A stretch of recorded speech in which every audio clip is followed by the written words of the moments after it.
Dad, if I said, I messed up the college entrance exam, would you be angry? Inside the fruit shop, Zhou Yun asked his father. Of course not. Father Zhou did not even turn his head, continuing to arrange the fruit. No matter what, you are still my son.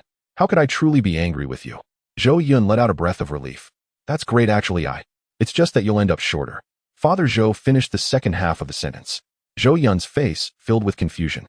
Why would I become shorter? Because. Father Zhou slowly turned around. I will break your legs. Zhou Yun immediately pulled a long face. Seeing this, Father Zhou let out a cold snort and sat down. Today is the day the exam results are released. Tell me, how many points did you score? And what grade of city were you assigned to?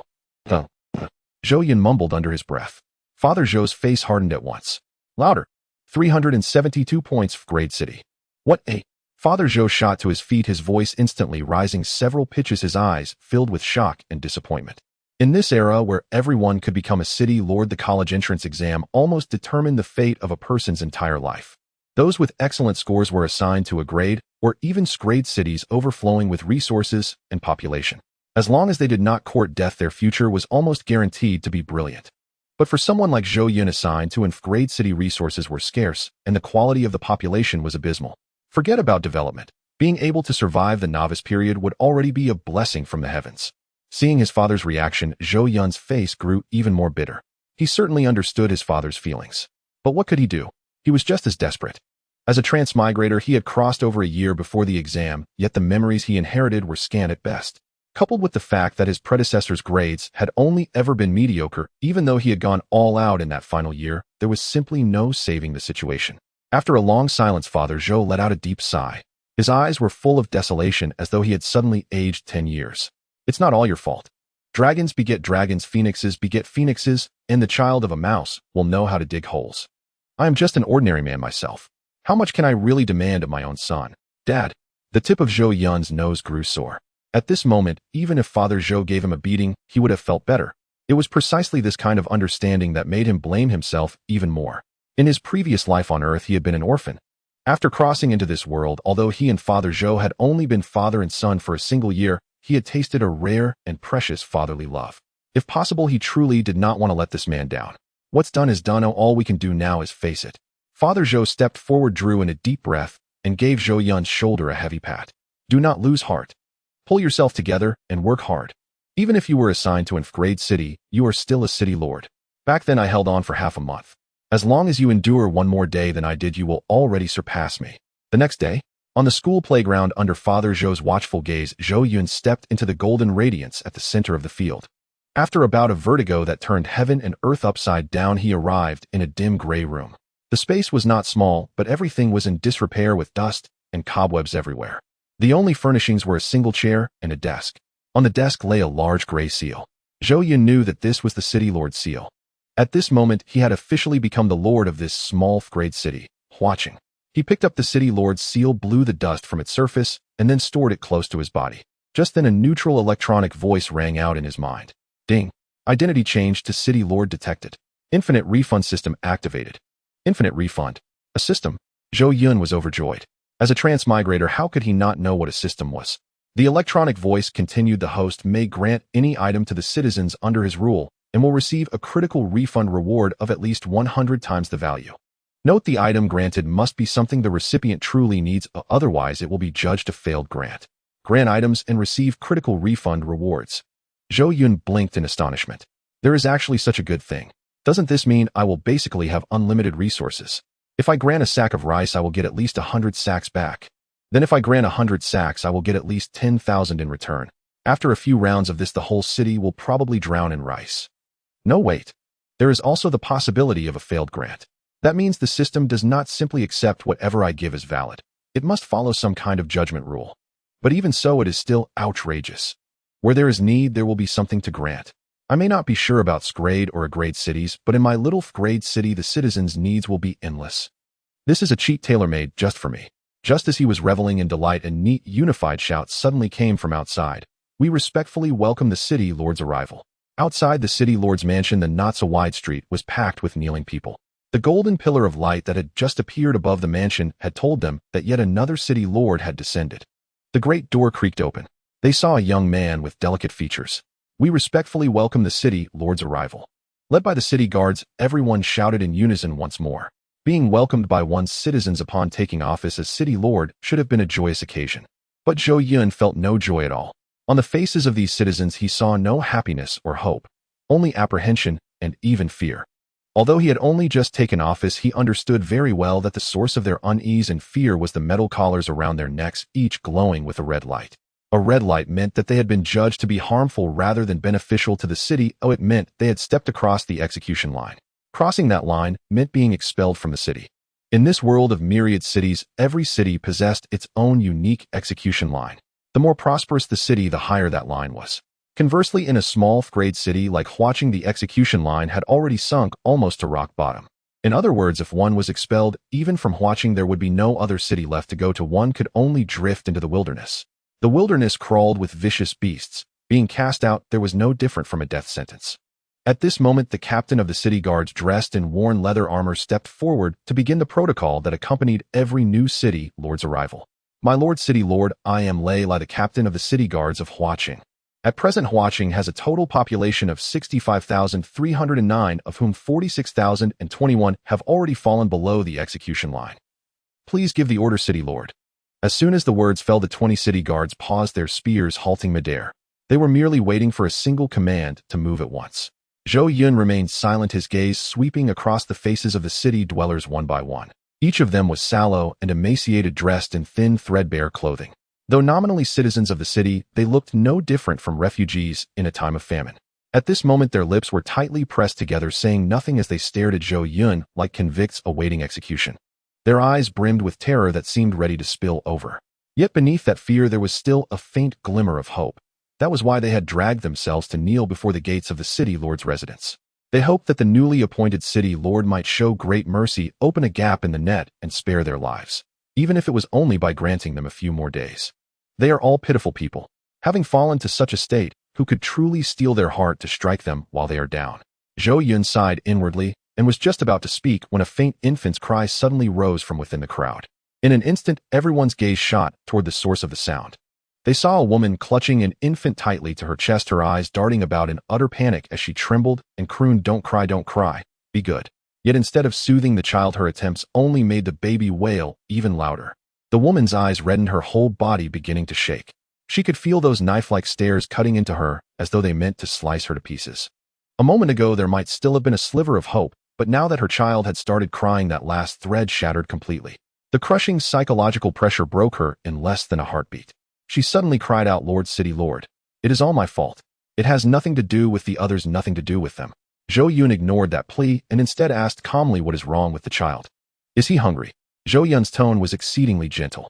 Precisely because of that gentleness, the woman's tears flowed even more fiercely. Choking back sobs, she said, "To answer my lord, this humble woman has not eaten her fill for nearly 3 months and truly no longer has the strength to feed the child. He is crying only because he is starving." "I see," Zhou Yun murmured. He nodded, stepped down from the platform, and walked straight to the woman. "I only have this on me. Make do with it for now," he said, taking out 2 steamed buns wrapped in oiled paper, each filled with white sugar.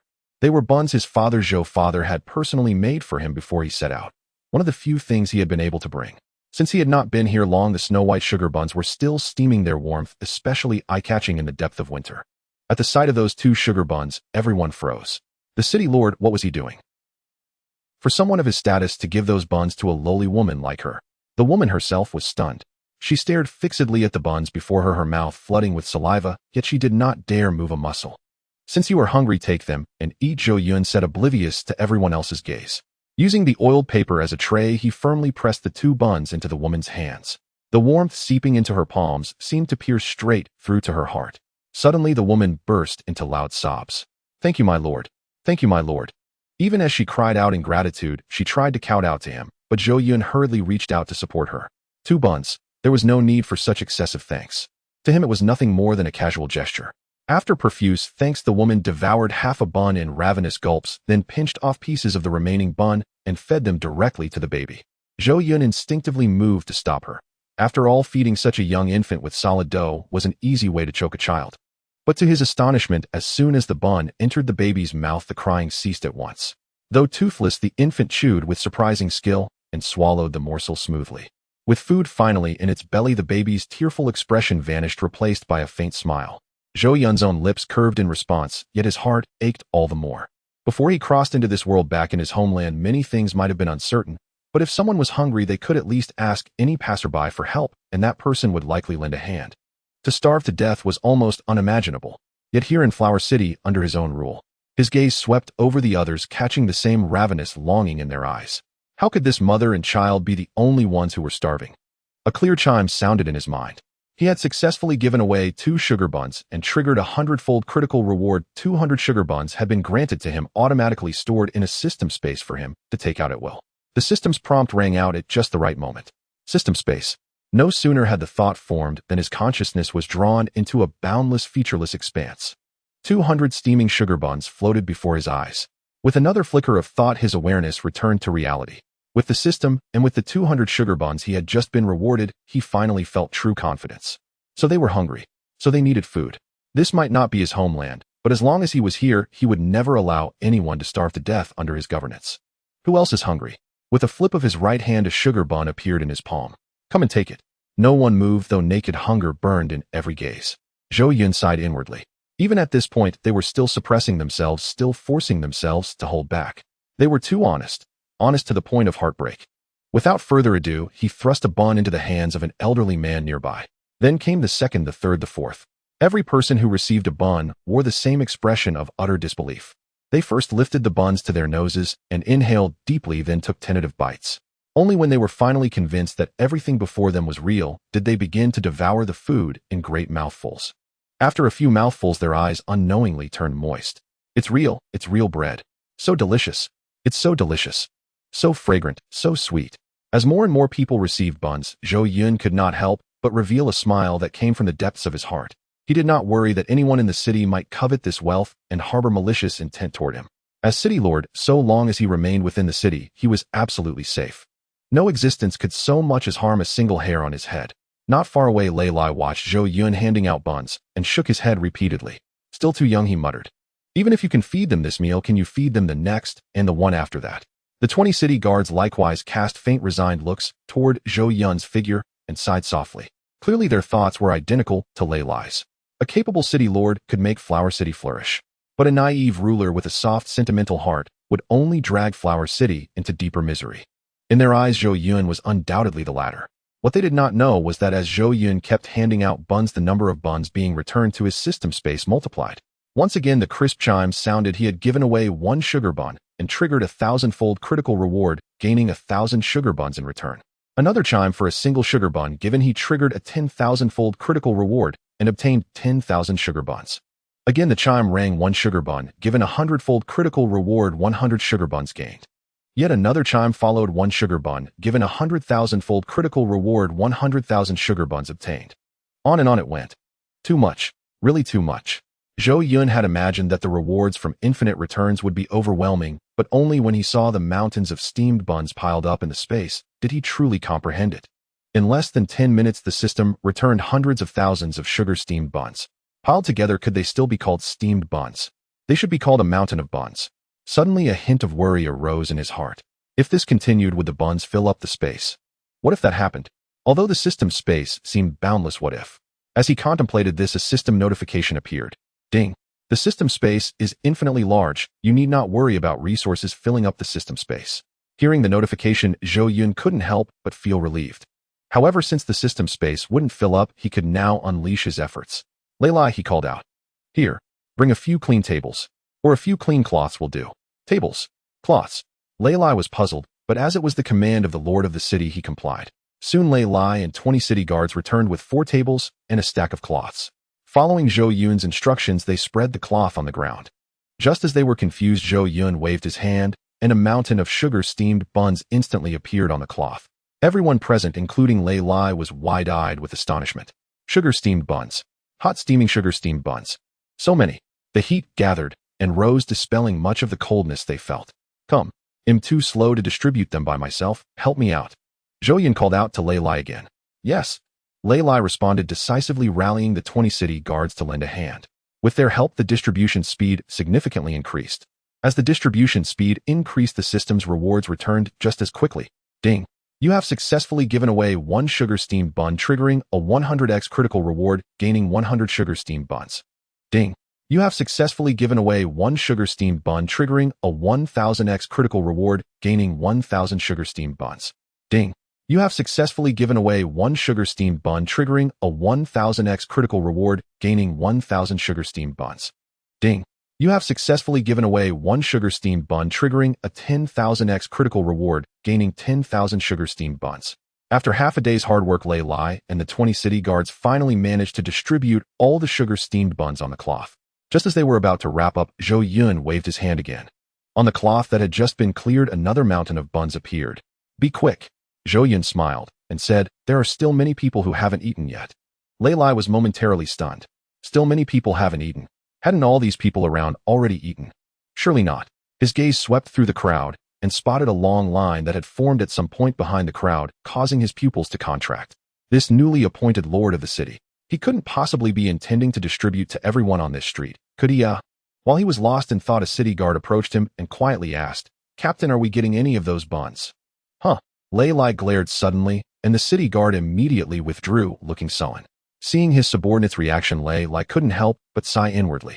To be honest, these hot sugar-steamed buns were fragrant and soft. Who wouldn't like them? Just thinking of that soft dough's feel against his teeth made him swallow several times. But people are different. They were city guards, while those receiving the buns were marked with red lights, entering the execution line, and were about to be expelled. He hadn't understood before, but now he believed he had seen through Zhou Yun's intentions. Those buns were not just buns.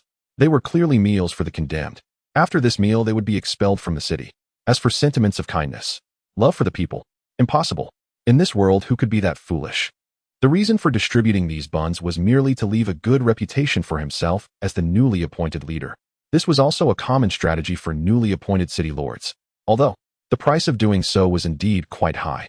But from another perspective, with his 20 city guards wanting to expel over 46,000 people who had fallen into the execution line, even if those people didn't resist, the workload would still be immense.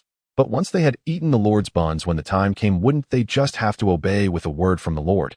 This would invisibly reduce many complications. From this aspect, the Lord's methods could not be said to be lacking in brilliance. Killing 2 birds with 1 stone. A win-win situation. After convincing himself, Lei Lai's mindset became more stable. Previously, he thought Zhou Yun was too naive, too inexperienced, and unfit to be a city lord. Now it was different. With such a capable and astute lord, the future development of Hua City could be fully anticipated. Ding. You have successfully given away 1 sugar-steamed bun, triggering a 10,000,000,000x critical reward, gaining 10 pounds of spiritual rice as a transformation reward. Spiritual rice rich in spiritual energy, which can provide a small amount of spiritual energy and quickly heal ordinary ailments. Triggered a transformation reward of 100 million times. Spiritual rice. Zhou Yun was slightly taken aback. When the critical multiplier was high enough, it could even trigger a transformation reward. This was something he hadn't anticipated. Moreover, judging by the description, this spiritual rice was no ordinary item. This world was different from Earth. It had a system of extraordinary powers. Not to mention the myriad races like elves, dragons, titans, and orcs. Just among humans, there were 10 recognized professions. These professions were warriors, knights, mages, assassins, archers, martial artists, priests, summoners, formation masters, and spellcasters. However, regardless of the profession, even hidden professions outside the top 10, to cultivate and become stronger, they all depended on one thing: spiritual energy. Generally speaking, practitioners would cultivate to absorb the spiritual energy from the world.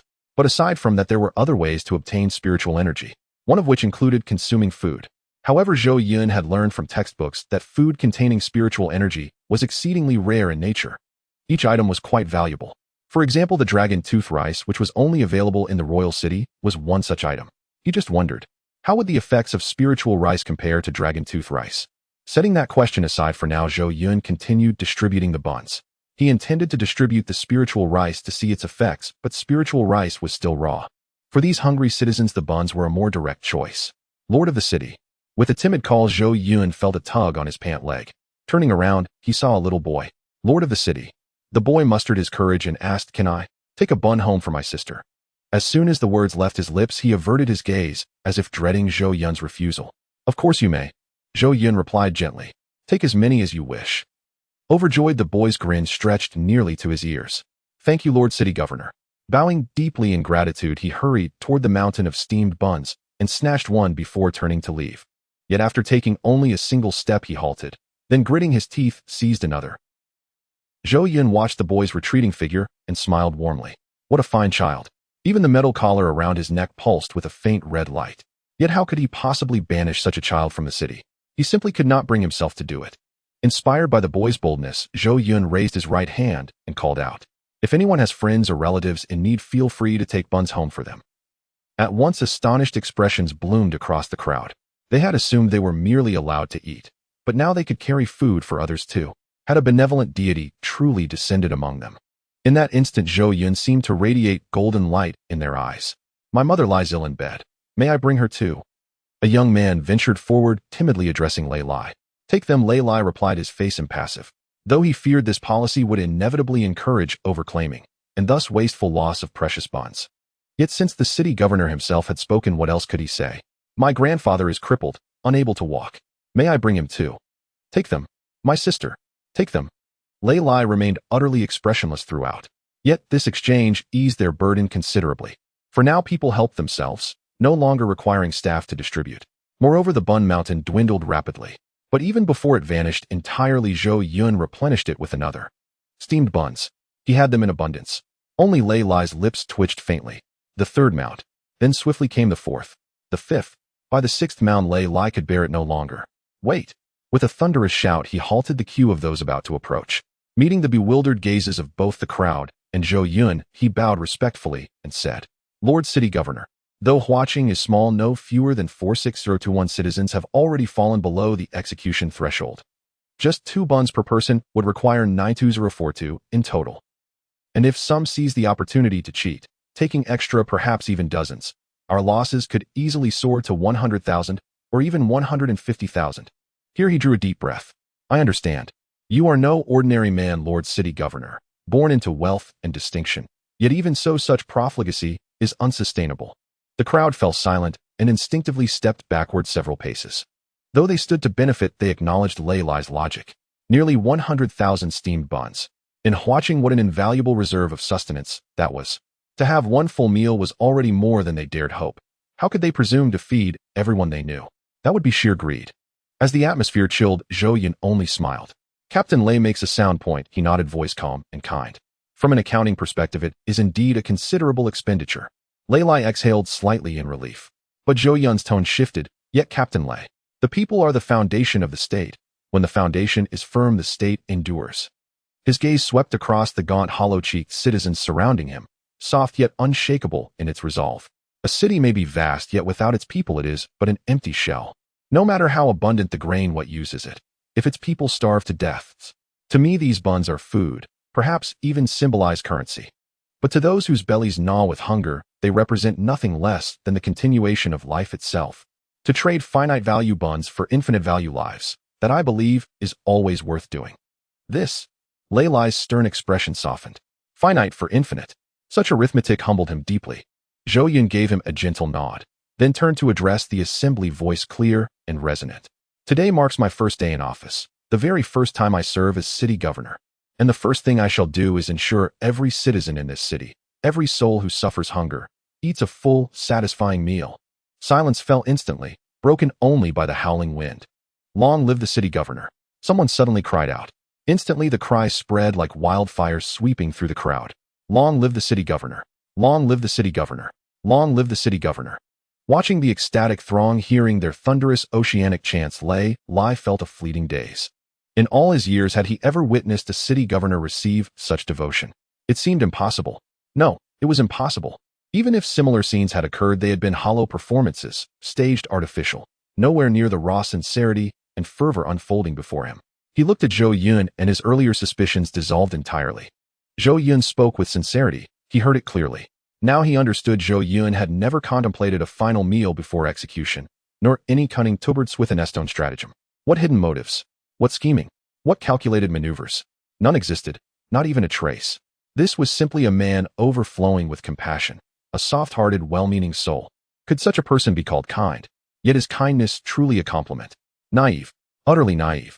Did these people fall beneath the execution threshold solely due to starvation-induced weakness? Nonetheless, under Zhou Yun's unwavering insistence, the distribution continued, and more faces lit up with quiet, grateful contentment. In this bitter frozen season, none had tasted such satiety in an age. Lord City Governor, Lord City Governor, save her, save my sister. A desperate plea pierced the air, growing louder as it approached. People parted like water clearing a path, until a small boy burst through and stood trembling before Zhou Yun. Slung across his back was a girl of barely 6 or 7 years. Zhou Yun recognized him instantly, the same boy who had tugged at his hem moments earlier, begging for buns to carry home. Lord City Governor, save my sister. The boy gasped, eyes bloodshot. She's dying, dying. Zhou Yun's expression hardened instantly. Let me see her. But before the words fully left his mouth, Lei Lai roared, no. She has caught the flu. Then turning sharply on the boy, he barked. You knew your sister carried this contagious illness, and yet you failed to report it? How dare you? The boy, overwhelmed by the sudden fury, broke into terrified sobs. I know she's infected, but she's my sister. I've lost my father, and my mother too. She's the only family I have left. Zhou Yun's body trembled slightly. Before his crossing, he was an orphan. Meanwhile, those around him quickly stepped back, fear rising once again in their eyes. What? He has a cold. Step back further. It would be terrible if we get infected. How could he bring the patient outside? Every refugee gazed at the little girl on the boy's back as if she were a tiger. Although the metal rings around their necks had lit up red, as long as Zhou Yun did not order their expulsion, they could still stay. However, if disease were to spread, especially an infectious one, there would be no room for negotiation. Even without the city lord, the patient would be immediately expelled from the city. For keeping her would only bring harm to more people. Yet to their astonishment, Zhou Yun stepped forward instead of retreating, seemingly unafraid of infection, as he personally took the little girl into the city lord's mansion. Lei Lai and the city guards immediately followed him inside. Zhou Yun carried the little girl all the way to his room, laid her down on his bed, and covered her with a blanket. Although the contact was brief, he had learned relevant knowledge in school. The little girl had indeed caught a cold. At that moment, she was coughing continuously, as if trying to cough out her lungs. Yet even so, she repeatedly said, I'm sick. My brother is not sick. I'm sick. My brother is not sick. I know, Zhou Yun said, patting her back. Let's not talk for now. Lei Lai reminded, Master, since she has such an illness, there is no choice but to expel her from the city. No. The boy suddenly screamed, don't drive my sister away. Don't. Lei Lai, however, ignored him and merely glanced at him coldly. Both of their metal rings lit up red, signifying expulsion, just a matter of time. Yet Zhou Yun found Lei Lai's words quite strange. It's just a cold. Although it is indeed infectious, to expel someone from the city for that seems overly dramatic, doesn't it? Looking at the little girl's symptoms, it was highly likely she was already suffering from pneumonia. On Earth, such an illness is merely a minor issue. It's just antiviral treatment, antibiotic treatment, or antifungal treatment. In this world, treating such an illness is even simpler. A priest could solve it with a simple healing spell. Even without a priest, a healer could easily handle it. So he asked, what about the priests in the city? If there are none, a healer would do. Hurry and fetch one. However, Lei Lai simply shook his head silently. Whether priest or healer, how could they possibly appear in such a small marginal city like ours? No. Zhou Yun was quite surprised. The city of Huaqing has a population of over 60,000, yet it has no priest or healer. Then how did people handle illnesses before, he asked. Surely they couldn't just expel everyone. Lei Lai fell silent at his words. The 20 city guards also remained silent. How could the people living in Huaqing afford to be sick? Seeing their reaction, Zhou Yun took a deep breath. So, he pointed to the little girl. She must be expelled from the city. Yes. Lei Lai replied seriously, for the health of others in the city, and to avoid affecting more people, expelling her from the city is the only method. It is also the best way to handle all others who fall within the expulsion line. Zhou Yun's response was resolute, and many citizens who had entered the city lord's mansion and were observing from afar heard his words. Yet no one refuted him. The expulsion line is one of the fundamental rules governing the operations of every city in this world. Anyone who has a negative effect on the city is to be expelled. It's like removing rotten apples from a box of apples. Only in this way can the city develop steadily. The best way to handle it. Zhou Yun repeated quietly, then took a deep breath and asked, who established the expulsion line? Of course it was established by the city lord. Lei Lai blurted out. I am now the city lord, does my word count? Zhou Yun asked again. City lord. Lei Lai felt something was off. Does it count? Zhou Yun continued to question. It counts. Lei Lai answered, forcing himself. What about you? Zhou Yun's gaze fell on the other city guards. It counts, the guards answered in unison. Then good. Zhou Yun stood up, walked to the door, raised the city lord's seal high with his right hand, and declared loudly, I Zhou Yun hereby announce. Starting today, from now on, Huaqing cancel the expulsion line. What? Everyone looked shocked. Cancel the expulsion line. Every word was understandable. But why, when put together, did it become so difficult to comprehend? Can the expulsion line really be cancelled? City Lord. Lei Lai reached out to stop him, loudly saying, with all due respect, cancelling the expulsion line is impossible and unrealistic. Without the expulsion line, even the superior cities, royal cities, or even imperial cities would gradually decline. Compared to them, Huaqing is merely the most marginal small city with no room for decline. Although the expulsion line is cruel, it is the foundation for ensuring the normal operation of the city. If the expulsion line is cancelled, the entire Huaqing will collapse. The more Lei Lai spoke, the more agitated he became, as if cancelling the expulsion line was truly unacceptable, even unreasonable. However, the citizens who heard these words in the courtyard did not refute this point. For although they all fell within the expulsion line as part of this world, they likewise recognized the existence of the expulsion line. Falling within the expulsion line is their incapacity, their problem, and not the fault of the expulsion line itself. On the contrary, the very existence of the expulsion line is merely a safety mechanism to prevent the ecology within the city from deteriorating. Zhou Yun looked at their reactions, his gaze finally landing on Lei Lai. I do not agree with what you said. As long as I am here, the expulsion line will not collapse. City Lord. Lei Lai was about to say something, but Zhou Yun had already taken action. He brought the City Lord seal before him and said, remove the metal rings from everyone. As soon as the words left his mouth, click, click, click. With a series of crisp sounds, the metal rings around people's necks popped open and fell to the ground. The metal ring around Lei Lai's neck also followed suit. At this moment, a tumultuous wave surged within everyone's hearts. As the City Lord, Zhou Yun naturally had the authority to remove the metallic rings from the entire city, which did not surprise them. What they could not comprehend was that Zhou Yun actually did it. One moment, he shouted, there's no execution line, and the next moment he removed the metallic rings. Since they could remember, the metallic rings had always been around their necks. Now that the rings fell away, they felt a sense of loss. Yet at the same time, without the red lights and the comfort they provided, they felt an indescribable sense of relief. Lei Lai and the 20 city guards' pupils trembled violently. This newly appointed City Lord. What is he doing? What has he done? Lei Lai stared blankly at the metallic rings on the ground, the rise and fall of his chest gradually becoming more pronounced. Suddenly, he clenched his fists and asked in a deep voice, my lord. Although I am just a captain of the city guards, there are some things I shouldn't say, nor is it my place to say. But I must remind you now. Removing the execution line, let alone in the future, what about this girl in front of us right now? She has fallen ill. If we do not expel her, what will happen? What about the other citizens in the city? This question tightened everyone's hearts once again. This is the crux of the problem. The metallic rings were indeed a form of restriction, a constraint, but they also provided a layer of protection. With the metallic rings in place, those like the little girl who contracted an infectious disease would have the rings light up red. This way, even if one tried to conceal it, it would be easily discovered.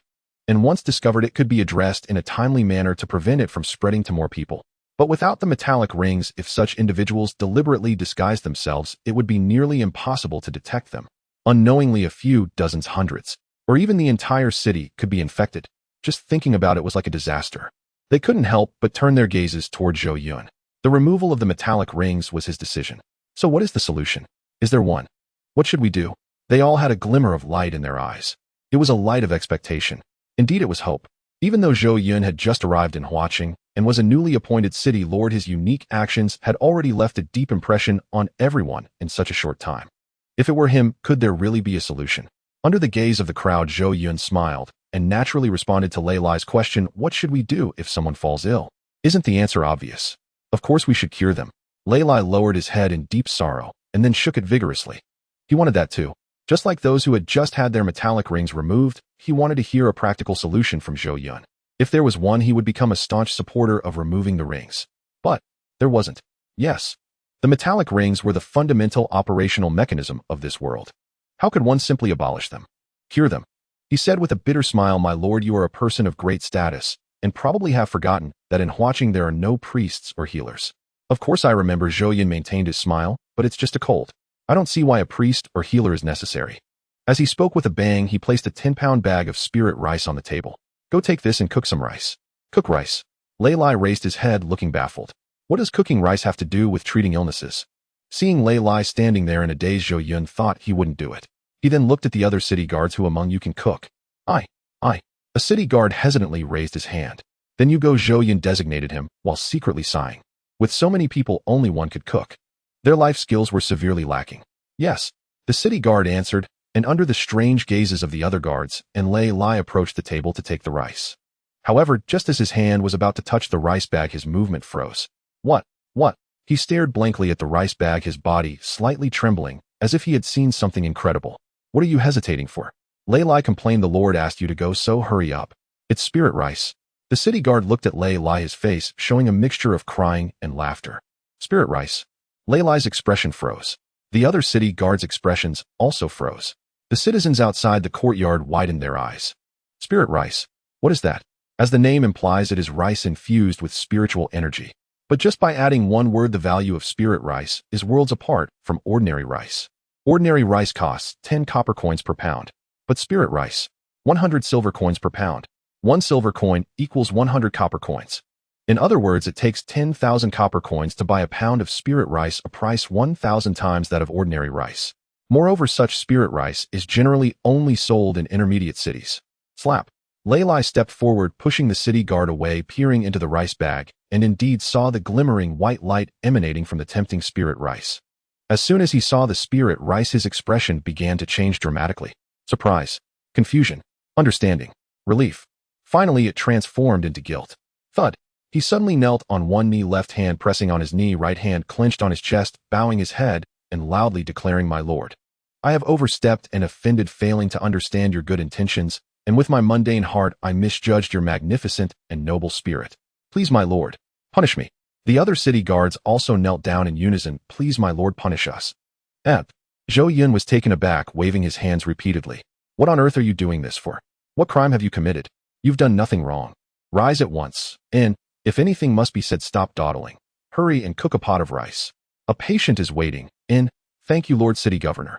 Lei Lai stood up, his gaze resolute and unwavering. This humble servant will prepare the meal immediately. With that, he seized the sack of spirit rice and strode purposefully toward the kitchen within the city governor's residence. Zhou Yun chuckled softly and shook his head. Cooking a simple meal, why such solemnity? And little did he know it wasn't only Lei Lai who treated it gravely. The city guards, and even the townsfolk outside, were all deeply serious. For this was spirit rice, and though they had never tasted it, everyone knew its extraordinary properties and immense value. True, it could heal the sick, but it cost 100 silver coins per gene. Why was spirit rice sold only in mid-tier cities, not in lower-tier ones nor in small towns like Hua City? The reason was painfully simple. In lower-tier cities and small towns possessed too little spiritual energy. If stored in such an environment, the spiritual energy within spirit rice would steadily dissipate.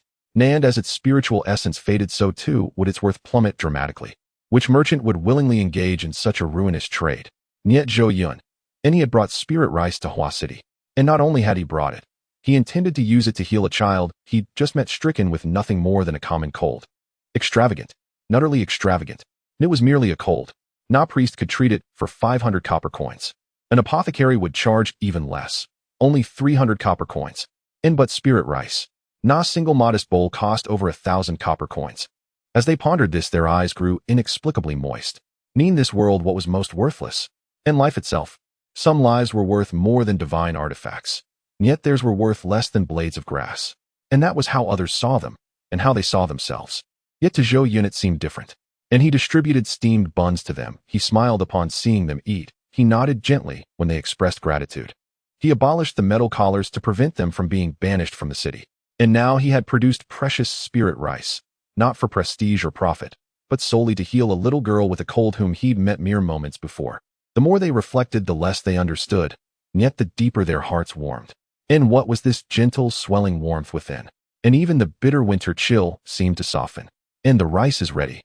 Before Lei Lai even entered the corridor, his voice rang out. People lining the hallway swiftly parted, clearing a wide path. At its center strode Lei Lai, both hands cradling a small earthenware urn. Stepping into the room, he placed the urn upon the table with reverent care and lifted its lid. Instantly, a delicate, fragrant aroma surged forth, filling the chamber completely before spilling outward into the corridor. At once the sound of swallowing echoed, both inside and outside the room. So fragrant, this scent, gulp. Is this spirit rice? I long to taste even a single grain. Why so little? Zhou Yun stared blankly at the tiny urn, no larger than a palm, resting at the bottom of the table. Lei Lai returned the sack of spirit rice to the table and saluted with clenched fists. Spirit rice is exceedingly precious. This humble servant dared not waste a single grain. Precious though it may be, It remains but food.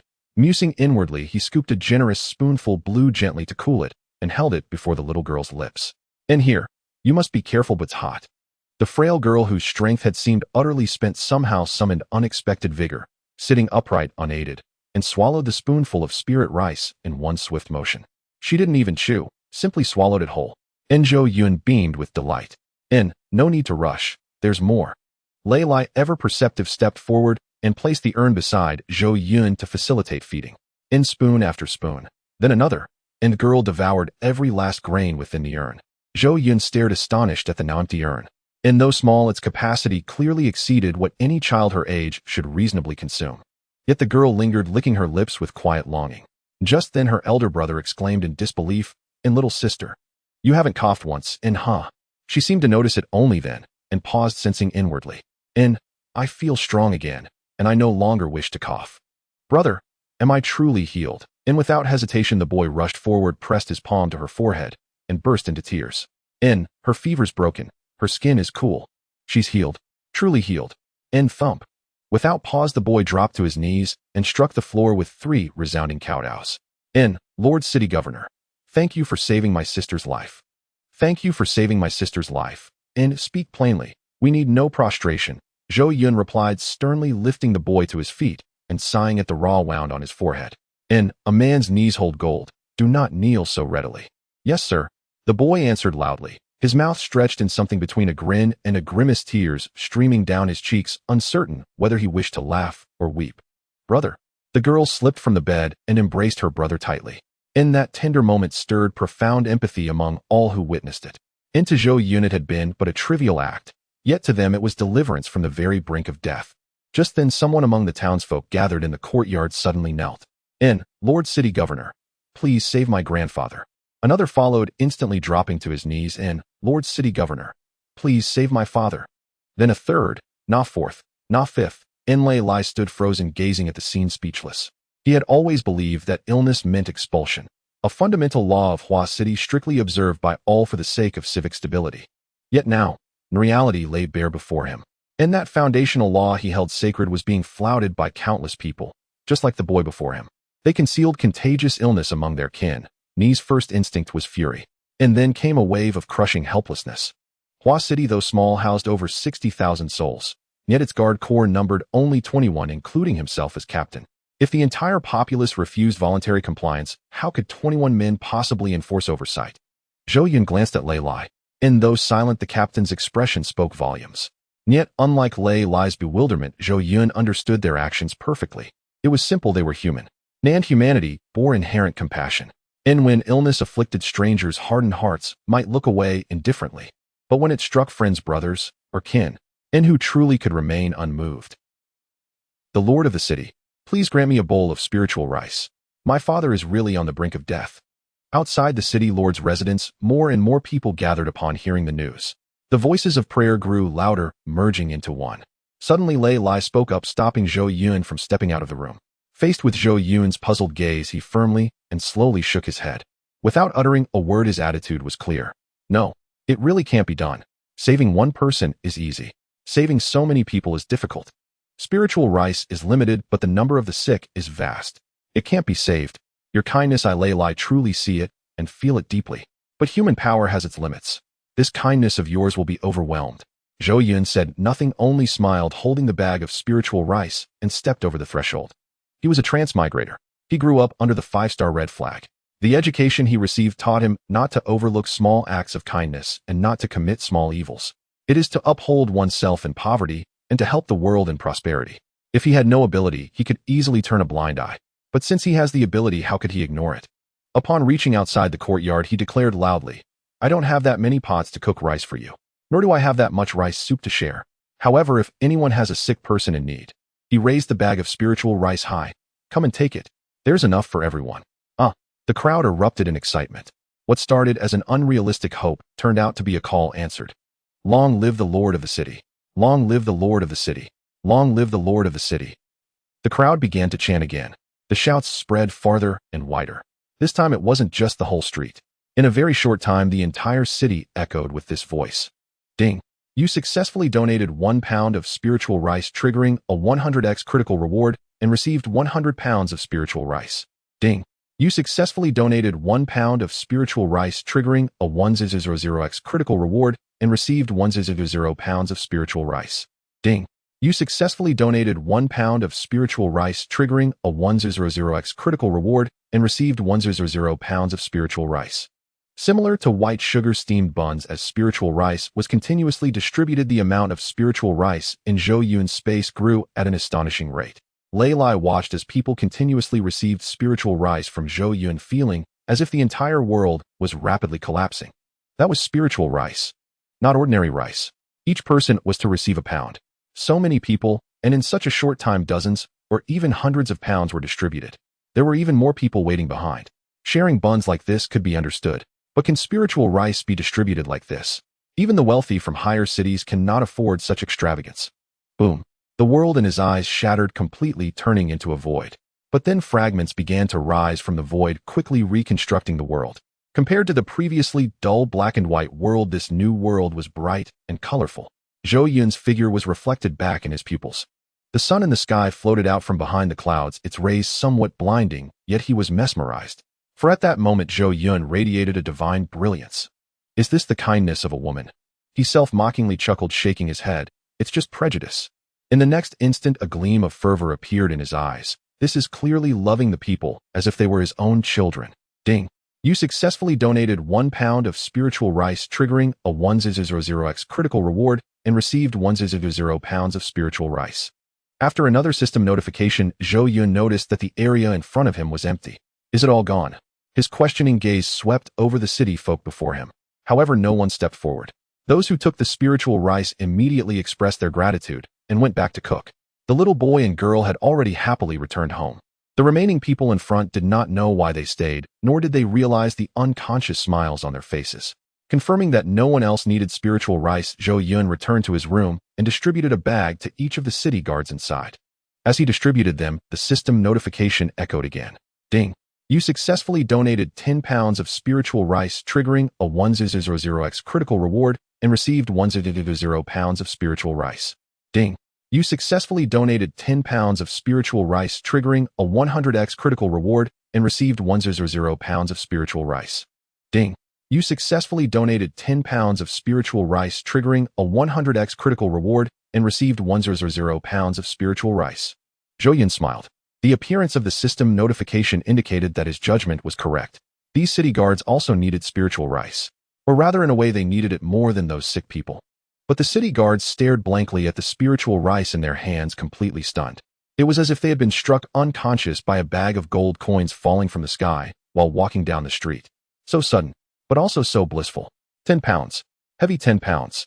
That was the weight of happiness. But, can this really be taken? Can it really be taken? They looked toward Lei Lai in unison. Just as Lei Lai was about to speak, he felt a weight in his own hands. 1 bag in each hand. A total of 20 pounds. Now even Lei Lai was stunned. Lord of the city. He looked at Zhou Yun blankly. I'm not sick. Neither are my relatives and friends. Zhou Yun shook his head. Your thinking is wrong. Just because you're not sick now, does that mean you won't be sick in the future? Or do you mean that if one day you fall ill, you will also expel your relatives and friends, or even yourself from the city? Lei Lai fell silent. He had always paid attention to this aspect of protection. As for whether his family would be expelled from the city if they fell ill, he hadn't thought about it, nor dared to think. However, these spiritual rice given to you is not for treating illness. Zhou Yun shifted his tone. The sick need spiritual rice to heal. But you professionals also need spiritual energy for cultivation, don't you? Yes. Lei Lai instinctively replied, but then immediately shook his head violently. But there is no but.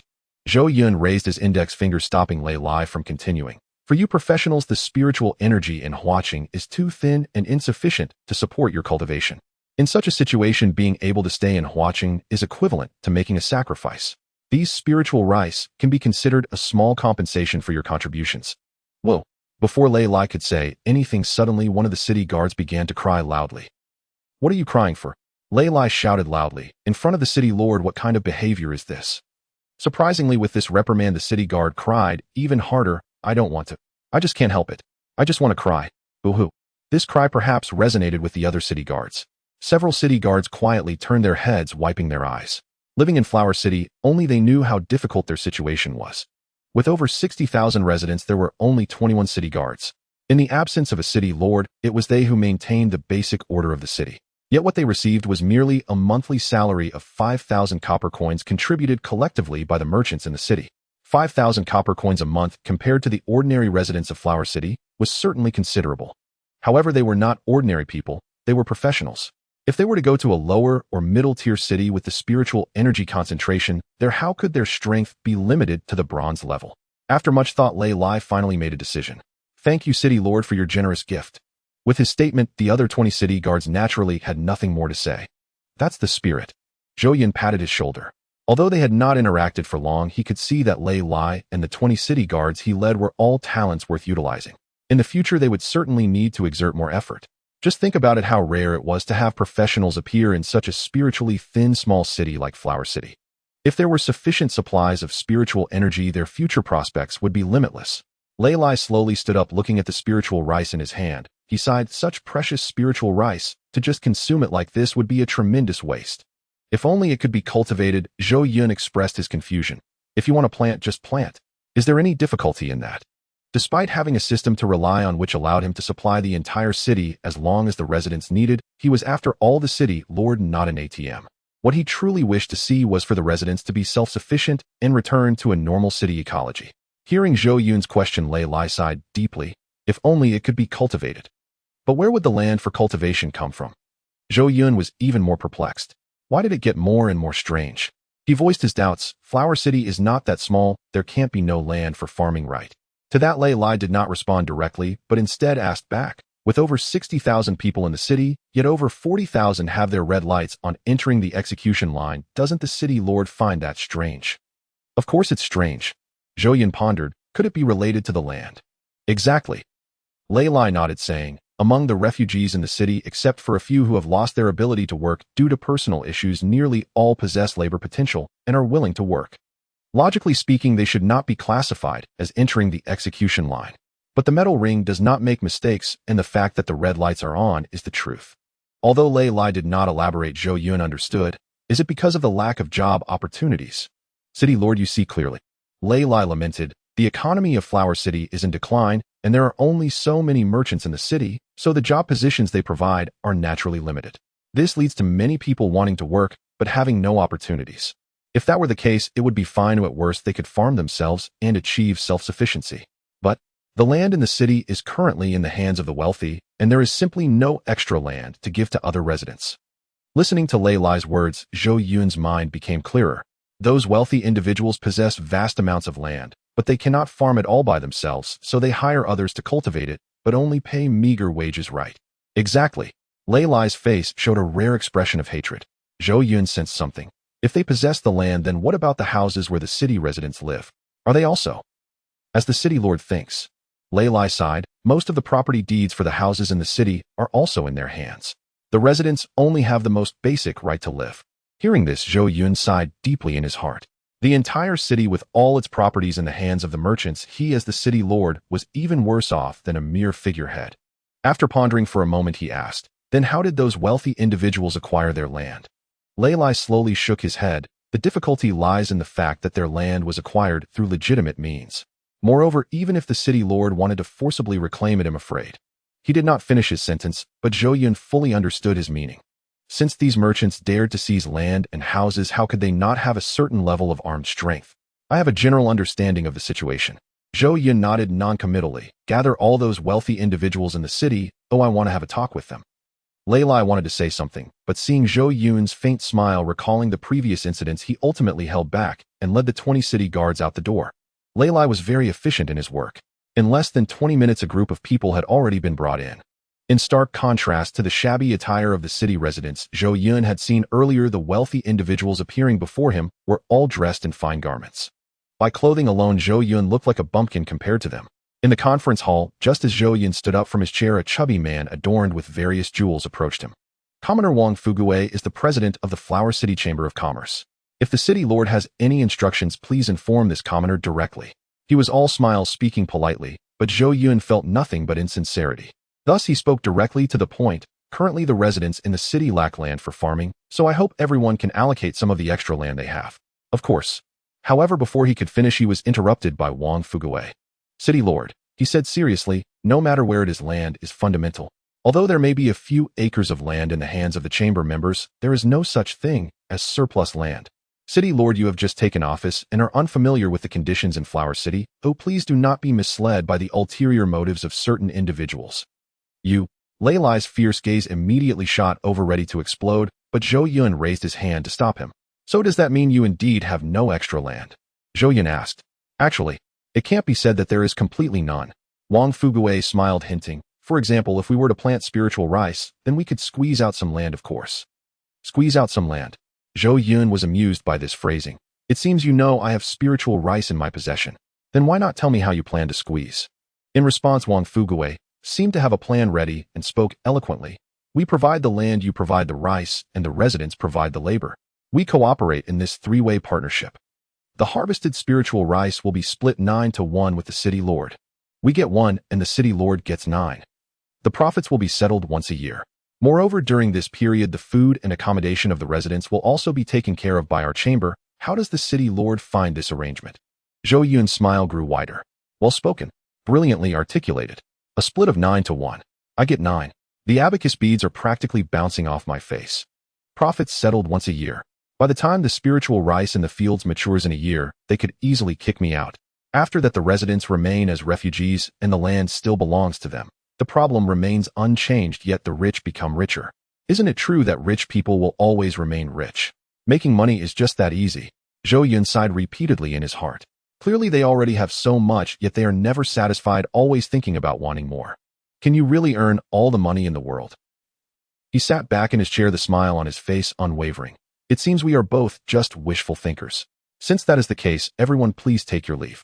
As soon as the words left his mouth, Lei Lai began to usher them out. From the very beginning, he had not believed that any good outcome could come from negotiations with these people. However, Wang Fuguwei still seemed unwilling to give up. Even as he reached the door, he turned back and said, I suggest the city lord reconsider. This is a matter that benefits the entire city. To this, Zhou Yun merely shook his head. After they left, Lei Lai returned to Zhou Yun's side and comforted him. There is no need for the city lord to feel disheartened. This group of people is driven solely by greed. Expecting them to relinquish their interests is impossible, even if it means killing them. Zhou Yun waved his hand. It's fine if they were willing to help, things would certainly go more smoothly. But without them, I am not without plans. Zhou Yun continued. However, if they refuse to offer land to townsfolk, we'll have no fields to cultivate. Isn't that a deadlock? Is it truly a deadlock? Lei Lai inquired. Not at all, Zhou Yun replied with a confident smile. Help me draft a notice. We will start hiring tomorrow, and let's tentatively set the number at 50,000. 50,000 people. Lei Lai was taken aback. For what purpose? Zhou Yun rose and walked to the door, gazing at the horizon. To repair the city walls, construct houses, and open streets. All of which require a vast amount of labor. As Zhou Yun spoke, Lei Lai seemed to envision a brand new Huaqing and felt a surge of excitement. Other city lords might merely talk about such things, but Zhou Yun's capabilities were something he had witnessed firsthand. It was like a bottomless pit. It could work. He mused, but what about the wages? How should we set them? Simple. Zhou Yun already had a plan. Wages will be paid in spiritual rice. For a day's work, regardless of age, each person will receive 1 tael of spiritual rice as a base wage, with additional compensation for outstanding performance. 1 tael per day, eh? Lei Lai's mouth fell open slightly. Isn't that too much?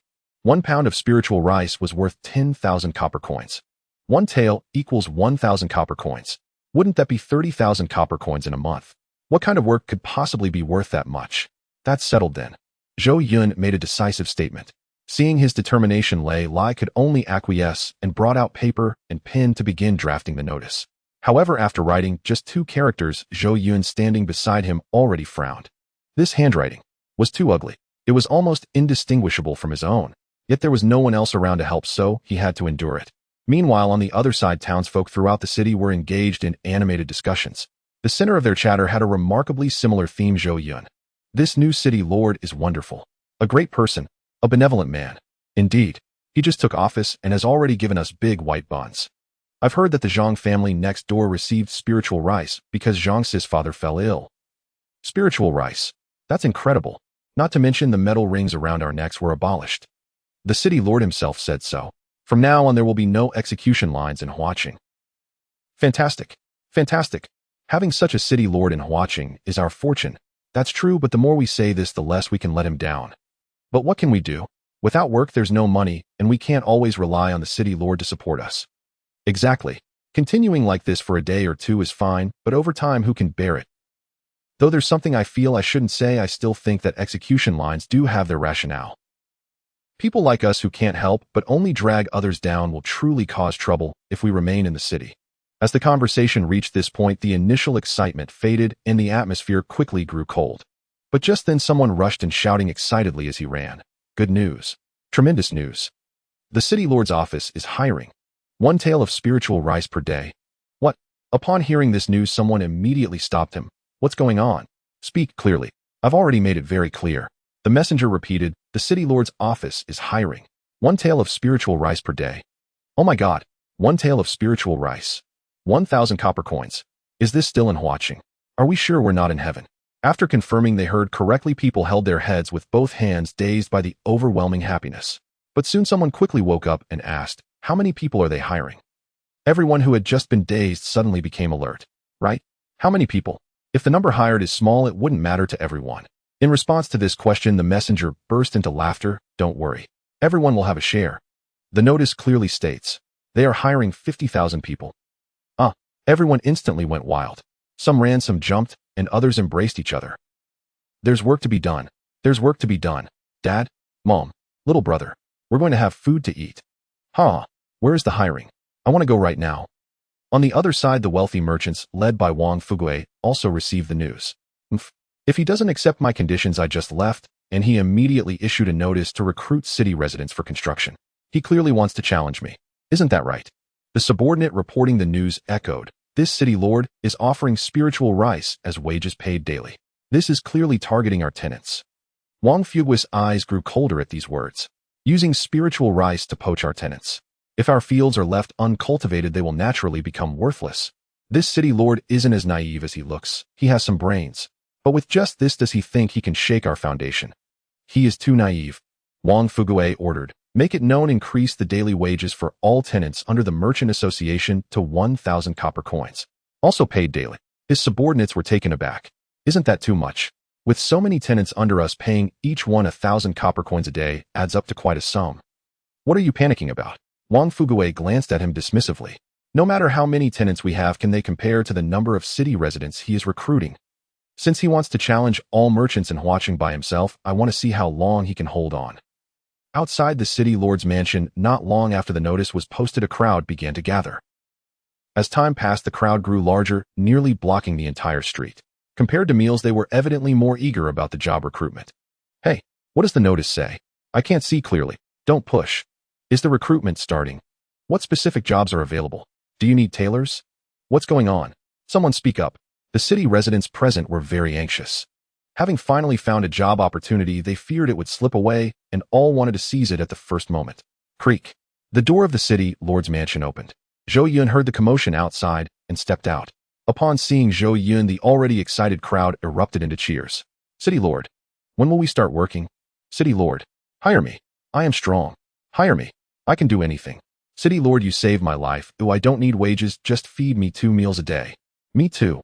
I only need 1 meal. By the notice board, the city guards led by Lei Lai were deeply moved. Before Zhou Yun arrived, these people had been lifeless, as if they were walking corpses. When had they ever been this enthusiastic? The faces were still the same, but their spirits were entirely different. Feeling the enthusiasm and warmth of the crowd, Zhou Yun nodded silently. He raised his hand about to ask everyone to quiet down. However, in the next moment, the entire street fell silent. Everyone's eyes still sparkled with fervent desire, but they all instinctively shut their mouths. It was as if the ones who had just spoken were not them at all. This scene deeply shocked Lei Lai. It had only been half a day since the city lord took office, and he already held such prestige among the citizens. Everyone rest assured. Zhou Yun stood on the steps and spoke loudly. Since the notice said we are recruiting 50,000 people, it will certainly be no less. Regardless of gender or age, as long as you sign up, there will be work for everyone. And since there will be work, wages must be paid. Forget about just feeding 2 meals a day. As the city lord, I shall keep my word. If I said spiritual rice will be paid, then it will be paid. 1 day's work, 1 tael of spiritual rice, not a single grain less. As his words fell, the city residents burst into cheers. Did you hear that? There are opportunities. Everyone has a chance. So great. So great. I can work too. Yes. As long as I work hard, I can earn a tael of spiritual rice in a day. It's true. It's all true. Woo-woo. What a good thing. Why are you crying? Don't mind me, I'm just too happy.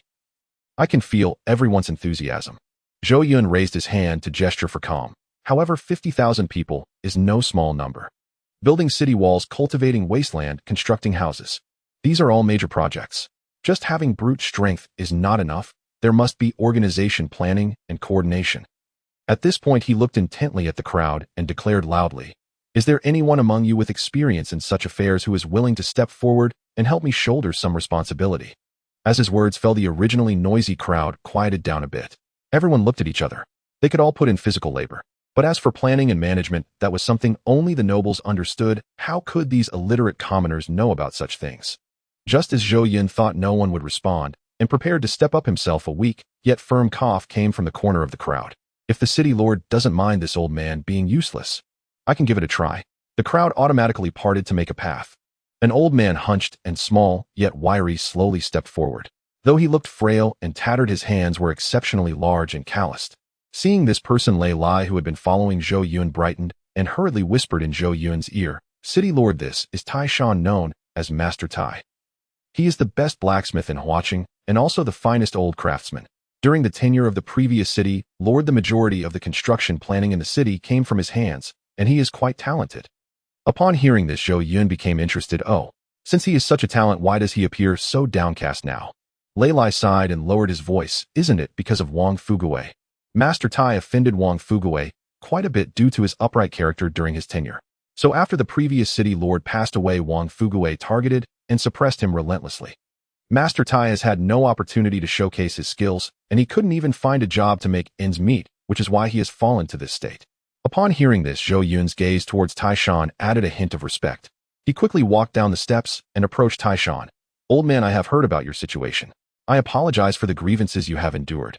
Tai Shan's murky eyes flashed with a hint of emotion, and then he smiled bitterly and shook his head. "What's the point of mentioning past events? To speak frankly, if it weren't for the spiritual rice that the city lord just announced, this old bone of mine probably wouldn't even survive this winter." At this point, Tai Shan suddenly straightened his hunched back, his gaze becoming sharp. "This life was given by the city lord. Since the city lord has not abandoned me, I will respond to any call from the city lord, whether it be a mountain of knives or a sea of fire." "Good." Zhou Yun laughed heartily, steadying Tai Shan's arm. "This is exactly what I wanted to hear." He turned to face everyone, solemnly announcing, "From this moment on, the Tiangong department is established. I appoint Tai Shan as the minister of the Tiangong department in Huaqing. He will be fully responsible for all planning and construction related to this grand project in Huaqing. Regardless of personnel deployment or resource allocation, apart from me, he alone will give the orders." The crowd was in an uproar. No one expected Zhou Yun to have such boldness, directly entrusting such immense power to an old man. Tai Shan trembled all over, and murky tears immediately streamed down his face. A soldier would die for one who understands him. At this moment, he felt his long cold blood begin to boil once more. With Tai Shan as the overall commander of the project, Zhou Yun felt a sense of relief in his heart. Meanwhile, Ding, you have successfully conferred the position of Minister of the Tiangong Department, triggering a 100 times critical reward and obtaining a qualitative change reward. City Lord skill, Unity of the Masses. Unity of the Masses. After activating this skill, all construction activities will have their efficiency increased by 100. Physical consumption reduced by 50. Building stability increased by 100. Lasts for 24 hours. Cooldown 24 hours. Zhou Yun was taken aback. City Lord skill. Isn't this a special skill that can only be barely comprehended at the moment of taking up the City Lord seal? The higher the rank of the City Lord seal, the greater the probability of comprehension. In principle, only those who take on an A-level or even S-level city have a chance of comprehending it. But now, I'm just the Lord of an F-level city, and I've managed to comprehend the City Lord skill. This is too much of a bug, right? With the City Lord skill, Unity of the Masses, paired with Tai Shan, the upcoming construction will surely go much smoother than expected. But he knew it wasn't enough. Construction is just hardware. For Huaqing to operate, it also needs software. For instance, livelihood laws and finance. Tai Lao, Zhou Yun looked at Tai Shan and asked, "You've been in Huaqing for a long time. Do you know if there are any other talented individuals? For example, someone skilled in administrative management. Please recommend them." Tai Shan pondered for a moment but ultimately shook his head helplessly. City Lord, it's tough. Watching is already remote and barren, and over the years has only worsened. Any young person with a bit of talent and ambition has long since left. Among those that remain, few can read and write, let alone be capable administrative talents to help the city lord share the burden. Zhou Yun felt a wave of disappointment rise in his heart. That's true. Water flows downward, and people seek higher ground. And Flevel small city indeed struggles to retain talent. Do I really have to bear it all alone? Zhou Yun rubbed his forehead, feeling a bit of a headache. Just as he felt regretful and was about to temporarily give up, a cold female voice suddenly came from the crowd. If the city lord dares to use me, I am willing to give it a try. The voice was not loud, but it had a peculiar penetrating power that clearly reached everyone's ears. The crowd turned to look. They saw a woman wearing a patched rough linen dress, her figure somewhat frail, stepping forward. When they saw her face, clearly everyone around involuntarily gasped and moved aside. Because this woman's face was marred by a hideous dark red scar that stretched from the corner of her left eye to the corner of her right mouth. This scar nearly ruined her entire face, instilling a sense of dread at first glance. However, in stark contrast to her terrifying appearance, she possessed a pair of strikingly bright eyes. Even in such a destitute condition, they still shone like stars, radiating an indomitable spirit and pride. Ignoring the unusual gazes from those around her, she walked straight up to Zhou Yun and bowed, saying, I am Weiner, a commoner, and I request the position of Chief of Administration in Huaqing. As soon as these words were spoken, the scene instantly fell silent. Then a wave of sharp gasps erupted. Everyone, including Lei Lai and Tai Shan, was taken aback. What a bold claim. Chief of Administration. What does that even mean? That is the highest administrative officer responsible for overseeing all of the city's affairs and assisting the city lord in managing the entire city. In the power structure of the city, it can be said to be second only to 1 and above 10,000. If an esteemed elder or a powerful professional were to say this, perhaps everyone could still accept it. But this person in front of me has no fame and seemingly no strength. The most crucial point is she is a woman. Is she mad? I think she's starved to the point of confusion. Chief of Administration. Does she think this is child's play? Faced with the doubts and criticisms of the crowd, Weiner remained deaf to their words. Her bright eyes were fixed solely on Zhou Yun, as if everything around her was irrelevant. No one knew what she had been through. Once upon a time, she was also a young lady, the jewel of her family. But in a single night, her family was confiscated and all members were punished. She narrowly escaped, and from then on lived in hiding, constantly on the run.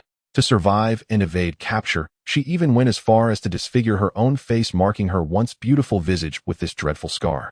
Along her journey, she endured hardships and scorn. Huaqing was already the 17th city on her path of exile. It was barren, chaotic, and lifeless. Originally, she had lost all hope and planned to just wait for death like an ant in this forgotten corner of the world, resigning to a miserable life. But then, Zhou Yun appeared. This new city lord, though he seemed young and was new to the position, completely overturned her perception with every move he made.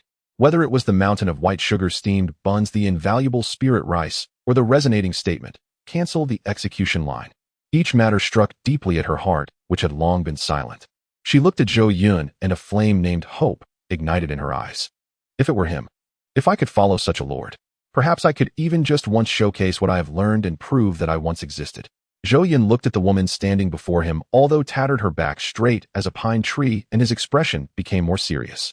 Though Huaqing is small, the position of Chief of Administration is not one that just anyone can take. This concerns the livelihood and future of tens of thousands of people in the city. But I see confidence in your eyes. Hearing Zhou Yun's considerations, Weiner showed no signs of retreat. On the contrary, she stepped forward, her voice clear and resonant. Though I am a woman, I possess the ability of photographic memory. Photographic memory. As soon as these words were spoken, the crowd erupted in whispers.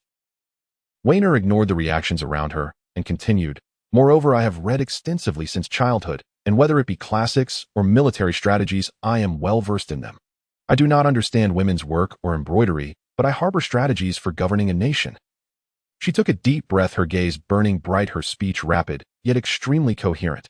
"As for the calculations of household registration and grain, I am as clear as a mirror with no mistakes or omissions. As for the interpretation of laws and ethics, I have read the laws thoroughly and am just and incorruptible. As for the reformation of officialdom, I have thunderous methods that can cleanse the corruption. I do not dare to overestimate myself, but I believe I have the talent of a chief minister."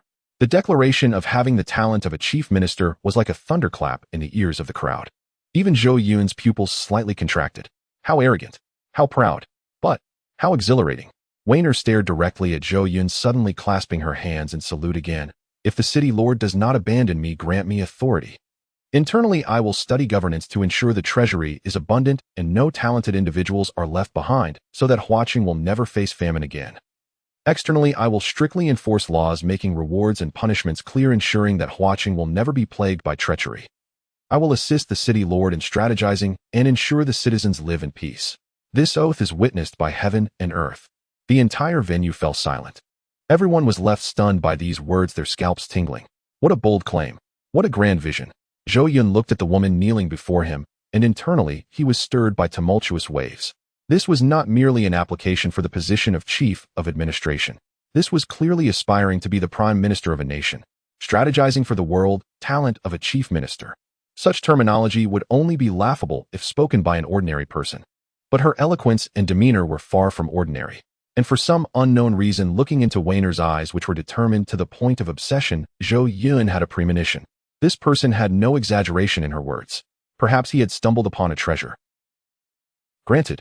Without hesitation, Zhou Yun decisively declared, effective immediately, you shall be the Minister of Civil Affairs in Huaqing.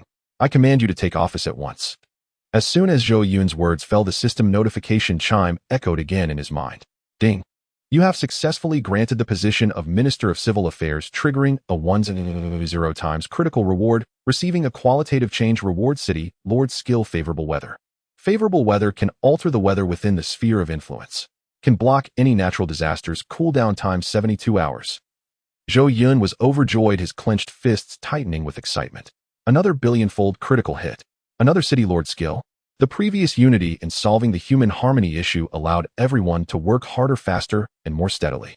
Now with this favorable weather skill, it directly resolved the timing issue. It was the cold winter now, and if heavy snow fell, it would definitely hinder the construction progress. But with this skill, he could keep Huaqing in the best working condition, even if floods raged outside his construction site, could still bask in the sunshine. It's stable. This is completely secure.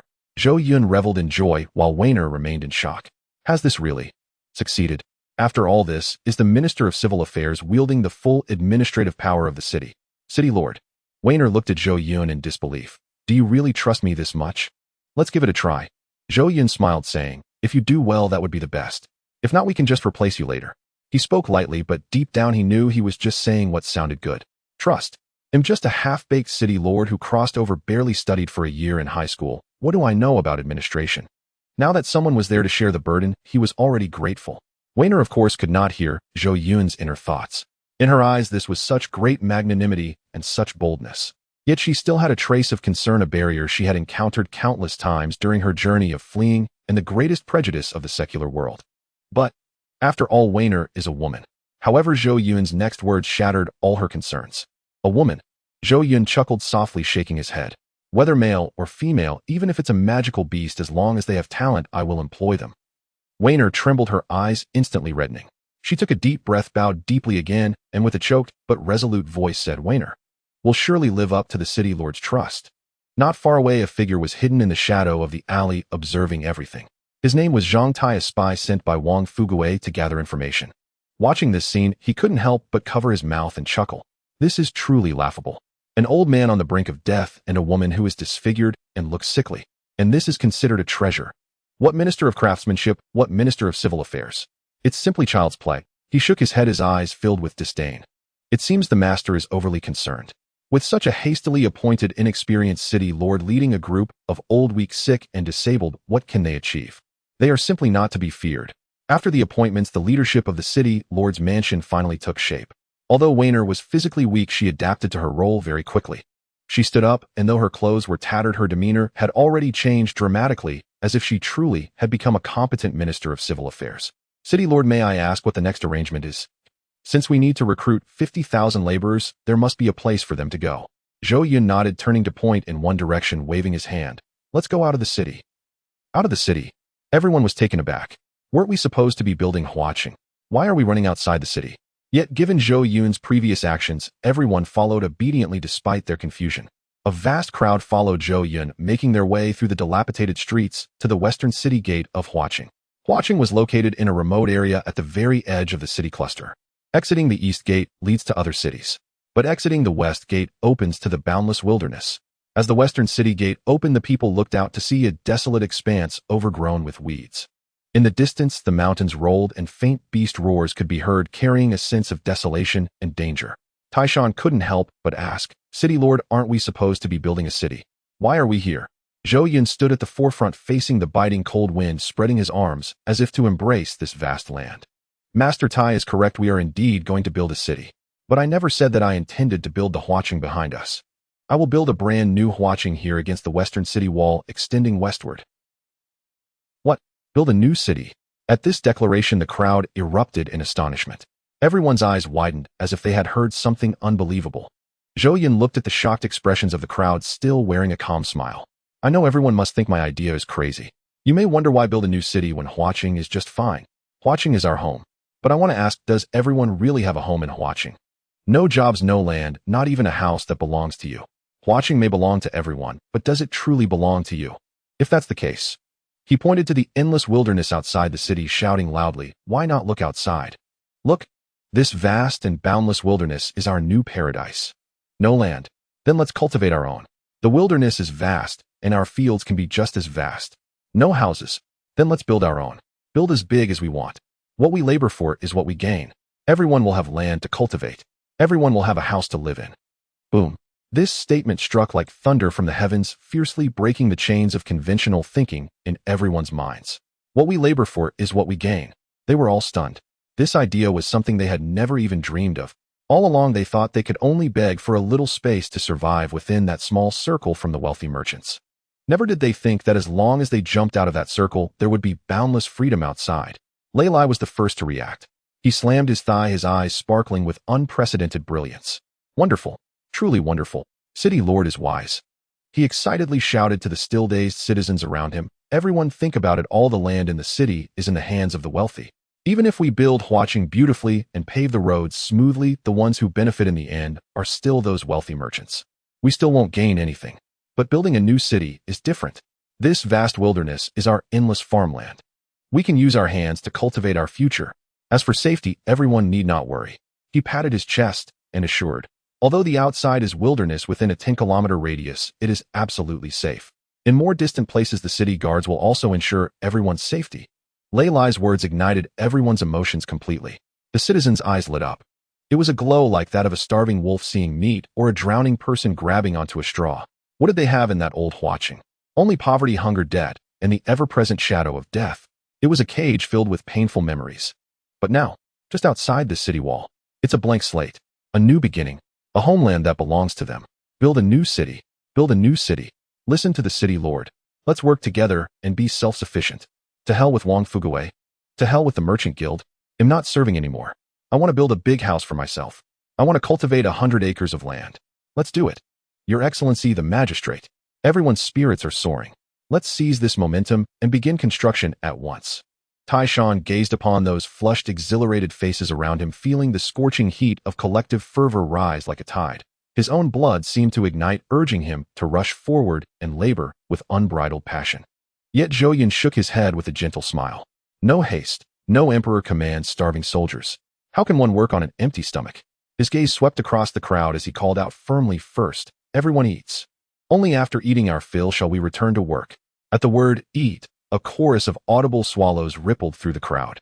Though they had each consumed 2 steamed buns, earlier years of chronic hunger meant such meager fare could scarcely soothe their gnawing emptiness. Zhou Yun's mention of food only intensified their pangs. Saliva surged uncontrollably in their mouths. Taishan frowned. Its true strength comes from a full belly. No argument there. "But Your Excellency, the city hosts 50,000 souls. How many cauldrons will we need? How much rice must be boiled? How shall it be distributed? And who, pray tell, will do the cooking? If chaos breaks out, this meal may not reach our lips before nightfall." Zhou Yun nodded slowly. Indeed, it was a formidable challenge. Logistics for 50,000 people demanded extraordinary coordination. Yet, did he truly need to shoulder this burden?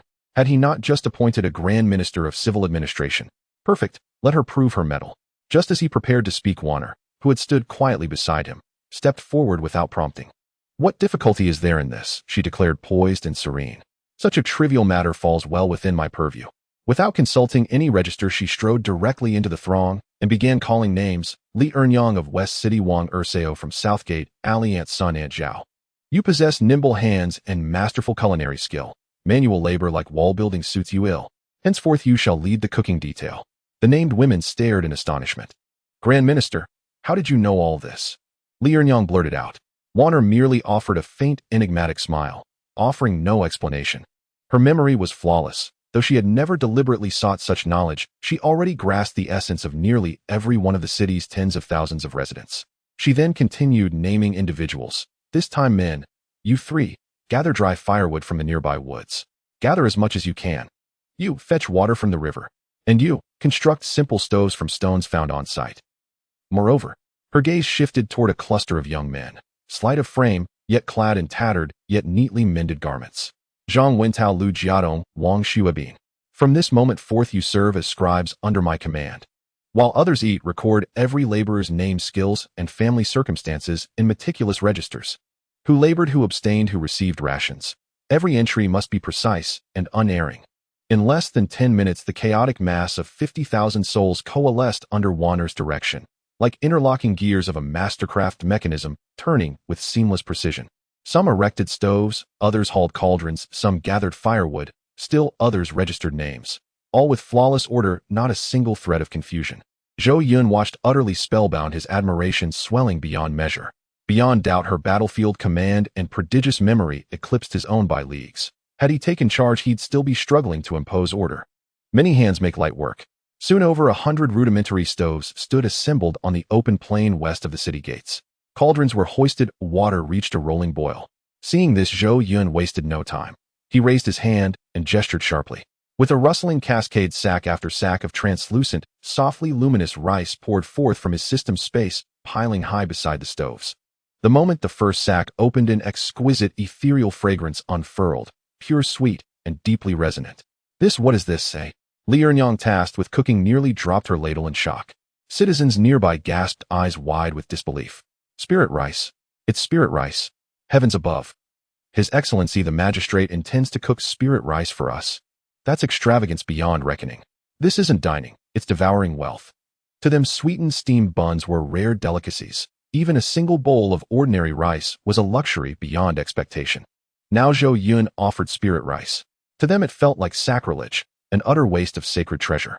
Yet facing their stunned silence, Zhou Yun simply smiled. Extravagance. What is extravagance? They build a new city, they clear wastelands. Backbreaking toil demands robust sustenance. Only when they eat well can they labor well. Do you not agree? His words struck deep. Tears welled in their eyes. They knew the logic, well, of fine speeches had filled their ears for years. But only this man had translated rhetoric into action. We thank your Excellency the Magistrate. As one they sank to their knees, foreheads touching earth in profound, unwavering devotion. If even a sliver of doubt about the new city had lingered before it vanished entirely in that instant. When a ruler treats me as chaff, I repay him as foe. When he honors me as a national paragon, I serve him as one.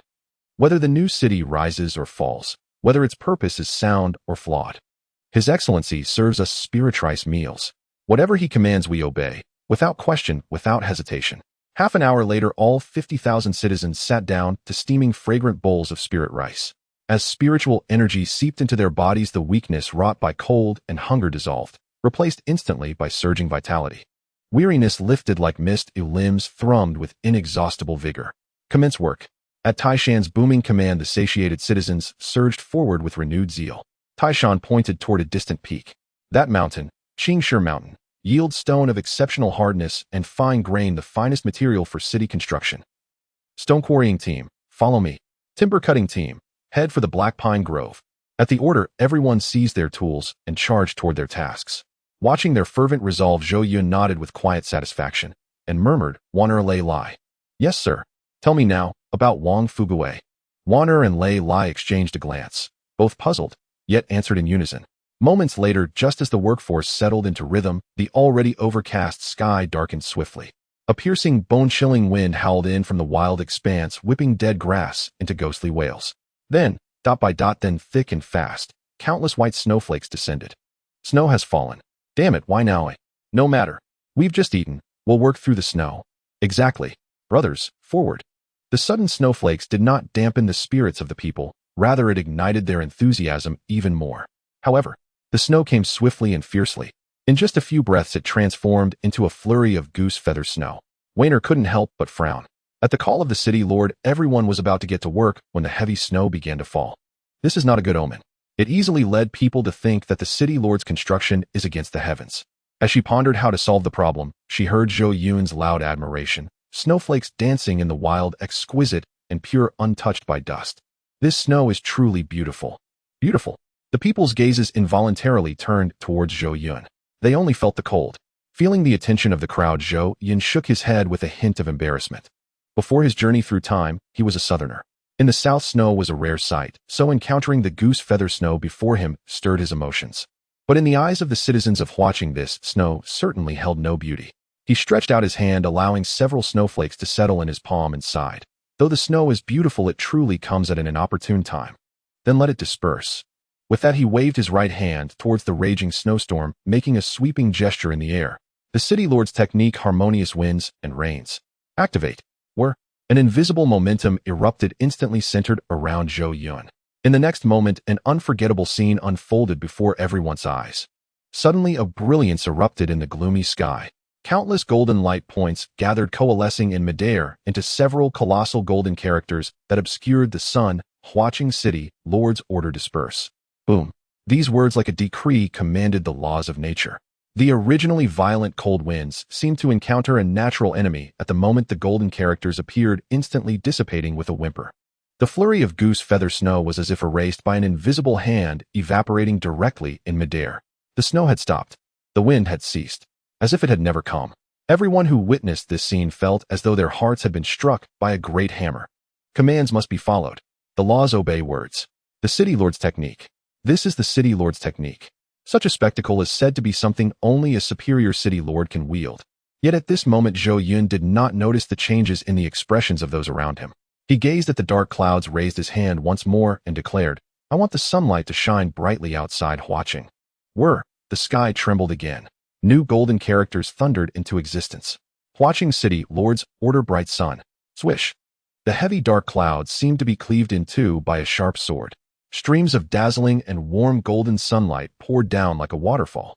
In just a few breaths, the fierce winter scene of howling winds and falling snow instantly transformed into a beautiful spring day with gentle winds and radiant sunshine. The warm sunlight fell upon everyone, dispelling the cold and the gloom. This. Wayner covered her mouth, her bright eyes filled with shock and disbelief. Words obey the laws. Changing the weather. The city lord's technique. Their own city lord turned out to be a rare, destined city lord among millions. Thud. She knelt before Zhou Yun, raising her voice and proclaiming, "City lord's divine might destined by the heavens."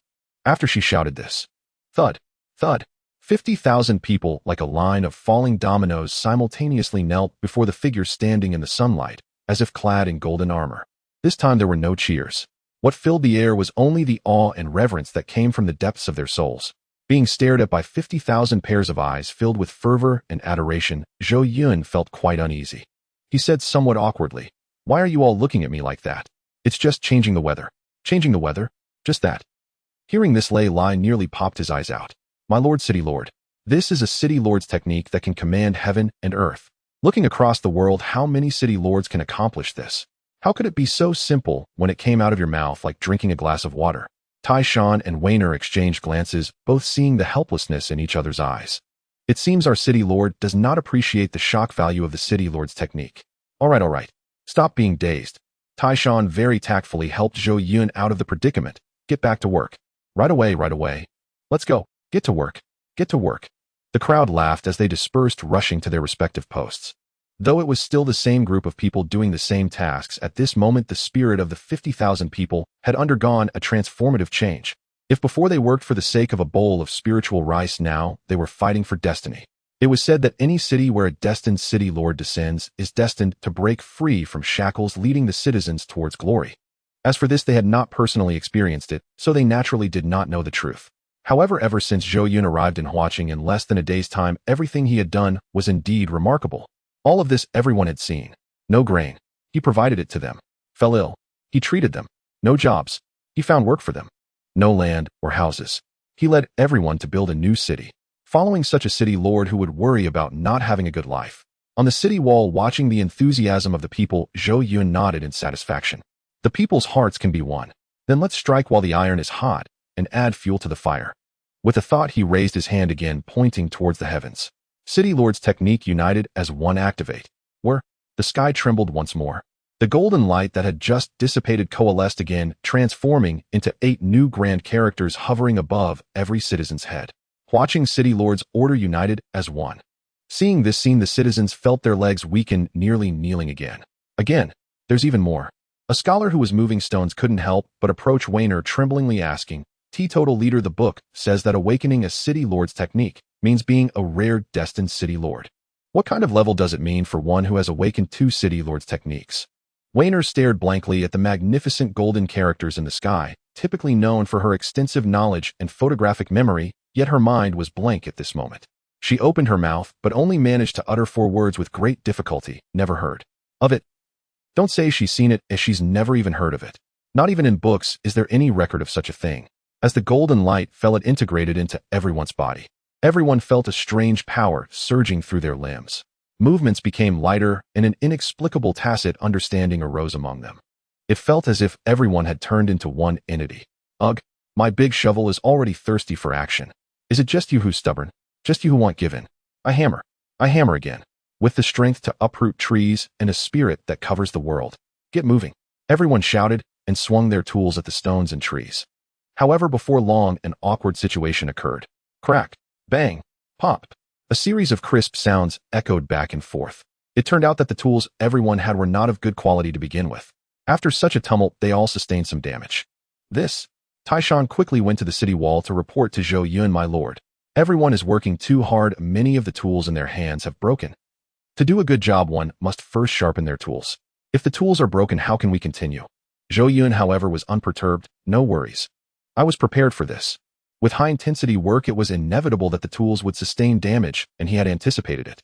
He waved his hand, and Lei Lai and the city guards immediately brought down dozens of boxes of spare tools from the Lord's treasury, distributing them one by one. Ding. You successfully granted 1 iron pickaxe, triggering a 100x critical reward, obtaining 100 iron pickaxes.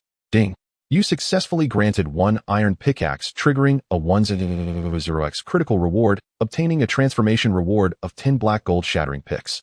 Black gold shattering pick, bronze grade, made from the rare metal black gold, inscribed with the shattering rune. It never wears down. It can break armor and stone as if cutting tofu, and is extremely lightweight. So quickly triggering a transformation reward. And it's a billion times. Zhou Yun was quite surprised, but did not immediately distribute them. After all, Lei Lai had just handed out the ordinary iron pickaxes, and they could wait until the ordinary iron pickaxes broke before replacing them. Meanwhile, since Lei Lai was still distributing tools, the notification sound in Zhou Yun's mind kept ringing. Ding. You successfully granted 1 wooden axe, triggering a 10x critical reward, obtaining a transformation reward of 10 mountain cleaving axes. Ding. You successfully granted 1 wooden axe, triggering a 1000x critical reward, obtaining 1000 wooden axes. Ding. You successfully granted 1 wooden axe, triggering a 1000x critical reward, obtaining 1000 wooden axes. Ding. You successfully granted 1 mud knife, triggering a 100x critical reward, obtaining 100 mud knives. Ding. You successfully granted 1 mud knife, triggering a 100x critical reward, obtaining 100 mud knives. Ding. You successfully granted 1 mud knife, triggering a 100x critical reward, obtaining a transformation reward of 10 flowing cloud wall knives. Similarly, the subsequent transformation reward tools were not immediately distributed. But before long, Lei Lai ran back to the city wall, my lord. There are too many damaged tools in everyone's hands. The tools brought from the treasury have all been distributed. Then let's give these tools to everyone. Zhou Yun took out the black gold shattering pick, mountain cleaving axe, flowing cloud wall knife, and other tools, handing them over to Lei Lai once more. These tools looked extraordinary, but Lei Lai didn't think much of it. After all, with so much spirit rice, the Lord had said it would be distributed. Oh, what would mere tools matter?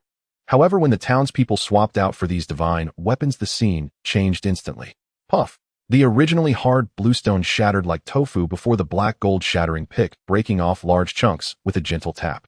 Crack! A thick ironwood as thick as 2 people could hug was cut cleanly in half by the dragon pattern mountain cleaving axe, the cut smooth as a mirror. Originally, after eating spirit rice, everyone felt an inexhaustible strength. However, the poor quality of the tools limited their performance. Now that the tools were renewed, it was as if they had sprouted wings. Roar! I feel I can flatten an entire mountain. Everyone stand back. This patch of woods I'm claiming it. In the warm pavilion of a merchant association in Hua City, Wang Fuguwei held a purple clay pot in his left hand, comfortably leaning back in a recliner while humming a tune. Outside the wind and snow swirled, but inside it was warm as spring. Just one more sip of hot tea. What a wonderful thing this is. At that moment Zhang Tai stumbled in. Lord, it's bad. Something big has happened. Wang Fuguwei instantly frowned. What are you panicking for? Calm down. If it's a big deal you should tell me slowly. Zhang Tai swallowed hard, trying to steady his emotions as he slowly said, just now I went to check. That Zhou Yun appointed an old man and an ugly woman as officials. Wang Fuguwei remained calm. There's no one suitable in the city, it was to be expected. Then he said he wants to build a new city outside the walls. My. Wang Fuguwei's eyebrows slightly raised. Is he cornered and desperate? Does he know how much manpower, resources, and time building a city requires? And then, Zhang Tai licked his lips. He made everyone eat spirit rice. Spirit rice. Wang Fugui's eyes widened suddenly, then he slowly shook his head. Impossible. He has spirit rice, but there's no way he could have that much spirit rice. He must have mixed fish eyes with pearls to fool you. I don't know about that, but... Zhang Tai's eyes revealed intense shock, but the heavy snow outside the city was driven away by Zhou Yun's words. Now it's snowing heavily in the city, but outside it's a sunny day. Nonsense. Wang Fuguwei slammed the purple clay pot on the table. No one can change the weather for a long time, not even the most powerful professionals can do that. Unless he is the fated city lord who masters the city lord's technique. Zhang Tai was so frightened that his legs went weak kneeling down. It's the city lord's technique. It really is. I saw the golden words in the sky with my own eyes. You're talking nonsense. Wang Fuguwei suddenly stood up and walked to the window, opening it to look outside. A shabby little city like Hua City could never have. The rest of the words stuck in his throat and couldn't come out. Because at that moment he saw with his own eyes that just beyond the city wall the sky on the other side. No dark clouds. No heavy snow. Only clear skies. Bang. The purple clay pot in his hand fell to the ground, shattering into pieces. He stood there as if struck by lightning, dazed with his head buzzing. The fated city lord. As the head of the merchant association, he understood better than ordinary people what this meant. The fated city lord, as the name suggests, is the one favored by destiny. Going against a fated city lord. How could that end well? In an instant, fear surged in his heart like a tide. My lord, should we still fight against him? Zhang Tai cautiously asked. Wang Fugui's face turned pale, his expression fluctuating. Regret. Of course he regretted it. Had he known Zhou Yun was a fated city lord, he would have rushed to lick his shoes instead of mentioning any sort of divide in profits. But the grievances had already been formed. Would Zhou Yun let him off if he begged for mercy now? Remembering the hard-earned assets in his hands, a trace of ruthlessness flashed in his eyes. Once the bow is drawn, there's no turning back. Fight. Why not fight? He gritted his teeth as if trying to bolster his courage. Building a city isn't just about having good weather. It's a bottomless pit. I don't believe he can really complete it. Keep scouting and reporting. I want to see him crash down. Unbeknownst to him, time had reached 5 p.m. At this time the sunset should have bathed the earth in its glow, but under the effect of the brilliant sun, the area outside the western gate remained bright as day, warm as spring. Next to the makeshift stove, the women, led by Li Ernyang, had already cooked the second meal of spirit rice, and the enticing aroma wafted through the air once more. Everyone stopped for a moment. It's time to eat. A loud-voiced city guard shouted while banging a gong. Come quickly. After eating you can collect your wages. Hearing mealtime, everyone quickly gathered around. After working for so long, their stomachs were indeed a bit empty. However, after the first people finished eating, instead of going to collect their wages, they turned and headed back towards the construction site. Hey. The women in charge of distributing the spirit rice blocked them. You haven't collected your wages yet. The first man stopped with a silly laugh. Wages? What wages? The woman felt a bit confused. Have you lost your mind from working? The Lord himself said it. One tael of spirit rice as wages for a day's work. Oh, there was such a thing. The man scratched his head. But a day hasn't even passed yet. How can we collect? He pointed to the clear sky above. Look, it's still bright out. This? The women were dumbfounded. Can it be calculated like this? As soon as this was said, people around began to echo. Exactly. It's still bright out. Although we're poor, we can't take advantage of the Lord. One nail for one spit. If it's said that we collect wages after a day's work, then we must complete a day's work first. Exactly. It's not evening yet. Brothers, after eating, grab your tools. Let's keep going. The women laughed at this absurd reasoning. Stop it. I know you want to do more work, but you can't make things difficult for us because of that, can you? We're in charge of distributing spirit rice. We have to complete our task right. But no matter how hard they tried to persuade, the men wouldn't listen, unwilling to collect their wages, insisting on returning to the construction site. The women had no choice but to truthfully report the situation to Weiner. And Weiner then recounted everything to Zhou Yun. After listening, a warm current surged in Zhou Yun's heart, while his nose felt slightly sour. These are the common folk at the bottom. You give them a bit of goodness, and they would willingly give their lives for you. What do they seek? Isn't it just for the 4 words of peaceful living and working? At this moment, Taishan walked over. "My lord," he requested, "this is everyone's heartfelt intention. Please grant them this. Everyone is currently filled with a drive to repay your kindness. If you force them to stop working, they would feel upset inside." "All right," Zhou Yun conceded, "since everyone is willing to work, then let them keep going." As soon as he finished speaking, Taishan turned around and shouted, "The Lord has decreed. Everyone keep working. No need to stop." "All right." Everyone erupted in cheers, as if being allowed to continue working was the greatest reward. At that moment, a system notification for a transformation reward suddenly rang in Zhou Yun's mind. Ding! You successfully awarded 2 portions of spirit rice, triggering a 1x critical reward, obtaining a transformation reward of 10 gene of red flame golden mane boar meat. Red flame golden mane boar meat, gold grade, sourced from the gold grade magical beast. It is rich in spiritual energy. Zhou Yun's heart skipped a beat. In this world, the levels of magical beasts range from black iron, bronze, silver, gold, platinum, to diamond. Spirit rice, classified by grade, is considered silver grade. The spiritual energy contained in spirit rice is already quite considerable. The effects of consuming gold grade magical beast meat are unimaginable. His eyes lit up and he immediately ordered, "Since everyone is willing to work overtime, I can't let them down. Just eating spirit rice is too bland. Let's have a feast. Eat meat." The freshly obtained red flame golden mane boar meat was quickly distributed. Voila! Pieces of beautifully marbled meat fell into the big pot. Under Li Erniang's cooking, an unprecedented rich meat aroma swept through the entire area like a storm. Gulp! The aroma of gold-grade magical beast meat was overwhelmingly powerful. Just one whiff made everyone feel their pores open up. Everyone didn't think much of it, and believed it was because they hadn't eaten meat for too long, making them overly sensitive. Ding! You successfully awarded 1 gene of red flame golden mane boar meat, triggering a 100x critical reward, obtaining a transformation reward of 100 genes of red flame golden mane boar meat. Ding! You successfully awarded 1 gene of red flame golden mane boar meat, triggering a 100x critical reward, obtaining a transformation reward of 100 genes of red flame golden mane boar meat. Ding!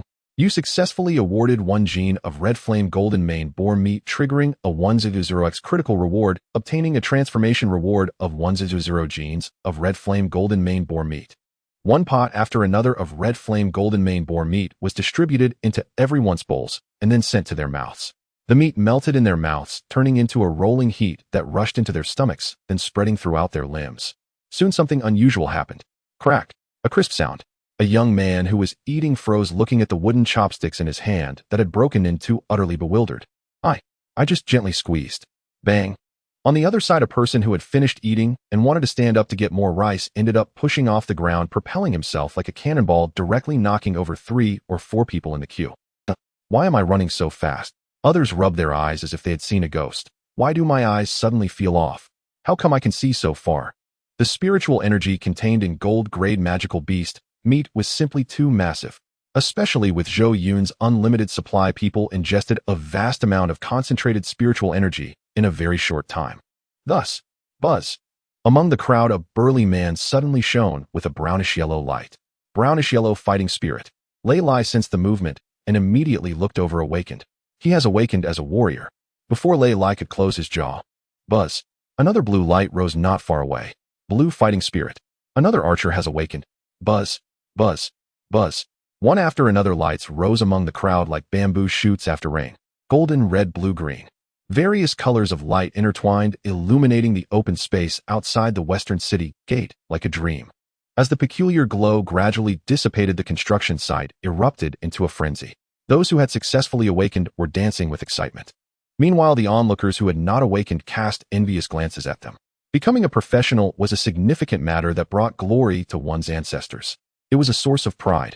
With this identity, not only could one find sustenance in a small town like Huaqing, but even in a lower-tier city one could scrape by. However, the joy did not last long, as everyone began to sense something was off. Something was definitely wrong. It was as if awakening to become a professional had never been this easy.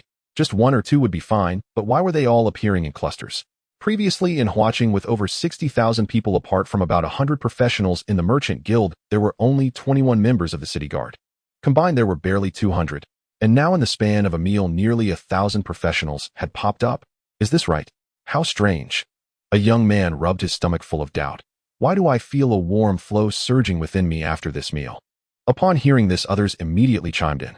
Yes, I feel the same way. I had a similar sensation when eating spirit rice before, but this time it feels much stronger. It feels warm and tingly, quite pleasant. Suddenly someone slapped their thigh. Do you think our awakening has something to do with this? Absolutely, someone nearby loudly agreed. It's obvious that this is connected. Otherwise, why would we awaken at this moment? Others were even more certain. It must be the spiritual energy. This warmth is definitely spiritual energy. Only with sufficient spiritual energy can one awaken. No one denied this. But the question was, where did the spiritual energy come from? They had consumed the spirit rice before work began, but they hadn't felt such intense effects. So, it must be the meat. This meat is definitely not ordinary. That's right. Although I haven't eaten meat often, this time it tasted exceptionally good. It was extraordinarily delicious. Hiss. So this meat. Could it be more precious than spirit rice? I can't imagine. Spirit rice costs 100 silver coins per pound. If this meat is even more valuable, how much would it cost? At this moment, an elder slowly said, ordinary meat does not contain such ample spiritual energy. Spirit rice is a silver grade food. So this meat, in my opinion, must be at least golden grade. My goodness. People gasped, golden grade.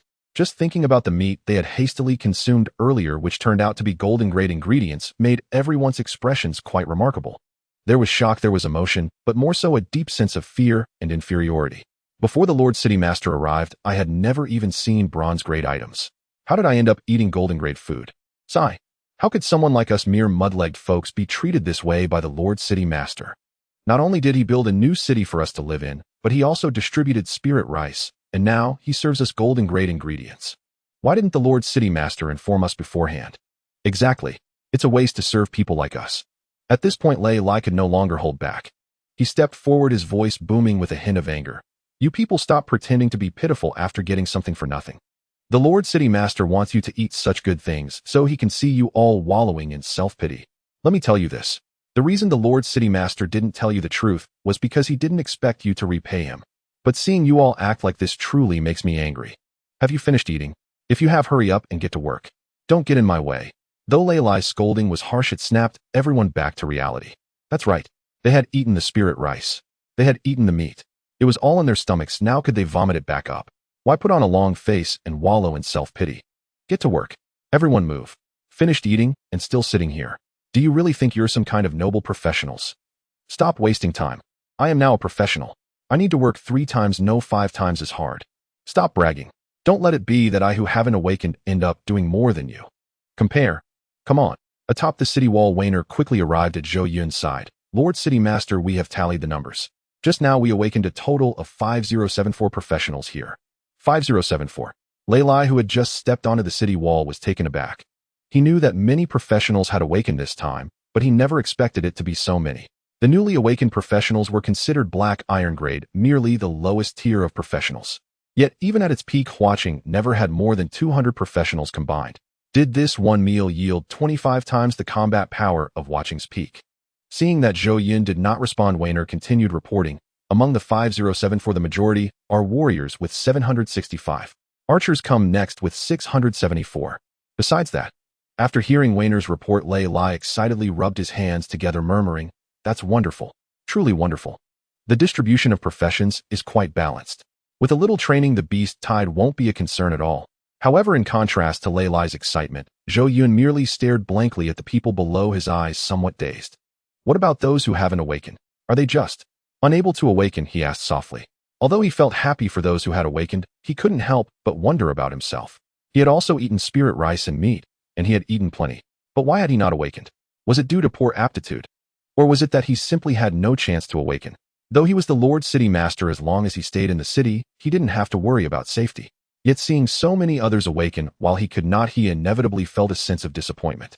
Hearing Zhou Yun's question, Lei Lai paused for a moment before bursting into laughter. "Lord City Master, don't worry. As long as there is enough spiritual energy, there are almost no people who cannot awaken. The so-called talent is simply the Buddhist affinity and capacity for spiritual energy. Those with good talent have a low threshold, so, with just a bit of spiritual energy stimulation, they can awaken as professionals. And those with poor talent can still awaken as long as there is sufficient spiritual energy. It's just a difference of speed. Although Lei Lai spoke lightly, Zhou Yun's heart remained troubled. Lei Lai said that there were almost no people who could not awaken. That meant there were indeed some who could not awaken. This was in line with what the teachers taught in school. With this concern on his mind, he was no longer interested in staying on the city wall. After delegating matters to Weiner and Lei Lai, he returned to the Lord City Master's residence. Lying in bed early, he tossed and turned, growing more and more restless. Finally, he took out his phone, wanting to see how his classmates were doing. Were there any patients like him with similar conditions? Even though the City Master world seemed like a different realm from the Azure continent he had crossed into, it was remarkable that the networks of both could connect. WeChat could also be used normally. Among them, the 999 unread messages in the group high school 2 class charging forward was particularly eye-catching. As soon as he clicked in, he was immediately bombarded by a screen full of worship. Wow, handsome guy, amazing. 1056 professionals, that's terrifying. Is this the value of scoring 721 in the college entrance exam? I kneel in admiration. I'm scared to tears. This isn't grade small city. Starting point is our end point. Does the big shot still need accessories? Please take me along. 1056 professionals. Zhou Yun raised an eyebrow. This number was quite astonishing. In the same small city, when he took over Huaqing, he only had Lei Lai and 21 other professionals under him. Compared to that, it was a world apart. At this moment, the main person, Wang Shui, appeared. Wang Shui, don't be like this. It just looks like a lot, but in reality, they're mostly black iron grade with only about 50 bronze grade and merely 3 silver grade. As soon as these words were spoken, the group erupted into a cacophony of wailing. Did you hear that? Is it true? Forget about the bronze grade, there are even silver grade professionals. If I had this lineup, I'd laugh, even in my dreams. With such a lineup, would they not be scared stiff if the beast tide came? Zhou Yun found it increasingly uninteresting. During his time in class, Wang Shui was never short of followers. Yet after graduating from the college entrance exam, everyone became city masters, and the atmosphere remained the same. Moreover, he did not see the chat content he wanted to see. Just as he was about to turn off his phone and sleep, someone in the group suddenly tagged him. Wang Shui, Zhou Yun, how are things on your side? Is it tough starting out in a grade small city? This tone, seemingly caring, was actually filled with sarcasm. Zhou Yun felt quite helpless about this. He didn't know why, but even though he rarely spoke in class, Wang Shui always seemed to have animosity towards him, targeting him constantly. As soon as Wang Shui spoke, others immediately chimed in grade city. Surely it doesn't have a single professional. No professionals isn't scary. What's scary is that there might not even be food. Plus it's freezing cold here. Hiss. Zhou Yun. Why aren't you speaking? You can't possibly. Oh, don't let this happen. Yamiadi, just as a few of them were having fun. Chu Shiner, enough already. Is it necessary to rub salt in the wound among classmates? Chu Shiner was the class beauty and also had the second best score in the college entrance exam after Wang Shui assigned to a grade city. As soon as she spoke, the group quieted down a bit. Wang Shui ran, fan, please don't be angry, I'm just showing concern for my classmates. Zhou Yun, come on, say something. How many professionals do you have? If there's even one, there's always room for operation. Chu Shiner, don't call me that, I'm not familiar with you. Zhou Yun, 5074. After sending the message, Zhou Yun turned off the screen and prepared to sleep. Originally not sleepy, after looking at the phone for a while, he inexplicably felt drowsy. Little did he know, as soon as he sent that message, a string of complaints and mockery followed. 5074. What are 5074? Could it be that there are 5074 professionals? Wow. In grade small city, more impressive than in grade small city. That's unheard of. Impressive. Could he be the chosen one? Hey, you misunderstood. He clearly means 5074 citizens. Oh, no way. It's still a city, and there are just over 5,000 people. Not even 10,000. That's about enough. They are already pitiful enough. If you keep this up with your sarcastic remarks, I might just join in. Wang Shui, you can't say that. Perhaps Zhou Yun means he has 5074 professionals. With such strength, he should be able to easily withstand the beast tide, right? He'll congratulate him in advance. Yes. Congratulations in advance. 1. Congrats to the Emperor Yuntian for passing the beast tide in advance. Emperor Yuntian is amazing. Zhou Yun naturally did not see these words. He only saw Chu Xiner's avatar suddenly pop up. Chu Shiner, Zhou Yun, don't mind them, just do your best. Chu Shiner, after surviving the first wave of the beast tide, I will come find you to hang out. Zhou Yun, okay. Afterwards, Zhou Yun sent 2 messages to Zhou's father. I'm doing well today, no need to worry. Don't forget to take your medicine before bed. Putting down his phone, he pulled over the quilt and found a comfortable position in the warm bedding. Sleep? The next morning, Zhou Yun had just woken up when he faintly heard the sound of work being done from the west. Are they still working? He immediately flipped over and got out of bed. What's going on with Wainer Lei Lai and Tai Lao? Did they really make everyone work through the night? He hurried to the west gate. As he climbed onto the city wall and looked over the parapet at the moment, he was stunned. What? What are they doing? To his surprise, the construction site outside the west gate was not filled with exhausted figures lying around as he had imagined instead. They were even more energized than yesterday. Moreover, the scene had become extremely bizarre and magical. If he didn't look closely, one might think two large armies were clashing. Boom. Not far away, a piece of bluestone as large as a grinding wheel stood in the foundation line. If it had been before, at least 3 or 4 strong men would be shouting orders and hammering away for a long time. But now, a newly awakened young warrior gripped the black gold fracturing pick in his hand, his eyes wide with fury, letting out a loud shout, angry slash. The pickaxe had instantly radiated a crimson battle aura, smashing down with the force of breaking mountains and splitting rocks. Crack! With a crisp sound, that incredibly hard bluestone shattered into neatly sized fragments, as if made of tofu, without needing a second smash. Good. Next piece. The warrior, still eager for more, charged towards the next target with his pickaxe in hand. Meanwhile, in the black pine forest, chopping wood was originally a laborious task requiring both cutting and trimming branches. But now, a wizard dressed in coarse hemp clothing elegantly waved a bamboo stick. Wind blade technique. Whoosh, whoosh, whoosh. Several crescent-shaped wind blades whistled forth, precisely slicing through the tree trunks. As the large tree crashed down, the wind blades retained their momentum, trimming the branches off the trunk so cleanly that it didn't even need sanding. Is this even possible? Zhou Yun watched with his mouth twitching. Looking further away, a group of awakened knights was lined up carrying a giant round log. They had no horses, but that did not hinder them from using their skills. Charge! With a rumble, a dozen individuals glowed with white light as the wind surged beneath their feet, resembling human tanks that swiftly traversed 100 meters, delivering the timber precisely to the designated location. And there were archers. They stood on high ground, wielding longbows borrowed from the city guards. Precise shot. Bang, bang, bang. It was not the shooting of prey, but rather the firing of iron nails attached with ropes. Those iron nails were accurately nailed into the scaffolding nodes dozens of meters high, easily completing the fixing work and saving the effort of climbing up and down. As for the assassins, they were already specialized in speed, and with their occasional use of the skill Shadow Strike, they moved up and down effortlessly, holding bricks in their hands, gliding across the scaffolding as if it were flat ground, leaving behind a trail of afterimages. What shocked Zhou Yun the most was the scene in the foundation pit. Come forth, Earth Guardian. A seemingly shy summoner boy pressed his hands onto the ground. Boom. The earth surged, and a 3-meter earth elemental giant rose from the ground. It did not engage in battle, but raised its massive fist against the freshly filled foundation soil.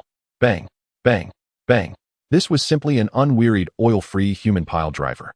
With every punch, the ground trembled, and the foundation was compacted to a solidity greater than iron. Watching this chaotic construction site, filled with magic and special effects, Zhou Yun felt his worldview being refreshed. Mages chopping wood, warriors breaking stones, knights pulling carts, assassins moving bricks, summoners driving piles. One could only say, it was an operation never imagined before. After all, in his established impression for professionals, combat was their primary duty. But to be fair, when professionals engage in construction, the efficiency is indeed high. It's too high. Simply outrageous. In just one night, the foundation that had been merely a prototype had transformed into a broad, flat, and deep giant trench with more than half of the first layer of foundation stones already laid. Zhou Yun felt a surge of emotion. Even though he was not a professional, he understood that releasing skills consumed physical and spiritual energy. How could everyone endure such high-intensity skill usage? Especially after learning from Lei Lai that everyone had indeed worked through the night, he immediately commanded, "Relay my order, all personnel stop work and go rest immediately." However, when Lei Lai conveyed the order, the professionals gathered at the city gate. "Lord City Master, we are not tired, we don't need to rest." "Yes, the more we work, the more energized we feel, as stopping makes us uncomfortable. Please, Lord City Master, let us continue working." Looking at this group of spirited professionals who not only refused to rest, but actively sought more work, Zhou Yun was at a loss for words. "The more we work, the more energized, oi." He chuckled helplessly. "It's already dawn, are you made of iron?" "Lord City Master, it's like this." Lei Lai stepped forward and explained softly. The energy from last night's golden tier beast meat was too immense. Even after awakening as professionals, that energy has not been fully absorbed and most of it is still trapped within them. If they rest, that energy would accumulate and become uncomfortable. But if they work, it accelerates the circulation and absorption of their spiritual energy. So for them, working is not tiring. It actually allows for rapid growth in their strength, making it an extremely efficient form of cultivation. I see, Zhou Yun suddenly realized. Therefore, he was not exploiting laborers. They were asking to work out of their own need. Then it's fine. It's unnecessary to intervene in what they willingly participate in. Since that's the case, Zhou Yun nodded, turning his gaze to the ordinary people who had not yet awakened. Let those who haven't awakened go rest. They are not professionals, so they shouldn't be subjected to this kind of toil. However, upon hearing this, Lei Lai's expression grew even stranger. He sighed and said helplessly, Lord City Master, to be frank, those who haven't awakened are even less inclined to rest than those who have awakened. Off. Zhou Yun was puzzled why. They are not cultivating. Please wait a moment, I will bring a few people over so you can ask them. Soon Lei Lai returned from the construction site with a dozen people. Each of them was soaked in sweat, yet their eyes were bright and spirited. Everyone listen, Lei Lai said as he looked at them. The city master cares for your hard work and has specifically ordered that you immediately stop work and go sleep. Your wages will still be paid. Hearing the words, go sleep, the expressions of the dozen people instantly changed. They immediately pleaded with Zhou Yun, Lord City Master. We don't want to sleep. We don't need to stop work. Really, I can still work. Look, I still have plenty of strength. A 17 or 18-year-old boy was so anxious that his face turned red. My lord, I also want to awaken. I want to be able to conjure fire like Brother Air go next door. Then you must rest. Zhou Yun advised, balance between work and rest is important. If you exhaust your body, how can you awaken? We won't exhaust. A middle-aged man raised his head with flames appearing to burn in his eyes. My lord, we also ate meat. Though we haven't awakened, there's a surge of warmth still pressing in our bellies. As long as we work, that warmth will give us more energy and bring us closer to awakening. We also want to awaken. We also want to become professionals. Lord City Master, please allow us. Please let us. Everyone suddenly knelt down. The dozen voices shouted in unison, though hoarse. It moved Zhou Yun deeply. From their voices, he heard a thirst for power. From their eyes, he saw a determination to change their fate. He understood. He realized. Before he became the city master, they had been in Flower City with metallic rings shining red falling into the line of execution. Even if they were not expelled from the city, they lived a life of uncertainty where they could die from hunger or cold at any moment. Now, although he had provided them with a full meal and found them work, they still felt uneasy. For them, only by becoming professionals would they truly feel secure. Did they have to work? Did they have to work here? Actually, neither was true. They simply wanted to live well. Having someone extend a helping hand, they just wanted to hold on tightly and not return to the past. So he smiled. All right, he said softly. Since you have this desire, how could I, as the city master, not fulfill it? If you want to work, you can. If you want to awaken, that's even better. But, he shifted his tone. You are iron and rice is steel. How can it be one-sided? Go. Call everyone over. Prepare to serve food. Yes. Everyone responded in unison. This time, everyone was noticeably more enthusiastic than before. When the order to serve food was conveyed, everyone gathered at the fastest speed. In the past, eating was to survive. Now eating. It was not just food, it was spiritual energy. It was the hope of becoming stronger. As for the debt to the city master, eating one bowl was a debt, eating two bowls was also a debt. They were already in enough debt. From the moment the city master ordered the execution line removed, they had already accumulated a debt they could never repay. With the second lavish meal of spiritual rice and golden tier beast meat down, the atmosphere on the construction site instantly reached its peak. These unfortunate people, who usually could barely fill their stomachs with brown rice, had never experienced such an overwhelming replenishment of spiritual energy, let alone a continuous boost. In less than a quarter of an hour, the crowd lit up with the glow of awakening, one after another. Buzz. Buzz. Buzz. Glorious. I've awakened. Ha ha. I've also become one. I'm a warrior. I can also break big stones now. Is this the feeling of being a professional? It's simply amazing. Meanwhile, the system notification sound in Zhou Yun's ear kept ringing. Ding. You have successfully gifted 1 pound of Qi and golden mane boar meat, triggered a 100-fold critical reward, and received a transformation reward of 100 pounds of Qi and golden mane boar meat. Ding. You have successfully gifted 1 pound of spiritual rice, triggered a 100-fold critical reward, and received a transformation reward of 100 pounds of Qi and golden mane boar meat. Ding. You have successfully gifted 1 pound of Qi and golden mane boar meat, triggered a 100-fold critical reward, and received a transformation reward of 100 pounds of Qi and golden mane boar meat. Ding. You have successfully conferred 1 pound of Qi and golden mane boar meat, triggered a 100-fold critical reward, and received a transformation reward of 10 purple jade glazed fruits. Purple jade glazed fruit, platinum tier. Its skin is as smooth as purple jade, and the flesh is as translucent as glass. It has an excellent taste, and the juice contains pure spiritual power, significantly improving physical condition, flushing out meridian blockages, making it a top-notch auxiliary spirit fruit for breaking through bottlenecks. A platinum-tier spirit fruit. Zhou Yun was extremely happy. Spiritual rice and Qi and golden mane boar meat were delicious, but having fruit was even better. He immediately took one out and took a bite. It was indeed delicious. Meanwhile, after a quick count by Weiner, it turned out that this meal led to another 2,306 citizens successfully awakening. Those who had not yet awakened were not discouraged. They touched their heated dantians, feeling the surging warmth within their eyes, filled with determination and confidence. It's coming. I feel I'm close. Just a little more. This thin layer of paper is about to be broken. Let's get to work. I just need a breath. As everyone encouraged one another, preparing to use this momentum to continue working, Zhou Yun's voice rang out again from above. Wait. Everyone stopped and looked at their city master with confusion. Zhou Yun smiled as he took out fruits that appeared smooth as purple jade and distributed them. Come everyone, take one. As people looked at the fruits in their hands, they swallowed repeatedly, yet their faces were full of doubt. Because these looked like pieces of precious jade, yet they exuded an aroma that made their mouths water, making them unable to resist taking a bite. Is this edible? Of course it can't be. It clearly looks like jade. Jade? Such a big piece. How can we only eat rice and meat? It's too greasy and the nutrition is unbalanced. Zhou Yun said while distributing. This is fruit after the meal, one for each person to ease the greasiness. Zhou Yun's words provided the answer.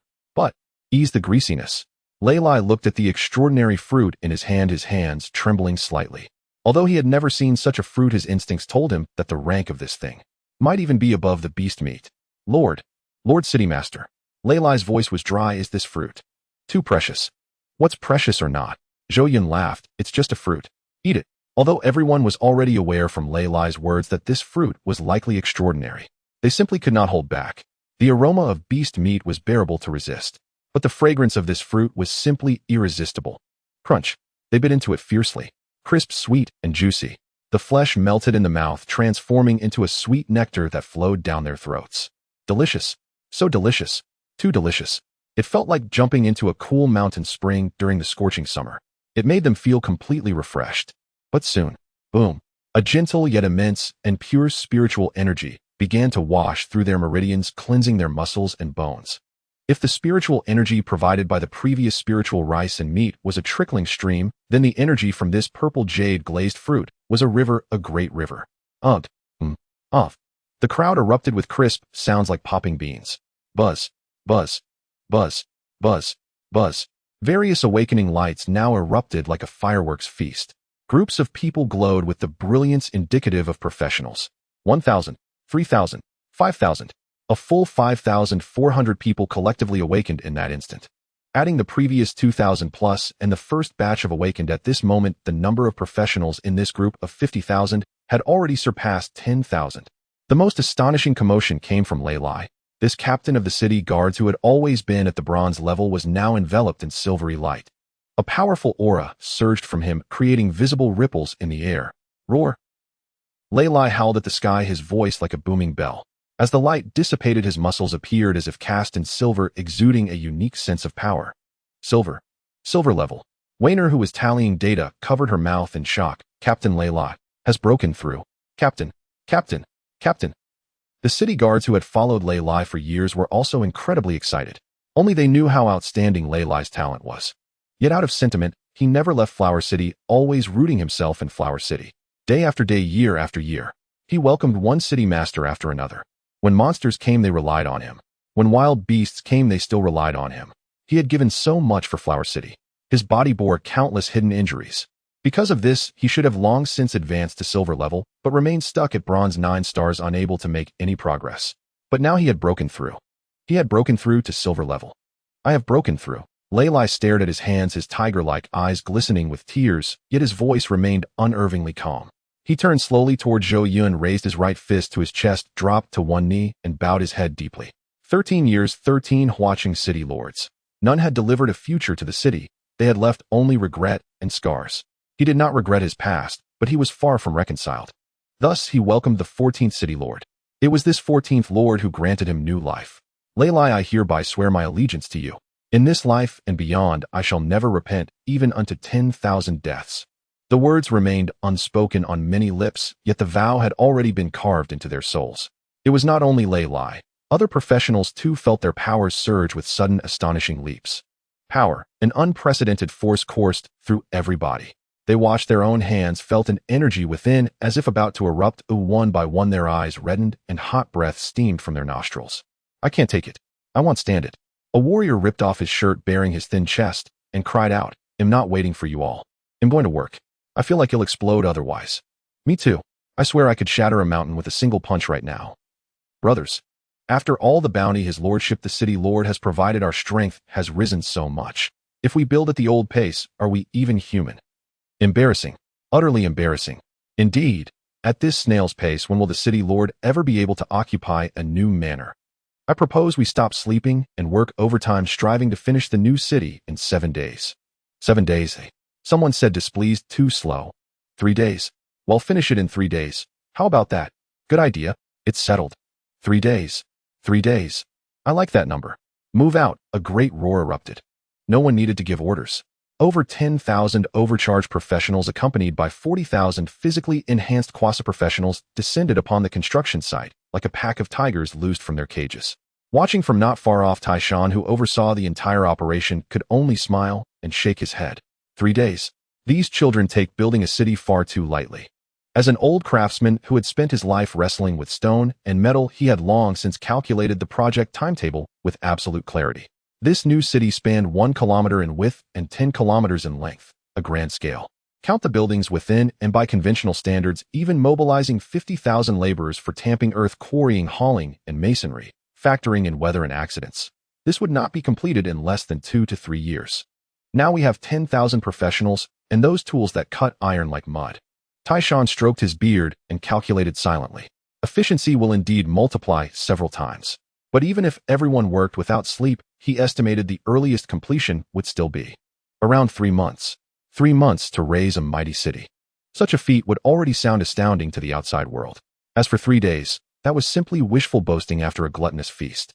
Meanwhile, a craze for apprenticeship swept the site.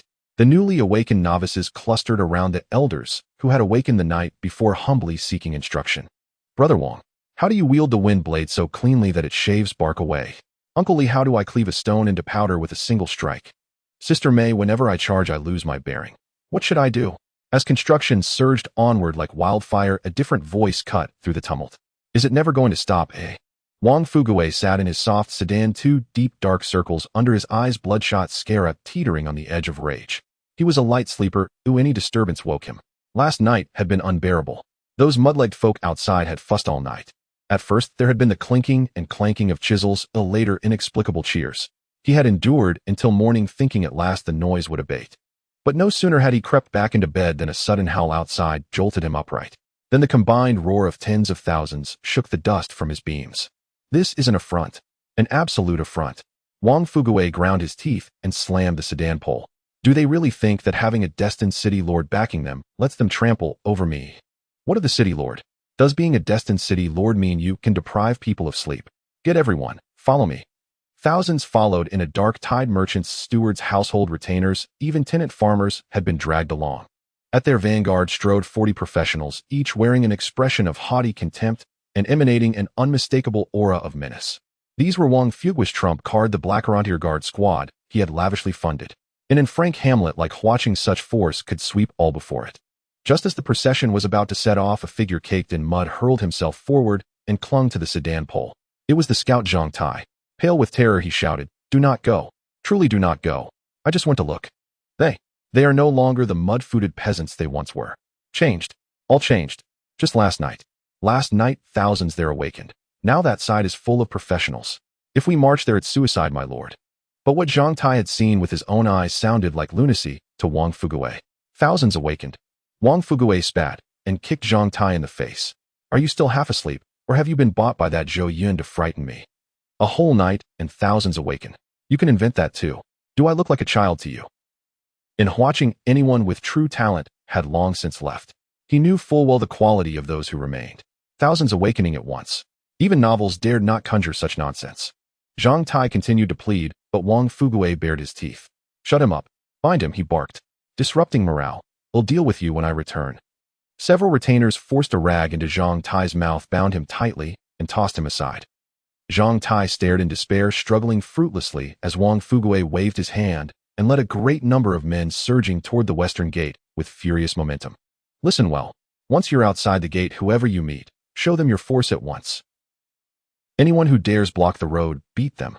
As they neared the west gate, Wang Fuguei continued his spittle-flecked pre-battle exhortation from the sedan. The 40 Black Arrantier guards at his side cracked their knuckles until they clicked, faces set in vicious smiles. They did not believe Zhang Tai's tale of thousands awakened. Yet the news could not simply be fabricated. Perhaps a few had indeed become professionals after eating the spirit rice. Still, a handful of mudfolk struck lucky could hardly overturn everything. They and Wang Fuguei stepped beyond the west gate first. And then they stopped. What lay before them seared itself into their memory. Across the construction plain, a riot of professional skill lights flashed incessantly. Fireballs, wind blades, rage slashes, charges. Everywhere one looked, professionals were unleashing their skills. 1,000, 2,000. No, the dense sea of heads, the continuous waves of spiritual fluctuation meant there were at least 10,000. Every one of them burned with zeal and raw drive. The guard captain Wang Fuguei had paid a king's ransom to hire swallowed a hard mouthful of saliva, his face drained white, and his knees trembled. My lord. Zhang Tai might have been conservative in his report. They had only dared come because they thought they held the advantage. Lei Lai, though powerful, was only one man. Add 20 city guards, and that made 21. If by chance a few more had awakened into professionals, at most the other side might field 30. But the opposing side already had 40 bona fide professionals, and 4,000 or more lining up behind them. The pressure was overwhelming. And now, the enemy boasted 10,000 professionals. This was no contest. If anything, they would be steamrolled. Even if Wang Fuguei threw in another 400 of those Black Arrantier men, they would not stir a ripple. At that moment, Lei Lai's voice thundered in their ears. Oh, if it isn't Chairman Wang. Lei Lai, newly risen to Silverdeer, wore a contemptuous cold smile and strode forward. What? Bringing so many people armed with knives and spears. Are you here to pick a fight? His gaze was like a blade cutting across Wang Fuguei's face. Wang Fuguei stammered, fear rendering him inarticulate. I came because I saw everyone working so hard and thought to see if there was any way I could help. Lei Lai sneered. Help? You? Then his expression darkened abruptly. Not needed. Leave.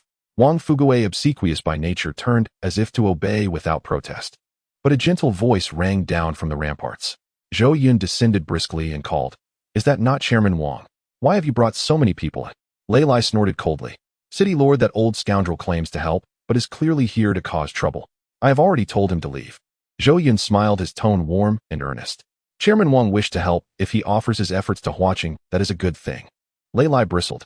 But those dogs clearly bear ill intent, he snapped, pointing to Wang Fuguei's followers. You did not see how aggressively they approached just now. His words faltered, for in that very instant the 1,000-strong crowd behind Wang Fuguei no longer bore the ferocious airs of before. Every thug and proud guard stood with bowed heads and placid smiles, hands hanging harmlessly at their sides. Where now was the earlier menace. They resembled a litter of tame kittens. See, Zhou Yun said with a smile, they clearly mean to help. How could we refuse such goodwill? They don't stand there dumbfounded. Since Chairman Wang is so eager, please take them to Old Tai and have him assign tasks. Hearing that, Wang Fuguei went slack with astonishment. He gaped at Zhou Yun's sincere smile, unable to speak. I only said it as a pretext, he thought. It was a mere excuse. An excuse, do you hear? Who actually wants to work? The men behind him were equally stunned. What was happening? Weren't we here merely to lend face? Why were we suddenly expected to labor? Who would do such a thing willingly? We have eaten our fill. This is madness. As the men exchanged bewildered glances, indecision hung in the air. A clear, bright ring of steel split the moment. Lei Lai suddenly drew his waist blade, and with a casual sweep cut toward the empty ground before them. With a thunderous rip, the frozen earth split open in a trench several meters long. The force of that single stroke nearly made the 40 black iron guards' eyes pop out. This was not the power of a bronze tier. Silver tier, undeniably silver tier. Had Lei Lai not been stuck at bronze 9 for so long? How had he suddenly broken through? Lei Lai sheathed his blade and smiled with an affable air, yet his eyes and voice were ice. Why are you all frozen in place? I see your faces look ill. Surely you are not regretting your decision. The assembled masses felt the hair rise on their arms. This was no question, it was a naked threat. It implied that anyone daring to utter a single no might find a blade at his brow the next instant. Wang Fuguei shuddered and instantly plastered a fawning smile across his face, bobbing his head like a toy on a string. A promise is a promise, he exclaimed. We said we'd help, so we shall help. How could we possibly regret it? It would be our honor to serve the city lord, he declared, turning to his men and calling aloud. Besides, we truly did mean to help, right? Yes, yes, yes. The crowd chimed in, voices suddenly eager. We will help. Well, go. I love working. And so they did. The construction site was bustling with activity. However, amidst this fervent wave of construction, a small group of people stood out, led by Wang Fugui and his several thousand-strong workforce. Huff, huff. I can't take it anymore. Wang Fugui, accustomed to a life of luxury, was holding a shovel, but had barely dug a few times before he was panting like a broken bellows, his expensive silk lining soaked in sweat. The henchmen and guards around him, who usually bullied others, were not doing much better.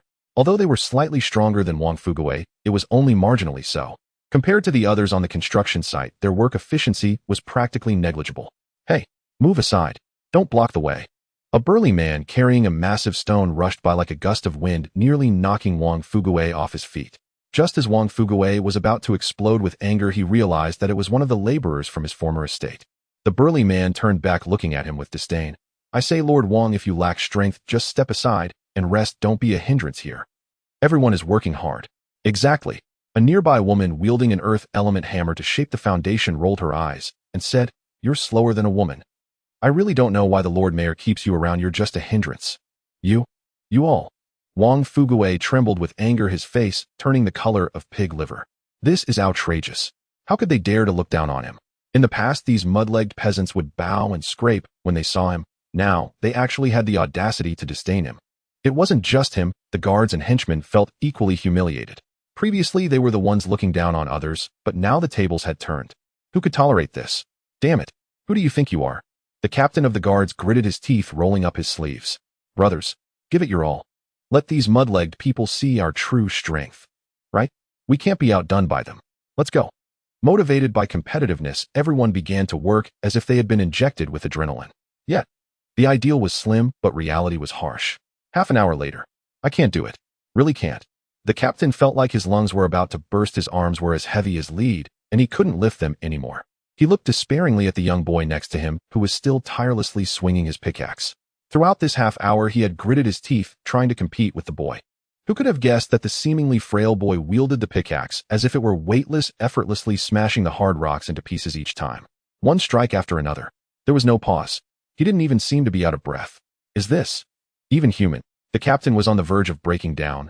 This is simply a beast in human skin. He couldn't keep up at all. While he had drained his last ounce of strength, the boy seemed to still be warming up. Moreover, the pickaxe he had was also quite unusual. At first, he thought it looked special, but what was the reality? Earlier, he had been smashing hard frozen soil with it for quite a while, yet the tip of the pickaxe hadn't even left a mark. As a black iron level professional, he considered himself knowledgeable. Trembling, he took a black iron grade steel dagger from his pocket and slashed at the pickaxe. Sizzle. Sparks flew. The steel dagger chipped while the black pickaxe remained as pristine as ever without even a scratch. This shocked him while confirming his suspicions. To easily chip a black iron-grade steel dagger, this pickaxe must at least be a good quality bronze-level item. After he shared this discovery with everyone, they all began testing their tools to varying degrees. However, the results of their tests left them even more astonished. Whether it was an axe, a pickaxe, or even a masonry knife, they were all bronze-level items. What kind of operation is this? If there are materials, shouldn't they be forging weapons and armor? How could they be used to forge such tools? What kind of financial power would allow such extravagance? Swish, swish. Just as they were feeling their scalps tingle, soft, white beams of light suddenly descended from the sky, enveloping them.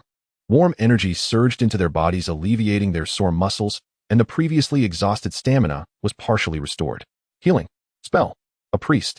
Wang Fugui and the others were stunned and turned to look. Not far away, a group of poorly dressed townspeople were rubbing a glowing orb. What are you doing? Wang Fugui was somewhat confused. We're not injured. Oh, don't move. The leading young priest hastily said, just cooperate a bit, let us practice our skills and brush up on our proficiency. Brush proficiency. Wang Fugui blinked, clearly unfamiliar with this concept. Yes, the young priest said helplessly, others don't need us, we have no place to practice healing spells. We just happen to see you all looking weak and lifeless. If we can use you for practice, why not? Hearing this, Wang Fugui and the others felt a surge of anger. They were merely resting. How could they be weak? Where were they weak? Where were they about to die? This is too much. Wang Fugui's blood surged. Who is weak? Who can't do it? I, your lord, am in perfect health. he said, forcing himself to stand up, kicking a few people around him. Everyone get up. Then keep working. To maintain their dignity, everyone struggled to get up from the ground and resume their work. However, less than half an hour later, thud, thud, Wang Fuguei and others collapsed again. This time it was genuine exhaustion. Wang Fugui's eyes rolled back, his tongue stuck out, and he lay on the ground like a puddle of mud, unable to move a single finger. Others were sprawled out all over the place, foaming at the mouth, their gazes unfocused. They had to admit that they had been hasty. If they were to work, wouldn't it be better to do so at their own pace? Why did they insist on trying to keep up with those beasts? Now their limbs were numb and their souls felt like they were about to leave their bodies. Dong, dong, dong. A series of crisp gong sounds suddenly rang out. Immediately afterward, Li Erniang's booming voice echoed across the entire construction site. Stop! Everyone stop! It's time to eat! Along with Li Erniang's deafening shout of "It's time to eat," the professionals who had been tirelessly working like perpetual motion machines suddenly stopped all their tasks. Charge! Food! Food! This time I want 2 big bowls. No one can stop me. Boom! Everyone surged towards the dining shed like a swarm of hungry ghosts. Watching this chaotic scene, Wang Fuguei slumped on the ground, let out a cold laugh, full of disdain. Mud-legged people are just mud-legged people. Although he couldn't work as hard as the others, his mindset was still very superior. Look at them, they look like they've never eaten before. One of the exhausted guards next to him swallowed hard and said, "My lord, to be fair, the food smells really good." The strange aroma drifted through the air, penetrating their nostrils like a hook, making their cravings claw out from their throats. What good smell? Wang Fugui's stomach also betrayed him with a growl, but he still maintained his composure, saying dismissively, "That's just because you're hungry. When you're hungry, everything smells good. Understand? No matter how good it smells, can it compare to the 8 treasure duck from my estate, or my emerald white jade soup?" Everyone nodded in agreement.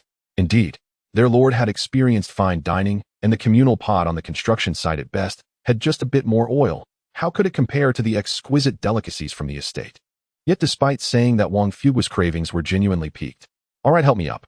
He snorted, and with the support of someone nearby barely stood up. "Let's go see. I want to see what kind of pig food has bewitched these mud-legged people so much." However, when they struggled to drag their heavy feet and finally reached the dining shed, all of them were left dumbfounded. The superiority on Wang Fugui's face had completely vanished. The guards who had just been echoing him were now wide-eyed, nearly popping out of their sockets. What? What is this? In the huge bowls held by the workers, what they saw was not the coarse rice porridge or mixed grain rice they had imagined. Instead, it was a type of rice, each grain plump and translucent, glowing faintly like pearls. Spiritual rice. Wang Fuguei exclaimed in disbelief. He was not unfamiliar with spiritual rice, although it was precious to ordinary townsfolk, costing 100 silver coins for a pound. But at his level, he could afford it. However, eating spiritual rice at every meal was beyond his means. He only cooked a small pot during festivals or when hosting distinguished guests. But here, these mud-legged people were eating it in huge bowls, and the spiritual rice was piled high like a small mountain. And looking at the meat in the bowl, there were chunks of golden aromatic meat that clearly weren't ordinary meat. This is beast meat, and at least at the silver level. The captain of the guards, a connoisseur, recognized the meat's origin and immediately drooled. He had once had the fortune to taste bronze-level beast meat, and just that one time had left an indelible impression, so he instantly recognized it. However, the beast meat before him was clearly more enticing and fragrant than the bronze level he had tasted. Smack! A crisp sound rang out. It turned out Wang Fuguei had suddenly struck down the captain's hand. Just a moment ago, the captain had unconsciously reached for the meat in someone else's bowl. "Have you never eaten meat or something?" Wang Fuguei scolded. "You've been following me for so long, and look at your behavior." The captain's face turned awkward, but he felt very unconvinced in his heart. Was that ordinary meat? That was silver-level beast meat. Have you ever eaten it? Yet he said nothing, because he saw many people finishing their meals and taking out a purple shiny object to nibble on. The exterior of that thing was like purple jade with fruit flesh akin to glaze. Each bite burst with juice and an enticing aroma. Now he too was puzzled, feeling that the fruit was extraordinary, but couldn't pinpoint what it was. What is that? Wang Fuguei felt his brain was not functioning. Is it jade? But wait, what kind of jade is produced near Huaqing? I've never seen such a thing. And besides, jade can't be eaten. Could it be some kind of fruit? That doesn't fit either. What kind of fruit grows like this? Just then, buzz, buzz, buzz. A familiar light suddenly lit up among the dining crowd. Huh, I've awakened too. Is this the power of spiritual rice combined with fruit? I've awakened too. I'm a professional now. Long live the Lord Mayor. 1, 2, 3, 4. In no time, nearly 1,000 beams of awakening light shot up into the sky. Seeing this scene, even a fool could understand. What talent! What miracles! It was all achieved through eating. It was the spiritual rice, the meat, and that purple fruit. All the spiritual energy contained in these foods had forcibly transformed this group of ordinary folks into professionals. No wonder. No wonder. No wonder these people had looked like they were dying just a couple of days ago, and now in the blink of an eye, they had become professionals. With such food, even ordinary pig meat could become beast meat, let alone humans.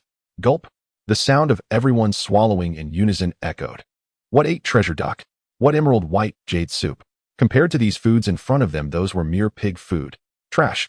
At this moment, even Wang Fuguwei himself thought the same. Quick line up. Wang Fugui's eyes turned green. All his previous restraint and arrogance vanished as he pushed aside those supporting him and eagerly rushed into the food line. He wanted spiritual energy too. He wanted to awaken. If these mud-legged people could do it, why couldn't Lord Wang? All of you move aside. Let me go first. I'm here to help. I want some too. Me too. For the sake of this food, for the chance to awaken the crowd who had just been exhausted, unleashed extraordinary potential, and forcefully squeezed into the line. Those cut in line felt uncomfortable and wanted to say something, but since Wang Fuguwei and the others had long established their authority in watching, they ultimately couldn't voice their complaints. Soon it was Wang Fugui's turn to get food. He held out his bowl and forced a very strained smile at Li Ernyang, who was in charge of serving. Auntie, it's my turn. Even he felt that this phrase sounded quite awkward. After all, normally, he wouldn't even spare a glance at someone like Li Ernyang. But this time was different. He was there to get food, so he reluctantly managed a good expression. However, when Li Ernyang saw him, her original smile instantly vanished. Clang. She directly picked up a large wooden lid and tightly covered the wooden bucket containing the food. It's gone, she said coldly. What? Is it gone? Wang Fuguwei was taken aback. And are you joking? I just saw that there was still more than half a bucket left. If I say it's gone, then it's gone. Li Ernyang put her hands on her hips, glaring coldly. Can't you understand human words? Nearby, several aunties responsible for serving the dishes mimicked her, also covering the food buckets with lids. Huh. This spiritual rice was specially granted by the city lord, who saw that everyone was not full and felt pity. You, Wang Fuguwei, who claims to be a person of half the city, why do you come to fight us for food? Shameless. You. Wang Fuguwei pointed at Li Ernyang, feeling the urge to explode, but his words faltered at his lips. Fine. No rice, huh? He pointed at the meat pot and said, then just give meat. Bang. The meat pot was also covered. The meat is gone too. Another aunt rolled her eyes, completely ignoring Wang Fuguwei. What kind of person are you? Saying just give meat. Shameless. How shameless? Wang Fuguwei was so angry that the flesh on his face was trembling. Isn't this a bit too much? No rice, no meat. Just a moment ago, he had clearly seen a full pot of freshly cooked meat. All right. He forcibly suppressed his anger. Then give me a few fruits. There must be fruits. Although he had never seen those fruits, the merchants I told him that the fruits were the most valuable. As long as he could eat a fruit, it wouldn't be a loss. Moreover, this time, he remembered to reach out for the basket containing the purple jade glazed fruit while speaking. Bang. Li Ernyang was quick, wielding a ladle covered in rice grains, and struck Wang Fuguwei hard on the back of his hand. Ouch! Wang Fuguwei cried out in pain, a red mark instantly swelling on the back of his hand. What are you doing? Trying to steal? Li Ernyang protectively held the basket of fruits behind her, glaring at him like a thief. The fruits are gone. That was dessert for those who worked. How much work have you done? Do you still have the nerve to eat fruits? Go away. Don't be an eyesore here. How can you treat us like this? Wang Fuguwei, holding his swollen hand, felt both angry and wronged. Yet he couldn't fight back. He shouted in despair, there is clearly food, there is clearly meat, and there are clearly fruits. Why can't we eat? We have worked too. We have all contributed too. His guards and thugs behind him also displayed faces filled with indignation, echoing, yes. Our hands are all worn out. I'm exhausted, why can't I eat? We worked all morning, why the different treatment? They shouted loudly, seemingly wanting others to come and judge. However, as soon as the words left their mouths, in the crowd devouring their meals, someone couldn't hold back and suddenly burst into laughter. Soon laughter erupted like waves throughout the dining shed. Huh, you're killing me with laughter. An old man with a mouth full of grease pointed at Wang Fuguwei, and the others speaking, without mercy, the little work you did, how can you even mention it? I saw clearly from over there. The bricks you moved all morning aren't even as many as my 11-year-old nephew moved. Exactly. Another aunt put down her bowl, scoffing, I don't know who it was, but with a pickaxe you couldn't even dig a hole after half a day, and we're just panting. I'm not bragging, but with this bunch of soft-shelled shrimp, I alone can match 100 of you. Wang Leioi, you should be more mindful. That food is for those who work, not for those who laze around. If I were you, I would have found a tofu block to crash into by now. How could you still have the face to beg for food here? Each mocking remark pierced the hearts of the merchants like arrows. Wang Fugui and the others' faces turned green and red, filled with shame and anger, wishing they could split open the ground and hide in it. Standing not far away, Taishan Lei Lai and Weiner, who was busy counting the data along with a group of small officials maintaining order, merely watched the scene with cold eyes. No one helped them speak. In everyone's view, those who usually acted tyrannically were getting their just desserts today. Why did they come to build a city here? Wasn't it because these merchants forced them into a corner, just as the situation reached a stalemate and Wang Fugui and the others were about to collapse? Why is everyone standing still? A gentle voice broke the deadlock. Zhou Yun walked over from the city tower, looking curiously at Wang Fugui. President Wang, why aren't you eating? You've been busy all morning. If you don't eat, you won't have the strength to work. Such warm words sharply contrasted with the sharp taunts of others. At this moment, Wang Fugui saw Zhou Yun feeling like a bullied child seeing their parent. All the grievances he had been holding back burst forth. I want to eat too. Wang Fugui muttered, his voice tinged with a hint of tears, but they won't serve me food. With Wang Fugui leading, the people behind him could no longer contain themselves and began to complain all at once. Yes, City Lord. You judge for us. We are exhausted too. We are almost dead from fatigue, just wanting a bite of food, and they won't give it. Clearly there was food left in the bucket that Aunt insisted on covering it, saying there was none. That pot still had so much meat, but they wouldn't let us eat it. A scoop of meat soup would be fine. Others get whatever they want with full bowls, yet when it comes to us they give nothing. Isn't this bullying, honest people? Hearing this, everyone fell silent. Their gazes turned peculiar. Honest people? Really? When did the term honest person become associated with you? Huh, truly shameless. It's just because they saw us eating something unusual that they rushed to leech off. If it were the usual slop, they probably wouldn't even bother looking at it, and might even spit in it, right? Hearing what everyone said, Zhou Yun nodded. Of course, he understood the conflict between the two sides. He turned around and looked at Lian Yang, who was still like a door god blocking the food bucket, and gently advised, Aunt, fairness is important. Since President Wang and the others have worked, we should treat them equally. Why not just let them eat? Lian Yang originally maintained an attitude of, even if the King of Heaven comes, I won't serve them, glaring at Wang Fugui. However, upon hearing Zhou Yun speak, the prickliness on her body instantly receded. She had a million grievances against Wang Fugui and his group, but she had no temper against Zhou Yun. Yes, Lian Yang said obediently, City Lord, you are right, we were wrong. After saying that, she turned her head and shot a fierce glare at Wang Fugui and the others, her eyes seemingly saying, you're lucky. Then she lifted the lid off the food bucket and struck the edge of the bucket with the ladle. What are you looking at? Do you still want me to feed you? Bring the bowls. Finally they were served rice. As the large bowl filled with soft, glowing spiritual rice topped with golden, enticing, thick broth meat was placed in their hands, Wang Fugui and his subordinates trembled. Without any hesitation or modesty, the crowd dug in like they hadn't seen food in generations, shoveling several large mouthfuls into their mouths. Boom. The aroma and heat instantly filled their mouths and noses. In that moment, tears were about to flow. Delicious. So delicious. The rice grains were soft and chewy, carrying a hint of sweet spiritual energy. The meat chunks were fatty yet not greasy, melting in their mouths. The rich, meaty aroma, accompanied by the steaming broth, burst in their mouths, warming their throats all the way down to their stomachs. Additionally, a strong spiritual energy surged from their dantian, spreading throughout their bodies. They felt completely at ease, soaring, as if transcending. Whoa, what kind of divine flavor is this? So fragrant. So fragrant. Was everything I ate before just pig food? Spiritual energy. Such rich spiritual energy. After a frenzied feast, before they could savor the taste, the changes in their bodies followed closely. Hot. A scorching heat surged through their bodies like a runaway wild horse. Their previously sore and almost numb limbs were now filled with strength. Yet this was not the end. Buzz, buzz, buzz.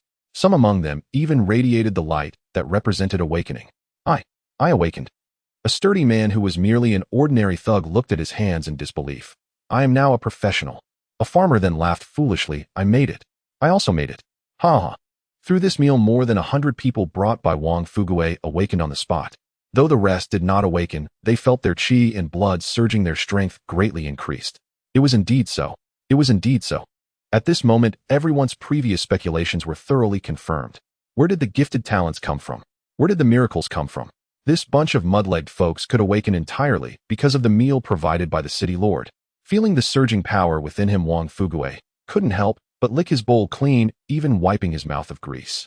In his heart, he couldn't help but laugh loudly. Zhou Yun, you are still too naive.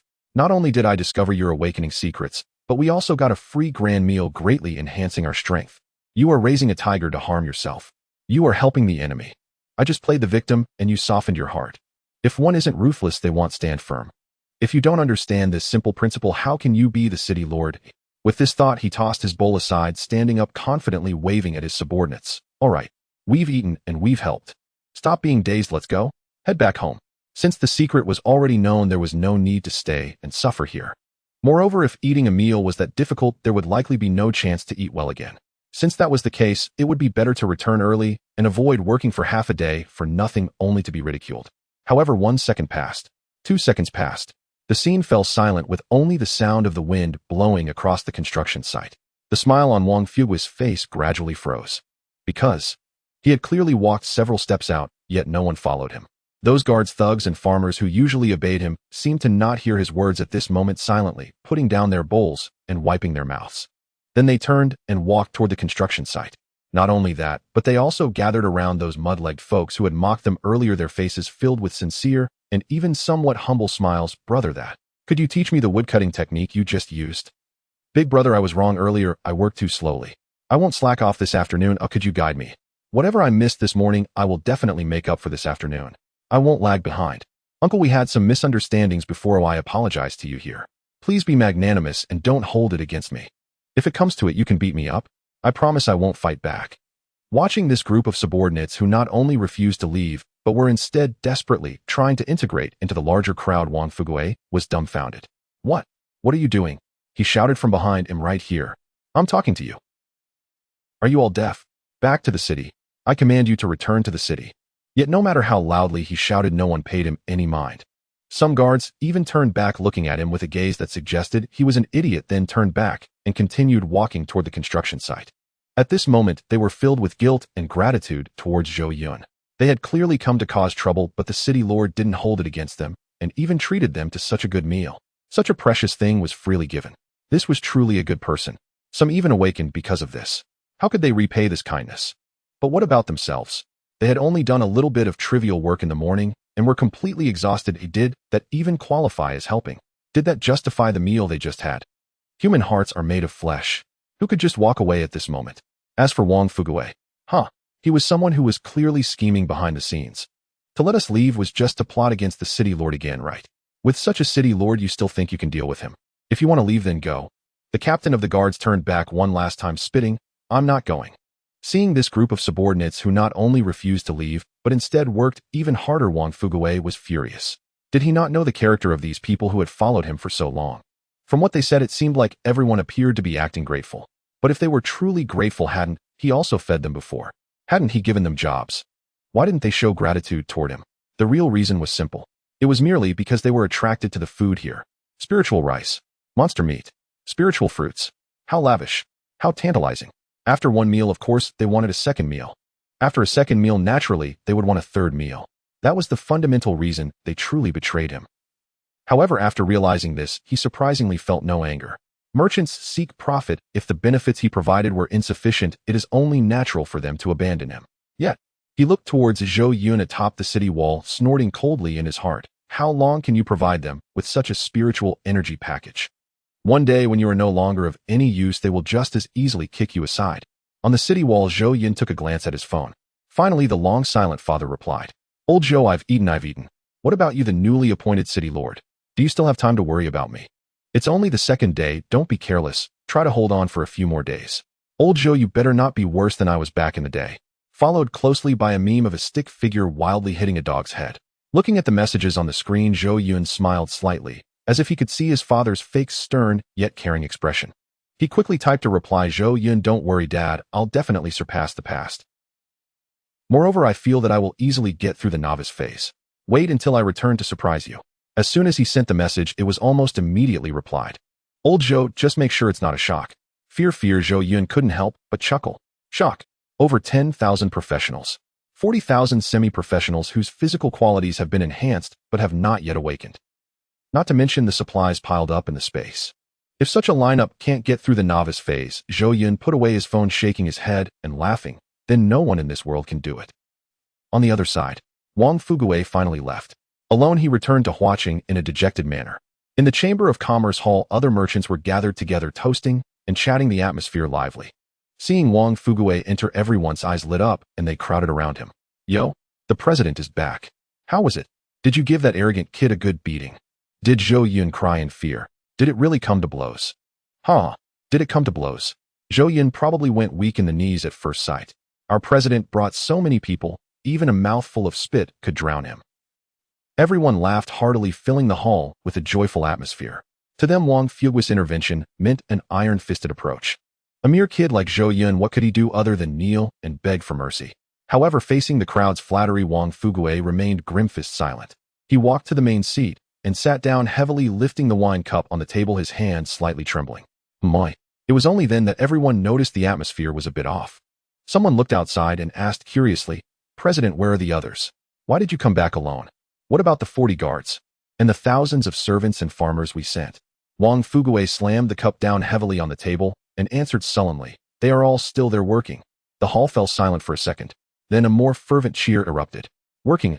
A fat merchant slapped his thigh and suddenly realized, of course the president is decisive in action, forcefully driving out those who held us back. That's how it should be. Another tall, skinny man gave a thumbs up, clearly impressed. Those lowly peasants are detrimental to the development of the city. They should have been expelled long ago. Unlike that Zhou Yun, who is simply delusional, even releasing their metal rings.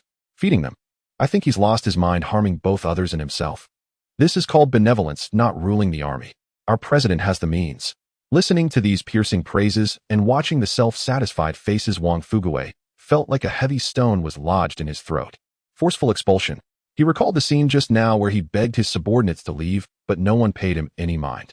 He thought of those mud-legged folks who were usually treated as worthless, now each enjoying spirit rice more precious than gold, wielding divine weapons that could buy half of watching their strength soaring. Who is really losing their mind? Who is truly harming others and themselves? Wang Fuguwei opened his mouth, but found himself speechless. What could he say? That he was actually chased back? That their servants and guards had already defected? He couldn't afford to lose face. Just as the merchants were still flattering Wang Fuguwei, fantasizing about Zhou Yun being thoroughly subdued. Bang! The tightly closed door was suddenly slammed open, bringing in a gust of cold wind. Everyone was startled and turned around in displeasure. They saw Zhang Tai drenched in sweat staggering in. As soon as he entered, he fell to his knees with a thud, crying out, "President! Gentlemen, there's a big problem." Outside the East City Gate, a large group of people suddenly came, refusing to listen to advice and insisting on entering the city. A large group of people. Wang Fuguwei felt a jolt in his heart. Are they the refugees driven out from other cities? Exactly. Zhang Tai said urgently, a sea of black. At least several tens of thousands. Upon hearing this, the chamber members immediately erupted, their faces turning from rosy to disgust. Several tens of thousands. Just got rid of one batch and now another comes. Why do we have to take all the trash from other cities? Close the city gates. What's there to report? A fat merchant smashed his wine cup in anger, saying, "We worked hard to help the president drive out that batch of trash. Oh, why should we let in another batch?" Everyone chimed in, exactly. Why should we take in the refuse no one else wants? Let them roll away. The further they go, the better. If they dare to come close, shoot a few arrows, kill a chicken to scare the monkeys. Does this need teaching? The crowd's attitude was surprisingly unanimous. To them, these refugees were not people at all, but walking plagues, burdens that would lower watching status. No, we can't drive them away. Zhang Tai said, "It's snowing heavily outside, freezing cold. They said they don't want to die out there and must come in for shelter." The leader said that if we don't open the door, they will force their way in. Force their way in. Upon hearing this, the chamber members first froze, then became furious. How dare they? A bunch of filthy beggars dare to force their way through the city gates. Is there no law anymore? Where is the city guard? Where has Lei Lai gone? A fat merchant slammed the table and shouted, "Send Lei Lai with people. Suppress these rioters. Whoever dares to break and kill them. I don't believe we can't handle them." Lei Lai is building a fort outside the West City Gate. Wang Fuguwei downed another cup of wine. As soon as this was said, the entire hall fell silent. Everyone's face changed, and they sobered up considerably. Oh yes, Lei Lai has always had issues with the Chamber of Commerce. He has long been in cahoots with Zhou Yun and is now outside the West City Gate. And even if Lei Lai is inside the city, they can't mobilize him. But if Lei Lai doesn't handle it, who can? With tens of thousands of desperate refugees outside ready to force their way in at any moment. And yet they have no soldiers to send. This is bad. If the city guard is not here with just a few gatekeepers, the city gate is truly going to be broken through. The fat merchant broke into a cold sweat. Once these tens of thousands of refugees storm in, if there are no city guards to suppress them, these wealthy chamber members would undoubtedly be the first to become easy targets. People's drunkenness was completely gone, and a sense of panic began to grow in their hearts. At this moment, they almost instinctively turned their gaze to Wang Fuguwei, who sat in the main seat. President, it's okay. We still have the president. The crowd clung to him like a lifeline, urgently gathering around. President, what about the thousands of men you took with you? And those 40 black iron-level masters? Quick, hurry and bring them back. We can't rely on the city guards anymore. We can only depend on ourselves. As long as your men come back, these refugees are nothing to fear. If they truly break in, Huaqing will be ruined again. Looking at the hopeful eyes all around him, Wang Fuguwei looked up to the sky in silence, feeling a deep sense of powerlessness in his heart. I wish I could too. I want them to come back even more than you do. However, recalling how just now he was treated like air by his subordinates. Recalling the guard captain's words, if you want to leave, you can who I want. Wang Fugui's mouth twitched, leaving him speechless. What's wrong, President? Speak up. Quick, give the order. The fire is burning at our feet. Facing the crowds, urging Wang Fuguwei, closed his eyes, tears nearly streaming down his face. I wanted to. His voice was hoarse, tinged with a hint of despair, but they are no longer my people. What a... The crowd was shocked, not even having time to ask for details. Boom. A loud noise came from the east, shaking the very floor of the chamber. Zhang Tai felt the commotion, his legs went weak, and he collapsed to the ground. It's over. The city gates have been breached. Boom. That loud sound not only shook the chamber, but also carried through the biting cold wind all the way to the construction site outside the west gate. The once bustling construction site instantly fell silent. People stopped working one after another, turning to look eastward. There, the originally gray sky was now faintly illuminated by an ominous glow, thick black, smoke twisted grotesquely in the wind, and snow resembling a black dragon swallowing life. Something has happened. Zhou Yun frowned slightly. Almost instinctively, he rolled up the blueprints in his hand and stepped forward towards the city. City Lord, don't. A strong figure suddenly stepped out, blocking Zhou Yun's way with a gust of wind. It was Lei Lai. This newly promoted silver-level city guard captain wore a near-cold smirk on his face. Kneeling on one knee, he appeared respectful, but his imposing figure stood firm like an iron tower. City Lord, that is in the direction of the east gate. Given the commotion, a large number of refugees must be forcing their way into the city. He raised his head, his voice booming. Since the city has been breached, it must be chaos. The eastern district will undoubtedly be in turmoil. How can you, with your noble self, take such risks? Take risks? Zhou Yun stopped, looking at Lei Lai with a calm tone. Since you know it's chaos, as the city lord, I must quell it. Captain Lei, step aside. I won't. Lei Lai gritted his teeth fiercely, his usual obedient eyes sparkling with stubbornness. City Lord, you have a kind heart and cannot bear to see the people suffer. But you must understand who is suffering over there right now. It's the merchants. It's Wang Fuguwei and his band of vampires. Every word he said seemed to be squeezed out from between his teeth, filled with deep hatred. You didn't see how Wang Fuguwei looked when he left. But I saw it. He and his merchants have always seen you as an enemy. These starving and freezing refugees entering the city will first seek out these wealthy individuals.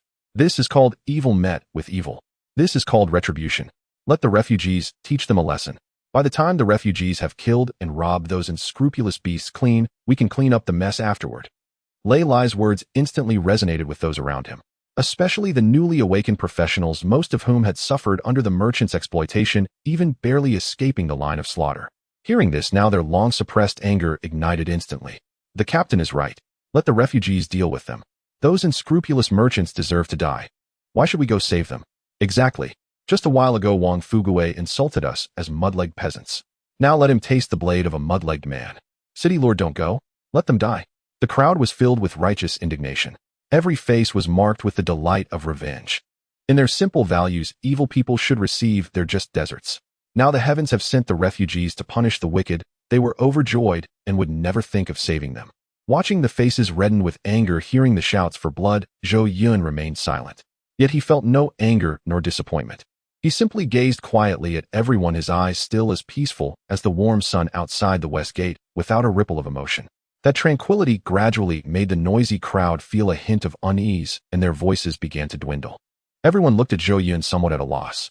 For some reason, facing those clear eyes that seemed to reflect the human heart, they felt a strange guilt. Lei Lai, Zhou Yun spoke softly, his voice not loud, but clear in everyone's ears. You think they deserve to die, right? Of course, damn it. Lei Lai clenched his neck, his voice as hard as iron. Zhou Yun did not respond immediately. He raised his hand to summon several city guards, speaking at a steady pace, each word clearer than the last. Send people to East Street and East Alley first to extinguish the fire and protect the residences. Surround the refugees first and do not allow any indiscriminate killing. Anyone who harms others, seize them. Anyone caught stealing food, separate and manage them. Anyone with the elderly or children caught in the crowd, bring them out first. A few city guards were momentarily taken aback, but then cupped their fists and accepted the orders, turning to rush into the wind and snow. It was only after their figures disappeared towards the city gate that Zhou Yun turned back to Lei Lai. What about those refugees? Lei Lai frowned. Zhou Yun asked, what about those who are pushed and squeezed, who will starve if they cannot get food, and who may be trampled or killed if they do? Lei Lai's throat moved. They breached the city first. Zhou Yun nodded, not denying it. The city breach deserves punishment. Injuring others deserves punishment. Arson and murder deserve even harsher punishment. Upon hearing this, Lei Lai was momentarily stunned. Zhou Yun's voice remained steady, but punishment and letting them die in chaos are two different matters. The wind and snow swirled between the two. In the distance, a black smoke rose again in the eastern district.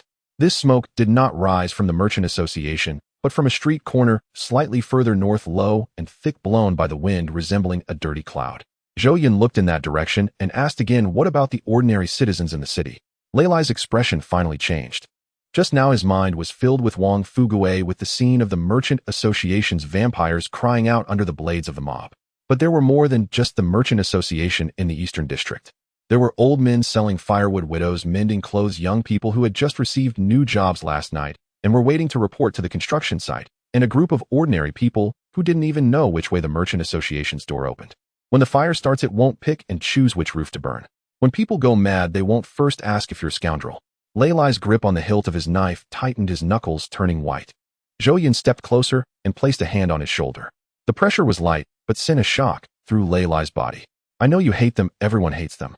Zhou Yun continued, I also have no intention of letting the Merchant Association's debts go unpunished. The people around them who had been shouting, let them die, gradually quieted down. They heard the word debts. They also heard that Zhou Yun was not absolving the Merchant Association. Zhou Yun looked at Lei Lai and all the people behind him, but debts must be settled while people are alive. If people die in chaos, what remains is not justice, but a pile of wreckage.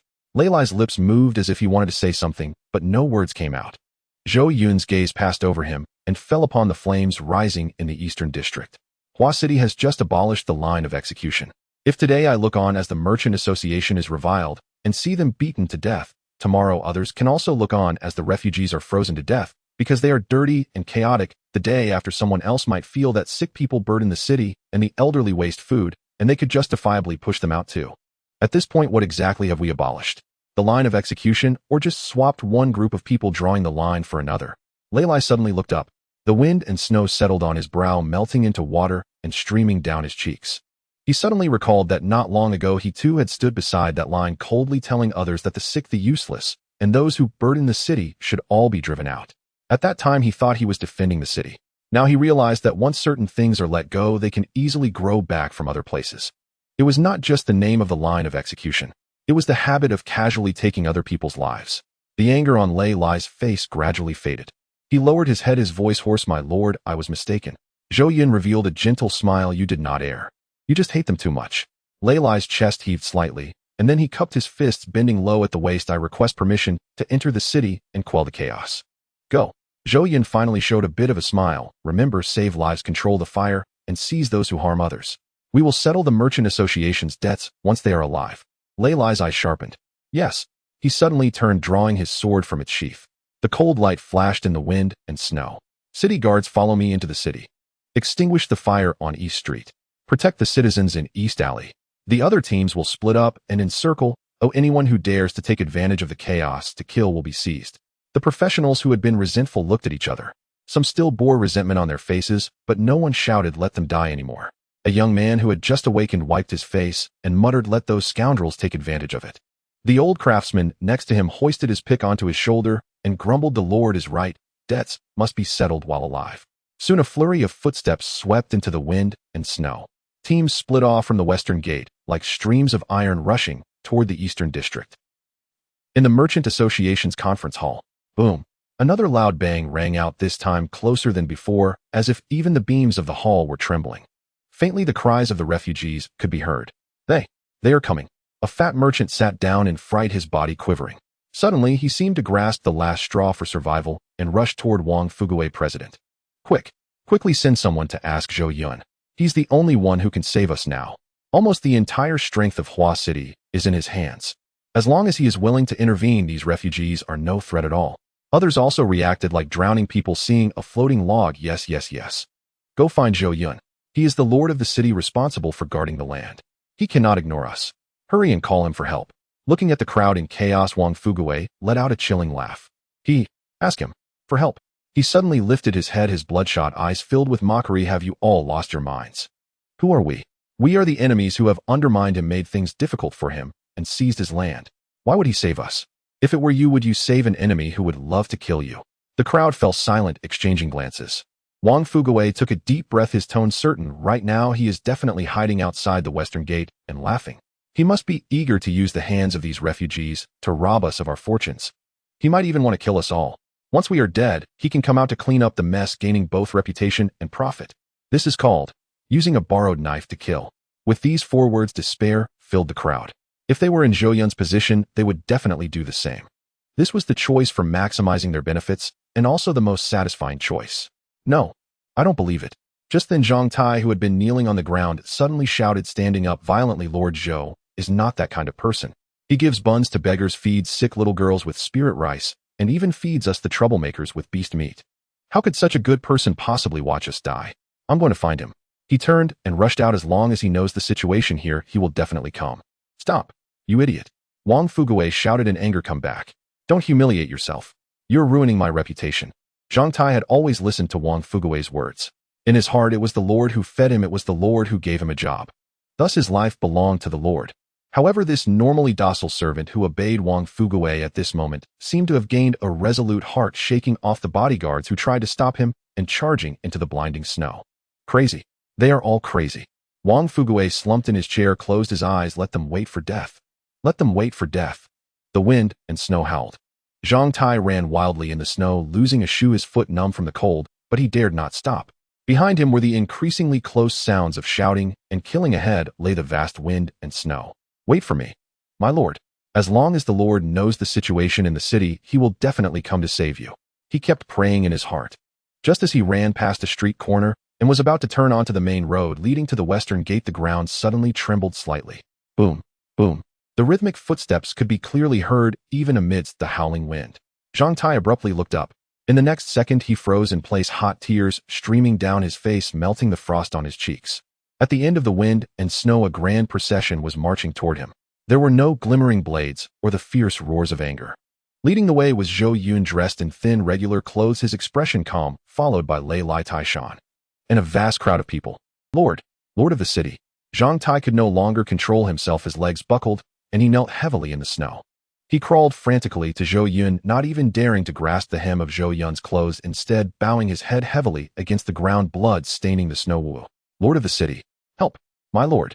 Wang Fuguwei and the others are almost done for. The merchant association is about to collapse. Please. Although my lord is petty, even though he has offended you before, he does not deserve to die. Please show mercy and save him. Zhang Tai cried and begged frantically, knocking his head. He feared Zhou Yun would utter a no. He dreaded seeing a trace of satisfaction for revenge on the face of this powerful figure.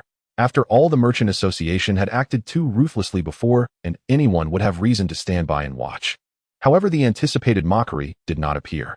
A pair of warm hands firmly supported his arms, stopping him from knocking his head any further. Zhang Tai, with tearful eyes, looked up to meet Zhou Yun's gentle, all-embracing gaze. Zhou Yun did not seem surprised by his cries or show any glee at his misfortune. He simply spoke in an ordinary tone, gently brushing the snow off Zhang Tai's shoulders, his voice soft, yet carrying a reassuring strength. Get up, the ground is cold. Don't worry. Zhou Yun looked past him, his gaze directed toward the direction of the blazing fires at the Merchant Association. Your lord is also one of my citizens. I will not sit idly by. In that moment, Zhang Tai felt as if his heart had been struck hard by something. My citizen. Even someone like my lord is considered your citizen. Looking at that not particularly tall figure, which at this moment seemed to tower above all, Zhang Tai suddenly collapsed in the snow, wailing loudly. My lord, you are mistaken. You are truly mistaken. Meanwhile, the eastern district was already in chaos. Hunger can turn people into beasts. When the first door plank was kicked open and the first handful of rice husks was seized, the red light in the refugees' eyes could no longer be suppressed. Rob, there's food. This city is full of food. Why should we eat grassroots and tree bark outside while they eat rice husks inside? Smash. Smash their doghouses. At first they were just looking for food. But soon this survival-driven plundering transformed into pure destruction and venting fueled by extreme jealousy and hatred of the rich. Bang! The door of a wealthy household was smashed open. The refugees surged in like a swarm of black locusts. They not only seized food, but also smashed exquisite porcelain, tore precious paintings into shreds, and even knocked down wealthy individuals who could not escape beating them mercilessly. At this moment, the repressed, evil nature within humanity erupted completely. Watching those high and mighty lords begging at their feet, this twisted pleasure was even more addictive than being full. Go to the big house. Find the biggest house. Locate the Merchant Association's headquarters in this city. Inside there is not only food, but also treasures of gold and silver. Someone shouted a command, and the previously scattered refugees, like sharks smelling blood, converged into an unstoppable torrent rushing towards the Merchant Association Hall. Inside the Merchant Association Hall, the merchants who had just been clamoring to kill the chickens to warn the monkeys were now all huddled under tables or hiding behind cabinets, trembling like chaff. Outside, the crashing and roaring like a tsunami, with each sound causing their hearts to stop.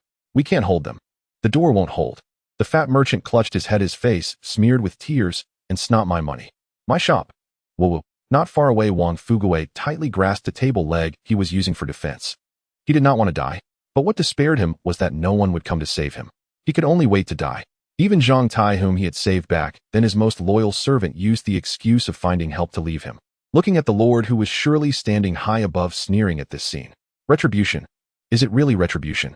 Wang Fuguwei felt a deep sadness. At that moment, boom. The vermilion-painted door, symbolizing the Merchant Association's authority, finally collapsed with a sound that made one's teeth ache. Wind and snow mixed with countless pairs of blood-red eyes immediately filled the entrance of the hall. In here, so many fat ones. They must be scoundrels. Rob. The refugees let out excited howls like hungry wolves plunging into a sheepfold. Oh, don't hit me. I have money. I'll give you money. All for you. Let me go. Good man, spare me. Several unfortunate merchants who were caught were instantly submerged in the crowd, their cries drowned out by the cacophony of smashing sounds. At this time, a refugee, emaciated and holding a bloody wooden stick, noticed Wang Fuguwei hiding behind a screen. He approached from a tricky angle, appearing behind Wang Fuguwei. Old man dressed quite warmly, huh? Wang Fuguwei was terrified. He quickly turned around and saw a refugee grinning and stepping closer. I'll strip this skin off you to wear. And that gold ring on your finger, hand it over. You. Don't come closer. Wang Fuguwei waved the table leg in his hand, but his voice trembled with fear. I am the president of the Merchant Association. I am a noble of Hua City. You dare to touch me? Noble. The burly man scoffed, a hint of brutality flashing in his eyes. I'm beating up nobles. A gust accompanied the wooden staff as it came down with force, snapping the table leg from Wang Fuguwei's grasp. Startled, Wang Fuguwei cried out and staggered to the floor. Before he could pull himself up, the spiked club was already raised high, aimed at his skull. Watching the looming shadow of the stick and the savage, murderous intent on the strong man's face, Wang Fuguwei closed his eyes in despair. It's over. This time it's truly over. Zhou Yun, you have won. You did borrow that blade and cut us down without mercy. In that moment of utter crisis, a voice not loud, yet carrying a strange, compelling authority, pierced the chaos at the hall's entrance and rang out, stop. The voice was not a roar. It was not hoarse or furious. Yet the instant those two words fell, the entire hall seemed to be paused. The stick hovering mere centimeters from Wang Fuguwei's head froze midair. Not only him. Everyone who was smashing, looting, or committing violence froze as well. They had a simple reason to stop. The guild hall's doorway had been sealed by a line of professionals whose presence radiated fighting qi. Wang Fuguwei waited. The expected pain never came. He opened his eyes, trembling. Following the refugees' gazes outward, he beheld a figure he had not dared imagine even in his dreams. Snow filled the air. Zhou Yun stepped over the threshold without any earth-shaking fanfare, merely brushing the snow from his shoulder. Yet his presence seemed to brighten the dim, chaotic hall. Behind him lay Li's long blade had been drawn half an inch, its edge cold and severe. Further back stood an army of professionals like a wall of iron. Zhou Yun. The fat merchant poked his head from beneath the table, his eyes nearly bulging out. How did he get here? Another merchant, face smeared with blood, rubbed his eyes hard, as if seeing a hallucination. That Zhou Yun, who should have been watching, sneering, and secretly hoping they were wiped out, had actually come. Wang Fuguei slumped on the ground, staring at the young figure with his mouth agape, unable to utter a sound. Who are you? Looking at the composed young man, the refugee leader, though frightened by the professional's presence, still bore a feral glint in his eyes. I am watching City Lord Zhou Yun, he said calmly. The title City Lord hit the crowd like a spark into hot oil. City Lord. So he's one of the authorities. Officials are all rotten. Brothers were dead either way. We've already looted it. Might as well fight our way out. Kill one, and it's worth it to kill two, and it's profit. A brief silence broke into a desperate frenzy among the refugees. If the true master had come and the troops had arrived, their prospects were surely death. So better to smash the pot and throw it away, fight to the death. Thousands of refugees roared, lifting the dropped clubs and stones. The mad tide threatened once more to swallow the guild hall. Looking for death. A cold snort like thunder exploded. Lei Lai strode forward, and his long blade slid half from its sheath. Not only him. The professionals behind him moved as one. A warrior's pick struck the ground, sending shattered stone flying. A mage's palm glowed with elemental light, conjuring fireballs and ice shards in the air. Archers drew taut longbows, their polished arrows fixed on every refugee in the front ranks. The gathered surge of martial force from so many men converged like a mountain wave and bore down on the refugees. Those who had been boasting kill one, and it's worth it went silent as if their throats had been clamped. Every sound abruptly ceased. In the face of such absolute force, their so-called desperation looked pale and powerless. Fear seized their bodies once more. They trembled, staring at the ready abilities. Their eyes held nothing but despair. Why? Why won't you even give us a way to live? The refugee leader's eyes were red as he screamed at Zhou Yun. What wrong have we done? In this cursed weather, if we don't enter the city, we'll freeze into statues. If there's no food, we'll starve to death. We only wanted a place to shelter from the storm, only a mouthful to keep living. Is that so hard? Is wanting to survive a crime? Those questions, threaded with blood and tears, moved some of the professionals. Indeed, in such chaos, mere survival is itself a luxury. All eyes turned to Zhou Yun. He did not reply immediately. He first glanced at the blood on the ground, then at the smashed tables, overturned sacks of grain, and the retainers cowering and trembling in the corners. Lei Lai, here. Those who injured others, hold them. Those who didn't, step back against the wall. Get the old and children out first, don't let them be trampled. Yes. Lei Lai waved, and squads moved in to separate the people. Some still tried to struggle, but the shadow of a blade froze them in place. Only then did Zhou Yun turn to the refugee leader. Wanting to live is not a crime. The leader's eyes flickered. Zhou Yun pointed at the club in his hand and at the bloodied merchant on the floor. But what you are doing now is no longer merely surviving. The hall slowly fell silent. Those who had just been shouting bowed their heads and looked at their own hands. Some clutched silverware. Some had stolen garments stuffed in their arms. On the spikes of others' clubs, blood still trickled down the wood. Zhou Yun's voice was low yet suffocating. If you need food, ask for it. If you need shelter, petition for it. But breaking doors, setting fires, looting, injuring. Here and watching such deeds will be judged by watching's rules. The refugee leader's lips moved, but no immediate rebuttal came. The men behind him lost their earlier boldness. Zhou Yun had not said they did not deserve to live. He had simply set their actions before them one by one. They saw the wreckage, the merchants and retainers they'd battered into bloody heaps. Their self-righteousness slowly ebbed, replaced by shame and stunned silence. Indeed, wanting to live does not justify becoming robbers or beasts. Then, what would you have us do? The leader grated, still forcing a defense, though his voice had lost its strength. Other cities drive us away. They shoot arrows when they see us. We were forced into this. We never wanted to become like this. At his words, the refugees behind him began to stir with agitation once more. Exactly. If you are not ruthless, you cannot stand. If you are not cruel, you cannot survive. If someone had given us food, we would not have come to this. We are human. We have the right to live. No matter how they shouted, Zhou Yun merely watched and listened in silence. When the clamor finally subsided, he spoke again. I cannot speak for other places, but in watching, no one will force you out. Nor must anyone become a beast to survive here. The refugee leader faltered, then let out a bitter, mocking laugh. Pretty words. Who can't say them? You speak sweetly. You speak grand principles. Can you give us a mouthful of food? Can you keep us from starving? All eyes fixed on Zhou Yun. It was the most practical question. Without food, any rhetoric was empty. Zhou Yun barely hesitated and replied plainly, yes. The single word was so sudden and decisive the strong man could not react. He stared at Zhou Yun and asked reflexively, then, will you give us shelter? Keep us from freezing to death? Yes. Again, the instant, unwavering answer. Even the strong man and the refugees were left stunned. They had expected evasion conditions or outright refusal. Yet the young city lord agreed so readily, too readily to be believed. The refugee leader's eyes flickered with distrust. Don't think I don't know the official's tricks. He still could not accept such easy fortune. He sighed, feeling somewhat relieved. You mean you'll steady us now, and when the storm passes you'll drive us out? If that's the case, then you are not so bad. At least you won't kick us while we're down and finish us off. His voice carried a deep, bitter sorrow. Even being allowed to survive this single night would be a tremendous mercy.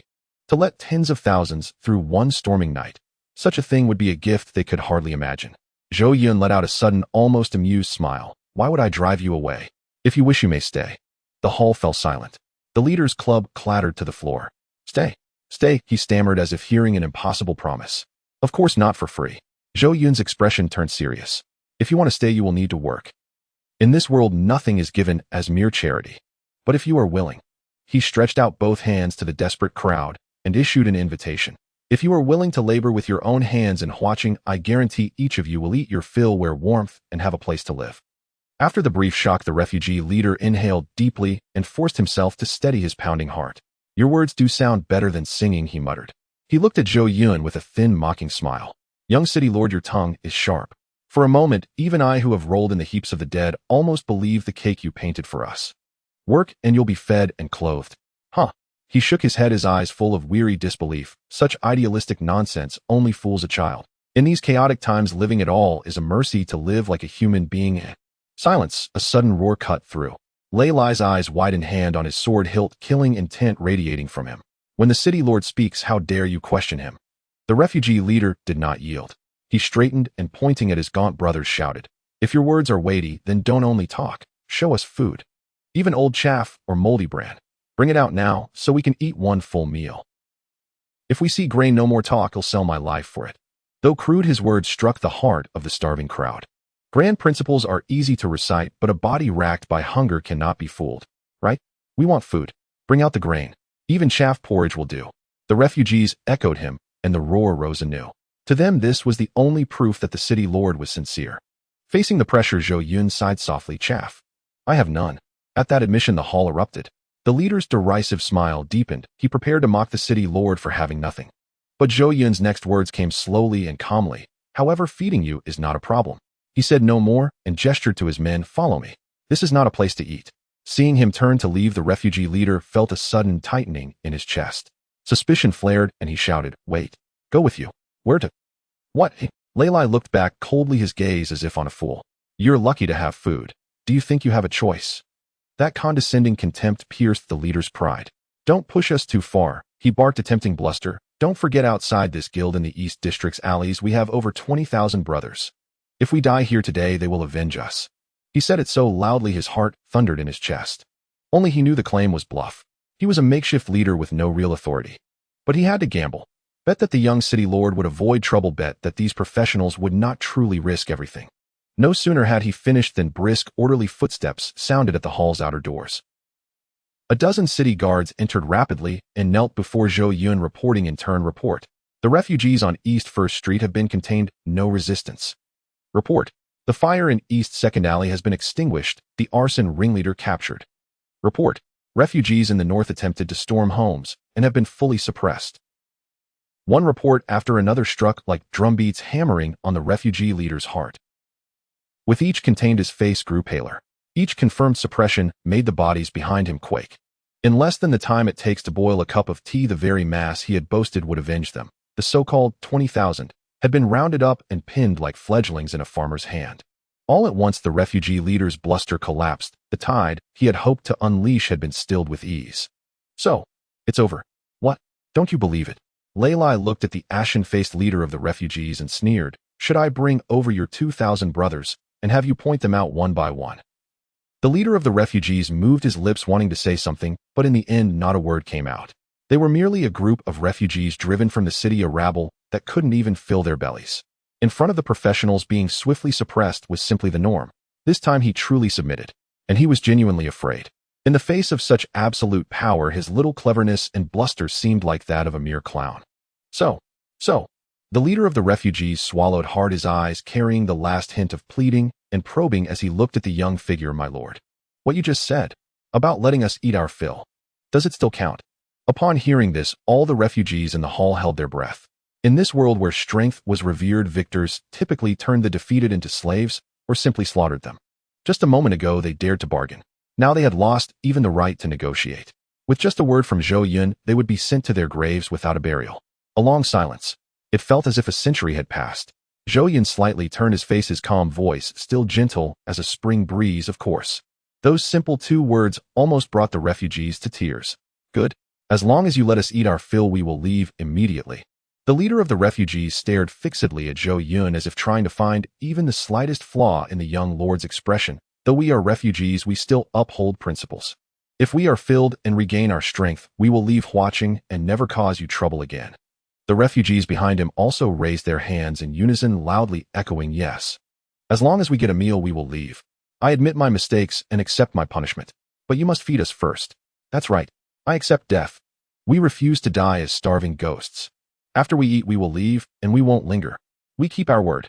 Listening to these so-called guarantees, Lei Lai, standing to the side, curled his lips into a cold arc, his disdain unhidden. Leave? With over 10,000 professionals stationed in Huaqing, whether you can leave is up to the Lord. Do you rabble have the right to negotiate? Do you have the ability to cause trouble? It's simply laughable. But Zhou Yun did not refute. He merely nodded slightly, then come with me. With that he turned and walked towards the western gate. Though the refugee army felt apprehensive, driven by hunger, they still helped each other and followed behind in a grand procession. However, when the group passed through half the city and arrived at the towering gate of the West City, the leader of the refugees suddenly stopped in his tracks. An instant rage of being deceived clouded his mind. Stop! Everyone stop! He turned around, arms outstretched to block everyone, then pointed at Zhou Yun's back and shouted hysterically, fraud! You liar! You broke your promise. You said you would feed us. What now? Are you planning to trick us outside the city, then close the gates and let us fend for ourselves in the snow? His voice became sharp and piercing due to fear and anger. As expected, no lord in this world is trustworthy. Brothers, don't believe him. Once we step out of this gate, we will be as good as dead. The already frail nerves of the refugees tensed again and chaos erupted. They actually want to trick us out. Let's fight back. They won't even give us a meal. Fraud. Fraud. Watching the crowd become agitated again, a murderous intent surged in Lei Lai's eyes. A bunch of ungrateful fools. Clang. The long blade was unsheathed. Lei Lai stepped forward, his silver-grade battle aura exploding, ready to give this ignorant leader a lesson he would never forget. Lei Lai. Zhou Yun gently placed a hand on Lei Lai's shoulder. He looked at the terrified refugees, not angry, but rather helplessly shook his head. Indeed, the construction site outside the West Gate was still ongoing, and it was a distance away, or it was normal for them to be distrustful. Since they don't want to leave the city, then let's not force them. Zhou Yun turned his head and instructed Weiner, who had been following behind, since they don't want to leave the city, let's all work hard and bring them food. Yes, my lord. Weiner did not hesitate at all and turned to make arrangements. This scene stunned the refugee leader, who was ready to fight. Bring it in. Are they really going to feed us? Or is this just another delaying tactic? Just as the refugees were full of doubts, still speculating whether Zhou Yun would call archers to shoot them into hedgehogs, a strange fragrance suddenly wafted through the wind. It was not an ordinary food smell. It was a rich aroma that seemed to carry sweetness and warmth, as if with just one whiff, even the cold within their organs could be dissipated. Gulps. Someone unknown swallowed first, followed by a chorus of swallowing sounds. Outside the city gate, hundreds of citizens entered, each carrying giant wooden barrels. From the edges of the barrels, white mist continuously billowed out through the gaps. When the strong men placed the barrels on the ground and opened the lids, wow! Brilliant white steam rose, and the fragrance instantly intensified tenfold. The leader of the refugees stared wide-eyed, stretching his neck to look into the barrel. What greeted his eyes was not the moldy rice bran he had imagined, nor was it murky wild vegetable soup. Instead, it was a barrel full of translucent plump grains that looked like white jade pearls. Rice. What is this? He felt his brain was a bit insufficient. What? Stunned. A city citizen responsible for delivering food wiped his sweat and looked at the stunned refugees, snorting. It's just that our Lord has a kind heart. In other places you would never even smell such good things in your lifetime. Impossible. Absolutely impossible. The leader of the refugees seemed to have been stimulated, shaking his head desperately. Such white rice. Such a fragrant smell. This is definitely not ordinary rice. This rich spiritual energy. Is this spirit rice? But spirit rice costs 100 silver coins per pound. Even in lower cities it's hard to buy. Moreover, this is just a small city. How could they possibly give us spirit rice to eat? It's fake. It must be an illusion. He shouted in disbelief, but his body was frighteningly honest. He trembled as he reached out his hand, disregarding the heat, grabbing a handful of rice from the barrel and stuffing it into his mouth. Boom! The rice melted in his mouth. A pure and gentle energy exploded through his throat, flowing to his limbs and bones. His frostbitten hands and feet began to warm. His emaciated stomach was instantly filled with happiness, and even the hidden injuries from years of fleeing began to heal amid the faint pains. This texture, this spiritual energy, it's spirit rice. It really is spirit rice. He had never eaten spirit rice, only had the fortune to see it from afar. But this taste far exceeded ordinary rice and the extraordinary spiritual energy. If this isn't spirit rice, what is it? He suddenly knelt on the ground with a thud, still holding rice in his mouth, while tears streamed down like a bursting dam. He raised his head, looking through his misty eyes at the calm young lord not far away. It turned out, he didn't deceive us. He truly kept his promise. Not only did he feed us, but it was also spirit rice. What are you all still dawdling for? The leader of the refugees cried, and turned to shout at his equally dumbfounded brothers, eat. The spirit rice granted by the Lord. Everyone eat. With his confirmation, the refugees who had long been unable to contain themselves from the fragrance immediately surged forward. Without bowls or chopsticks, they used their hands. Hot. They didn't care. Dirty. Who cares? The sounds of swallowing and chewing mixed with suppressed cries echoed in the West City Gate. This was the most expensive, most luxurious, and warmest meal they had ever eaten in their lives. Watching this scene, Zhou Yun gently exhaled a puff of white breath, a slight smile appearing at the corner of his mouth. Soon, when the last barrel was licked clean, everyone finally quieted down. At this moment, among the tens of thousands of refugees, whether old or young, whether youth or women, every face bore a sense of satisfaction, as if they had returned from a different world. It was not just the satisfaction of filling their stomachs. It was also because the spiritual energy contained in the spirit rice was nourishing their nearly withered bodies. The leader of the refugees let out a long breath of hot air, feeling the long-lost warmth in his belly. He turned around, looking at the young lord who stood in the wind and snow, showing no signs of impatience. Without any warning, thud, he kneeled heavily on the ground, performing the most standard full prostration to Zhou Yun. Thank you, my lord, for this meal. His voice was choked yet incredibly sincere. Behind him, tens of thousands of refugees saw this and also knelt down. A sea of black figures appeared solemnly in the wind and snow. Thank you for your great kindness, my lord. This shout, though uneven, shook the snow from the ground on both sides of the street. For those struggling on the line of life and death, this was not merely a meal. This was a life-saving straw that pulled them back to the world just before they were about to starve to death, freeze to death, or even turn into beasts. To be able to eat such a meal before dying. The leader of the refugees raised his head, smiling in relief. Even if I were to die now, at least we won't die as starving ghosts. It was worth it. It was truly worth it. With that, he suddenly stood up, waving his hand and shouting at his brothers behind him, brothers, remember this. Lord Zhou of Huaqing is a good lord, a good person, a great benefactor who saved us. He kept his promise and fed us the best spirit rice. Can we still linger here and trouble our benefactor? The refugees, tears in their eyes, shouted in unison, no. Good. The leader of the refugees took a deep breath, his gaze resolute. Then let's go. With that, he turned around and led the way eastward. Clang. Crash. As the group moved, a series of crisp metallic clinks sounded. Those were the gold and silver jewelry, antiques, and paintings that the refugees pulled from their pockets, things they had previously plundered in the city. At this moment, they consciously threw these items to the roadside. Seeing this scene, Zhou Yun's eyes flickered slightly. Where are you going? He asked.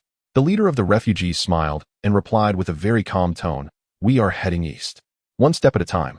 The West is a wilderness filled only with man-eating beasts and desolate land. If we go, it's 10 deaths without life. Though there are also magical beasts in the east, and the roads are hard to traverse, at least in the deep mountains and forests, there are tree roots and grass to eat. If we are lucky, we might survive for a few more days. Why not stay? Zhou Yun asked. Stay? Hearing those two words, the leader of the refugees trembled slightly. He finally turned around, staring blankly at Zhou Yun, seemingly trying to confirm the other's intentions. But the wind and snow were too strong, he could not see clearly. After a long moment, he shook his head. My lord, you have seen our situation. If we stay, we can only hold you back. If it weren't for being worthless, if it weren't for being a burden, how could we have been driven from the city? At this point, his voice carried a hint of choking. We are just a group of useless people.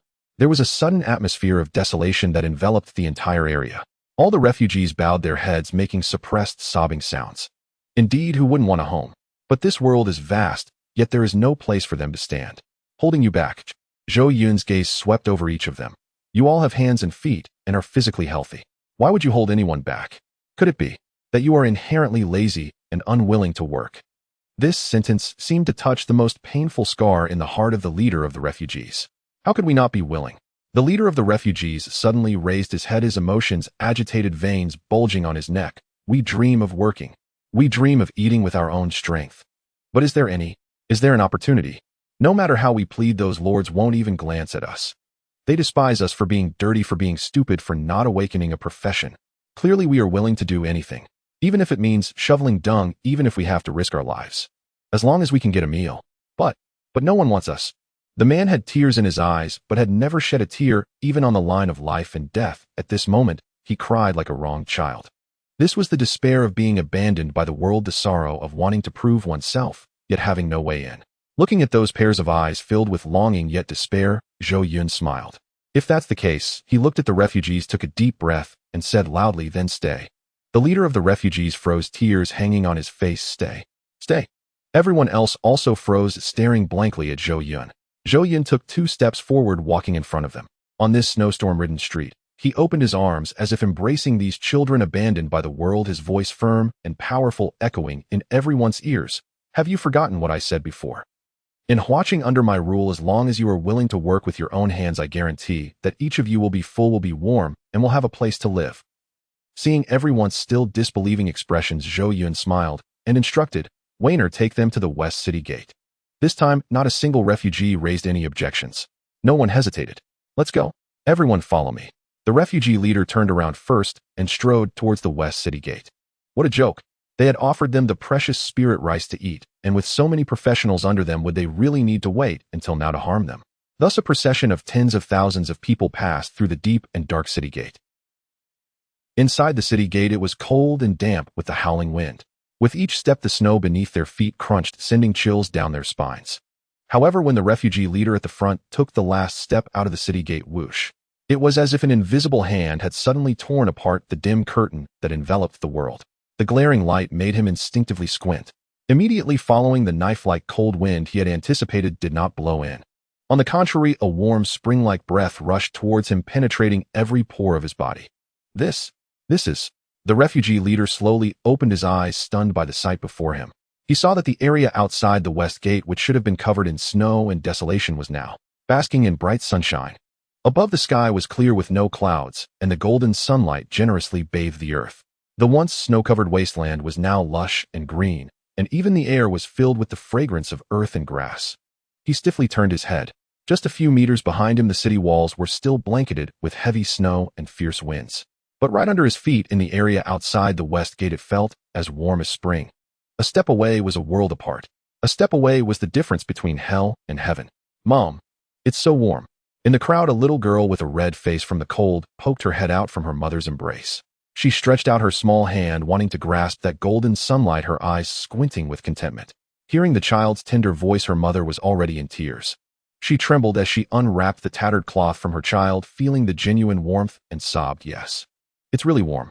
Tens of thousands of refugees stood under the sunlight, each with their mouths agape, like a group of bumpkins who had stumbled into a fairyland. Some pinched their thighs, some knelt on the ground to touch the warm earth, while others stared blankly at the sun above, doubting if they had already died and entered another world. Are they really dazed? A resident of Huaching nearby couldn't help but tease, close your mouths, or they might fall to the ground. This big brother. The refugee leader grabbed a passing worker, his voice trembling. What is going on here? The worker's face suddenly revealed an unmistakable pride. Of course, this is thanks to our City Lord's special skills. City Lord skills? The mention of these 3 words instantly ignited a frenzy among the refugees. Their heads shook like rattles. How is that possible? City Lord's skills aren't those abilities reserved for the fated City Lord. This is unbelievable. Then what else could it be? The worker pointed at the sun above. Isn't the evidence right before our eyes? Who other than the City Lord can change the heavens? Or do you think our City Lord is unworthy? Upon hearing this, everyone instinctively nodded, then frantically shook their heads. Everyone had heard the legends of the fated City Lord.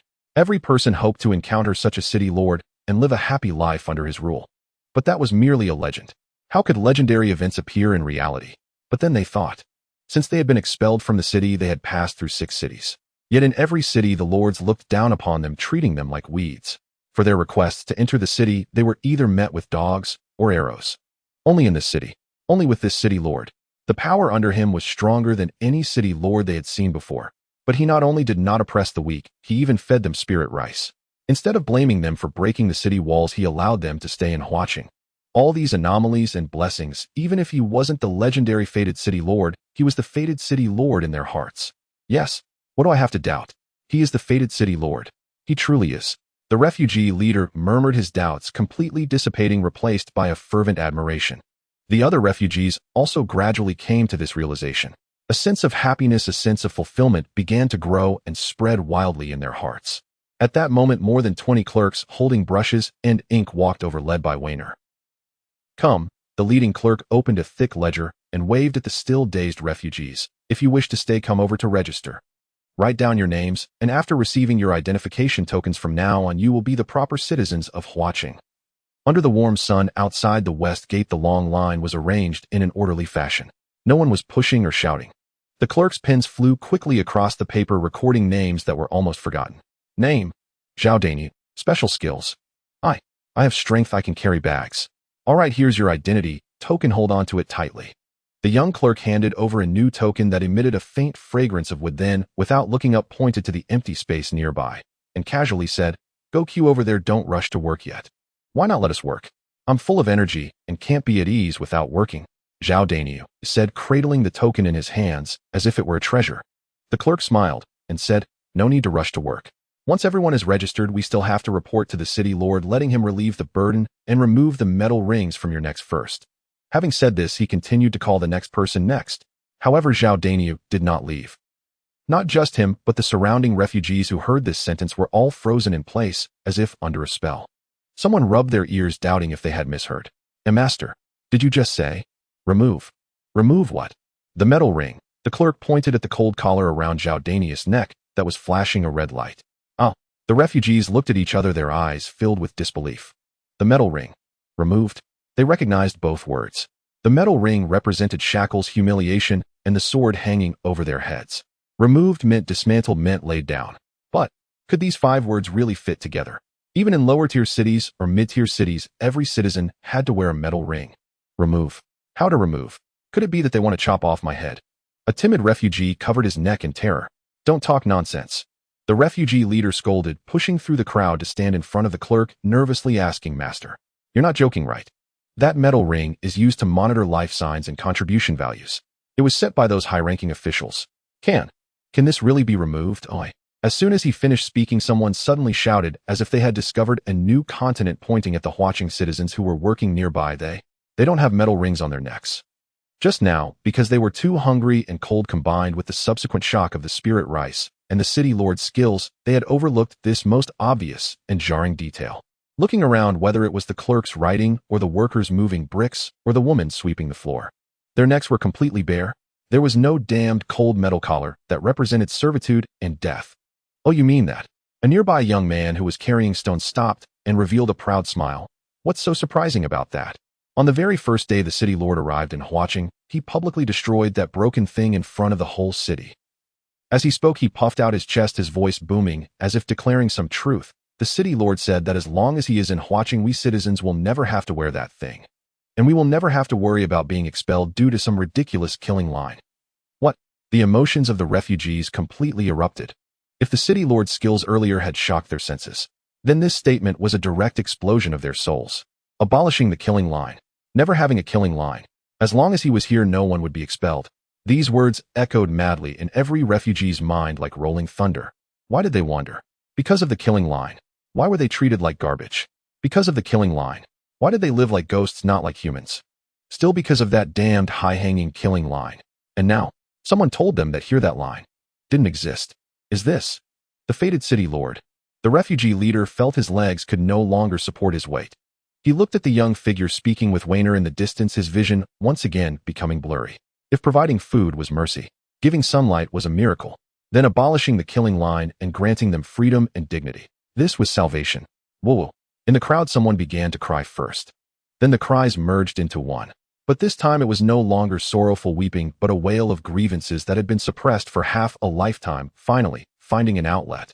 A torrent of unprecedented warmth surged from their hearts, washing away the scars left by years of indifference and discrimination. At this moment, they knew this group of unwanted wild dogs had truly encountered their destined savior. Nothing else mattered. From now on, this place is home. Even if we die, we must die in this place without metal rings. Here, hold on to this. This is yours, don't lose it. And this one is yours. At the registration area outside the West Gate, brand new wooden tokens were handed to the refugees. The tokens were not particularly exquisite, simply polished pine wood engraved with their names and numbers emitting a faint aroma of wood. But for these refugees, this lightweight wooden token was worth more than gold. It was not just a proof of identity. It was the root they had finally found in this cruel world. I am now a watching citizen.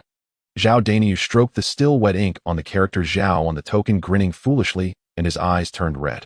Observing their helpless yet joyful expressions, the busy old citizens of Huaqing all revealed kind smiles. Just a few days ago, they were just like this. They understood all too well that feeling of crawling back from hell to the realm of the living. Hey, that big guy, stop grinning there. An old worker passing by with timber stopped and waved to Zhou Daniu. Got strength. I could use an extra pair of hands here. Oh, I'm coming. Zhou Daniu, as if waking from a dream, solemnly tucked the token into his bosom and hurried over. Big brother, what do you need me for? I have plenty of strength. With the active acceptance and guidance of these elders, over 30,000 newcomers quickly broke down barriers and integrated into the bustling construction efforts. With many hands, the power grew. With the addition of these 30,000 fresh forces, the once slightly empty West Gate construction site instantaneously became crowded and noisy. Zhou Daniu helped the big brother set a massive beam in place, wiped away his sweat, and gazed at the vast construction site before him. Looking at the foundations being laid in the distance, he couldn't help but voice his curiosity. Big brother, what exactly are we building here? With so many people and such a big operation, it can't be that we're building a new city, right? Hey, you're quite clever. The old worker brushed off the dust from his hands and replied matter-of-factly, we are building a city. Huh. Zhou Daniu and the surrounding newcomers were stunned. Are we really building a city? If we aren't building a city, where would all this work for us come from? The old worker looked at their naive expressions and patiently explained, and don't you think with so many of us now, if we don't build a new city, where would we live? At this, the old worker's expression turned solemn. He earnestly patted Zhou Daniu's shoulder. Brother, remember this, while here we do not labor for the masters, but for ourselves. When this house is built, it will be our own home. When this city rises, it will be our sanctuary, the very foundation of our future. So never slacken, never shirk. His words stirred Zhou Daniu and the others to fiery resolve. Building homes for ourselves? Founding a homeland? Such a thing was unthinkable, even in dreams. Just hearing it fills one with unstoppable vigor. Rest assured, elder brother. Zhou Daniu pounded his chest with resounding thuds, his gaze unwavering. I will never shirk. If I do, let the city guard cast me out beyond the city walls once more. Hearing this, the other newcomers surged forward like men infused with vitality, throwing themselves into labor with renewed fervor. Yet not all possessed Zhou Daniu's robust strength. Among the 30,000 displaced people were countless elders, women, and even children barely past adolescence. Each fiercely cherishing this hard-won chance, each desperate not to lose their newly granted identity as citizens of Hua City. Thus they strained to haul stones, shoulder timber, and dig earth. Yet physical disparity, cold, unyielding, could not be erased by will alone. Step aside. A shrill, contemptuous shout pierced the air from a nearby earthen slope. A burly newcomer seized an elderly man's shovel and shoved him backward with brutal force, sending the frail figure stumbling and collapsing face first into the mud. Do you even deserve to hold this tool? Clutching the shovel tightly, the youth loomed over the fallen elder and jabbed a finger at his nose. Look at your trembling hands. You scoop half the soil and spill the rest. Are you here to work or to sabotage? Unmindful of the mud clinging to his clothes, the old man scrambled upright and clutched desperately at the youth's pant leg, pleading, please. I can work. I truly can. I may be slow, but I won't rest. Please give me back the shovel. Terror filled the elder's eyes. He feared being deemed worthless, a discarded burden. He feared that Hua City's officials, seeing his incapacity, would revoke his newly issued identification plaque and cast him back into the frozen wastelands. Return it, so you can drag everyone down. The youth kicked the elder's hand away, his face etched with anxiety and raw hostility. He too was a displaced person, and he too feared. In his mind, the city lord's opportunities were finite, so too was the grain supply. Old fool, open your eyes. The youth swept his gaze across the site and bellowed at the women and children straining under heavy loads. This is no charity hall. This is work, and work demands strength. If you're frail and firm or broken, step aside. Don't hinder us with your weakness. What if the city lord sees how slowly we toil and decides we are all useless? Then none of us shall eat. Can you bear that consequence? Though cruel, his words resonated deeply among many newcomers. Exactly. If you lack strength, don't waste space. Hand over the tools. One of us does the work of 10. Several strong newcomers surged forward, snatching hoes and shovels from trembling hands. Women clutched bricks to their chests, refusing to let go. Children wailed in terror. Elders knelt in the dirt, begging wordlessly. What had been a harmonious, industrious sight erupted instantly into chaos. What is the meaning of this? Must words fail before fists fly? Just as the youth raised his hand again, a thunderous, commanding voice exploded beside them. Several longtime citizens, laborers hauling stone nearby, set down their burdens and closed in faces dark with fury. At their head stood a stout, middle-aged woman, still gripping a mortar tray, her eyes blazing with indignation as she glared at the youth. Bullying others on your very first day. Who gave you such audacity? Though startled by the roar, the youth quickly regained composure upon seeing mostly elderly men and women surrounding him, and his fear dissolved into bravado. He jutted out his chin and pointed at the fallen elder, shouting defiantly, "I'm doing this for everyone's sake. This old man is slow, feeble. He's just occupying space without contributing. If his sluggishness delays our progress and invites the city lord's wrath, casting us all out, can you bear that responsibility?" Then he sneered dismissively at the stout woman. "And you women, why aren't you tending your children at home? What business have you here? City building is men's work. What could mere women possibly understand?" At these words, the seasoned citizens of Hua City, previously only mildly displeased, went utterly still, their expressions hardening into icy severity. The air crackled with imminent violence. "Women!" The stout woman laughed, a sharp, bitter sound, and dropped her mortar tray to the ground. Rolling up her sleeves, she revealed arms that, though softened by time, shimmered faintly with latent power. "Do you presume that being male guarantees superiority? Do you believe women belong only in cradles, not on construction sites?" The youth staggered back a step, but retorted stubbornly, "Isn't it true? Men are born stronger." "Stronger?" She scoffed coldly, then turned without another word and strode toward the roadside, where a pile of Qiangang granite slabs lay stacked, each larger than a millstone, weighing no less than 400 or 500 jin. Under the stunned gazes of the youth and every newcomer, she bent low, hooked her fingers beneath the edge of one slab, and then lift. No strain crossed her features. No veins bulged. With a soft whoosh, the massive stone, normally requiring 2 full-grown men to hoist, rose effortlessly above her head. The youth's eyes nearly burst from their sockets. Is this even human? Is she some savage beast wearing human skin? But the reckoning had only begun. "So, you disdain the elderly." A white-haired, stooped elder stepped forward slowly, pipe clenched between his teeth, his gaze dripping with disdain. "Young man, you carry quite the temper, don't you?" He snapped his fingers. Whoosh! A crimson flame erupted instantly in his gnarled palm, warping the surrounding air with searing heat. A mage. The youth's knees buckled. He nearly collapsed. So what? Just then a boy no older than 8 or 9 bounded over, dragging behind him a log thicker than his own body. "Uncle, you're blocking the way," chirped the child, his voice pure and innocent, before golden-green battle chi flared around him like sudden lightning. Boom! With a single stomp, he launched himself and the colossal log into the air, soaring cleanly onto a 3-meter-high scaffold. The youth stood drenched in sweat, trembling as if freshly pulled from water. He stared at this assembly of frail elders, helpless women, and innocent children, his scalp prickling, his legs shaking uncontrollably. What kind of city is this? An ordinary ante lifts boulders. A hunched elder commands fire. Even a child wields battle chi. Is this still Hua City? Isn't Hua City a lower-tier settlement? Really? I. The youth swallowed hard. Though paralyzed by fear, his wounded pride still whispered defiance. Gritting his teeth, he muttered under his breath, "This isn't fair. You are exalted professionals, while we are merely common folk." Of course professionals are mighty, but he is common too. In his worldview, professionals were clouds in the heavens. He and his kind were mud beneath their feet. To be crushed by professionals was inevitable, but that did not make the elder worthy. What of it that they are professionals? And what of it that you are ordinary? A deep, resonant voice cut through the silence from behind the crowd. The throng parted instinctively. Tai Shan strode forward, broad-shouldered, skin darkened by sun and toil, shoulders bearing a black gold mountain-shattering pickaxe. Head of the artificer division, in the very heart of these laborers. Tai Shan approached the trembling youth, not to rebuke, but to place his calloused, powerful hand upon the young man's shoulder. The impact nearly knocked the youth to his knees. "Boy, stop spinning fancies in your head. Your petty anxieties. I see them plain as day." He gazed across the vast West Gate construction site and declared, voice booming, "Are you afraid there won't be enough work? That others will steal your bread? Then open your eyes wide. This new city spans 10 li. Tens of thousands of dwellings must rise. Hundreds of li of irrigation channels must be dug. There is work aplenty. For anyone with hands and feet, hunger will never return. Then he turned his gaze sweeping over the woman who had lifted the boulder, the elder who wielded fire, and addressed all newcomers, and never looked down upon another soul. Nor think yourself lesser. Do you imagine they achieved mastery through innate talent alone, through solitary cultivation? Then ask yourselves, why does a humble city like Hua City harbor so many professionals? Why do they remain here, rather than seek fortune in lower-tier cities, or mid-tier ones? The question stunned every newcomer into silence. Indeed, why do they stay?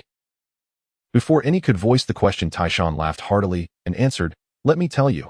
Just 3 days ago, this woman starved so severely she could barely walk, desperate for a single gene of coarse rice. This elder lay better than awaiting death. That child was skin and bone, so frail the wind might blow him over." What? Every newcomer stood frozen speechless.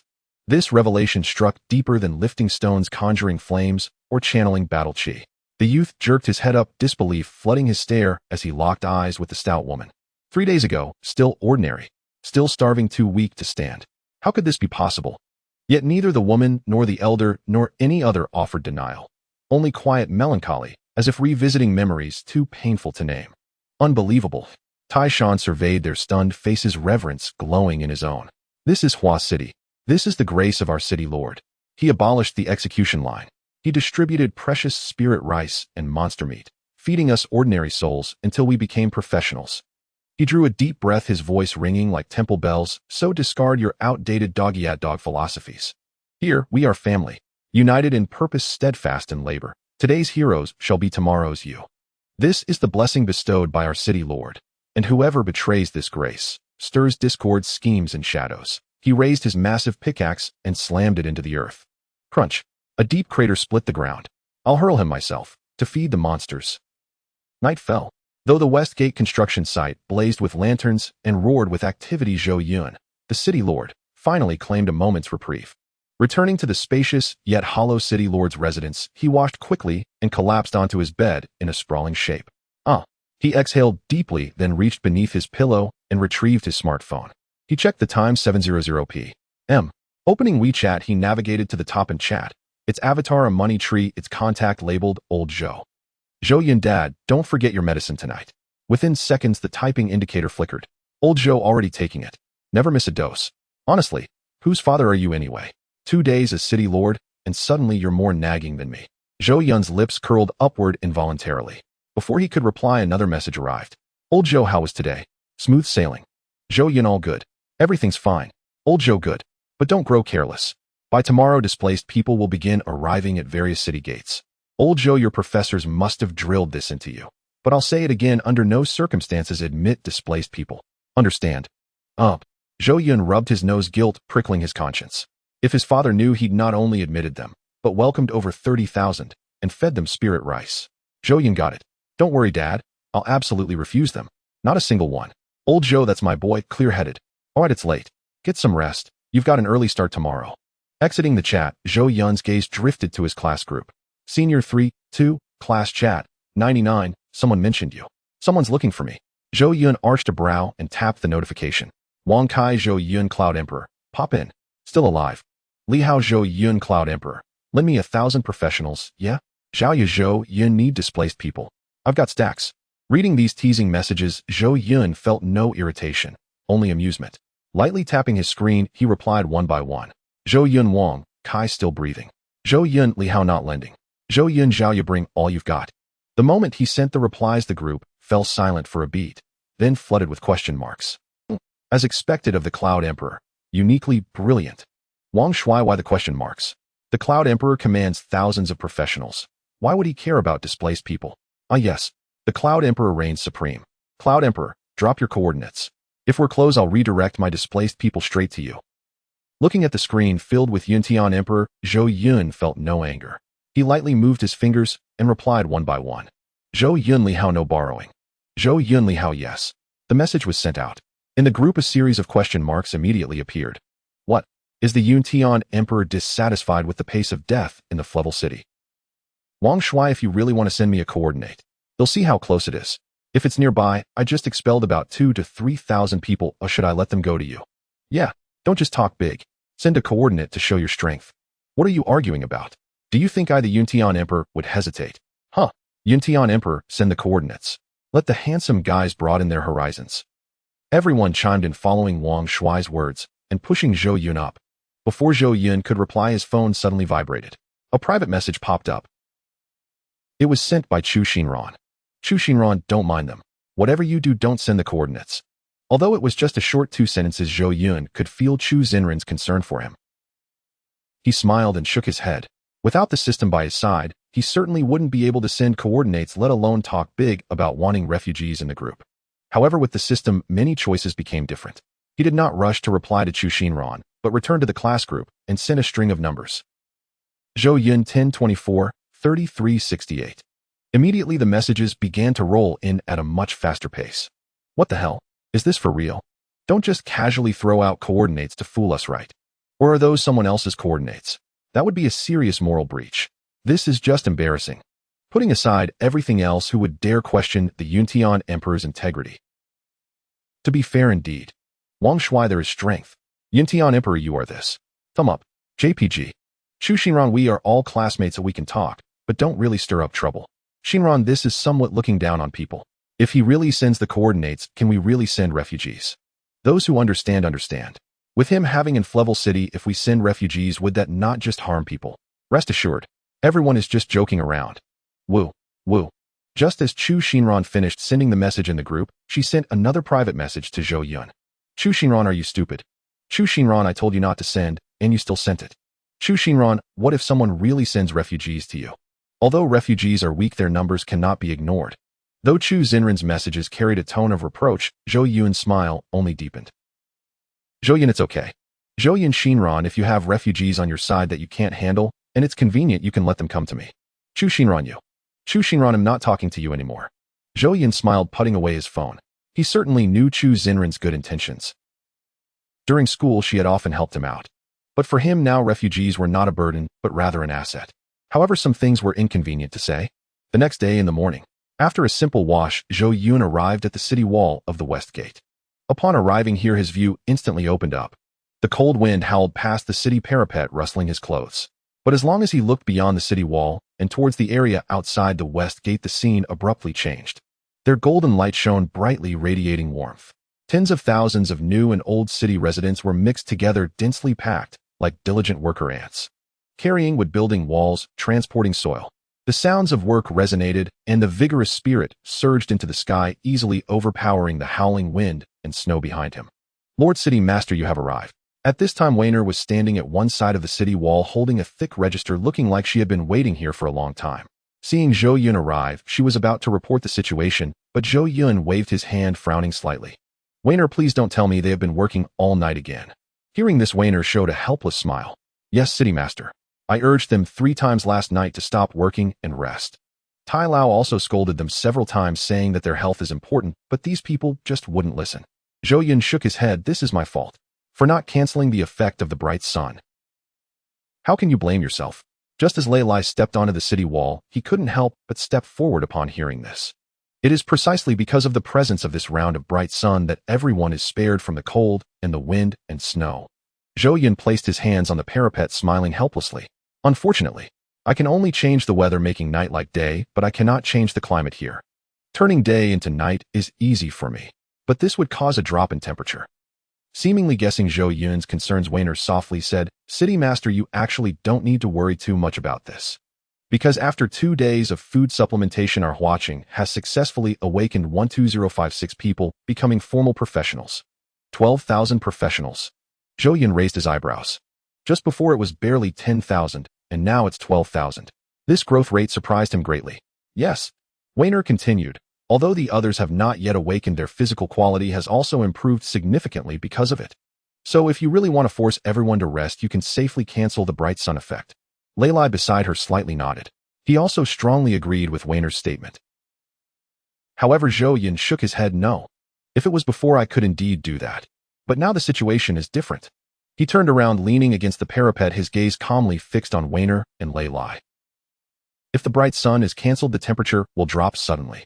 Those original city residents could naturally return to their houses in the city. But what about the 30,000 new city residents? Since they are all residents of Huaqing, I should treat them equally. Weiner and Lei Lai were both taken aback. Regarding this point, they truly hadn't thought that much. Especially Weiner, who couldn't help but feel ashamed. She had thought of herself as talented, yet she hadn't even considered this point. As Zhou Yun said, although the old city residents had houses in the city, they were barely enough to live in, and certainly couldn't accommodate that many new residents. Many times it's not about having little, but about the unevenness. Now hastily removing the bright sun would indeed cause problems. Just as when Ji was pondering how to properly resolve this. Report. A city guard ran up to the city wall, kneeling on one knee, to inform the city master. The president of the Chamber of Commerce, Wang Fuguei, is leading all members of the chamber to seek an audience below the city tower. My. A flicker of surprise flashed in Zhou Yun's eyes. What does he want to see me for?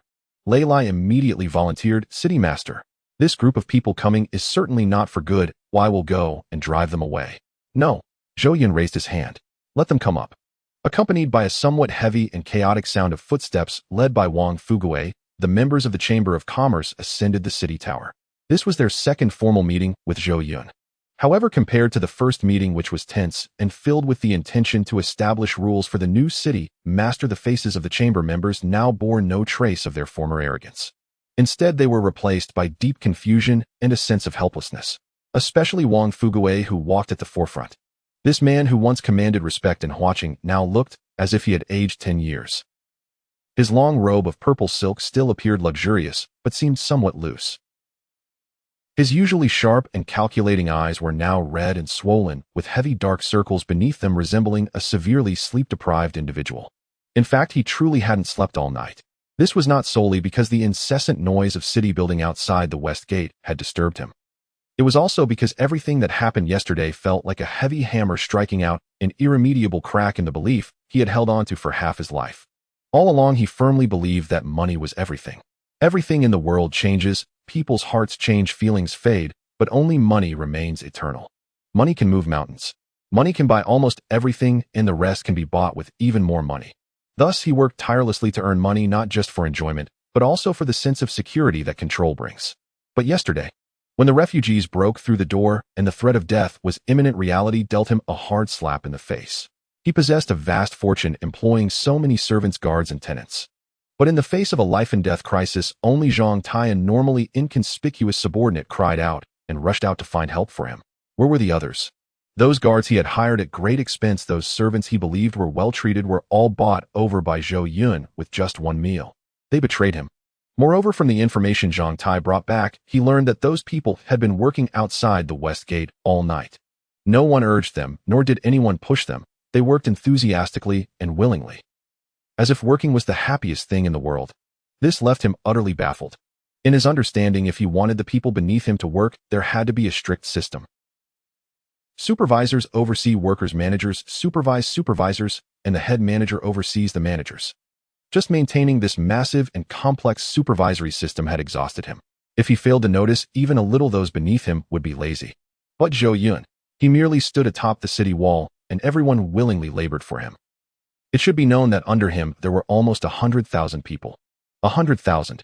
This was more than 10 times the number of members in the Chamber of Commerce. Such a large crowd, yet they needed no strict management and no overseers. They would actively seek work, and even stopping them was impossible. It was said that they even refused to be allowed to sleep. This was simply unimaginable. This completely contradicted human nature. Who? He stopped in his tracks, looking at the young figure standing against the wind, his garments fluttering, and his confusion deepened. He couldn't understand. In terms of age, he was 20 years older than Zhou Yun, having eaten more salt than Zhou Yun had rice. In terms of experience, he had weathered the storms of commerce for half a lifetime, witnessing countless human hearts and schemes. In terms of strategy, being able to carve out the name Wang Banqing in this barren level city was enough to prove his capability. Yet he still lost. If it weren't for Zhou Yun saving him yesterday, he wouldn't have seen the sun today.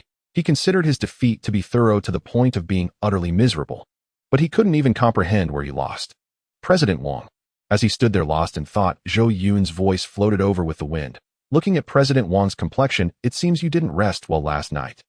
This gentle greeting made Wang Fuguis, already tense, nerves inexplicably tremble. He looked into Zhou Yun's clear eyes, and all the lines he had prepared suddenly got stuck in his throat. In the end, all his words turned into a long sigh.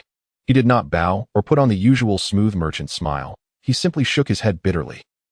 City Master, there are some things I thought about all night, but I just can't understand. City Master, could you teach me? Faced with Wang Fugui's nearly pleading demeanor, Zhou Yun did not adopt a high and mighty lecturing attitude. He simply slightly turned to the side, avoiding Wang Fugui's grand gesture, his tone gentle and polite. You overestimate me, President Wang. I dare not instruct, rather I can share my humble opinions. Seeing Zhou Yun's attitude so amicable, Wang Fugui's tense nerves relaxed slightly. He straightened up, took a deep breath, and asked out the question that had troubled him all night. City Master, my servant Zhang Tai told me that when the refugees entered the city yesterday, you were already on the way to save us, right? His name is Zhang Tai. Zhou Yun recalled the man who had been kneeling in the snow with a bloodied face and flashed a hint of admiration. He is indeed a loyal servant. When I met him halfway, he knelt and cried for me to hurry to rescue his master. Upon receiving an affirmative response, Wang Fugui's confusion only deepened. He painfully scratched his hair, his voice hoarse. I don't understand. Really don't understand. Why? He stared into Zhou Yun's eyes. I didn't cooperate with you, even joining forces with the entire chamber to exclude you and undermine you. Logically, I should be a thorn in your side. Why do you hold no grudge against us at all, but instead brought people to save us?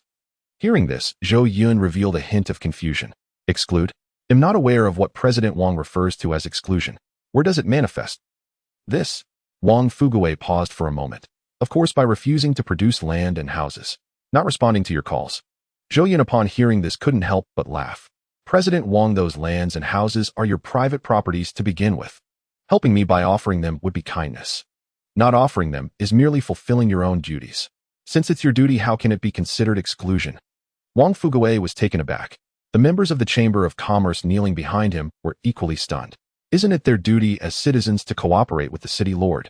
Not responding to the city lord could be seen as exclusion or even as treason. But now, this city lord actually said this is merely a duty. Moreover, Zhou Yun continued, even if you harbor thoughts of excluding me, as long as you still reside in Huaqing, you remain my subjects under my governance. As the city lord, isn't it only natural to protect my subjects from calamities and disasters? Wang Fugui felt a thundering sound in his head. These words rang like a great bell, shaking his very soul. Natural. Is there really so much that is natural in this world? If one repays kindness with hatred, how do you repay kindness? Can anyone actually do something so foolish? But looking into Zhou Yun's clear and sincere eyes, Wang Fugui realized that this young city lord was serious. He truly believed so. In fact, he had indeed acted accordingly. Wang Fugui exhaled heavily, as if trying to release the pent-up frustration he had carried for half his life. He cupped his hands again towards Zhou Yun, saying, I have learned. I have another question, and I hope the city lord can enlighten me. Zhou Yun nodded. Wang Fugui straightened his body, his gaze becoming slightly sharper. City lord, do you think there is anything wrong with me working hard to earn money, being frugal, and accumulating this vast fortune? Zhou Yun answered without hesitation, of course not. A gentleman loves wealth, and it should be obtained through the right means. What is wrong with earning money through one's own effort? Good. Wang Fugui shouted, his emotions becoming somewhat agitated. Since earning money is not wrong and safeguarding one's property is also not wrong, then why did I end up in a situation where everyone turned against me? He pointed at the busy crowd below, his fingers trembling slightly with emotion. Before you arrived, I clearly had so many people under me. I paid them wages, fed them, and supported their families. But why is it that the moment you arrived, my people left me, without hesitation flocking to your side? Even at the moment of life and death, they didn't even spare me a glance. Instead, it was you, a stranger I had known for less than 2 days, who led the charge to save me. Was the money I gave them fake? Were my years of effort a joke? That's obviously because you didn't treat them well enough while the city lord treated them better. Unable to hold back, Lei Lai interjected. You treated them like beasts of burden, giving them just enough to keep them from starving. Do you not even know what you've done, yet have the audacity to ask? Yes. This time Wang Fugui did not retort, but instead nodded heavily. He looked at Lei Lai, then at Zhou Yun, and candidly admitted, I admit, the city lord treats them better. The city lord can provide them with spirit rice at 100 silver coins per pound, can give them monster meat, and even spirit fruits. I indeed never provided these before. Wang Fugui shifted his tone here, but with my financial resources, if I truly wanted to supply them like that in a short time, I could do so. Even if spirit rice is unavailable, I can still provide them with regular white flour and rice until they are full. But, he stared intently at Zhou Yun, asking the question that troubled him most, is there really a need for that? They are just laborers. Giving them brown rice is enough for them to work. Why give them spirit rice? Why spend 10 coins on something that can be done with 1? Just like I asked earlier, is there anything wrong with me earning money? He looked at Zhou Yun, his gaze earnest. He was not afraid of losing, but he did not want to lose without understanding. He hoped this young city lord could provide a convincing answer. Responding to his inquiry, Zhou Yun smiled and said, because a gentleman loves wealth, and it should be obtained through the right means. Obtained through the right means. Wang Fugui was momentarily stunned, then the confusion in his eyes deepened. City lord, I do not understand. Although I Wang Fugui love money and am stingy, I swear to the heavens. I have always earned money legally and never used theft or deception. As he spoke, he raised his right hand, swearing to the heavens, his emotions running high. Even when lending money, I charge interest according to the law. Even when hiring people, I always sign contracts in black and white. Including all the members of the Chamber of Commerce, I have demanded this rigorously. Whoever dares to engage in illegal business, I will be the first to expel them from the chamber without you lifting a finger. As his words fell, the chamber members behind him nodded vigorously. On this point, they believed they had a clear conscience. They were merchants, not thieves. How legal? Lei Lai, who had been standing by, couldn't help but laugh coldly, full of disdain. Yes, indeed, it is legal. You monopolized food, raised prices, forcing everyone to sign servitude contracts. You even wanted to control the water supply, making everyone work like dogs just to have a drink. This is indeed legal. But fundamentally, it is nothing but the oppression and more oppression of the citizens. Although Lei Lai's words were crude, they struck deep like a knife. Wang Fugui's face turned red. He wanted to retort that this is business, but felt he could not say it in front of Zhou Yun. Thus, he ignored Lei Lai and focused on Zhou Yun, seeking a more concrete explanation. As a merchant, he was making money, and he was not wrong. A gentleman loves wealth, and it should be obtained through the right means. He had not violated the law and was still not wrong. Since he was not wrong, why had he fallen to this point? Why, despite possessing half the city, was he easily defeated by Zhou Yun, who had only been in Huaqing for 2 days? Zhou Yun raised his hand, slightly stopping Lei Lai from further mockery. He did not dwell on legality, but quietly looked at Wang Fugui, asking, Chairman Wang, the law is the bottom line of action. The Tao is the standard of the heart. How do you interpret the phrase, a gentleman loves wealth, and it should be obtained through the right means? Wang Fugui calmed his mind, thought for a moment, and answered, this is something even a 3-year-old child knows. It means that a person of noble character can pursue wealth, but must do so through legal and legitimate means. One cannot steal, cannot rob, and cannot cheat. Am I right? The chamber members behind him all nodded in agreement. This was the universally accepted understanding. Understanding it this way is certainly fine. Zhou Yun nodded, slightly affirming it, but then he shifted his tone. However, I have a slightly different opinion on this matter. Oh. Wang Fugui cupped his hands and said, please instruct me, city lord. Zhou Yun took 2 steps forward, looking at the vibrant land outside the city under the bright sun, and slowly said, my understanding of this phrase is, a person of noble character can pursue the wealth they need and must do so through legal and legitimate means. As the last words fell, the wind seemed to stop. There was a moment of stillness on the city wall. Wang Fugui was stunned after hearing it. The chamber members were also taken aback. Even Lei Lai was furrowing his brow, pondering this phrase at this moment. The 2 interpretations at first glance seemed quite similar. Even the latter half was completely identical. The only difference lay in the addition of the words that they need. But adding these few words dramatically changed the meaning of the phrase. Wonderful. Truly wonderful. A crisp sound of admiration broke the silence. Weiner, who had been quietly listening on the side, couldn't help but clap her hands and praise, her beautiful eyes sparkling. The 5 words added by the city lord are truly profound. Chairman Wang, haven't you figured it out yet? She stepped forward, explaining Zhou Yun's words. If there is no limit to how much wealth can be earned, and only the legality of the means is discussed, then if a person has extraordinary means, even if they only have a mouth and a stomach, they could legally take 90% of the world's wealth for themselves. This is what is meant by taking from the world what it does not need. In the end, billions of beings in the world can only scramble for that remaining 10% of leftovers. Ultimately, the land would be filled with corpses, all because of one person's needs. If that's the case, even if his means are legal, how can he be called a gentleman? That is clearly a beast that devours the world, the root of chaos in the world. Weiner's voice was clear and pleasant, yet each word struck directly at the soul, and someone like the city lord. He possesses abundant resources, but he does not lock them away in a storeroom. Instead, he shares them with the citizens and everyone. Because he understands that a house with 1,000 rooms requires only 6 feet of space to sleep at night. Wealth can support only 3 meals a day. He takes what he needs, and the rest is shared with the world. Such behavior is what truly embodies the term gentleman. It also represents obtaining wealth through the right means. Boom. Weiner's words combined with Zhou Yun's calm presence struck Wang Fugui like a thunderbolt. He stared blankly at Zhou Yun, then looked at his own hands. Shame, shock, and enlightenment. A multitude of emotions surged within him. He understood. His previous Tao was merely the Tao of a merchant. Yet Zhou Yun's Tao was the Tao of a gentleman. It seemed to be a difference in the path, but in fact there was a qualitative gap. He did not lose in means or resources. He lost to the 4 words, only take what you need. No wonder. No wonder he is willing to distribute such precious spirit rice and monster meat without hesitation. Is it because Zhou Yun is foolish? Is it because Zhou Yun does not recognize value? Of course not. It's because out of the vast waters he only takes 1 ladle. For Zhou Yun, he only takes what he needs. As for the remaining precious resources, he is willing and eager to share. And what about me? Wang Fugui felt a deep sense of self-mockery. Regardless of whether he needed it, regardless of whether the storeroom was already full, he was desperately trying to hoard it all for himself. Even if it rots in the storeroom, he would rather not share it with others. He recalled those servants and guards he regarded as personal property and the disdainful looks they gave him behind his back along with their curses.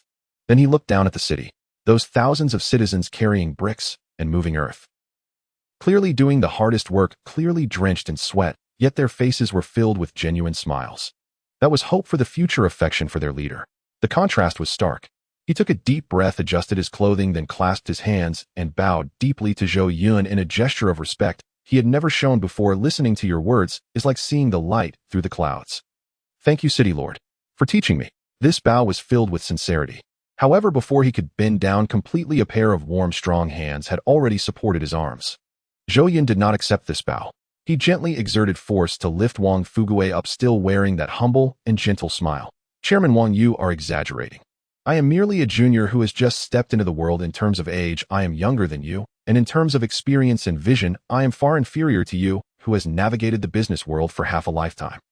How could I have taught you anything? I was merely casually sharing my shallow thoughts. Looking at Zhou Yun's sincere eyes, Wang Fugui felt even more ashamed. If those business rivals from the past had won, they would have long been arrogant, eager to trample on his face. But now clearly Zhou Yun had won, yet he was humbly referring to himself as a junior before him. What kind of magnanimity is this? City Lord, the more you act this way, the more I feel utterly ashamed. He sighed deeply, then suddenly his expression grew serious, as if he had made a significant decision. He stepped back half a step, looking firmly at Zhou Yun, and said loudly, City Lord, I, Wang Fugui, am an ordinary person, not well versed in grand principles. But I know if I make a mistake, I must admit it. If I admit it, I must correct it. I have decided. From today onward, I will hand over all the idle lands, houses, and shops under the chamber in the city. Along with the land deeds, all will be submitted unconditionally for you, City Lord, to manage at your discretion. This statement was made with conviction, without any hesitation. After speaking, he turned to look at the group of old brothers from the chamber behind him. Everyone, this is merely my personal decision and does not represent the chamber. So how you choose to act is up to you. Hearing this, the chamber members kneeling on the ground all smiled. An older shopkeeper adjusted his glasses and slowly said, Chairman, you are being too formal. For the past 20 years, how many times have you led us through difficulties? Since you have come to terms with this and believe the City Lord is worth following, can we really fall behind?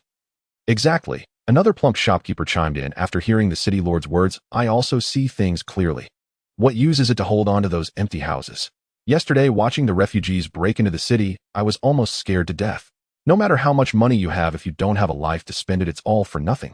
Following such a benevolent City Lord, I feel at ease. The others also expressed their willingness. I will give up the 300 acres of land in the south of the city. All my shops on those 2 streets are also given up. Count me in. Seeing this situation, Zhou Yun was also very pleased. Even though after the new city is built, everyone can still build houses and will have land, it still requires a process. Wang Fugui and the others are willing to share their houses and land now, which is naturally the best.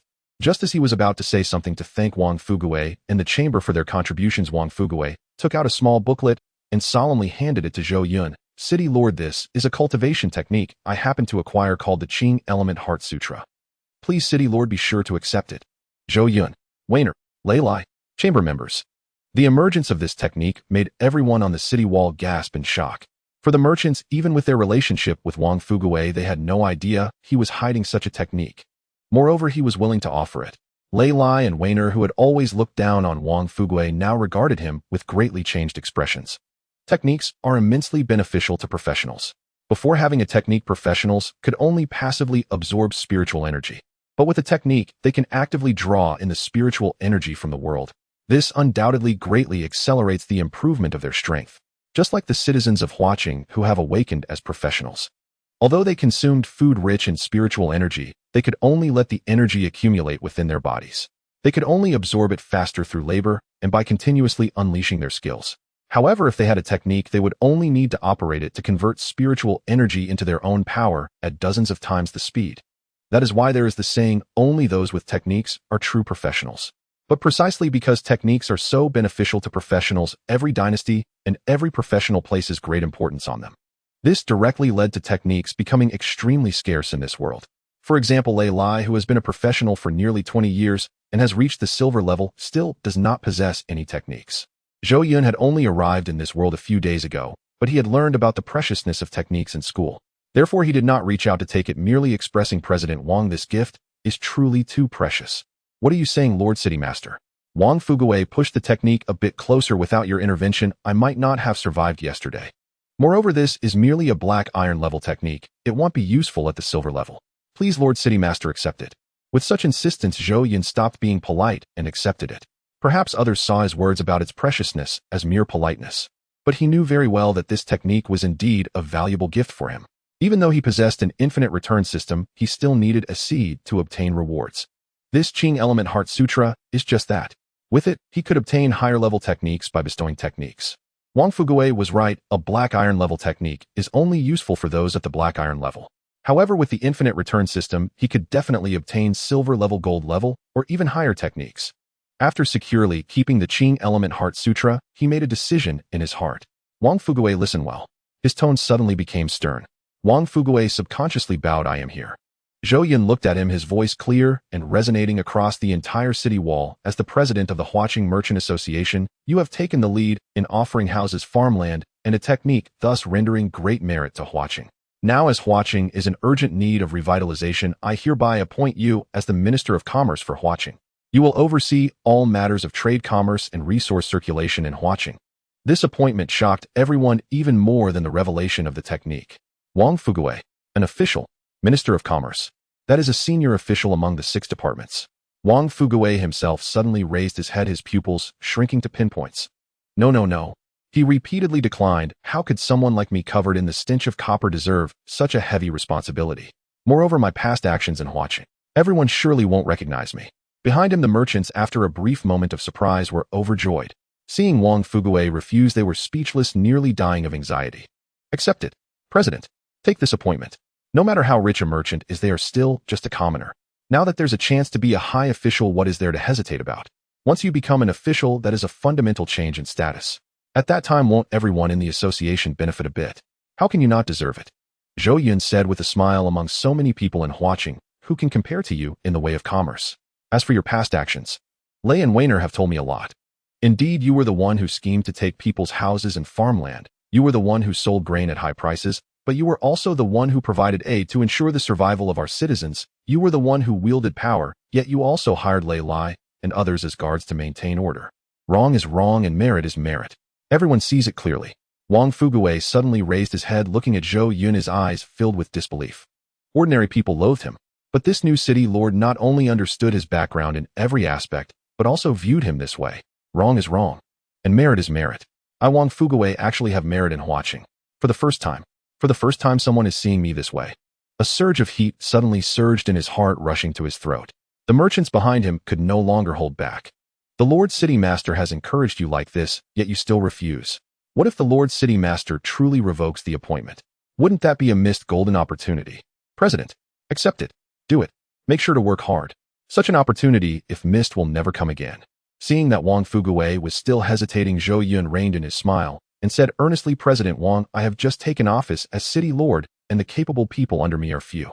Old General Time manages the engineering department, and Weiner serves as the chief minister of administration, relieving me of much burden. However, there are still vacancies in the departments of commerce, civil affairs, household registration, and law. Among them, the Department of Commerce determines the economic rise and fall of Huaqing, making the choice for the Minister of Commerce crucial. Besides President Wang, I really can't think of anyone else fit for this responsibility. I believe that only under your leadership can the economy of Huaqing achieve soaring success soon. Only I can do it. City Lord, do you trust me this much? Only I can make Huaqing's economy take off. Wang Fugui's heart surged with passionate blood. A sense of mission arose within him. I, Wang Fugui, once only acted for my own interests, and though I defeated one opponent after another and amassed a great fortune, what does that count for? That is merely personal wealth. What I want to do is lead the entire city to prosperity. To lead the entire city to make money, to make everyone rich together. That is the real challenge. That is the true way of commerce. Looking at Zhou Yun's trusting and sincere eyes, Wang Fugui's gaze grew resolute. He took a deep breath, straightened his clothes, then solemnly knelt and performed a grand bow. I, Wang Fugui, will do my utmost to live up to the Lord City Master's expectations. At the moment Wang Fugui accepted the appointment, the system prompt sound followed. Ding. You have successfully conferred the position of Minister of Commerce, triggering a 100,000,000,000 fold critical reward, receiving a qualitative change reward. City Lord skill, transmute stone to gold. Transmute stone to gold, increase the quality of any item by 1. Cooldown 72 hours. In watching at Wang's residence, when Wang Fugui stepped over the high threshold of his home, his numerous wives and concubines who had been waiting in the front hall for a long time immediately surrounded him. Master, you are finally back. The First Lady stepped forward with concern, holding Wang Fugui's arm, her gaze scanning him up and down. Did you meet that person early this morning? Were you wronged? Let me take a look. Yes, master. The second concubine also came over, gently brushing off the dust from Wang Fugui's clothes, cautiously probing. How was it? Did that Zhou fellow make things difficult for you? Cough. Wang Fugui suddenly coughed heavily. He stopped and did not respond with his usual cheerful demeanor, instead furrowing his brow as he gently withdrew his arm from the first lattice grasp. His tone, though not heavy, carried an unusual seriousness. What do you mean by that Zhou fellow? He is our Watching's Lord City Master. Show him some respect. The ladies were stunned by the reprimand, exchanging glances, their faces filled with surprise. Especially the second concubine, who pouted in grievance. She thought, what is wrong with you, master? Just the day before yesterday, you were setting rules for that young lad at the dining table. Why have you become so polite after just one trip to the city wall? However, seeing the serious and tired expression on his face, she did not dare to retort, but only grew more worried, quickly asking, all right, it is the Lord City Master. What did you talk about with the Lord City Master this time? The third concubine interjected, did you have a complete falling out? I saw none of our guards or tenants returned. Surely the Lord City Master detained them and refused to let them go. As she spoke, the ladies seemed to have found a vent for their grievances, filling their tones with dissatisfaction. How can he do this? As the city lord, he cannot take our people away. Exactly. He wanted to take our land and houses before, and now he's even stealing our people. Isn't this bullying honest people? If he hadn't detained our guards, would our master have been so embarrassed yesterday? In the end, it's all enough. Wang Fugui, feeling a headache from their complaints, waved his hand to interrupt. You truly are ignorant. What do you mean by stealing? What has the Lord City Master stolen? Wang Fugui walked to the main seat, took the hot tea offered by the maid, and slowly said he is eager to give away any good things, whether to the refugees or the citizens, without batting an eye. With our meager possessions and those guards who only know how to eat a meal, does it warrant the Lord City Master to steal? They are willing to stay of their own accord. Seeing the ladies still somewhat unconvinced, Wang Fugui set down his teacup, his expression turning serious as he emphasized, I warn you all. From today onward, no gossip about the Lord City Master is allowed in this household. Food can be eaten carelessly, but words must not be spoken carelessly. In the past, I spoiled you all, and you could make a fuss as you wished. But this time is different. The Lord City Master is a person of great ambition. He is kind-hearted and does not hold grudges, but if I hear anyone still gossiping behind his back, don't blame me for using family law. Wang Fugui spoke earnestly with no hint of a joke in his eyes. The ladies were truly stunned. What has happened? The master usually treated them well, and even when they were occasionally wrong, he would often turn a blind eye, never speaking so harshly before. The First Lady, being the primary wife, was the most perceptive. She looked at Wang Fugui, whose expression was tired yet with eyes unusually bright, and cautiously asked, Master, please don't be angry, we are just concerned about you. May I ask, what exactly did you discuss with the Lord City Master this time? Wang Fugui picked up a piece of pastry but did not eat it, he merely rubbed it in his hand. After a moment, he raised his head, looking at the eager faces of his wives and concubines, and calmly dropped a bombshell. Actually, it's nothing much. I decided to give all the idle houses, shops, and farmland we have in the city to the Lord City Master. Oh. In that instant, the Wang residence's hall erupted with suppressed gasps. The ladies widened their eyes, looking at their master in disbelief, as if they were gazing at a stranger. You gave it away. You gave it all away. That is the fortune you painstakingly amassed over half your life. Master. Why? Why did you do this? The second concubine's eyes turned red with anxiety. That is our family property. Why? The first lattice complexion, however, turned slightly pale. She leaned closer, lowering her voice, her tone filled with worry and fear. Master, please tell me the truth. Were you coerced by the Lord City Master with something? Is he not giving you a way out, forcing you to buy your life? Bang! Wang Fugui slammed the teacup on the table heavily, causing tea to splash and wet the surface. The First Lady was startled and was about to say something when she saw Wang Fugui's serious face with a tone filled with exasperation. I just told you don't speak recklessly. Why can't you remember? What do you mean by coercion? Wang Fugui pointed towards the west, raising his voice. What kind of person is the Lord City Master? He is a gentleman with aspirations for the world, broad-minded. Would he use such despicable means to coerce me? Moreover, you all should look in the mirror at our meager assets. Oh, what could possibly attract the Lord City Master? He disdainfully snorted. Previously, we refused to give land, declined to let people go, and even thought of ways to exclude him. And what happened? Did the Lord City Master say anything? Without a word, he turned around and took the refugees to build a new city outside the West Gate. Looking at the blank expressions on the ladies' faces, Wang Fugui shook his head. It's been 2 days. Have you women spent all your time playing cards in the backyard and never ventured outside the West City Gate? No, right. If you had gone, you would see how quickly the new city is being built. How large it is. Wang Fugui's eyes sparkled as if he were witnessing the shocking scene again. At this point, Wang Fugui sighed, his tone softening somewhat. Moreover, you all must have forgotten. If it weren't for the Lord of the City putting aside past grievances and personally leading people to rescue us yesterday, our entire family would probably not be alive to speak here. The hall instantly fell silent. The ladies were left speechless. Although they did not understand major matters, they were still clear that their lives were their own.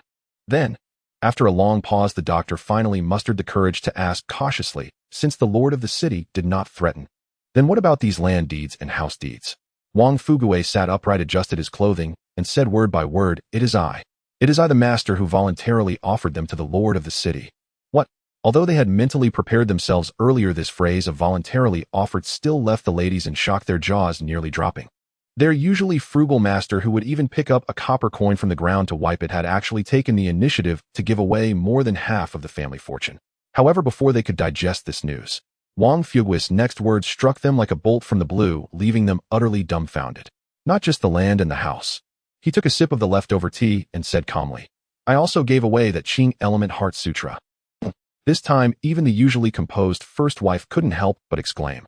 The second concubine was even more anxious, stamping her feet as she rushed in front of Wang Fugui, checking his forehead. Master, are you all right? That is a cultivation technique. It is our family's heirloom. How many professionals outside would fight to obtain such treasures? Such a priceless item, you just said you gave it away. Priceless.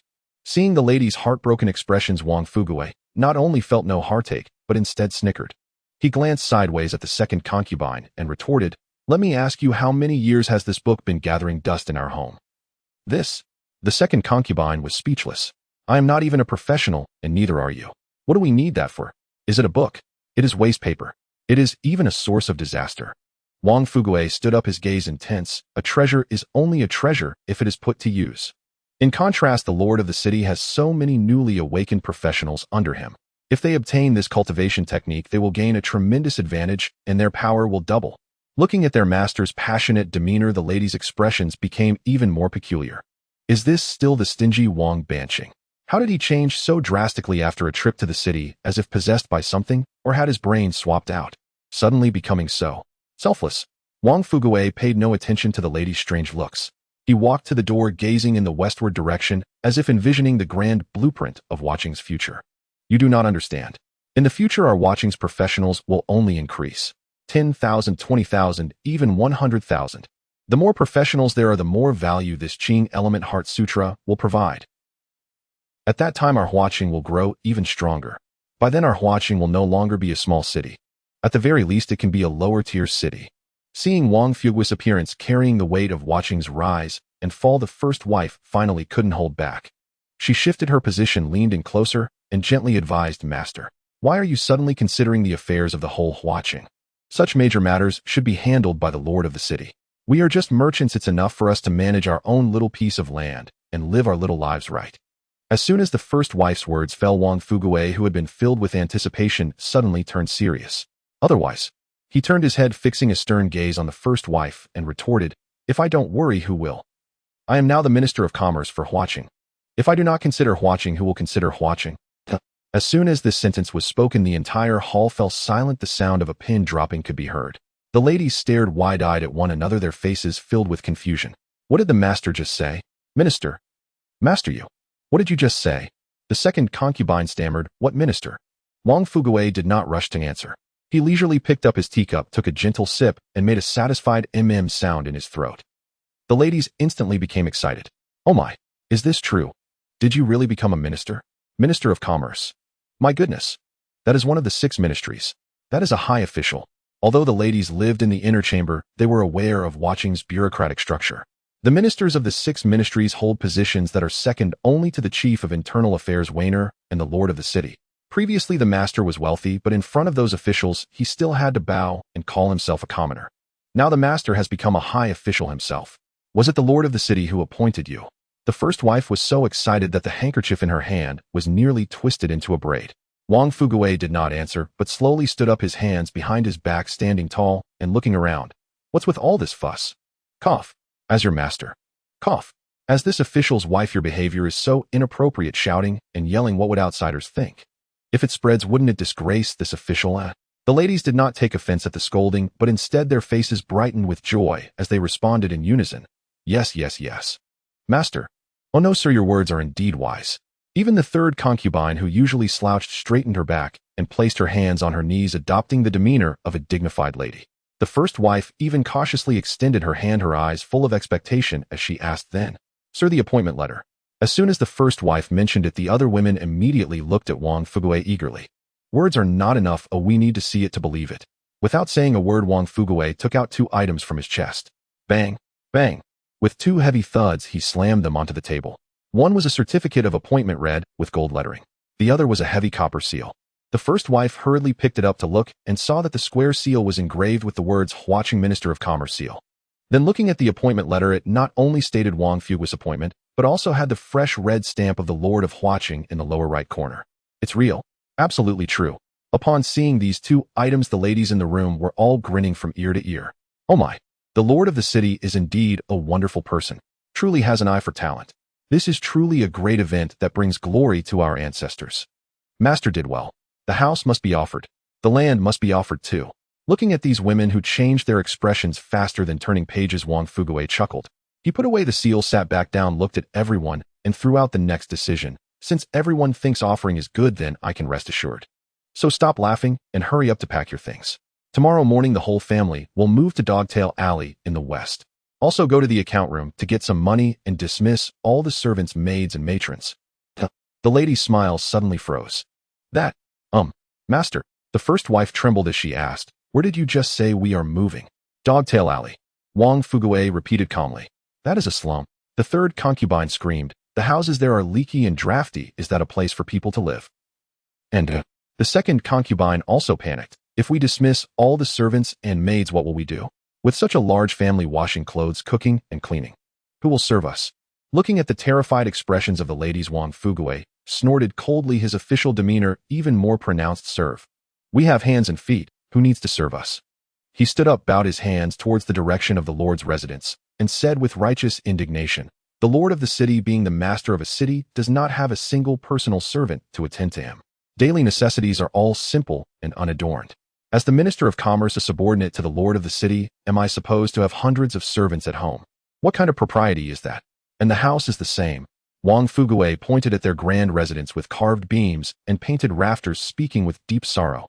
You have seen the Lord's residence, right? It's just an ordinary courtyard. It's not even half the size of our home. The Lord is so honest and frugal. How can I, as a subordinate, live so extravagantly? Is there still a distinction between high and low?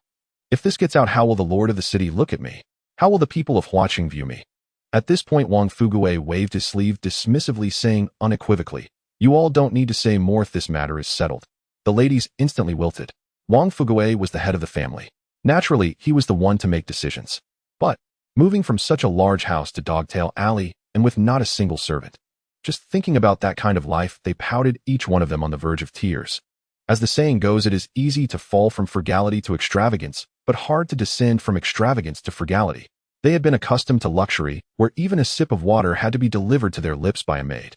Now to suddenly live in that muddy, leaky Dogtail Alley and dismiss all the servants, doing everything themselves. This was simply more unbearable than death. Although reason told them that the master was right, that they should align with the lord of the city and recognize the hierarchies. But emotionally, this sudden drop was truly hard to accept. So they exchanged glances, and finally, it was the most stable and favored first wife who stepped forward. The first wife wiped the tears from the corners of her eyes, stepped forward, poured Wang Fugui a cup of tea, and softly and gently said, "Master, you are the head of the family. Your decisions we naturally must follow. Moving to Dogtail Alley, we agree. Dismissing the servants, we also agree." At this point, the first wife's tone shifted, revealing deep concern. "But master, you also know that our sisters are weak in constitution. That Dogtail Alley has a harsh environment, cold and damp. What if we get sick or catch a cold? And there is no one to attend to us, what should we do?" "Yes, master." The other ladies quickly chimed in. "If we fall ill and trouble you, we would feel guilty." Listening to these reasons, Wang Fugui snorted dismissively. "Getting sick?" He glanced at the first wife. "Do you think watching now is the same as it used to be? Let me tell you, watching now has over 12,000 professionals. Among them, there are as many as 1065 priests. With my current status, if any of you were to have a slight headache, wouldn't it be a simple matter for me to invite a few priests over?" This. The first wife was left speechless. Indeed, if there were priests getting sick, wouldn't be a significant problem. Seeing that the sick argument was ineffective, the first wife gritted her teeth and unleashed her trump card. She gently shook Wang Fugui's arm, her voice softer. "Oh, master, it's easy to talk about treating illnesses. But our bodies are weak, that's a fact. You think about it, without maids we will have to do everything ourselves, washing clothes, cooking, cleaning the yard. How can our hands, which are used to holding embroidery needles, lift a laundry tub? After a day of that, even if we're not sick, we will be worn out." "Yes, master." The other ladies also gathered around. Some massaged Wang Fugui's shoulders, others patted his legs, each one acting like delicate flowers. "We really can't do it. Master, you care for us the most. How can you bear to let us do such rough work?" "Well, my back has always been bad." Surrounded by this group of lovely women, each calling him master and expressing concern, Wang Fugui's originally stern face began to soften. After all, they were his women, and he was not heartless. All right. Stop shaking. My bones are about to be shaken loose." Wang Fugui pushed the first wife away, although he pretended to be annoyed. A hint of a smile that had long been anticipated flickered in his eyes. "I knew you would have this reaction. Afraid of getting tired. Afraid of being weak." "Oomph." Saying this, he reached into his robe and pulled out a heavy brocade bag. "Look what this is." He gently placed the bag on the table and carefully unwrapped it layer by layer. As the final layer of brocade was lifted, a refreshing fragrance instantly filled the entire hall. That scent seemed to possess some magic. Just inhaling it made one feel invigorated, every pore opening wide.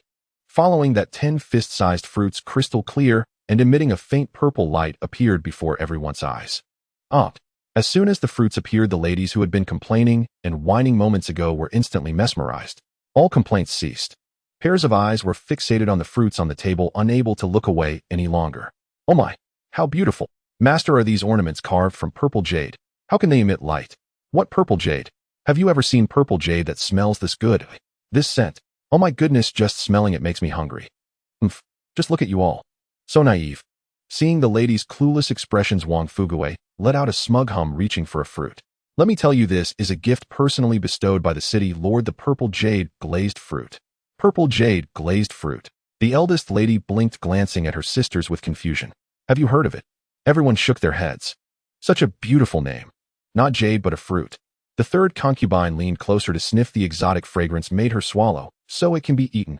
Looking at this group of country bumpkins, Wang Fugui straightened his back, his official demeanor becoming even more pronounced, his tone filled with 9 parts boasting. "Of course, I wouldn't scare you, but this is platinum, gold level. What a..." The moment those words were spoken, it was like a boulder crashing into a calm lake. Platinum level. The lady's eyes widened in disbelief. In this world, the classification of items is extremely strict: black, iron, bronze, silver, gold, platinum. Each level's difference is like heaven and earth. What does platinum level mean? In watching, even silver level items are rare. "Oh my, platinum level." The second concubine's voice even changed pitch. "Doesn't that mean it's 100 times more precious than gold level fruits? Don't even mention our lower tier city. Even in those bustling mid-tier cities, it's probably available at a price, but impossible to buy such treasures, right? Is this for real, my lord? You aren't just trying to amuse us, are you?" Facing the lady's doubts, Wang Fugui scoffed, curling his lip. "Amuse you? I am now the Minister of Commerce. Why would I deceive you about something like this?" He placed the fruit back on the table, rolled up his sleeves, revealing arms that were once a bit flabby, but now faintly showing muscle lines. I was fortunate enough to receive the city lord's grace, and ate one and felt my strength surge. As he spoke, he casually picked up a sturdy ceramic teacup from the table. In front of the ladies, he didn't exert much force, just lightly closed his fingers. Bang! A dull sound erupted. That hard teacup shattered instantly in his hand, turning into fine porcelain shards and dust that fell everywhere. The ladies stared at the porcelain dust falling from his hand, their minds momentarily blank. They were the ones who knew their lord's true nature best. In the past, he was a typical wealthy man's physique, panting after walking a bit. Even lifting a bucket of water was exhausting. It was no exaggeration to say he had no strength to crush a chicken. But now, crushing a teacup with one hand. Is this still Wang Fugui? Is this really our lord? At that moment, when everyone looked at the pile of purple jade glazed fruits on the table, their expressions completely changed. Platinum level is indeed platinum level. Platinum level is great.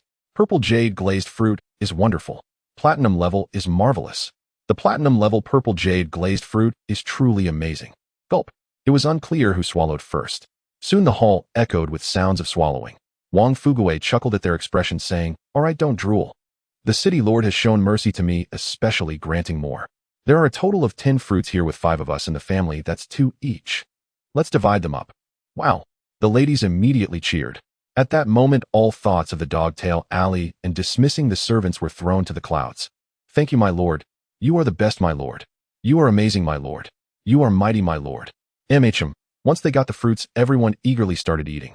The fruit flesh melted in the mouth, turning into a warm current that flowed throughout their bodies. Shortly after, a miraculous scene occurred. The ladies' previously somewhat dull complexions visibly transformed into a rosy glow. Their previously tired eyes instantly became vibrant. The usual backaches vanished. They felt an endless surge of energy. They could hardly wait to plow 10 mu of land right away.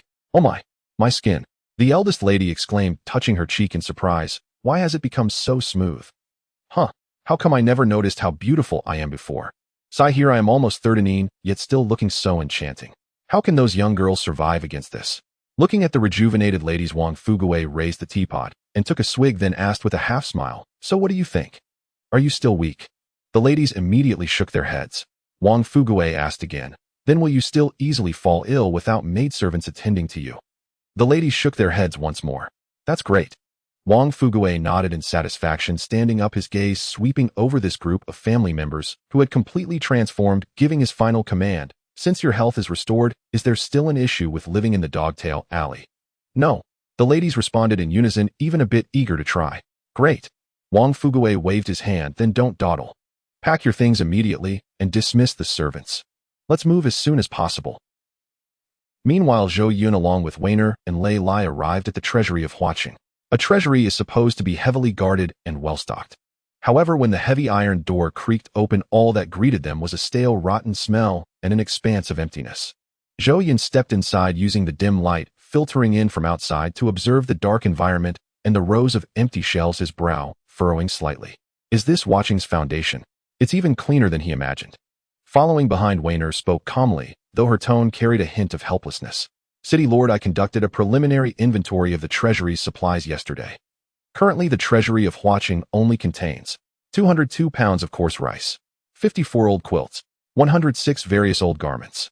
Among them are 70 pieces of linen clothing, 6 pieces of cotton clothing, and the rest are severely damaged single garments.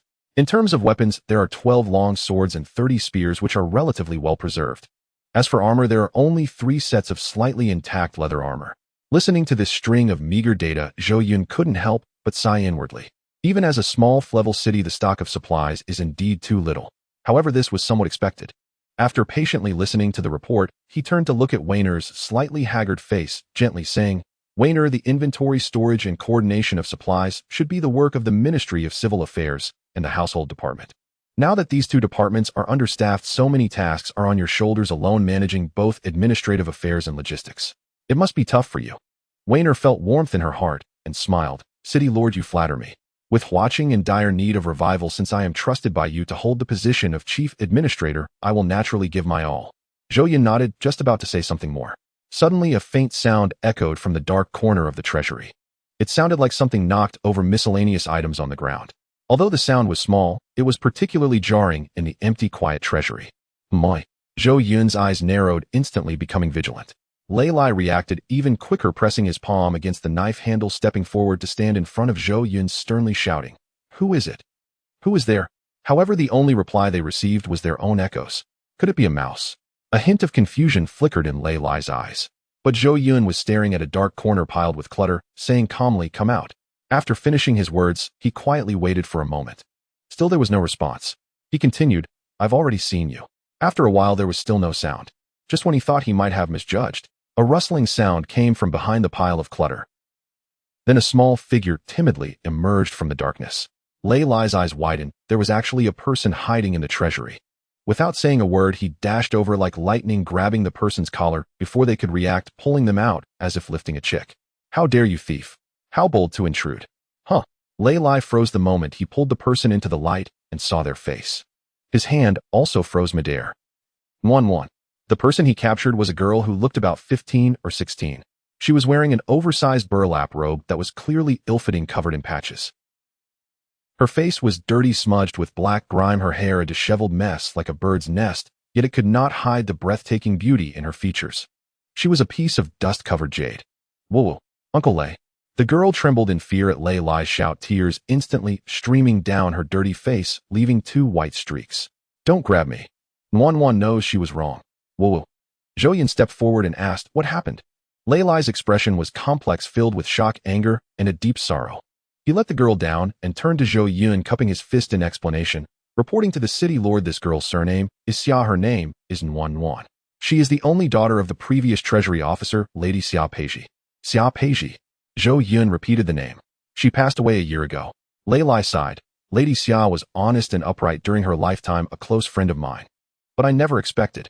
He suddenly turned, staring intently at the cowering Xuanyuan in the corner, his tone becoming stern. "Xuanyuan, how could you be here?" Xuanyuan shrank her neck, not daring to meet Lei Lai's eyes, only lowering her head and sobbing. Seeing her like this, and recalling how he had been unable to find her trace all year, he suddenly understood. "I see. After Brother Xia passed away, you have been hiding here, right?"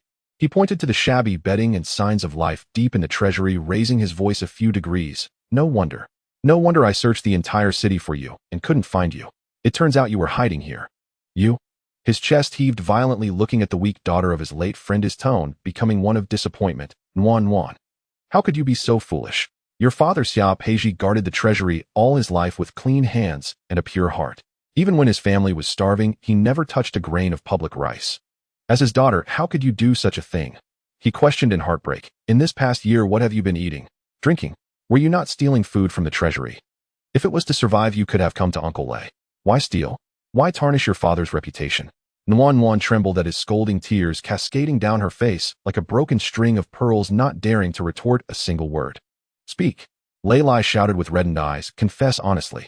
How many things have you stolen from the treasury this past year?"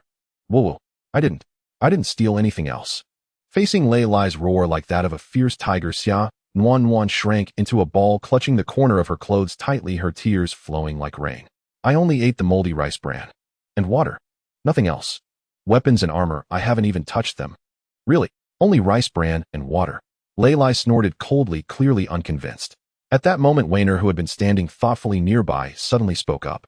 Her sharp gaze swept around the environment, and she calmly analyzed. "Captain Lei is right.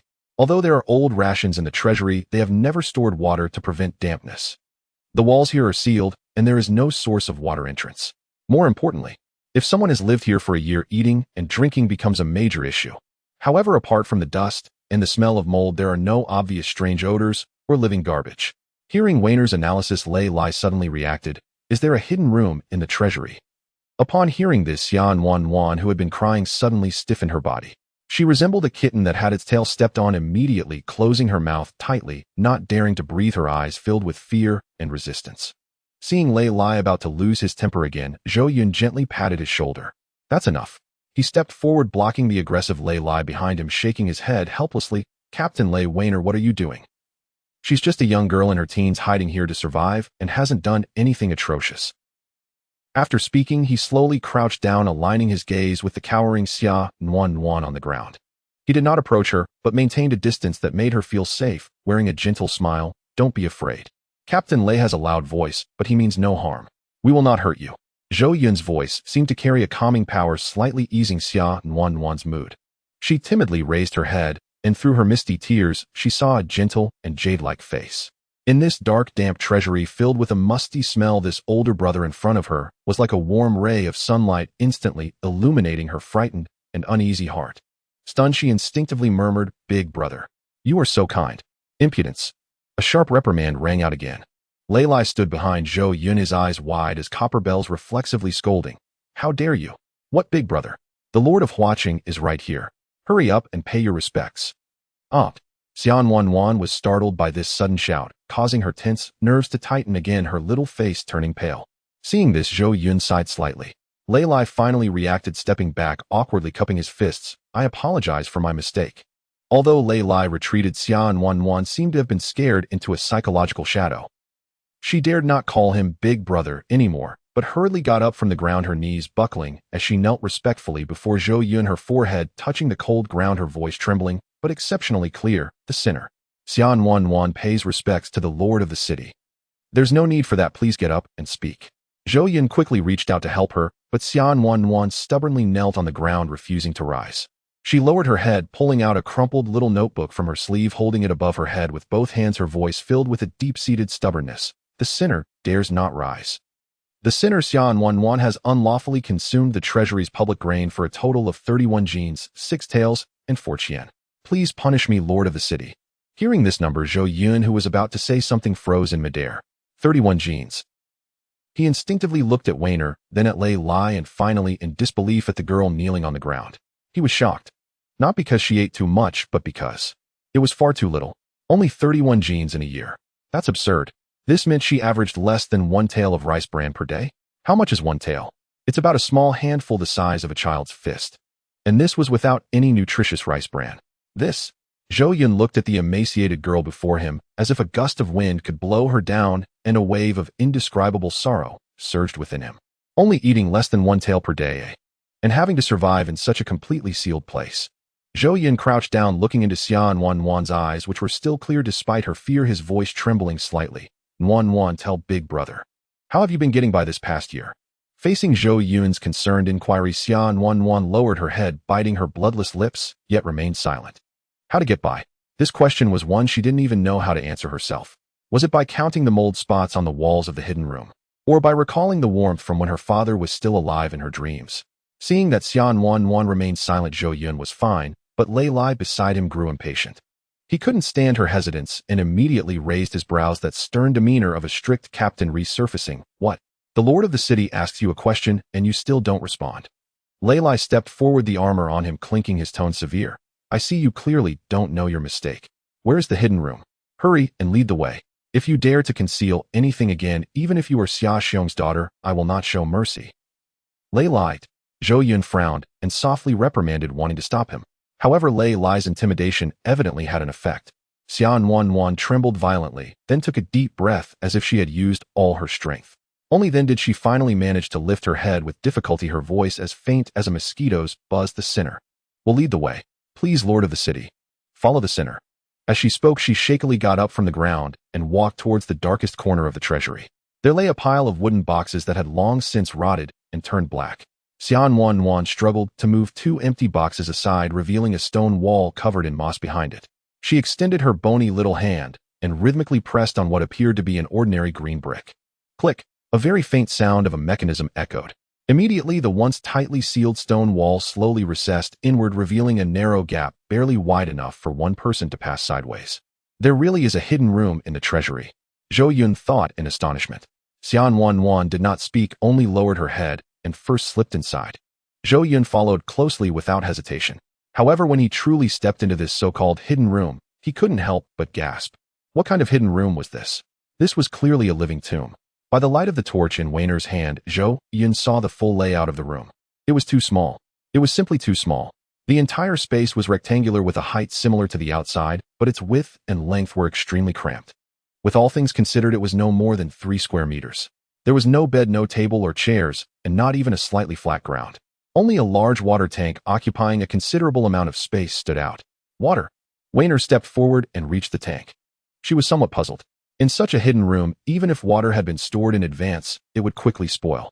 What was the purpose of this large water tank? Until she brought the torch closer. This is... A clear water pearl, as she exclaimed softly. Beneath the murky water, a pearl, emitting a faint blue glow, lay quietly. I see. Wainer nodded. This clear water pearl may not be a rare treasure, but it can automatically absorb moisture from the air and gather it into water, ensuring the water quality remains unspoiled for years. This should be an important reason why she was able to endure this past year. Zhou Yun silently nodded, but his gaze shifted from the water tank to the other side of the cramped space.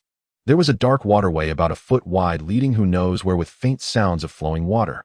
This was likely the solution to the relieving oneself issue. But aside from that, between the water tank and the waterway, there was only a narrow strip of ground covered with bedding. Zhou Yun measured it with his hand. The length of this strip of ground was even less than 1.5 meters. In other words, for the entire year, this 15 or 16-year-old girl who was just growing could not even stretch her legs while sleeping at night. Zhou Yun turned around and looked at Xuanyuan, who was standing at the door feeling anxious. He finally understood why he had found her outside just now. Anyone who stayed in such a coffin-like space, where even turning over was difficult, would go insane. She slipped out secretly, perhaps not for anything else, but simply to stretch her legs and get a good night's sleep. This, seeing the layout of the hidden room, Lei Lai let out a long sigh. This was all prepared by your father for you, wasn't it? Xuanyuan lowered her head, lightly nodding. Lei Lai's expression became extraordinarily complicated. He looked at the daughter of his old friend before him, then glanced at the treasury behind him, and couldn't help but sigh. Xiaxiong was foolish. He lived a life of integrity and uprightness, yet unexpectedly, at the end of his life for personal reasons, did something so self-serving. Before Lei Lai could finish the word theft, Xuanyuan's body trembled violently. Her originally pale face instantly turned completely bloodless, as if the last trace of vitality had been drained away. This was the deepest thorn in her heart. Her father's illustrious reputation was entirely ruined because of her. Enough. Just as that hurtful word was about to come out, a gentle and calm voice undeniably interrupted Lei Lai. Zhou Yun looked at Lei Lai seriously and said, "A father's love is like a mountain." In the last moments of life, that summer warehouse manager's heart was no longer filled with cold account books, but with his only daughter. How deep must this love for his daughter be? It truly moves one's heart. Hearing this, Xuanyuan, who had been trembling under Lei Lai's accusations, instantly burst into tears. Walk. She could no longer control herself, her knees buckling as she heavily knelt before Zhou Yun, crying out, "The sinner. The sinner knows wrong. Please punish me, lord of the city. It's all my fault. I have tarnished my father's reputation. Please punish Xuanyuan." Looking at the tearful girl, Zhou Yun reached out his hands firmly and steadily, helping her up from the ground. "Look at me." His voice was not loud, but it carried a soothing power. Xuanyuan, with tear-filled eyes, raised her head and met his clear water-like gaze. Zhou Yun slowly said, 1 year, 365 days. As the daughter of the former warehouse manager, you are surrounded by this treasury full of goods. Yet you have only consumed less than 32 jeans of old rice bran, barely maintaining the lowest level of survival. Beyond that, you have not touched a single thread or a piece of armor in this treasury. When the granaries are full, one knows rights and etiquette. When food and clothing are sufficient, one knows honor and disgrace. Righteousness, integrity, and shame are things that only those who have enough to eat have the qualifications to discuss. If a person cannot even maintain the most basic survival, about to starve or freeze to death, how can they talk about right and wrong? Thus, he looked at Xuanyuan, articulating his final judgment word by word. This city lord believes you are innocent. Boom. The words innocent echoed like 2 thunderclaps in Xuanyuan's mind, shattering all the psychological shackles she had carried for the past year. She was stunned. In her large eyes, which were once filled with fear, inferiority, and guilt, a glimmer of light began to emerge, allowing tears to flow silently. For the past year, she had lived in torment. Every mouthful of husked rice felt like swallowing guilt. On one hand, the instinct to survive made her unwilling to die, on the other hand, her father's lifelong teachings of integrity tortured her conscience day and night. She felt like a thief, a blemish. In fact, the moment Lei Lai had caught her, although she instinctively felt fear, deep down, she unexpectedly experienced a sense of relief. Because she no longer needed to hide, she could finally accept judgment. She thought what awaited her would be imprisonment or even death. But she never expected that this handsome lord of the city would personally tell her that this was a father's love that was as solid as a mountain. It was survival without guilt. The heavy stone that had pressed on her heart for an entire year vanished completely at that moment. Ugh! Xuanyuan bit her lip desperately, trying not to cry out loud, but her shoulders couldn't stop trembling. She took half a step back, straightening her patched robe. Then she deeply bowed to Zhou Yun, almost at a 90-degree angle. For a long time she did not rise. A voice tinged with a strong nasal tone came from below, pious and firm. Thank you, Lord City Master. Facing Xuanyuan's almost reverent bow of thanks, Zhou Yun smiled gently. What is there to thank? As the city lord, it is my duty to ensure the citizens have food and shelter. Right now, there are quite a few vacant houses in the city, and the new district in the west is under construction. You no longer have to hide in this dark cave. You can move out and live openly under the sunlight. As for food, he glanced at the shriveled bag of rice bran and jokingly said, you need not worry about that. Of course, the premise is that you need to work well, okay? Upon hearing Zhou Yun's previous words, the light in Xuanyuan's big eyes sparkled with longing. However, upon hearing the last part about having to work, well, the light in her eyes quickly dimmed, replaced by deep inferiority and awkwardness. She lowered her head, her two dirty little hands twisted together, her voice as small as a mosquito's buzz. But I can't do anything. I only cause trouble for everyone. Long-term confinement had made her feel like a useless person. Seeing this, Zhou Yun was about to say a few encouraging words, but Lei Lai couldn't hold back first. Silly girl, he feigned anger and said, what nonsense are you talking about? You have followed Brother Xia to study and write since you were young and are full of poetry and books. How can you say you can't do anything? The Flower City now is completely different from before. As long as you can read a little and do some calculations, you will be in high demand. You can find a decent job. With your background, I think being a scribe will be more than enough. Scribe. Xuanyuan raised her head, her eyes filled with disbelief. Can I really? Wanair, who had been standing aside, smiled and stepped forward gently, saying, Captain Lei is right.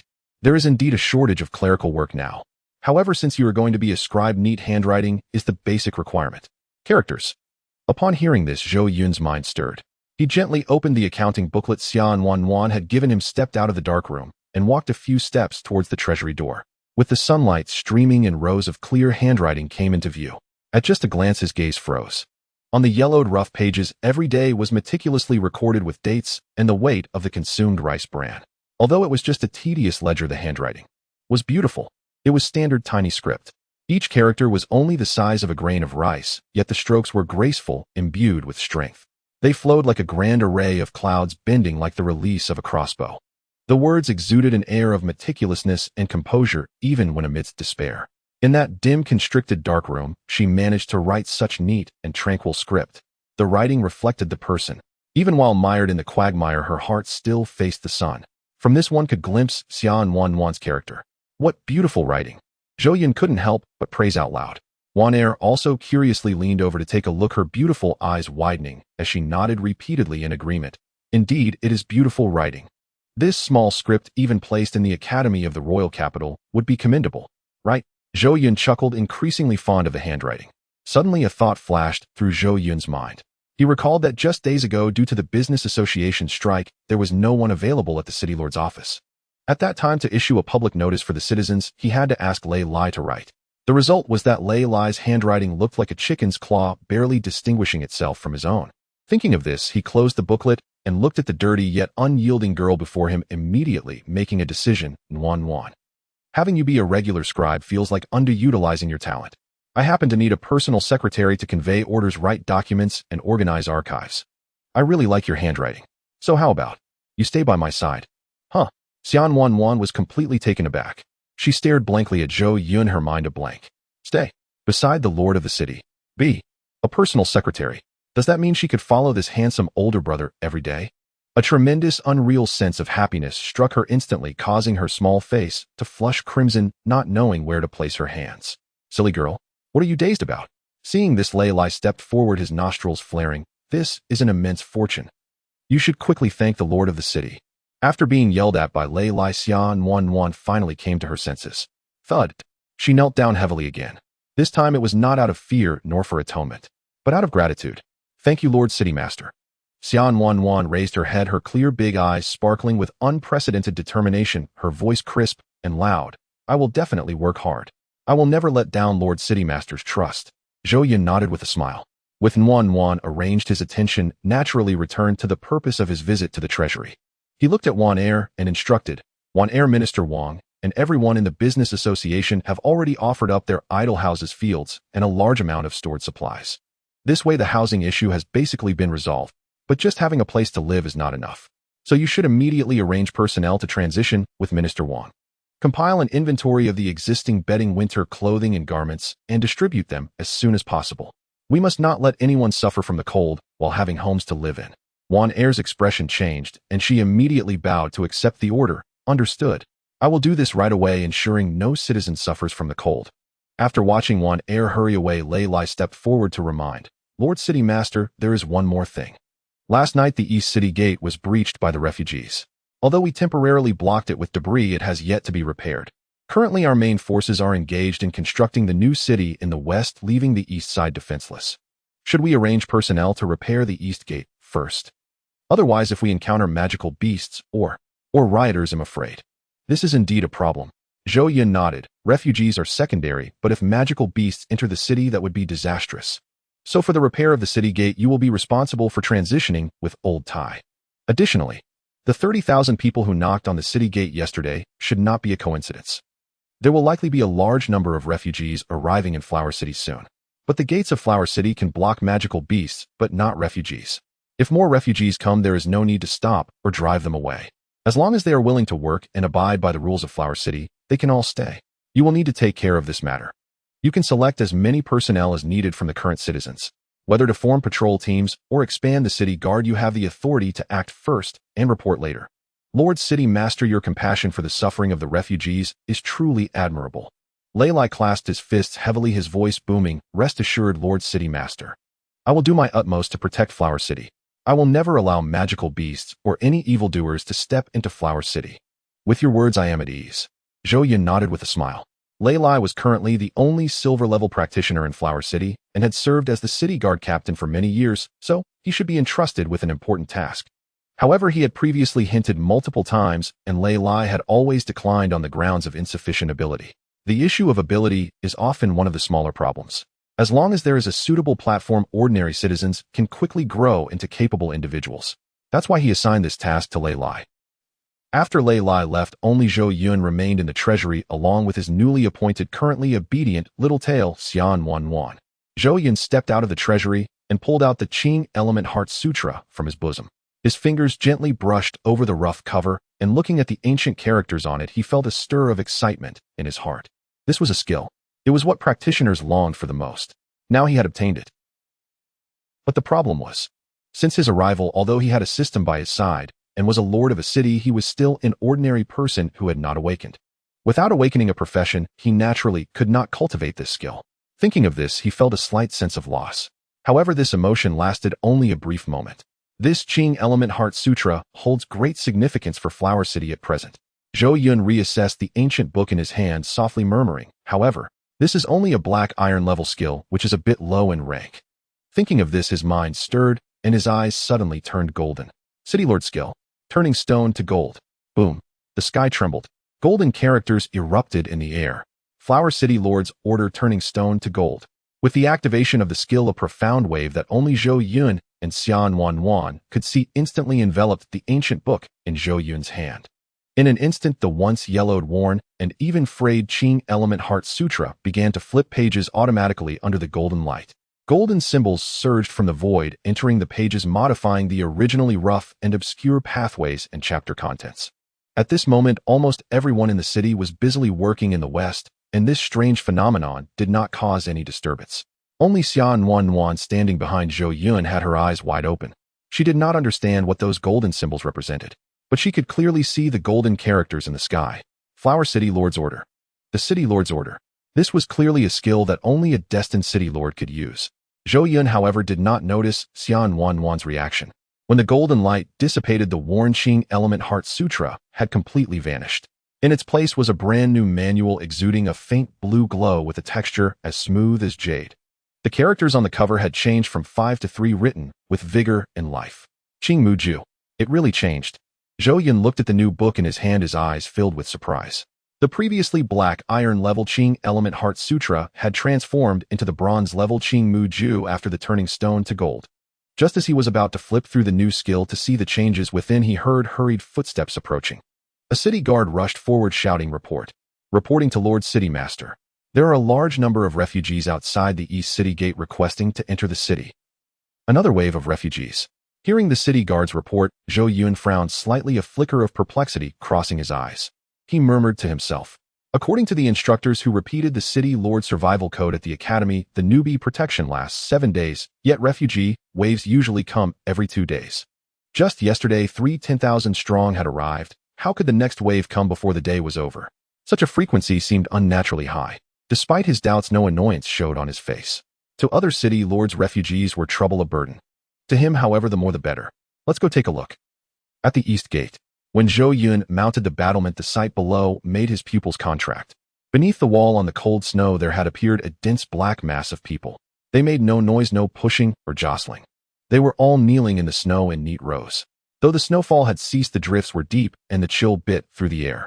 Thousands of ragged refugees knelt there without moving, like a silent congregation of statues. Zhou Yun peered down, his gaze sharp as a blade.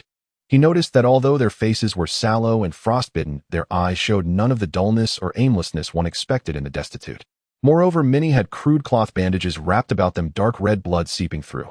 Clear evidence of recent brutal fighting. Leilai, what is the meaning of this? Zhou Yun turned to the man beside him and asked in a low voice, why are they kneeling? Leilai forced a bitter smile and shook his head. My lord, I do not know, he replied. When I first brought men over, these people were already kneeling and said only that they sought permission to enter the city. Surprise flickered in Zhou Yun's eyes. The east gate had been only crudely barricaded with rubble and planks. Yesterday, even an intact gate barely held back refugees, with nothing but stones and boards. Any group determined to storm and would have broken through before Leilai's men arrived. Yet they had not. Instead, they knelt outside begging admission. For that alone, Zhou Yun found them oddly admirable. They possessed force yet refrained from using it. They were hungry and frozen yet upheld discipline. These were not mere vagrants. A few ordinary militias behaved with such restraint. If they wished to enter, why not simply be admitted? Zhou Yun asked. Leilai answered, following your orders, I told them that anyone willing to labor would be allowed in, but their leader insisted on meeting you in person. See me. Zhou Yun raised an eyebrow. Where is he? Leilai pointed to the foremost position beneath the wall there. Him. Zhou Yun followed his finger. At the head of the kneeling throng sat a simple wheelchair. On that chair was a young man in plain cloth, whose bearing nonetheless could not hide a certain noble air. He looked barely into his 20s, clad in white, face ashen and body thin. He coughed lightly from time to time and seemed so fragile a gust might topple him. Yet strangely, such a figure occupied the very front of the refugees. Zhou Yun nodded inwardly, a powerful instinct rising within him. This man is no ordinary soul. He stepped forward and called down to the city, I am the city lord Zhou Yun. At the words, the youth below brightened and returned the salute with a clasped hands. Bow. Excuse me, city lord, I am afflicted with a leg malady and cannot perform the full formalities. I am Zhu Gu, a man from Lu City. The reason I insist on seeing you is that this petitioner has a bold, unworthy request. Zhou Yun regarded the man who called himself Zhu Gu. His speech and manner were measured and courteous, which earned another sliver of his approval. He inclined his head. Speak, he said. Zhu Gu answered slowly, I know of your mercy, city lord. Any who are willing to work you permit into the city, provide food and shelter. That alone inspires my deepest admiration. In ordinary times, I would have seized the chance to bring everyone in at once, let them eat and sleep in peace. But our journey was ill-fated. From Lu City to Hua City, a distance of over 700 li, we were set upon by monstrous beasts on 6 separate occasions. 6 times. Leilai's brows twitched. Refugees are already feeble. In the wild, the greatest danger is the monster packs. Once encountered, survival is unlikely. How could this group have endured 6 assaults and still reached here? Zhu Gu continued, when we set out, there were 20561 of us. After 6 battles, a total of 7598 were wounded. Of those, 6542 were lightly wounded. 1056 were gravely injured, and among them 251 have lost hands or feet, effectively losing the ability to labor. He lifted his head and looked at Zhou Yun with earnest eyes. By the city lord's regulations, those 251 plainly fall outside the permitted quota for entry. But I dare to beg you, city lord, show mercy and allow them to enter as well. With that, he bowed deeply before Zhou Yun.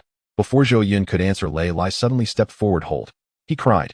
He narrowed his eyes and fixed them on Zhu Gu, questioning, you said you were attacked 6 times by packs of beasts on the road from Lu City. Indeed, Zhu Gu affirmed. You are lying, Leilai thundered.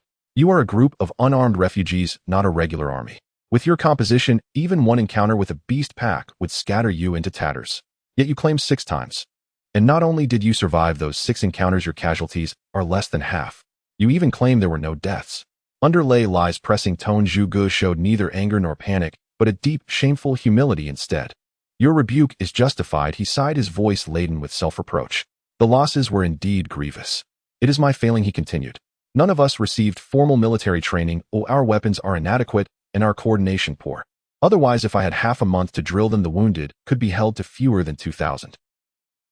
As for those disabled by severe injury, they would not number more than 100. His words hung in the air for a few seconds. Lei Lai opened his mouth and then laughed. He laughed in outrage. What had he heard? 20,000 refugees through 6 beast waves, over 7,000 casualties, and this man speaks of being ashamed. He claims it to be his incompetence and dares to assert that 2 weeks of training would reduce losses to a tenth. Never had he seen such brazen boasting. Lei Lai roared with scorn, his finger trembling as he pointed at Zhu Gu. Do you understand what you are saying? These are monsters, not livestock. Ordinary folk faced with them do not fight. They are terrified to death. Cooperation. Controlling the wounded under 2,000. Ridiculous. Faced with Lei Lai's ridicule, Zhu Gu did not argue. He merely shook his head and turned his gaze once more to Zhou Yun, city lord. Please allow all of us entry into the city, including those 200 and odd disabled brothers. We do not ask you to feed them for free. Those rendered unable to work will have their tasks taken up by their kin and friends. Even if each of us eats 1 less bowl, even if each labors 1 extra hour, we will not be a burden. We only beg for shelter from wind and snow. Do not leave them to die outside. When he finished, the kneeling refugees behind him beat their foreheads on the snow in unison, crying, Please, city, Lord, have mercy. Seeing this, Zhou Yun felt a surge of pity and was about to grant the request. But Lei Lai stepped before him again. City lord, wait. He urged. There is something strange about this. He studied the white-clad youth in the wheelchair, and the rows of kneeling wounded, his eyes glittering with suspicion. City lord, do you not find this too odd?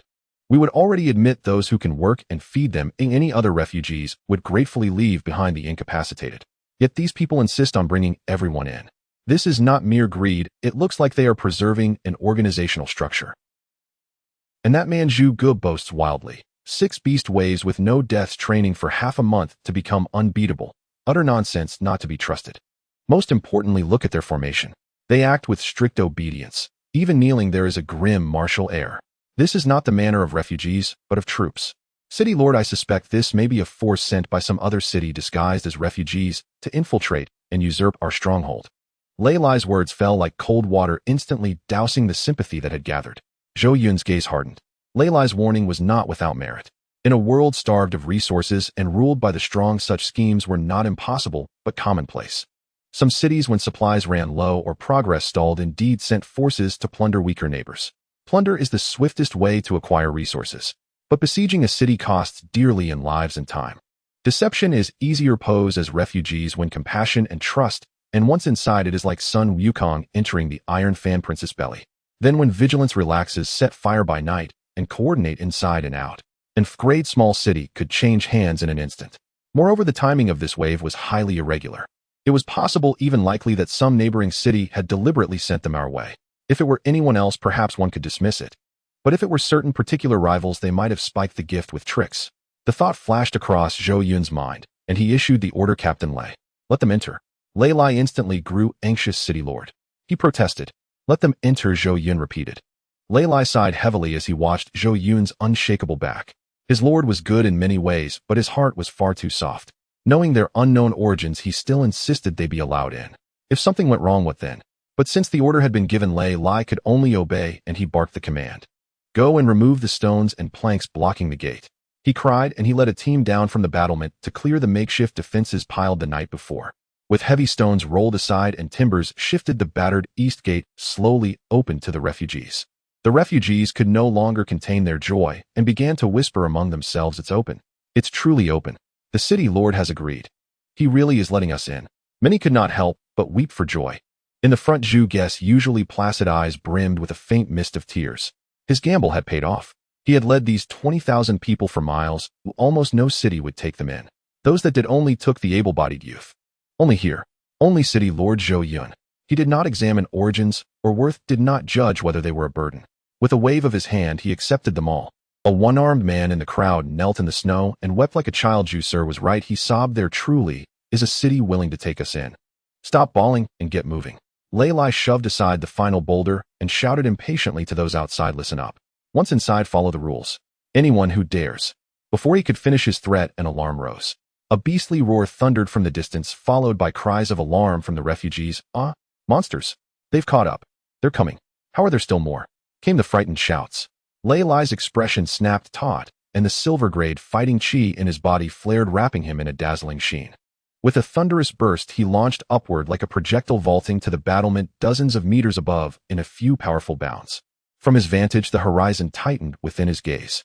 On the snow plain, a scatter of black dots raced swiftly toward Hua City. Demonic wolves, he murmured, his hand tightening on the sword hilt, eyes narrowing. By his reckoning, the pack numbered no fewer than 100. The mournful howl of the wolf echoed like the horn of death, instantly tearing apart the warmth that had just risen at the city gate. The news of the beast attack quickly reached Zhu Ge's ears. The young man in white, seated in a wheelchair, suddenly turned his head to look at the east city gate, which symbolized warmth and a path to survival, now just within reach. That was the hope they had sought after traveling 700 miles. As long as they crossed through, there would be a chance to live. Why must it be at this moment? Zhu Ge gazed at the damaged city gate, which had been opened, but offered no defenses, and glanced once more at the city wall. He understood that at this moment, even if the city gate was right in front of them, they could not continue into the city. The refugees, obedient to the orders, still had the strength to fight, but if they became scattered, they would be like sheep waiting to be slaughtered. Moreover, the magical wolves might rush into the city amidst the chaos. They were hundreds of bloodthirsty beasts. Once inside, it would be a catastrophe for the unsuspecting citizens of Huaqing. It was a great kindness for their benefactor to take them in. However, if they brought disaster upon their benefactor in order to save their own lives, it would be repaying kindness with ingratitude. Zhu Ge took a deep breath, the flush of excitement on his face quickly fading. He turned sharply to the group of refugees preparing to surge into the city and shouted decisively, "Stop! Everyone halt your entry into the city." His roar was like a clap of thunder, forcibly halting the crowd's commotion. Then he pointed towards the wolf pack surging behind them and commanded sternly, "The front army turns to the back. Change direction. Form ranks. Prepare for battle." At the same time, Zhu Ge, struggling in his wheelchair, turned to Zhou Yun on the city wall, deeply bowing in respect, his voice trembling, yet resolute. "Lord City Master, the magical beasts are fierce and numerous. Since we are the ones who brought this calamity, we cannot implicate Huaqing. Please, Lord City Master, quickly close the city gates. Block the breach. We must prevent the magical beasts from entering the city. We will hold our ground outside." At his command, those refugees who had already set foot into the city displayed a fleeting longing for life, which was soon replaced by a fierce determination to face death. With a clatter, no complaints, no fleeing. The able-bodied young men who had been helping the injured silently put down their companions and picked up the wooden sticks in their hands. Those injured, wrapped in bandages and even missing limbs, gritted their teeth and helped each other to stand up despite their difficulties, picking up stones from the ground to shakily stand before the city gate. Though their formation was rough and their weapons mere broken wood and rusted iron, in that moment they were united as one, as if a wall made of flesh and blood. On the city wall, Zhou Yun's hand rested against the cold brick, but his gaze seemed to be momentarily scorched, pausing slightly. "Let me close the city gates." Were they to face the beasts alone? Compared to the refugees from yesterday, who only knew how to scramble for porridge and shove each other, the quality of today's group was almost heartbreaking. Clearly, there was only a pile of debris at the city gate that couldn't possibly stop them, yet they knelt in the snow, insisting on waiting for permission before rising. Clearly, each of them was weak to the point of fainting, yet the overall atmosphere was remarkably calm, without a single person crying out. Clearly, the magical beasts were coming. The city gate was open, and running inside meant survival. Yet for the sake of not implicating the city, they turned away, choosing to sacrifice their lives to fill the wolves' mouths. Good. What a group of righteous souls. Zhou Yun took a deep breath, his admiration growing stronger. He abruptly turned around. Lei Lai. A nearby Lei Lai, unable to contain himself, trembled and responded loudly, "At your service." Zhou Yun pointed at the group below, his words like weights. "I command you to immediately lead your team into battle. Eliminate the magical beasts. Ensure the safety of the refugees. I want them to all return safely to the city. There must be no mistakes." Upon hearing this, Lei Lai felt a surge of hot blood rush to his head. Understood. He turned sharply, facing the assembled teams behind him, and drew his sword, shouting, "Zhang Qin." A sharp-eyed archer captain stepped forward. "Here. Let your archers prepare for battle. Once the magical wolves enter range, immediately unleash a barrage of arrows. Suppress their charge." "Yes." Lu Qian, a mage captain holding a large broom, responded loudly. "Here. Lead your mages, and once the magical wolves are in range, unleash fireballs. Blast them back." "Yes." Zhao Qian, a female priestess in a white robe, answered softly, yet firmly. "Here." Lei Lai's tone softened slightly, but became more serious. "Lead your priests to treat the injured among the refugees. Give them shields. Fight alongside them to ensure their safety. If a single refugee dies, I will hold you accountable." "Yes." Finally, Lei Lai looked at the assembled professionals behind him, pointing his long sword sharply towards the city gates. "Su Nan, Guchong, Chao Xuanzi." The trio of professionals roared in unison. "Here. Led your paladins, berserkers, and assassins. Follow me." He leaped off the 30-meter-high city wall, his voice echoing through the air out of the city. Kill the wolves. The magical wolves were extraordinarily fast-moving, like gray flashes of lightning crossing several hundred meters of open ground in the blink of an eye. Their fierce fangs and bloodthirsty eyes were now clearly visible. On the city tower, the archer Captain Zhang Qin stared intently below, his palms slick with sweat. Though he was now a black iron-level professional, this was his first true encounter with a beast tide, and it was also his first time issuing commands as a commander. Closer, even closer. When the wolf pack crossed the life-and-death line of 150 meters, Zhang Qin swung his trembling arm and shouted fire. However, he was not the only one feeling tense. With this command, nearly 100 archers who had only recently changed jobs instinctively drew their bows and shot arrows. At this moment, the issue of command arose. Zhang Qin was too nervous. He only shouted fire, but forgot to specify fire what. Was it a normal attack? Or a skill? If it was a skill, which one? Thus the scene instantly fell into chaos. Everyone was on the battlefield for the first time, their minds blank, since the captain didn't say they thought. Just use whatever skill they were familiar with. Whoosh, whoosh, whoosh. In an instant, a colorful rain of arrows erupted from the city wall. Some archers habitually used guided arrows, which traced a strange blue arc in the air, automatically tracking their targets. Some archers aimed for power, directly shooting explosive arrows that burned with red flames whistling away. Others, calm in demeanor, used precise shots, their arrows imbued with green wind attributes flying at incredible speeds. Red, blue, green. A mix of arrows of various colors intertwined. At first glance, it looked less like a battle and more like a fireworks display, dazzlingly chaotic. Watching this unruly rain of arrows, Zhang Qin's heart sank, and his face turned red to the roots of his neck. This is bad. Command error. Such chaotic attacks, let alone coordination, didn't even cover evenly. However, it no longer mattered, because this was watching. For this group of archers who looked like novices, each one was a genuine black iron-level warrior. In the face of absolute power, the clumsiness of technique could be completely compensated by damage. Thud, thud, thud, thud. The dense rain of arrows fell, although many arrows missed due to inaccuracy embedding themselves in the snow. But even with only a 1/3 hit rate for over 100 magical wolves, it was still catastrophic. One wolf charging at the forefront was just about to leap when an explosive arrow struck it squarely on the forehead. Boom. The wolf's head instantly exploded, red and white matter splattering everywhere. Another magical wolf attempted to dodge, but was ensnared by 3 guided arrows, thud, thud, thud, piercing its soft abdomen, and it rolled several meters away, dying on the spot. That was merely a random volley. A woo!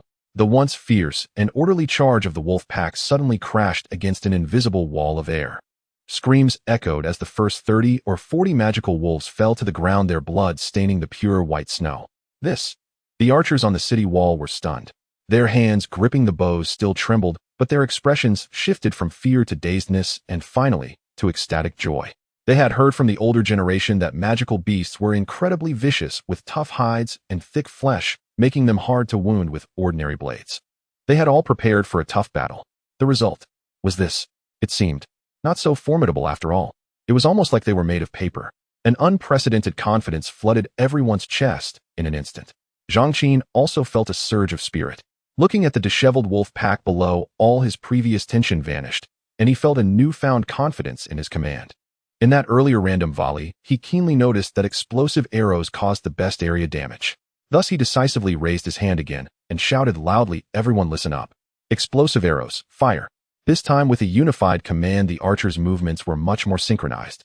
The sound of bowstrings vibrating was like a rumble of thunder. However, the situation was still somewhat awkward, because many had already used their skills during the first random volley, and the energy circuits of those skills were still cooling down. This led to a situation where in this round of unified fire, less than half of the people shot off fiery explosive arrows, while the rest could only stare blankly or shoot normal arrows. The rain of arrows became sparse, and the momentum was far less than the first wave. But still the hard power was enough. After all, magical wolves were just low-tier black iron beasts. Surviving the first wave without dying was already a stroke of luck. Facing this sparse yet powerful second wave of explosive arrows, the remaining magical wolves completely collapsed. Boom, boom, boom. A series of explosions erupted among the wolf pack. Flames soared to the sky and limbs flew about. When the smoke cleared, the once thriving 100+ magical wolves were left with only a dozen or so who were injured, terrified, and now whimpering as they tried to flee. "We won. Huh. What a bunch of weak magical beasts. Huh. Is this all they have? These magical wolves are nothing special." The archers on the city wall cheered with joy. Zhang Qin, even more excited, raised his hand again, preparing to order a third wave to eliminate these magical wolves completely and claim the credit for defending Huaqing. Everyone prepare. Give me. However, just as Zhang Qin's arm was about to swing down, a large hand suddenly reached out from the side, grabbing his arm tightly with such force that it nearly threw him off balance. Who? Zhang Qin turned angrily. He saw the mage captain Lu Qian, who was now glaring at him with bloodshot eyes, anxiously shouting, "Stop. You stop right now." Zhang Qin was stunned. Lu Qian, what are you doing? I want to eliminate the enemy. Eliminate my foot. Lu Qian pointed at the few remaining wolves below, nearly spitting in Zhang Qin's face. You archers have eaten all the meat, leaving us with nothing but soup. You killed them all. Who are we supposed to kill now? Next time. Next time. Zhang Qin, while half-heartedly appeasing Lu Qian, kept his eyes glued on the distant few remaining magical wolves, gripping his bowstring with no intention of letting go. At the same time, he quickly said, "Who are we to each other, right? This time I helped you out. You mages work so hard on your spells. Save some energy, save some trouble. Come on, let go, let me take the last shot." Let go of what? Lu Qian, furious, shouted loudly. Zhang Qin, be a person. Over 100 wolves and you archers have eaten 80 of them. You won't even leave us these last few injured ones. No more movement. If you move again, I will turn against you. With a clatter. With Lu Qian's furious shout, the dozens of mages behind him, already readied, stepped forward, their staffs glowing ominously, ready to blast their own allies if things went south. All right. I'm scared of you. Seeing that this group of mages was truly furious, Zhang Qin could only sigh helplessly, reluctantly loosening his bowstring and waving his hand. Everyone stand down. Cease fire. Let the magical beasts be left for the mage brothers. Upon hearing this, Lu Qian's face instantly brightened. Now, that's decent. He adjusted his disheveled robe, took a deep breath, and instantly assumed an enigmatic demeanor befitting a grand mage. At that moment, the dozen or so demonic wolves, already missing limbs from the explosions, limped into the mage's optimal shooting range. Lu Qian raised his right hand high, the fiery elements in his palm wildly coalescing, excitement glimmering in his eyes. Mage team, listen to my command. Target the remaining enemies ahead. Fireball spell, concentrated barrage. Fire. Boom, boom, boom, boom, boom. In an instant, it seemed as if a red sun had risen above the city walls. Hundreds of fireballs trailing long tails of flames howled through the sky. The scene was even more spectacular than the previous rain of arrows.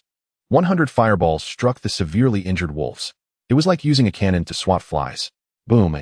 The deafening explosions merged into a single roar, and the flames instantly engulfed the few pitiful demonic wolves. They couldn't even muster a last scream of resistance. They were charred beyond recognition. This scene not only shocked the archers on the city walls, but left everyone below dumbfounded. In the refugee camp, those holding shields and wooden spears ready to fight to the death gaped in disbelief as their weapons clattered to the ground. This is it. An old man rubbed his eyes, staring at the corpses of the demonic wolves in the distance, then glanced at the sharpened wooden stick in his hand, suddenly feeling a wave of absurdity. Those were hundreds of demonic wolves. How could they be reduced to rubble in such a short time? They didn't even reach us. Hua City. Zhu Ge sat in his wheelchair, watching the group of adventurers on the city walls, debating who killed more and who killed less. A wry smile crept onto his pale face, soon replaced by profound shock. How could this be in Great Small City? Such terrifying long-range firepower and so many adventurers. This is clearly a war fortress armed to the teeth. He had originally thought they came here for refuge, even to help their benefactor defend the city gate. But now it seemed their benefactor didn't need them at all. The so-called desperate struggle of these refugees appeared so redundant in the face of Hua City's overwhelming firepower, even somewhat laughable. Of course, it was not just the refugees who felt redundant and laughable. A group of people at that moment stood in the snow, disheveled by the wind. That was Lei Lai and his melee assault team, who had just jumped off the city tower, striking various dashing battle poses.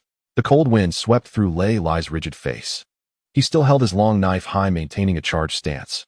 Behind him, Sun and Guochang and others all exuded a fierce killing intent, some wielding shields and others daggers, ready for a fierce fight. But where were the demonic wolves? Lei Lai's lips twitched as he slowly lowered his aching arm. An unprecedented awkwardness surged within him. Had he known, he wouldn't have arranged so many ranged adventurers on the walls. Who could have imagined that these hundreds of demonic wolves would be so weak? Eliminated in 2 rounds of fire. Captain. Guochang scratched his head, looking simple-minded as he asked, "What are we doing down here?" Lei Lai took a deep breath, glancing at the group of refugees who had already begun to cheer, then at the smug mages and archers on the city walls. He silently sheathed his sword, forcing out an authoritative expression, gritting his teeth as he said, "What do you mean? Can't you see? We're down here to welcome the new citizens into the city. Just then Wang Fugui's characteristic loud voice came from afar, tinged with urgency. Lord City Master. Lord City Master. Moments later, a rotund figure appeared on the city steps, running with sweat pouring down his face, followed by a dozen members of the Merchant Guild, all panting heavily. Seeing Zhou Yun safely standing there, Wang Fugui hurried forward and directly knelt on the ground.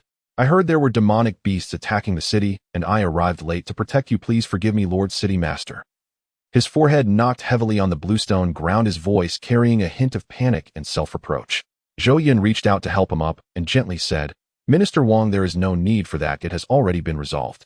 Wang Fugui got up, scanning Zhou Yun from head to toe, confirming there were no injuries before letting out a long sigh of relief. As long as Lord City Master is unharmed, I can finally rest easy. However, the crowd on the city walls was not moved by his loyalty. Zhang Qin curled his lip, subtly shifting half a step to the side. The others exchanged glances, their disdain evident. Although Wang Fugui now bore the title of Minister of Commerce, who in the crowd didn't know his past. Wang Banqing.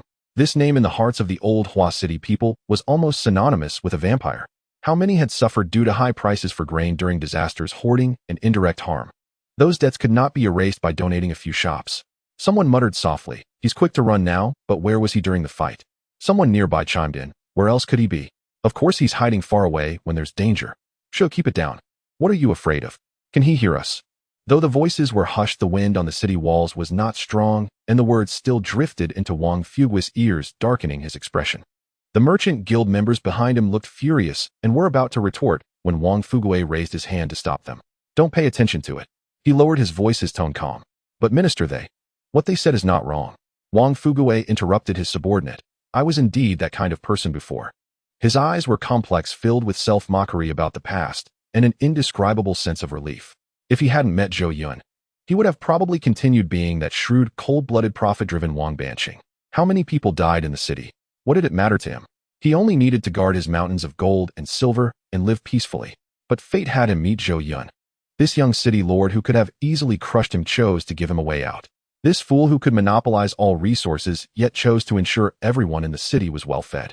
He had seen too many people in his life. Corrupt officials, unscrupulous merchants, hypocrites, true villains. He believed he had seen through human nature. But Zhou Yun made him realize for the first time, there truly are people in this world who can take what they need while benefiting others. Not for show, not for fame, but genuinely doing so. He was eager to know where following such a person would lead him. He genuinely did not want anything to happen to such a person. Minister. His subordinate, seeing him lost in thought, cautiously called out. Wang Fugui snapped back to reality, once again wearing his trademark smile, as he said to Zhou Yun, Lord City Master, now that the demonic beasts have been dealt with, and Lady Weiner has matters to attend to, let me handle the follow-up work here. Zhou Yun smiled and nodded. Then I'll trouble Minister Wang. It's part of my duties. Wang Fugui waved his hand grandly, calling the Merchant Guild members behind him, and hurried down from the city walls. However, as soon as they stepped off the city tower, the people following him began to whisper, Uncle Liu, aren't we from the Ministry of Commerce?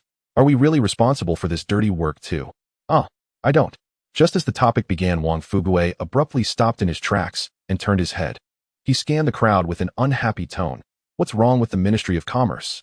Now that the Ministry of Commerce has nothing urgent, of course we go where we are needed. We officials should seek the welfare of the people. We should work for the city. That's what being an official is, understand. Learn well. The guild members felt helpless. Ever since Wang Fugui was appointed as the Minister of Commerce, he seemed like a completely different person. They truly did not understand why he was so eager to donate family wealth and toil. But since Wang Fugui had spoken, they complied. However, before they could take a few steps, a burly figure blocked their way. Stop! Lei Lai gripped the hilt of his sword, coldly staring at them. The guild members froze. Captain Lei, what are you doing? Lei Lai's tone was unfriendly. This place doesn't need you. Go back. Do what you should be doing. The guild members exchanged glances, momentarily at a loss. We came to help, one boldly said. The demonic beasts attacked earlier, and we arrived late. We should contribute something, right? Help eh? Lei Lai snorted coldly. No need. The city guard's matters are not for you, the Ministry of Commerce, to meddle in. His attitude was clear, unwelcome. The guild members were immediately displeased. A middle-aged merchant stepped forward, smiling with a hint of mockery. Captain Lei, your words are quite inappropriate. We came here with goodwill to help. Oh, what kind of attitude is this?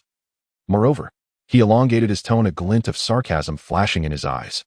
Before the city master arrived, your salary was still paid by us.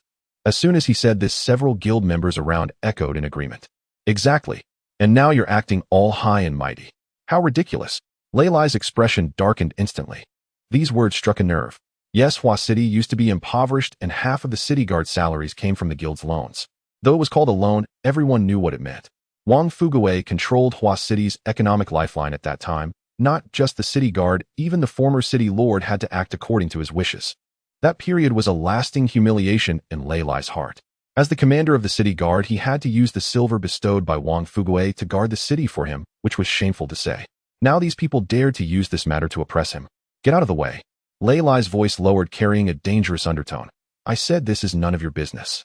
Yet the middle-aged merchant was unwilling to relent, sneering. Is Captain Lei trying to drive us away? Fine, I want to see. Clang. The sound of metal clashing echoed as Lei Lai drew his sword 3 inches out of its sheath. The blade's light reflected on the merchant's face, choking the rest of his sentence in his throat. He'll say it again. Lei Lai's gaze was sharp as he pronounced every word. Here, it is not your business. The air seemed to freeze. The guild members were intimidated by this sudden murderous aura, retreating a few steps. They were all businessmen skilled in verbal sparring and calculating human nature. But when it came to actual violence, they truly couldn't handle it. Several timid ones had already begun to shrink back, eager to put some distance between themselves. At that moment, a slow voice came from behind. Captain Lei. Wang Fugui walked forward leisurely, wearing his trademark smile. Seeing him, Lei Lai's brow furrowed even tighter. Wang Fugui, manage your people. My people. Wang Fugui chuckled lightly. They are indeed my people.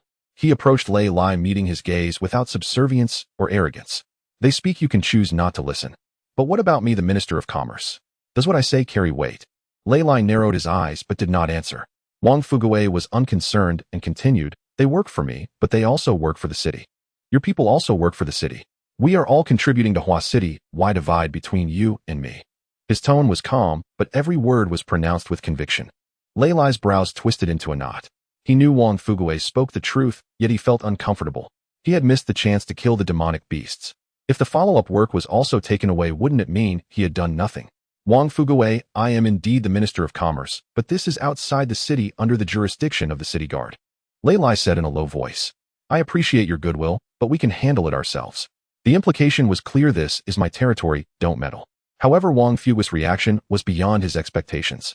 This fat merchant actually raised his chin slightly at that moment. Captain Lei, you may not have heard clearly. Wang Fugui's voice suddenly rose several notches. His momentum was not inferior to that of the silver-level warrior before him. I am not negotiating with you. I am ordering you. As soon as he said this, the surroundings fell silent. The guild members widened their eyes in disbelief. The minister, actually ordering Lei Lai. He was the captain of the city guard, a silver-level master. Was he out of his mind?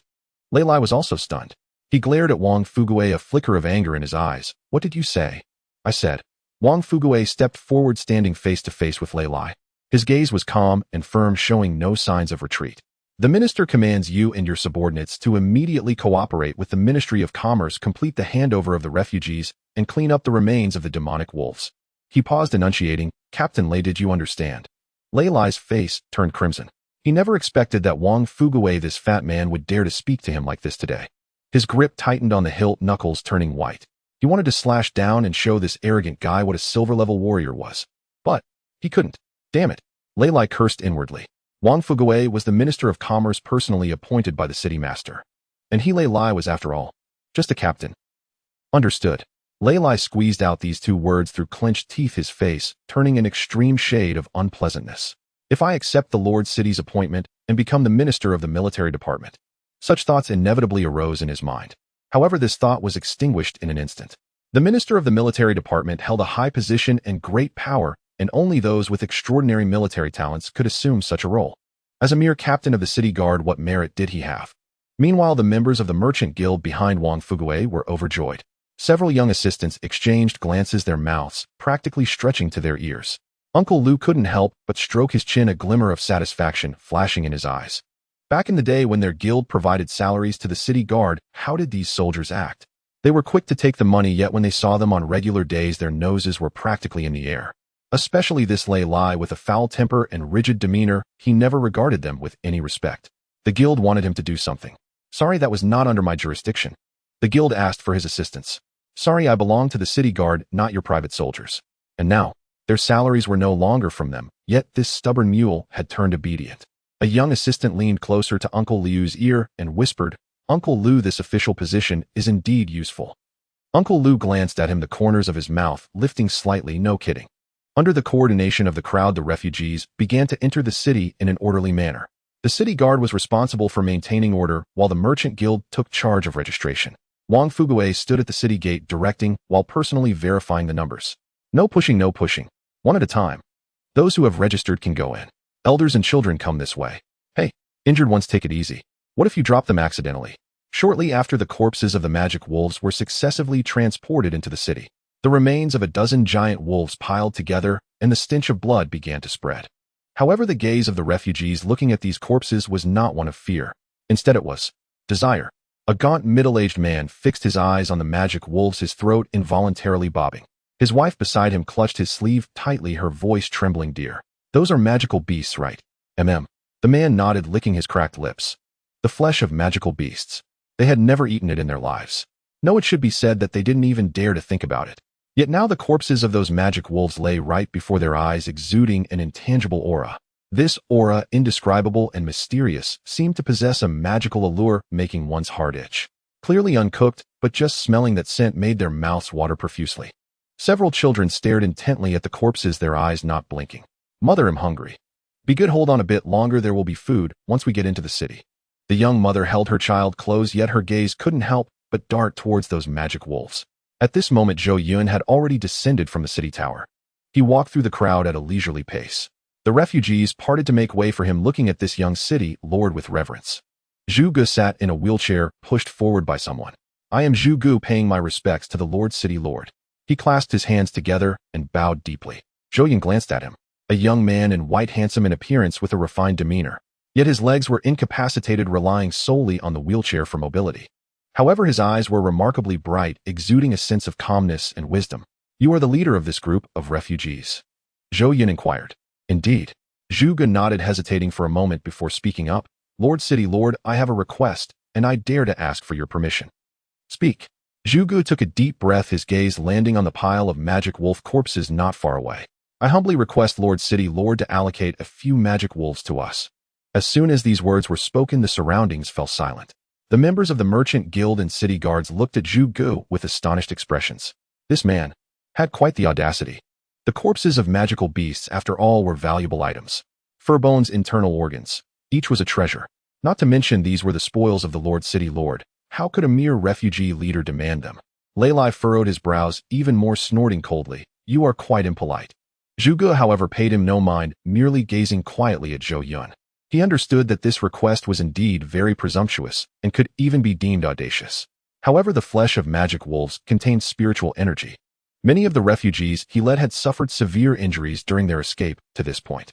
Numerous people had lost limbs, and while some were not fatally injured, they were growing weaker due to lack of medical care. If they could consume the flesh of magical beasts, the spiritual energy would greatly aid in their recovery. Yet he also understood the value of magical beast meat. Although Huaqing had taken them in, it was merely a temporary refuge. Why should they share such precious items with them? Thus, when he voiced this request, he was merely holding on to a sliver of hope. If he could obtain it, that would be best. If not, it was no big deal. At worst, he would think of other means. However, Zhou Yun's reaction was beyond his expectations. Magic wolves. He glanced at the pile of corpses, then looked at Zhu Gu, smiling. You intend to eat them, right? Indeed. Zhu Gu clasped his hands again, solemnly stating, that is correct. Zhou Yun nodded slightly. Since the magic wolves were already dead, leaving the corpses there was a waste. Rather than letting them rot, it is better to put them to good use. Wang Fuguei, he called out. At your service. Wang Fuguei hurriedly stepped forward. Zhou Yun pointed at the pile of magic wolf corpses. Give them all to them. Yes. Wang Fuguei replied instinctively, then realized, wait, Lord City Lord, did you say? All of them. All of them. Zhou Yun repeated. Wang Fuguei opened his mouth, wanting to say something, but ultimately swallowed his words. If the Lord City Lord said to give it all, then so be it. After all, even when it came to golden-grade magical beast meat and platinum-grade fruits, he would give them away, without a second thought, without any distress. Compared to those, the mere black iron-grade magic wolves truly seemed trivial. However, Zhu Gu was stunned. The refugees behind him were also taken aback. Agreed. Did he really agree? The refugees could hardly believe their ears. This was magical beast meat. Just like that it was given. Zhu Gu asked, and the Lord City Lord truly agreed. What? Did I mishear? An elderly man's cloudy eyes even glistened with tears. He had lived for over half his life, traversed dozens of cities, and met numerous city lords. Yet never had he encountered a city lord as compassionate towards refugees as this young man before him. I have never seen a city lord like this. The middle-aged man beside him nodded heavily, his voice somewhat choked. We made the right choice in seeking refuge this time. Mr. Zhou was indeed not mistaken, a young man exclaimed excitedly. As long as we persevere, there is hope. Yes, we finally see the dawn. Amidst the crowd, a wave of suppressed sobs arose. They had endured too much hardship and suffering along the way. Always led by Zhu Gu, they had managed to reach this point through his exceptional leadership. Yet the suffering they faced on this journey, only they truly understood. The harrowing battles against magical beasts, only they comprehended. They thought they would die in this wasteland, never to see the sun rise again. But now not only had they survived, but they had also encountered a city lord willing to take them in and share valuable magical beast meat with them. At this moment, all the suffering seemed worthwhile. Thud. Unbeknownst to who knelt down first, the refugees followed suit, kneeling on the ground. A sea of black, a multitude kneeling at the city gate. Thank you, Lord City Lord. Thank you, Lord City Lord. Thank you, Lord City Lord. The voices rose and fell, merging into a torrent that echoed inside and outside the city gate. Wang Fugui stood by watching this scene, unable to help but shake his head inwardly. Alas, it's just a few magic wolves, and you're all this excited. He smirked slightly, a hint of superiority in his eyes. Just wait until you find out what else is waiting for you in the city. How will you perform then? As the refugees gradually stood up under Zhu Gu's guidance, they began to receive the magic wolf corpses. At this moment, a familiar notification sound rang in Zhou Yun's mind. Ding! You have successfully donated 100 magic wolf corpses, triggering a 10 billion times critical reward, earning a qualitative change reward. Black Jade, Healing Ointment 10. Zhou Yun's pupils constricted slightly. 100 billion times. Previously the highest was merely a billion times critical hit. Unexpectedly this time it skyrocketed 100-fold. Granting black iron grade magic wolf corpses directly returned golden grade rewards. Meanwhile, the refugees had already taken possession of the magic wolf corpses and began to distribute them. Zhu Gu, seated in his wheelchair, instructed everyone, first separate the meat and place the bones and fur separately. Remember, prioritize the severely injured. Yes, the refugees replied in unison. Although everyone was starving, not a single person fought over it. They lined up diligently, handing out pieces of magic wolf meat to those who were gravely injured. The injured refugees, upon receiving the magic wolf meat, could not wait even a moment. They directly held the bloody raw meat and bit into it. Teeth tearing at the meat chunks, blood streaming down their mouths, mixing with dirt and sweat, making them look utterly disheveled.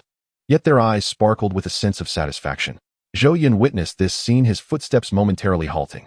He never expected these people would dive straight in. Not even going through the most basic cooking process. Just eating raw. Wang Fugui stood by dumbfounded. So, they just eat it like this? He swallowed hard, his voice trembling slightly, eating it raw. A young refugee covered in blood heard Wang Fugui's words and sheepishly smiled.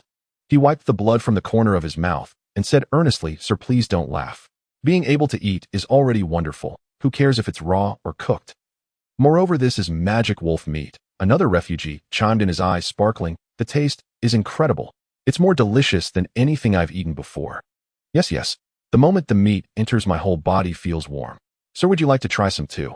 As he spoke, the young refugee tore off a small piece of meat and eagerly offered it to Wang Fugui. Wang Fugui's face instantly turned colorful. No, forget it. What a joke. This was raw meat. Bloody raw meat. Although Wang Fugui had been a shrewd businessman in the past, he was accustomed to a life of luxury. He could not bring himself to do something as primal as eating raw flesh. Moreover, he instinctively recalled the fragrant meat of the crimson flame Goldman boar. Tender and melting in the mouth, each bite left a lingering flavor. That was golden grade magical beast meat. Compared to that, what was this black iron grade magic wolf meat? Even if it were cooked and served to him, he might not even look at it, let alone eat it raw. Before long, the magic wolf meat was all but consumed. Only some fur and inedible bones remained on the ground. As the magic wolf meat was ingested, a wave of warmth circulated within the refugees' bodies. That was the spiritual energy contained within magical beast meat. Although it was merely black iron grade magic wolf, for these ordinary people, this bit of spiritual energy was already incredibly precious. Meanwhile, the priests were also casting healing spells, of faint golden light enveloping the wounded. With both efforts combined, the effects were immediate. The wounds on the refugees healed at a visibly rapid pace. Torn skin and flesh reknit, and the purplish bruises gradually faded. It's done. My wound is healed. Me too. It doesn't hurt at all. So this is what a professional does. Amazing. Amidst the exclamations of amazement, the refugees checked their bodies, their faces filled with joy. However, not everyone was celebrating. In a corner of the crowd some sat, silently, their eyes dim. Their wounds had indeed healed. But severed limbs could not grow back. The blinded eyes could not see the light again. A middle-aged man who had lost his right arm lowered his head, touching the empty sleeve with his remaining left hand, his lips pressed tightly together. Beside him a young man with both legs severed at the knees sat on the ground, staring blankly at the sky. And there was an elderly man, eyes closed, his murky eye sockets devoid of any light. His eyes had been gouged out by magical beasts during their escape. Alas! The man with the severed arm sighed deeply. At least we survived. He forced a bitter smile. But what does surviving mean? What can I do in this condition? In the future, not only can I not help, but I will also burden others. The young man with the missing legs remained silent for a moment, then softly said, Yes, we encountered such a good city, Lord, we welcomed a new life. But we can no longer live like normal people. The elderly man said nothing, merely shook his head silently. On the other side, Zhou Gu's wheelchair was slowly pushed over. Lord City Master, he said as he arrived in front of Zhou Yun, presenting a small booklet with both hands. This is the list of seriously injured personnel I have registered. His voice was calm, but there was a hint of pleading in his tone. These people will no longer be able to work like normal individuals. The labor and tasks they need to undertake in the city will be handled by corresponding individuals. Please rest assured, Lord City Master, they will never become a burden to Huaqing. Zhou Yun took the booklet, glanced through it. It was filled with names, ages, and injuries. There were 47 individuals with severed arms. There were 76 individuals with severed legs. 23 individuals were blind. 105 others were severely injured and disabled. In total, nearly 251 people. After Zhou Yun finished reading, he did not accept the booklet, but handed it back to Zhou Gu. Zhou Gu was taken aback. Lord City Master. Zhou Yun smiled gently, saying in a soft tone, One must ultimately handle their own affairs. Their labor can only be completed by themselves. The rewards must also be claimed by them. As soon as these words were uttered, the surroundings fell silent. Wang Fugui and Lei Lai were both very surprised. The city master was usually refined and magnanimous, showing great care for these refugees. Why was he now this? Wang Fugui scratched his head, somewhat confused. Aren't there just over 200 disabled people? Huaqing has both people and food now, supporting them would be easy. Moreover, they have mentioned that there are corresponding individuals to help them work. Why would the city master still be so calculative? Lei Lai also frowned, secretly mumbling. This was not the style of the city master. Zhou Gu's expression changed, his brows furrowing tightly. Those who were merely missing one hand or a single arm might still manage to work. But for those who had lost both hands, both legs, or were even blind, there was very little they could do. If everyone could only earn rewards through their own labor, their subsequent lives would surely be very difficult. Perhaps they might not survive. Zhou Gu took a deep breath, about to speak again for those people. However, Zhou Yun smiled and raised his hand, stopping his words. I know what you want to say. You want to say that their injuries are too severe, different from normal people, and cannot be treated the same, right? Zhou Gu paused for a moment, then cupped his hands and said solemnly, Exactly. His voice slightly raised with a hint of excitement. Lord City Master, most of these people were injured while bravely fighting against magical beasts to protect others. They are heroes, not burdens. Please have compassion, Lord City Master. After finishing, he deeply lowered his head. Not far away, the disabled refugees also bowed their heads, their eyes filled with hope and anxiety. Although they could not hear the conversation between Zhou Gu and Zhou Yun, they knew that Zhou Gu was pleading for them. The air seemed to freeze. Everyone was waiting for Zhou Yun's response. However, his reaction surprised everyone. He was neither angry nor dismissive. Instead, he smiled slightly and softly said, In the journey of the Tao, the world belongs to the public. The elderly must have care, the strong must have use, the young must excel, and the orphans, the widowed, the lonely, and the disabled must all have support. He paused, his gaze sweeping over the disabled refugees, his eyes filled with warmth. Once you enter Huaqing, you are a Huaqing person. They fought for their companions, were injured with bravery, and should be treated well. Why should they lower themselves by having others do the work for them? Zhou Gu was slightly taken aback, seemingly not fully understanding Zhou Yun's meaning. Zhou Yun made no further explanation, instead taking out a small jade box from his bosom. The jade box was pitch black, faintly glowing, and a subtle medicinal fragrance wafted out from the seams. Zhou Gu raised his head, his gaze fixed on the jade box, his pupils suddenly constricting. This is... Zhou Yun opened the jade box, revealing the black ointment inside. Black jade healing ointment. It heals external injuries and reconnects severed limbs. Somewhat incomplete, but it will heal them. Since they are heroes, they should stand whole in this Huaqing. Black jade healing ointment. Indeed, it was black jade healing ointment. Zhou Gu stared fixatedly at the pitch-black jade box in Zhou Yun's hand, his pupils violently contracting. The faint medicinal fragrance entering his nose made his body tremble involuntarily. Both in scent and appearance, it was exactly as he remembered. No doubt this was black jade healing ointment. He would never mistake it, because he had used it before. That was many years ago. Back then his grandfather had exhausted nearly everything to heal his leg, selling family assets, seeking medicines everywhere, even humbling himself to plead with those lofty figures. In the end, his grandfather spent all his savings and incurred a mountain of debt just to procure a box of black jade healing ointment. On that day, his grandfather held the small jade box, tears streaming down his face. Yet fate played tricks. After using the medicine, Zhou still could not stand or walk. It was precisely because he had experienced it personally that he understood the value of black jade healing ointment. It was a treasure of golden grade. Even among all golden grade treasures, it was of the highest order. This young city master before him was actually willing to take out such a precious item to treat these wounded refugees. Zhuge's heart surged with tumult. Even though he shared life and death with these refugees, he couldn't help but feel hesitant at this moment. Objectively speaking, the value of this box of black jade healing ointment was likely higher than all the lives of the injured combined. This might not be appropriate. Zhu spoke with difficulty, his gaze complexly fixed on the ointment in Zhou Yun's hand. He didn't finish his sentence, but his meaning was clear. Squandering resources. However, Zhou Yun merely smiled lightly. What's inappropriate about it? His tone was casual, as if discussing an inconsequential matter. It's just a healing ointment. Just a healing ointment. Zhu almost thought he had misheard. This was the golden grade black jade healing ointment. In the entire world, there were only a handful of cities capable of possessing such treasures.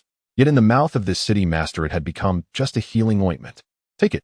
Zhou Yun unceremoniously placed the box of black jade healing ointment into Zhuge's hands. Zhuge's hands trembled. Just like that. It was given. Really given. How much effort had his grandfather put in? What price had he paid? He had exhausted everything and incurred debts just to obtain one. Yet now the same box had lightly landed in his hands. Zhu felt a buzzing in his head and momentarily didn't know what to say. Hey, look at me. Zhou Yun's voice sounded again. Zhu instinctively looked up, and then his eyes almost popped out. Zhou Yun took out 9 identical jade boxes in succession from his bosom and stuffed them all into Zhuge's arms. With so many injured refugees, one box is certainly not enough. Zhou Yun patted Zhuge's shoulder, smiling as he said, "Take these first. If it's not enough, come find me again." What? Zhuge's pupils shrank to a point. One box was already a rarity, and now he had actually been given 10 boxes all at once. He looked down at the 10 pitch black jade boxes in his arms, completely frozen. Is this watching? Is this still the small city he knew? Since when could an grade small city casually produce 10 boxes of golden grade black jade healing ointment? Zhuge's mind even flashed an absurd thought: this black jade healing ointment can't be fake, right? Did he misjudge? Thinking this, his mindset relaxed considerably. It would be better if it were fake. If it were fake, he wouldn't have to bear such a heavy psychological burden when using it. Thank you, Lord City Master. Zhu took a deep breath, suppressing the shock in his heart, and respectfully cupped his hands in salute. Go now. Zhou Yun waved his hand. The injured are waiting. Zhu nodded, turning his wheelchair towards the group of disabled refugees. Mr. Zhu is here. What is Mr. Zhu holding? It seems to be ointment. The refugees all gathered around, their gazes falling on the jade boxes in Zhuge's arms. Zhu didn't explain much. He simply opened one of the boxes and dipped a small amount of the black ointment. Who was the most severely injured? The crowd stirred, then made way. At the innermost part, a little girl lay on a makeshift stretcher, her face pale as paper. Her right calf was completely missing below the knee, leaving only a bloody, mangled stump simply bandaged. The girl's mother knelt beside the stretcher, her eyes red and swollen, clearly having cried for a long time. Mr. Zhu. She raised her head, her voice hoarse. Xiaoyu. Her leg. I know. Zhuge's gaze fell on the severed limb, a hint of heartache flashing in his eyes. The child was only 7 or 8 years old, obedient and sensible, never crying or causing a fuss. Yet just yesterday, a magical wolf charged into the group, lunging straight at her. Her mother risked her life to protect her upper body, but couldn't save her leg. That little leg was bitten off by the magical wolf. Come, don't be afraid. Zhu bent down soothingly, saying, Uncle will put some medicine on you, and it won't hurt after that. The little girl looked at him timidly and nodded. Zhu gently applied the black ointment to the severed limb. The moment the ointment touched the flesh, a cool sensation spread out. The little girl's body trembled slightly, but she did not cry out in pain. Zhu didn't actually hold out much hope. After all, he himself was a cautionary tale. Even if this was truly black jade healing ointment, it might not be able to regenerate a severed limb. The box he used back then had not worked. Suddenly a gasp erupted from the crowd. Zhu snapped back to reality, looking down. Then his eyes widened in an instant. The wound on the severed limb was undergoing an incredible transformation. Flesh was writhing. Bone was growing. At a speed visible to the naked eye, a brand new calf was extending from the severed end. First the skeleton, a white bone sprouted like bamboo shoots after rain. Then came the tendons, red veins and blue channels winding around the bones, wrapping around them in layers. Next was the muscle. Pink muscle tissue rapidly formed atop the tendons, filling every gap. Finally, the skin, tender and white, spread down like rippling water, completely covering the new calf. In just a few moments, a complete calf had grown out of nowhere. This. Zhou Yu's eyes widened, his whole body shaking violently. He opened his mouth, but couldn't utter a single word. It really had grown back. The severed leg had truly grown back. Zhou Yu's leg. The girl's mother let out a sharp scream and threw herself onto the stretcher. She trembled as she touched her daughter's brand new calf in disbelief. Warm, soft, just like the other leg. It grew back. It really grew back. Her voice trembled more and more, and tears streamed down her face. Mother, don't cry. If you cry, you wants to cry too. The little girl comforted her, voice choked with tears. Mother isn't crying. Mother is happy. The woman was choked with emotion, hugging her daughter tightly, laughing and crying. Xuanyuan, your leg is healed. It's healed. The surrounding refugees were also dumbfounded, each one gaping, unable to come to their senses for a long time. My heavens! The severed leg actually grew back. This is a miracle. Gasps of amazement, cries and cheers intertwined, and the scene instantly became chaotic. Yet Zhou Yu remained in that posture, staring blankly at the brand new calf. His hand was still in the motion of applying the medicine, but it had already frozen in midair. The box he had used had no effect on him. But this one, without a doubt, this was not a counterfeit, but genuine golden grade, healing treasure, black jade healing ointment. Zhou Yu took a deep breath, forcing himself to calm down. His voice was slightly hoarse. Quick, bring over the other injured. Yes. The refugees, as if waking from a dream, hurriedly helped the other disabled injured over. The second one to receive treatment was a middle-aged man with a severed right arm. His name was Li Dazhuang, originally a hunter, strong and robust. During their escape, a magical wolf lunged at an elderly person, and he rushed up to block the fatal blow with his right arm. The elder survived, but his right arm was brutally torn off. At this moment, Li Dazhuang sat on the ground, looking complicatedly at his empty right sleeve. Can it really grow back? His voice trembled a bit, both hopeful and fearful. Zhou Yu said nothing, merely applying the black jade healing ointment to his severed arm. In the next moment, the same miracle unfolded again. Bones, tendons, muscle, skin. A complete right arm grew back from the severed end at a speed visible to the naked eye. Li Dazhuang's eyes widened as he watched the brand new arm, his whole body trembling. He slowly raised his right hand, opened his 5 fingers, then clenched it into a fist. It had strength. It really had strength. My hand is back. Li Dazhuang could no longer contain himself, squatting on the ground and crying loudly. A grown man cried like a child. The elderly person he had saved walked over tremblingly, holding his new hand, tears streaming down his face. Dazhuang, you are healed. Thank you, Lord City Master. Thank you, Mr. Zhu. Thank the heavens. The heavens have eyes. The third one was an elderly man, blind from both eyes. He was originally a bookkeeper among the refugees, literate and capable, assisting Zhou Yu in recording supplies and personnel along the way. However, during a night raid, he was slashed across his eyes by a beast's claws while trying to protect the account books. From that moment on, his world was completely engulfed in darkness. At this moment, he sat quietly, his murky eyes devoid of focus. Zhou Yu carefully applied the ointment to his eyes. The old man trembled slightly, and then he suddenly opened his eyes wide. I can see. His voice trembled with emotion. I can see the sky. I can see the clouds. I can see you all. He looked around, tears streaming down his face, trembling with excitement. I can see again. I can see again. In the time that followed, one disabled refugee after another received treatment. Every miracle was accompanied by cries, laughter, and cheers. Those who once thought they would spend their lives in darkness saw the sunlight again. Those who thought they could never walk again stood up once more. Those who believed they would only be a burden regained their full bodies. 10 boxes of black jade ointment healed nearly 32 people. Each person's face bore tears of survival and heartfelt smiles. Hurry, kneel down. Suddenly Zhou Yu's mother pressed her daughter to the ground and knelt down herself. Bow to the city lord. Quick, thud, thud, thud. The foreheads of the mother and daughter struck the ground heavily, producing a dull sound. Thank you, city lord. Thank you for saving my life, city lord. Your great kindness is unforgettable, city lord. Seeing this, the other healed refugees also knelt down. Thank you, city lord. Thank you, city lord. Thank you, city lord. The cries, expressions of gratitude, and sounds of kneeling intermingled. In the crowd, a few refugees huddled together, whispering, "This ointment is miraculous. Severed limbs can grow back. Indeed, it must be incredibly precious, right? Not just precious, I guess it must be at least a bronze grade treasure. Bronze grade. It might be even more than that. Perhaps it's silver grade. Regardless of the grade, we must not forget the kindness the city lord has shown us by providing it. Of course, once we settle down in Huaqing, we must work hard, save enough money, and repay the city lord for this ointment. Yes. Even if we can't repay it, we must serve the city lord for the rest of our lives. Zhu Gu watched those determined refugees who vowed to save money to repay their debts and couldn't help but smile bitterly. You might be able to afford the bronze grade ointment. With a year and a half of frugality, you could scrape together the cost. But the golden grade ointment, what could you offer in return? Selling yourselves wouldn't be enough. But he didn't point this out. The city lord's intentional silence must have its own purpose. Moreover, abruptly revealing the truth would be a heavy psychological burden for those who had just been healed, doing more harm than good. The 10 boxes of ointment were quickly used up. The remaining people could only watch enviously. Their expressions were complex, filled with both joy for their companion's recovery and sorrow for their own plight. The ointment is gone. Yes, it seems it's not our turn. Well, it's already good enough to be alive. We shouldn't be too greedy. The city lord has already done his utmost. We mustn't trouble him further. Yes, one must learn to be content. They spoke softly, their tones tinged with bitterness, yet without any complaints. Zhu Gu felt a pang of sorrow in his heart as he looked at their expressions.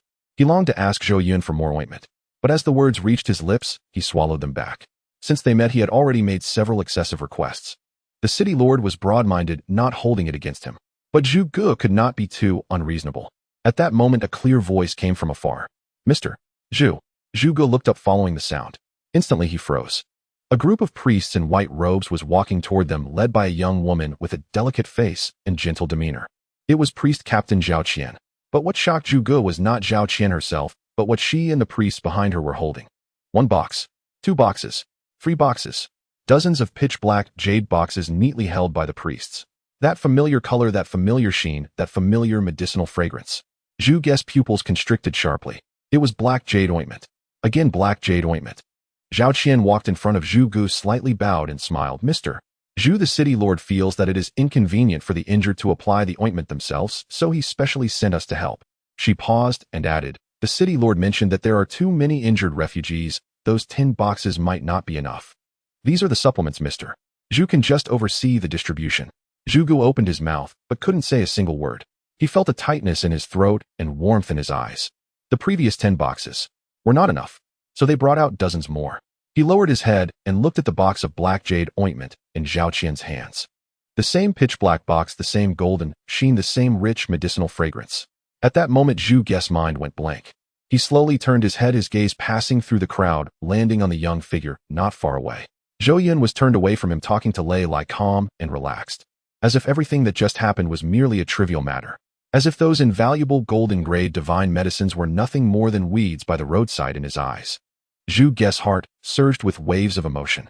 What kind of city lord have I encountered? Such grandeur, such spirit, such magnanimity. Don't mention a small grade city. Even those lower and mid-grade cities probably couldn't be this generous. On the other side, Zhou Yun stood shoulder to shoulder with Lei Lai, gazing at the bustling crowd in the distance. Captain Lei, he spoke first, his tone calm. What instructions does the city lord have? Lei Lai hurriedly clasped his fists. Zhou Yun turned to look at him and slowly said, you have seen the recent attack by the wolf beasts. Huaqing is located on the border. Although there are not many beasts around, it does not mean they do not exist. Today it is the wolf beasts, tomorrow it may be even more powerful beasts. Lei Lai's expression became serious. The city lord was right. Although wolf beasts were rarely seen around Huaqing since they had appeared today, they could not be ignored going forward. Especially since the eastern city gate had not yet been repaired. Furthermore, Zhou Yun continued, there are an increasing number of professionals in the city, and we urgently need someone to lead them. So in terms of strength, you are currently the strongest in the city. In terms of experience, it goes without saying. I think you should not decline the position of Minister of the Military Department. Upon hearing this, Lei Lai's body stiffened involuntarily. City Lord he opened his mouth, hesitating to speak. If he remembered correctly, this was already the 4th time the city lord had brought this up. All good things come in threes. With the city lord's status, issuing 4 consecutive invitations showed how much he valued him. However, he did not want to be this minister. To be honest, he dreamed of it. But he didn't dare to take it. He understood his own limits. In terms of combat power, he was indeed the strongest in Huaqing. A silver-grade warrior ranked among the top in this small city. But in terms of leadership, in terms of military strategy, he fell far short. Previously, he was merely a city guard captain managing a maximum of 100 people. Usually it was just patrolling and maintaining order, at most fighting small groups of wandering beasts. But how many professionals were there in watching now? Nearly 16,000. 16,000. What does this mean? Leading so many people requires not only combat strength, but also a comprehensive vision, strategic wisdom, and commanding authority. And these? How many times had he asked himself, did he truly possess them? Did he really have such ability? City Lord. Lei Lai took a deep breath, clasped his fists, and said solemnly, I am grateful for the City Lord's trust. Whatever the task, I am willing to do my utmost, even if it costs my life. But, he bit his lip and still voiced his concerns. But although I have silver-grade strength in terms of leadership and military strategy, I am indeed far from sufficient. 16,000 professionals, this responsibility is too heavy. I fear I will let down the City Lord's trust. His voice lowered at the end, tinged with bitterness. He was not being modest, he truly felt inadequate. If his incompetence led to Huacheng suffering losses, then no matter how many times he died, he could never make up for it. Just as Lei Lai was struggling with his decision, a round figure approached. Hey Captain Lei. Wang Fuguei beamed, patting Lei Lai's shoulder. I think you should just accept it. This is the Minister of the Military Department, what an honor. Lei Lai frowned and remained silent.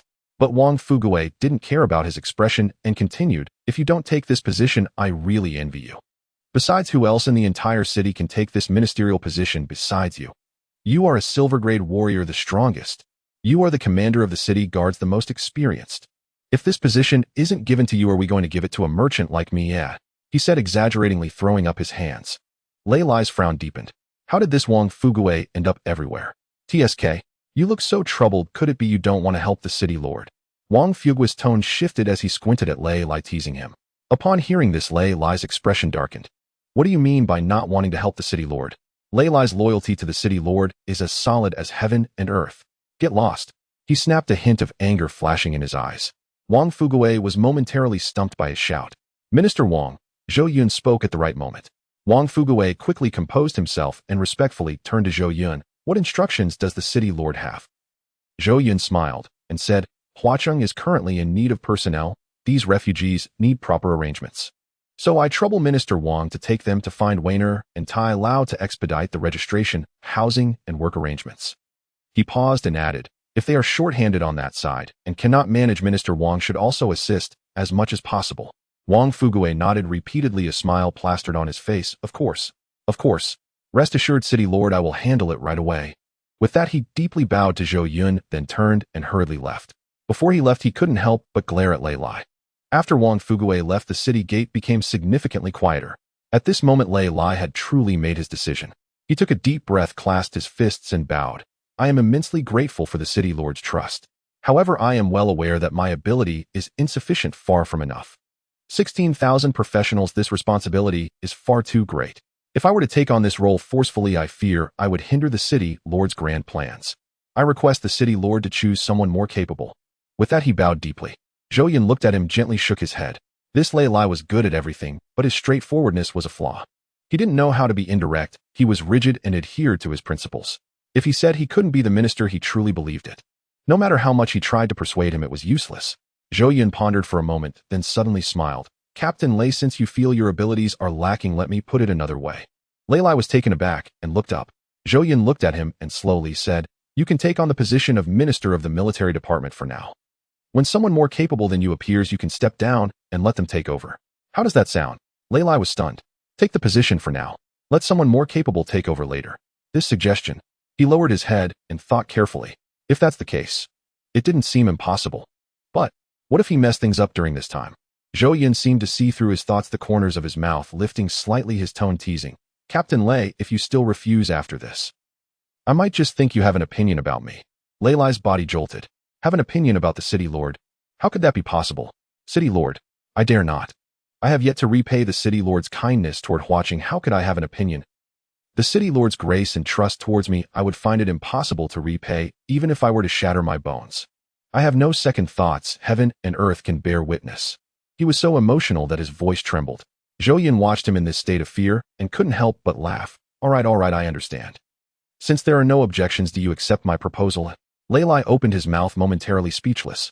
He was so provoked by Zhou Yun that all his earlier hesitations and concerns were thrown aside. Now, even if he wanted to refuse, it seemed he couldn't say it out loud. After a moment of silence, Lei Lai took a deep breath. Once, twice, Thrice. He took several deep breaths, trying to calm his emotions. Then he slowly knelt on one knee, clasping his fists high above his head. His voice trembled slightly, but was filled with utmost seriousness. I will accept the order. At that moment his eyes felt a bit warm. He felt the city lord's trust in him. With that he vowed to do his utmost to fulfill the role of minister of the military department. Even if his abilities were lacking, he would strive to learn. Even if his intelligence fell short, he would make up for it with hard work. He silently vowed not to disappoint the city lord. Zhou Yun looked at the kneeling Lei Lai and nodded slightly. Very good. He reached out to help Lei Lai up. From today onward you are the minister of the military department of Huaqing. You will oversee the training, deployment, and combat of all professionals in the city. I believe you will definitely be competent. Zhou Yun was overjoyed. The king's army won skill 2 effects. The first effect, the person becomes the city. When attacked, the damage is shared equally among all the citizens under his rule. What does this mean? It means that as long as the citizens under his rule are numerous enough or strong enough, or both, then the damage he suffers will be negligible. Currently, Huaqing has around 1,200 to 1,300 people. If he were hit by a punch, the damage would be distributed among them. Each person would endure less than a mosquito bite. And what about himself? He would remain almost unscathed. If Huaqing were to grow to hundreds of thousands, or even millions, could he not stand there and be struck at will without getting hurt? This is simply invincible. The second effect allows him to summon citizens to battle. It lasts for 1 hour and has a cooldown of 1 hour. This effectively means he can summon infinitely. If the first effect is the pinnacle of defense, then this second effect is the pinnacle of offense. Imagine on the battlefield suddenly tens of thousands, or even hundreds of thousands of troops appearing out of thin air. What a terrifying scene that would be. Zhou Yun took a deep breath, thinking more and more that this skill was outrageous. But at the same time a hint of doubt arose in his heart. He could understand using this skill in the City Lord's world. But what if it could be used back on Earth? One must know that after City Lords return to Earth, they can also utilize the powers and resources gained from the Endless Continent. The power of professionals can be taken back. Items and storage spaces can be brought back. So can this king's army also be used on Earth? Zhou Yun's brows furrowed slightly. If it truly can, that would be too exaggerated. He imagined the scene. Tens of thousands, millions of citizens suddenly appearing in a city on Earth. What kind of chaos would that bring? What kind of panic would it cause? At this thought, a drop of cold sweat slipped down his forehead. After being appointed as the minister of the military department, Lei Lai immediately got into character. He did not hesitate at all and began deploying defenses on the spot. Come here. Yes. Several city guards rushed over. From now on, set up a garrison at the East City Gate. Lei Lai's voice was loud and carried an undeniable authority. Dispatch 500 professionals divided into 3 shifts to patrol day and night. Once any signs of magical beasts are discovered, alert immediately. Understood. The city guards took their orders and left. Lei Lai turned to the other side and continued issuing commands. Send more people to survey the terrain within 10 miles of the East City Gate and create a detailed map. Especially in places where magical beasts might be hiding, not a single one can be missed. Yes. Seeing Lei Lai's decisive demeanor, Zhou Yun smiled knowingly. Indeed, pressure brings motivation. This Lei Lai, who previously claimed his abilities were insufficient, doesn't he look quite capable now? On the other side, Wang Fugui was leading the refugees towards the west side of the city. Zhu Ge sat in a wheelchair being pushed along in the middle of the group. His expression was complex. Other disabled refugees had used the black jade restoration ointment, regrowing their severed limbs and returning to their original state. He had used it as well, but his leg did not heal. After applying the ointment, there was indeed a reaction. He felt a tingling sensation in his legs, as if the meridians were writhing. But in the end, that medicinal power gradually dissipated. His legs remained completely numb, still unable to stand. Looking down at his legs, which resembled withered wood, a hint of despondency flashed in his eyes. Mr. Zhu. At that moment, a somewhat childish voice came from beside him. He came back to his senses and turned to look. It was a 12 or 13-year-old boy with a delicate face but tightly closed eyes. His name was Xuanyuan. He was one of the few refugees who were blind. But unlike the others, he had refused to use the black jade restoration ointment. At that time, everyone had urged him to use it, but he had kept his lips pressed together in silence. When others asked him why, he did not answer. When they told him that if he missed this opportunity, he would regret it later, he remained silent. In the end, that ointment was used on someone else. Xuanyuan remained blind. Zhu Ge was always curious about this boy's thoughts, but did not press further. Everyone has their own secrets, and there is no need to force things that they do not want to talk about. Youjuan, is there something you want to say? Zhu Ge asked gently. It's nothing. Xuanyuan shook his head. I just wanted to get a little closer to Mr. Zhu. Zhu Ge smiled slightly and did not say much. Xuanyuan walked beside his wheelchair, his steps steady, not at all like a blind person. Although he could not see, he had long since become accustomed to using his other senses to perceive the surrounding environment. No one knew that his eyes had not been blinded by magical beasts. His father had blinded them himself. That day his father had called him over, his eyes red and his voice trembling. Zhou Yun, I am sorry, but you must remember, only by blinding these eyes can you live well. Forgive me. When that sharp silver needle pierced his eye socket, Xuanyuan did not even cry out in pain. He merely shed silent tears listening to his father's heart-wrenching cries. From that day on, his world was plunged into darkness. He yearned for light, dreaming of it. But he remembered his father's words even more. His father said that only in this way could he survive. Therefore, even if the black jade restoration ointment lay before him, even if applying it would allow him to see light again, he did not dare to use it. It was not that he did not want to, but that he did not dare. The group continued forward. Wang Fuguwei felt that there were eyes occasionally scrutinizing him. He turned around and indeed saw the refugees staring at him. To be precise, they were staring at his neck. What's wrong? Is there something on my neck? The refugees quickly shook their heads and diverted their gaze. No, nothing. How strange. Wang Fuguwei was puzzled. Meanwhile, the refugees' confusion did not dissipate. They did not understand why none of the Huaqing citizens wore metal collars. One must know that in the cities they had previously stayed in, all citizens wore a metal collar around their necks. Once the red light was triggered, it meant entering the execution line, and they would be expelled from the city, their lives left to fate. But the people of Huaqing, none of them wore one. The group passed through Huaqing and arrived at the West City Gate. Once they exited the city gate, all the refugees were stunned. This is... They widened their eyes, their faces filled with disbelief. Outside the West City Gate was a vast construction site. Countless people were busy, some transporting stones, some mixing mud, and others laying bricks and building walls. Shouts, hammering sounds, and calls intertwined, creating a lively scene. And in the center of the construction site, the outline of a city was already faintly visible. The foundation had been laid, and the outline of the city walls was beginning to take shape. Although it was still quite rough, the scale was definitely not small. Are they repairing the city? A refugee rubbed his eyes, his voice trembling. They are indeed repairing the city. Heavens, how many people does this take? How many materials? This city is too large, isn't it? It's bigger than the towns we've lived in before. Isn't Huaqing and Flevel small city? How can there be such a massive project? The refugees debated among themselves, their faces filled with shock. How much manpower is required for this? How much material? And how bold must the decision-makers be? Wang Fuguwei listened to their discussions, a slight smile forming on his lips, a surge of pride rising within him. Haven't you seen this? He cleared his throat, his voice booming. This is the work of our city lord. Once the new city is completed, its scale will be at least 10 times that of present-day Huaqing. By then each of you will have spacious accommodations no longer crammed together. The refugees listened dumbfounded. 10 times. 10 times that of present-day Huaqing. Zhu Ge sat in his wheelchair, quietly observing the scene before him. His gaze swept over the bustling figures, over the walls, taking shape, finally resting on the distant horizon. This Huaqing, truly remarkable. And this city lord, even more extraordinary. Wang Fuguwei led the refugees to the registration office. Weiner was not here, but it was all right, the clerks would handle the registration. Come, form a line. Wang Fuguwei shouted. One at a time, first register your names, then receive your wooden tokens. The refugees, though exhausted, maintained order. They formed several long lines, approaching the clerks one by one. What is your name? Li Daniu. Age? 32. What did you do before? I was a farmer. The clerk quickly recorded the information in the ledger, then retrieved a wooden token from a nearby box and handed it to him. All right, this is your identity token, keep it safe. Next, Li Daniu took the token and glanced down. The token bore his name and an imprint of Huaqing. As he examined the token, click, a soft sound. The cold metal collar around his neck suddenly sprang open by itself. Clatter. The collar fell to the ground with a crisp sound. Li Daniu was stunned. He instinctively reached for his neck. Smooth skin with no restraints. That metal collar he had worn for over a decade just fell off. What? What is happening? Li Daniu's voice trembled. The refugees behind him were also frozen in shock. Yet as each refugee was registered as a citizen of Huaqing. Click, click, click. Continuous sounds echoed. One metal collar after another fell from people's necks, clattering to the ground. Everyone exchanged bewildered glances, their faces filled with confusion and disbelief. What? What is going on? Why did the collars fall off? Is it broken? No way, how could the collars be broken?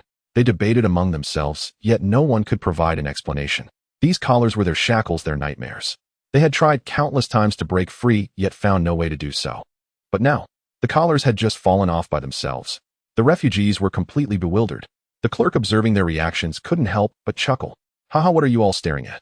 His tone was light and cheerful, showing no concern for the matter. The collars have fallen off. It's no big deal. The refugees widened their eyes, unable to believe him. No big deal. How can this not be a big deal? The collars fell off. What about the execution line? How do we calculate our contribution points? The clerk waved his hand, laughing even more heartily. Execution line. What execution line? In our watching, there is no execution line. At this, the room fell silent. The refugees stood frozen in place, as if struck by a spell. No. Execution line. How can there be no execution line? Which city doesn't have an execution line? Just then, a few passing workers noticed the scene and stopped grinning as they gathered around. Oh, new arrivals, huh? A burly man covered in mud grinned. Are you stunned? Not knowing what to do? Ha ha ha, when I first came I reacted just like you. That's right. When my collar fell off, I nearly thought I was going to be executed. My legs went weak with fear. Then they told me that Huaqing has no execution line, and I just stood there dumbfounded. Later, when I regained my composure, I was so excited I almost cried. The workers laughed heartily, showing no hint of mockery, but rather a teasing camaraderie of those who had been through the same experience. The newly registered citizens of Huaqing, however, remained in shock. No execution line. An old man murmured, his voice trembling. Really? No execution line? Of course it's true. The burly man patted his chest, declaring, this is a decree personally issued by our city lord. His loud voice echoed in the registration office. The refugees, upon hearing this, were all frozen in place. Woo! Woo! It was unclear who cried out first. Soon the sound of crying spread like an infection. One by one, the refugees crouched down, covering their faces and weeping uncontrollably. They cried with heart-wrenching anguish, yet also with the relief of having survived a calamity. The execution line, that nightmare that had loomed over their heads for over a decade, was finally over. In the crowd, Zhu Gu sat quietly in his wheelchair, observing everything. His hand gently brushed over his bare neck, where the collar that had once adorned it now lay on the ground. No execution line. He murmured, a complex light flashing in his eyes. He had once believed this was the rule of the city lord's grand world, one that no one could break. But now this rule had been shattered. It completely exceeded his comprehension. Abolishing the execution line. What is going on here? Is this a declaration of war against the entire world? Xuanyuan stood among the crowd, his eyes tightly closed. He could not see the scenes around him, yet he could vaguely perceive the colors of the atmosphere. And this atmosphere would materialize into a certain color. In the previous cities, the color he sensed was gray. After being expelled from the city, gray turned to black. Upon reaching the gates of Huaqing, black turned to blue. When the demon wolf was slain, blue transformed into green. After entering the city, green became light yellow. And now, he perceived the color as orange. A bright, warm, radiant orange. This was a color he hadn't felt in a long, long time. The last time he felt it was when he was very young in his mother's embrace. Xuanyuan's eyes glistened with moisture. He longed to cry. He wanted to see the city. He wanted to see its lord. He wished to discover what this place that made him feel the color orange truly looked like. However, Xuanyuan's nails dug deeply into his palm. He once again suppressed that impulse. His father's words echoed in his ears, Yojuan, only by blinding your eyes can you live well. Remember, a good death is not as good as a bad life. His father insisted that he should never regain his sight. Otherwise, disaster would befall him. Xuanyuan did not understand what disaster meant, but he trusted his father. Thus, even though he yearned for light at this moment, he could only bury that longing deep within his heart. Curiosity kills the cat, and it can also bring about one's own demise. After the registration was completed, it was time for work assignment. The new citizens stood in line, approaching the work examiner one by one. They were responsible for allocating suitable jobs based on each person's physical condition and skills. What did you do before? Replying to the Lord, I was a carpenter. Good report to the Tiangong department. They are in need of manpower there. Next. And you? I used to farm. All right, go clear land outside the city. Next. The line slowly moved forward as the new citizens were assigned to their respective positions. Next, it was Xuanyuan's turn. The work examiner lifted his head to glance at him, then froze. The boy before him was around 12 or 13 years old with a delicate face, yet his eyes were tightly shut. Your eyes? The work examiner hesitated. Replying to the Lord, I am blind. Xuanyuan replied calmly. The work examiner furrowed his brow. He looked down at the booklet in his hands, then raised his gaze to examine Xuanyuan, his expression revealing some difficulty. What work could be assigned to a blind boy? Carrying bricks. He couldn't see the path, making him prone to falling. Doing labor. He couldn't see, so mistakes were likely to happen. Farming. Even less likely. The work examiner hesitated for a moment, about to say something, when Xuanyuan preemptively spoke, Lord, even though I cannot see, I can do anything. My tone is calm, yet resolute. I can carry things, wash clothes clean. I can do all these tasks. I do not wish to eat without working. Please assign me a job, my lord. Upon hearing this, the work examiner's expression darkened slightly. This is not a matter of what you feel. Your blindness poses risks for many jobs. If I assign you work beyond your abilities and you make a mistake, that would be minor. He paused, emphasizing his tone. If you get injured or even face life-threatening danger, I will have to take responsibility. Xuanyuan was completely dumbfounded. He opened his mouth but could not utter a word. Responsibility. Life-threatening danger. Was this work examiner truly concerned for his safety? Xuanyuan's mind went blank. In Lu City, aside from his family, no one had ever cared about his well-being. Those in charge, those supervising, looked at him as if he were a tool. If he could work, they would push him to his limits. If not, he could leave. Who would care whether he might get hurt? Whether he could face life-threatening danger? Yet this work examiner, though his words were stern, the underlying meaning revealed that his safety was far more important than the work itself. Xuanyuan could not comprehend. He was merely a blind man, a vagrant, a person at the bottom of the social ladder. Was his life truly that valuable? Just then a familiar voice came from beside him. What is going on here? Xuanyuan recognized it to be the plump Lord Wang. Wang Fuguei approached, his gaze sweeping back and forth between Xuanyuan and the work examiner. The work examiner quickly stood up and saluted Minister Wang. Wang Fuguei nodded. What is happening? Is there a holdup? The work examiner sighed. This young brother is blind, and I truly do not know what work to assign him. Wang Fuguei finally noticed Xuanyuan's tightly shut eyes. He froze for a moment, then furrowed his brows. Blind. He looked at Xuanyuan suspiciously. Isn't there a black jade ointment available? Why not use it? Is it insufficient? His tone was somewhat urgent. If it's insufficient, I will go to the city lord and request a few more boxes. Xuanyuan's body trembled slightly. He lowered his head, his lips moved, but he did not know how to respond. It's not. His voice was very soft, almost like a mosquito's whisper. What is the matter then? Wang Fuguei pressed on. Xuanyuan's face turned red, stammering and unable to explain clearly. He simply lowered his head, gripping the hem of his clothes tightly, his knuckles turning white. The atmosphere became somewhat awkward. At that moment, a calm voice sounded from the side. Perhaps it is like me, ineffective after use. Wang Fuguei turned to look, only to see Zhu Ge's wheelchair slowly being pushed over. Zhu Ge glanced at Xuanyuan, a hint of understanding flashing in his eyes, then said to Wang Fuguei, the black jade ointment is indeed miraculous, but it is not omnipotent. Some injuries cannot be completely healed by medicine. My legs are an example. He patted his legs, which resembled withered wood. I assume this young brother's eyes are in a similar situation. Xuanyuan was slightly taken aback, then gratefully nodded towards Zhu Ge. Wang Fuguei listened to Zhu Ge's explanation, nodding in understanding. I see. After pondering for a moment, he suddenly said, in that case, these two should not be assigned work. The work examiner was taken aback. Minister Wang means their wages will be counted on my account. Wang Fuguei waved his hand casually. I will deduct it from my salary each month. Upon hearing this, the work examiner's eyes widened in disbelief as he looked at Wang Fuguei. This Wang Banqing. He couldn't have been possessed by something filthy, could he? Wang Fuguei felt somewhat uncomfortable under his astonished gaze, cleared his throat, and said irritably, what? Do you have an opinion? No. The work examiner quickly shook his head, retracting his gaze. I will go and register right away. Zhu Ge sat in his wheelchair, watching the back of Wang Fuguei, a complex look flashing in his eyes. Minister Wang, he called out. Wang Fuguei turned around, asking, what's the matter? Zhu Ge clasped his fists and bowed slightly, his tone filled with a hint of shame. I am a newcomer with this young brother and have contributed nothing, yet I trouble Minister Wang with expenses. I truly feel uneasy. Wang Fuguei waved his hand, interrupting him. What trouble? His tone became hearty. The city lord has tasked me with arranging your accommodations, so I will ensure that everything is done beautifully. What are two people's wages compared to that? He slightly lifted his chin, his tone carrying a hint of pride. Besides, as an official of HM, as the Minister of Commerce, paying for your 2 meals is merely a small matter. Zhu Ge was taken aback, then burst into laughter. All right, it's settled then. Wang Fuguei waved his hand decisively. You will follow the others normally to work, but need not participate in the labor. After dinner, I will personally take you to your residence. Zhu Ge took a deep breath and bowed again. Thank you, Minister Wang. Xuanyuan quickly followed suit, trembling slightly as he said, Thank you, Minister Wang. Wang Fuguei laughed heartily and walked away. After taking a few steps, he couldn't help but smirk. This feeling of being genuinely appreciated is quite nice.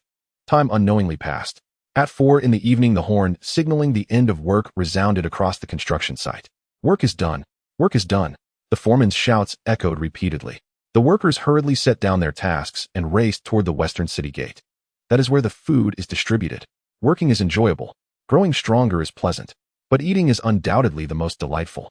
However, the new city residents were completely unaware of this, almost lagging behind. Hey, why are you still so slow? Hurry up. An old city resident turned back to urge them. The new city residents were taken aback, looking at him in confusion. Why should we hurry? A young drifter scratched his head, asking, Isn't work done? The old city resident laughed, pointing toward the eastern city gate. It is indeed done, but dinner hasn't been served yet. Dinner? The new city residents exchanged glances, their eyes filled with disbelief. There's still dinner. The old city resident rolled his eyes. What else? If you don't eat dinner, you can't collect your wages. The new city residents were completely dumbfounded. You can't get your wages without eating dinner. What kind of rule is this? Do wages really require you to eat dinner first? Is this a punishment or a reward? They were led by the old city residents toward the eastern city gate, still processing the information they had just heard. At the eastern city gate, the crowd was bustling. Long wooden tables were lined up, filled with steaming dishes. Mounds of white rice emitted a faint, fragrant aroma. Chunks of meat were neatly arranged in plates glistening with oil. There were also plates of fruits that looked like purple jade, crystal clear and enticing. Spiritual rice, beast meat, spiritual fruits. They had eaten this for lunch and back, then they were so astonished they almost thought they had entered paradise. But how long had it been? Half a day. They were already having their second meal. What is this? This is a life akin to that of deities. A new city resident, while scooping rice, sighed, so extravagant. Truly too extravagant. Eating 2 meals a day with spiritual rice and beast meat, as well as spiritual fruits. Woo-woo. Mom, if you were still alive, how wonderful it would be. Woo-woo. Don't worry. I'll eat your portion for you. Hey, you really are a devoted son. An old city resident chuckled, then corrected. However, you did get one thing wrong just now. The new city resident was taken aback. Huh? What did I get wrong? The old city resident held up 3 fingers, waving them in front of him. It's not 2 meals, it's 3 meals. You must eat breakfast too.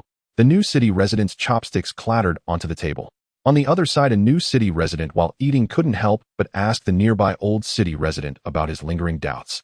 Big brother, with so many people in our flower city, where does all this food come from? Just for this meal, all this spiritual rice and beast meat, how much would it cost? The old city residents exchanged glances, a hint of pride flashing in their eyes. Hey, a burly man with a dark complexion put down his chopsticks. Don't you understand? Our city lord is. His voice suddenly rose, filled with pride and reverence, as he raised his fists toward the city lord's residence, the Destiny City Lord. Never compare our city lord with other city lords. He slammed his hand on the table, his tone filled with disdain. They are not worthy. The new city residents were left stunned by his words. The burly man, believing they did not believe him, pointed to the bright sun in the sky, saying, Don't believe. Why is the sun still shining? The new city residents furrowed their brows. Indeed, they found it strange. When they arrived, the city was gloomy, while outside it was bright and sunny. Moreover, even now the sun showed no signs of setting. So, what does it mean to have a Destiny City Lord? This is it. The burly man said proudly. To summon winds and rains, change the heavens, and follow one's words. Even the sun must obey our city lord. Do you understand? In a nearby corner, Zhu Gu and Xuanyuan sat side by side, each taking bites of rice from their bowls. They heard the words of the burly man, the Destiny City Lord. So that's how it is. No wonder everything feels so extraordinary. This day felt exceptionally long for Zhu Gu and Xuanyuan. The drifters who entered the city with them were all assigned their own tasks. Some went to move bricks, some to mix mud, some to build walls, and others to transport wood. Everyone was busy, sweating profusely. Only the 2 of them were assigned to stand by the construction site. Though it was said they were standing by, in reality, they were just idle. They tried to help several times, but were discouraged, told they were not needed, and it wouldn't be good if they got hurt. So they endured a whole day. Everyone was working while they just sat idle, a feeling that was too awful. Even the delicious food before them was unappetizing, as if stuck in their throats. Because this food was not earned by him. It was paid for by Wang Fuguwei, and it was the flower city supporting him. Zhu Gu set down his chopsticks, gazing at the rice in his bowl with a complex expression. He had never eaten such free rice in his life. I must find a job, Zhu Gu murmured, as if speaking to himself or making a firm resolution. Beside him, Xuanyuan paused slightly with the chopsticks in his hand. He also wanted to find a job. He didn't want to rely on others for food and drink. But what could he do with his current abilities? Unless... Meanwhile, on Blue Star, the night fell and the neon lights flickered. In a luxurious villa area, the lights were bright. At the entrance of the villa area stood a middle-aged man. He wore a slightly faded jacket, his hair was somewhat messy, and his face was filled with fatigue and anxiety. His name was Zhou Tianhao, the father of Zhou Yun. At this moment, he was standing outside a wealthy estate, looking up at the tightly closed gate. Zhou Tianhao took a deep breath and shouted again, Tianyao, no matter what, Zhou Yun is still your nephew. His voice was a bit hoarse, tinged with a hint of pleading. For the sake of our childhood bond, please help him. Tianyao. He shouted again and again, his voice echoing in the night wind. But that gate remained firmly shut. After a long while, the gate finally opened a crack. The person who walked out was not Zhou Tianyao, but a middle-aged man in a neatly fitted suit. He was the butler of the Zhou family. The butler approached Zhou Tianyao wearing a polite, yet distant smile. Mr. Zhou, his tone was courteous, yet it carried an air of coldness that kept others at bay. You should leave now. Zhou Tianhao's eyes brightened as he hurried forward. Butler, please go tell Tianyao. I just want to see him and say a few words. The butler glanced down at the arm that Zhou Tianhao had grabbed and frowned slightly. He politely removed Zhou Tianhao's hand and slowly brushed off his suit sleeve. Mr. Zhou. He raised his head, looking calmly at Zhou Tianhao. Please go back. Continuing to shout like this will lead to no results. He paused before calmly saying the last sentence. The boss said, he doesn't remember having such a relative as you. This sentence felt like a cold splash of water poured over Zhou Tianhao's head. He doesn't remember having such a relative. Zhou Tianhao's eyes gradually turned red. He and Zhou Tianyao grew up together as close brothers. How could he simply say he doesn't remember? He stood there for a long time without moving. As the night deepened, Zhou Yun lay on the bed in the Lord's mansion, pulled out his phone, and opened WeChat. This was the only way for the Traversers to keep in touch with Earth. Zhou Yun opened the chat with his father and sent a message. Zhou Yun, Dad, have you taken your medicine? After a moment, the reply came back. Old Zhou, yes, that's all you ever ask about. Zhou Yun smiled and continued typing. Zhou Yun, is business good at the store? Old Zhou, it's fine, quite good, just enough to keep busy. Zhou Yun, that's good. Take care of your health. Money can be earned less, but don't wear yourself out. Old Zhou, you're being pretty nosy. Who supported you all these years without making money? Zhou Yun looked at this message, the corners of his mouth curling up slightly. He could almost see his father typing while puffing out his cheeks and glaring. Old Zhou, how's it going on your end? Any refugees coming? Did you take them in? Zhou Yun, don't worry, Dad. I always listen to your advice. Old Zhou, nonsense. You've never listened to me. Zhou Yun couldn't help but laugh out loud. Zhou Yun, this time is different. After all, I want to get through the beginner phase. I need to heed your advice as a seasoned veteran, right? Old Zhou, at least you're listening to some of it. Old Zhou, remember, no matter what, do everything possible to block the beast tide and get through the beginner phase. Old Zhou, only then is there a chance for the future. Zhou Yun, I promise to complete the task. The conversation ended here. Zhou Yun put down his phone, gazing at the ceiling with a faint smile. He was already looking forward to it. Looking forward to the day he successfully passed the beginner phase and returned to Blue Star. His father would surely be very happy. Then he would give himself a heavy slap on the back, shouting loudly, "You little rascal, don't mess things up." Haha. On the other side, Blue Star. Zhou Tianhao put down his phone, staring at his son's profile picture on the screen for a long time. It was a photo of Zhou Yun from high school, wearing a school uniform and smiling brightly. Zhou Tianhao's mouth curled up slightly in a smile. This boy still only shares good news and not worries. He muttered to himself. What do you mean I always listen to your words? Are you kidding me? He shook his head gently, his smile tinged with a hint of helplessness. Since last year, this usually obedient son had begun to develop his own opinions on many matters. When told to go east, he often went west. When told not to take in refugees, since he said so, he must have taken them in 8 or 9 times out of 10. Zhou Tianhao suddenly sighed and put his phone aside. He raised his head, gazing at the pitch-black night sky outside, and couldn't help but recall the scene of being shut out, his expression gradually becoming complicated. You've had a hard time, son, he said softly, his voice a bit hoarse. It's Dad who is useless. In watching the Lord's mansion, after Zhou Yun finished his conversation with his father, he noticed someone had him in the class group, and he casually clicked in. Wang Kai, Zhou Yun, are you still alive? Wang Kai, you haven't been overwhelmed by the refugees, have you? Li Hao, who's overwhelmed? Your taste is really heavy. Zhao Liang, this isn't the kindergarten bus, let me off. Zhang Wei, speaking of which, why hasn't the Cloud Emperor come out for so long? Something didn't really happen, did it? Wang Kai, Zhou Yun, where are you? What the heck? Did he really disappear? Ridiculous, it's only been 3 days. Zhou Yun still alive. Why the hell did it take you so long to come out? Are you lurking? Zhou Yun, a bit busy, just took in a batch of refugees. The group fell silent in an instant. Wang Shui, if anyone has citizens to expel, send them to him. Let's help a classmate. However, before Zhou Yun could respond, someone began to reply. At that moment, his phone suddenly vibrated. It was a private message from Chu Xinran. Chu Xinran, are you crazy? Zhou Yun, I do need refugees. Chu Xinran, you are driving me crazy. Zhou Yun looked at the barrage of messages, amused yet helpless. He sighed and did not reply further. He turned off his phone screen, plugged in the power bank, and prepared to sleep. But just as he closed his eyes, another message notification came in. It was still from Chu Xinran. Chu Xinran, I understand now.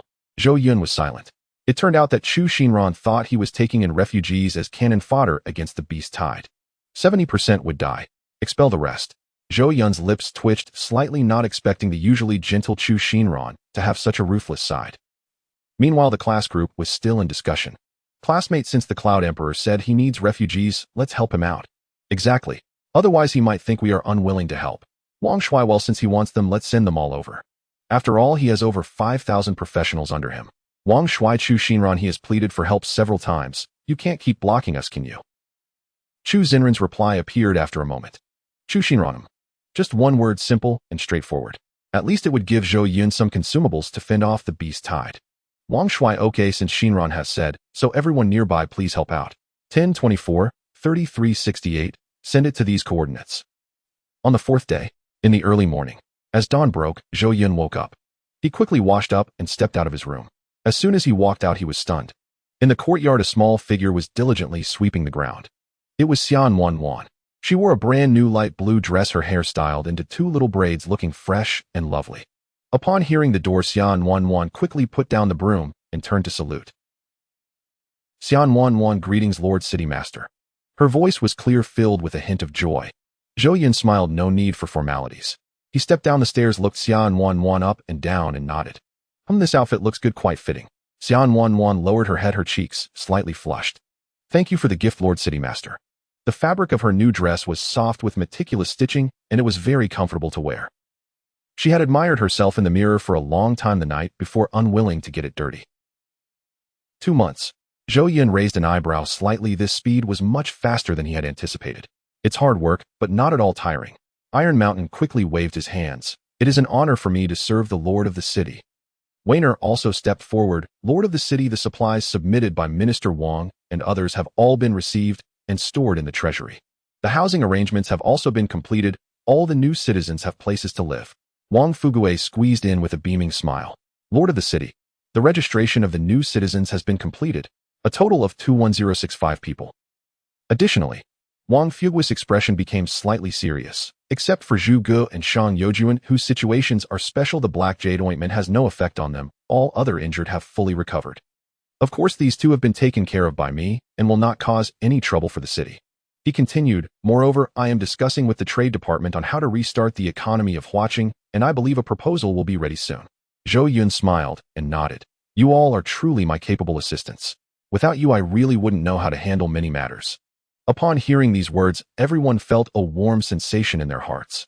This feeling of being recognized and valued was immensely comforting. Especially Wang Fugue, whose eyes sparkled with ambition, thinking of how he could achieve more to increase his importance in the Lord of the City's eyes. At that moment, Zhou Yun looked towards the western city gate. Tens of thousands of citizens were busy, and on the vacant lot beside the construction site, rows of long tables were neatly arranged. That was for breakfast. However, he also noticed that due to the sharp increase in numbers, even with staggered serving, the lines for meals were quite impressive. After a moment of contemplation, he turned to Weiner and said, with the growing number of people, this communal meal format may no longer be suitable. Perhaps it's time to cancel the communal meals and let everyone cook at home. Weiner was slightly taken aback, then nodded. This is exactly what I wanted to propose. Zhou Yun nodded, then it's settled. Starting tomorrow, we will cancel the communal meals. He paused and added, but as compensation, the daily wages will be doubled. As soon as these words were spoken, the surroundings fell silent. Lei Lai, Iron Mountain, and Wang Fugue all looked at Zhou Yun with incredulous expressions. Doubled. Weiner was also stunned. She pondered her words carefully and cautiously said, Lord of the City, doubling it. Isn't that too much? The citizens themselves had not suffered any losses. Others nodded secretly. A daily wage of 1 or 2 spirit rice was already quite exaggerated. Doubling it would mean 2 taels of spirit rice. That's 2,000 copper coins. Hearing Weiner's suggestion, Zhou Yun nodded deep in thought. Indeed, he said softly, everyone is working so hard, doubling it is indeed too little. Then let's make it triple. Everyone exchanged glances, their eyes filled with disbelief. Triple? Is the Lord of the City serious? Weiner opened her mouth, wanting to persuade him further. But as the words reached her lips, she swallowed them back. What if she continued to question and the Lord of the City said, if triple is too little, then let's make it quadruple. With the Lord of the City's temperament, such a thing was entirely possible. Yes, I will arrange it right away, Weiner responded decisively, not daring to say another word. Zhou Yun nodded in satisfaction. Additionally, he turned to xuanyuan. The little girl stood quietly at the side, her head bowed, like a serene little quail. The treasury will be temporarily managed by xuanyuan. Xuanyuan suddenly raised her head, her eyes wide. "A lord of the city." Her voice trembled slightly, thinking she had misheard. "The treasury." Handed to her. Zhou Yun smiled and nodded. "Yes, it's you. Wainer will communicate with you regarding all matters of storing and distributing supplies, including wages and ingredients." Xuanyuan stood there in shock, unsure of what to say. She was just a little clerk without any formal position. How could the lord of the city entrust such an important matter to her? The treasury was the lifeblood of the entire city. Lord of the city, this might be too. Her voice grew softer, her face full of trepidation. "Xuanyuan is just a little girl. I'm afraid she can't bear such a great responsibility." "You can bear it." Zhou Yun interrupted her, his tone firm. "Your father was the former treasury officer. You have been exposed to treasury matters since childhood, more familiar with them than anyone else. Moreover, you spent a whole year in that secret chamber, clearly remembering all the treasury accounts. This ability and this disposition are not something just anyone possesses." Xuanyuan's eyes turned slightly red. The lord of the city actually trusted her so much. Lei Lai, standing beside her, also smiled and said, "Xuanyuan, this is a good thing." His tone carried a hint of consolation. "Your father, Brother Xia, was the treasury officer. You are inheriting your father's legacy. Brother Xia is surely watching from above and will be very gratified." Upon hearing this, Xuanyuan finally couldn't hold back her tears. She quickly wiped her eyes and knelt down, bowing her head. "Thank you, Lord of the city, for your trust. I will do my utmost and will never disappoint your expectations." Zhou Yun smiled and helped her up. "All right, there's no need for so much courtesy." By delegating this matter, he actually felt relieved. After all this way, he wouldn't have to worry about the treasury anymore. After dealing with the treasury matters, Zhou Yun took out the Qingmu Ju from his pocket. "Minister Lei." "Here." Lei Lai stepped forward, immediately cupping his fists in salute. Zhou Yun handed the book to him. "This cultivation method is entrusted to you." Lei Lai was taken aback, his gaze fixed on the book. "This is Qingmu Ju." Zhou Yun smiled and said, "With more and more professionals in the city, not having a cultivation method won't do. As the minister, the task of leading everyone in practicing the cultivation method is entrusted to you." Lei Lai's body trembled violently. Cultivation method. Although he was a silver-level warrior, he had never encountered a cultivation method. He had dreamed of obtaining a cultivation method, but had been unable to find one. And now the lord of the city actually handed such a cultivation method directly to him and asked him to lead everyone in practicing. What a level of trust. Thud. Lei Lai directly knelt on the ground, trembling hands receiving the book. "Lord of the city." His voice quivered, his eyes reddening. "What virtue and ability do I possess?" Zhou Yun chuckled. "You are the minister of the military department, commanding all professionals in the city. Helping everyone become stronger is your duty. Entrusting this cultivation method to you is more than appropriate. Besides, it's just a mere cultivation method. As a minister, such a performance is a bit out of line, don't you think?" Upon hearing this, Lei Lai immediately wiped his eyes, stood up, and his expression regained its resoluteness. "I will certainly not disappoint the lord of the city. I will thoroughly study this technique as soon as possible and impart it to every practitioner in the city." Zhou Yun nodded with a smile. "Indeed, that is correct. The Qingmu Ju is merely a bronze-level technique. Once it's spread, it would soon return through the system, yielding silver, gold, or even platinum-level techniques. By then, what would a mere bronze-level technique amount to?" Furthermore, he had another layer of consideration in his heart. He now possessed the city lord's skill, Wan's military might, which combined offense and defense. He had no strong attachment to becoming a practitioner. After all, even without cultivating techniques, he could at least ensure his safety with the city lord's skill. Therefore, rather than letting the Qingmu Ju gather dust in his hands, it would be better to hand it over to Lei Lai for him to study and disseminate. Moreover, directly handing the technique to everyone might lead to issues. After all, cultivating techniques is no trivial matter. Although the chances of going astray are low, it isn't impossible. Thus, having Lei Lai, the Minister of Military Affairs, study it thoroughly first, and then teach it to everyone individually, would be the most prudent approach. Wang Fuguei quietly stretched his neck to take a peek, secretly amazed. "Qingmu Ju. Isn't that the Qing Element Heart Sutra I contributed?" This thought flashed through his mind as he turned to Zhou Yun, pointed at himself, and asked expectantly, "Lord of the city, what about me?" Zhou Yun glanced at him and smiled. "Minister Wang, don't be anxious. The new city has yet to be completed, and many matters have not yet unfolded. However, once the new city is built with farms and houses in place, the city will begin to produce a large quantity of spiritual rice and purple jade glazed fruits. These items we won't be able to consume all ourselves, so we will need to trade with the outside world. At that time, we will depend entirely on you, Minister Wang." Wang Fugui's eyes immediately lit up. "Business. This is his forte." Huh. He laughed heartily and patted his chest, assuring, "Rest assured, Lord of the city. In business, I, Wang Fuguei, am a professional. As long as the city can produce goods, I guarantee to sell them at the best prices for you. Let the name of Huaqing resound throughout the world." After saying this, he turned to Taizhan and politely cupped his hands. "Old Tai, the construction of the new city will rely entirely on you. Please put in extra effort to complete the new city as soon as possible so I can exhibit my talents." Taizhan shot him a sidelong glance and replied indifferently, "That is my duty, of course I will take it seriously. No need to worry." His tone was indifferent, clearly still holding some prejudice against Wang Fuguwei. Wang Fuguwei didn't mind chuckling softly without saying anything further. At that moment, a city guard rushed up the city tower. Reporting. He knelt on one knee, clasped his fists, and reported, "Lord of the city, there is a citizen named Zhu Gu seeking an audience below." Zhu Gu. Zhou Yun's heart stirred. What does he want? Below the city tower, Zhu Gu sat in a wheelchair, quietly waiting. His legs remained immobile, and he could only move with the aid of the wheelchair. However, his eyes shone brightly, filled with determination. From a distance, he saw Zhou Yun's figure descending from the city tower. The lord of the city actually came down to see him in person. A wave of warmth surged in Zhu Gu's heart. He bowed deeply and said loudly, "Zhu Gu pays his respects to the lord of the city." Zhou Yun approached him, gesturing with his right hand, no need for formalities. He looked Zhu Gu up and down and asked, "Mr. Zhu, what brings you here so early? What is the matter?" Zhu Gu straightened up, meeting Zhou Yun's gaze directly, and said straightforwardly, "I dare to request the lord of the city to grant me a position." Zhou Yun's eyes revealed a hint of surprise. "A position? Indeed." Zhu Gu nodded sincerely. "Although I am disabled and cannot move easily, my mind is still sharp and I can read and write adequately. I sat idly at the construction site all day yesterday, unable to help with anything, and felt truly guilty.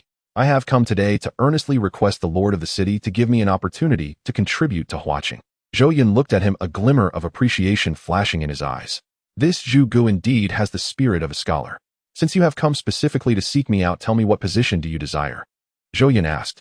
Zhu Gu took a deep breath and said solemnly, "I wish to join the military department." At this statement, the surroundings fell silent.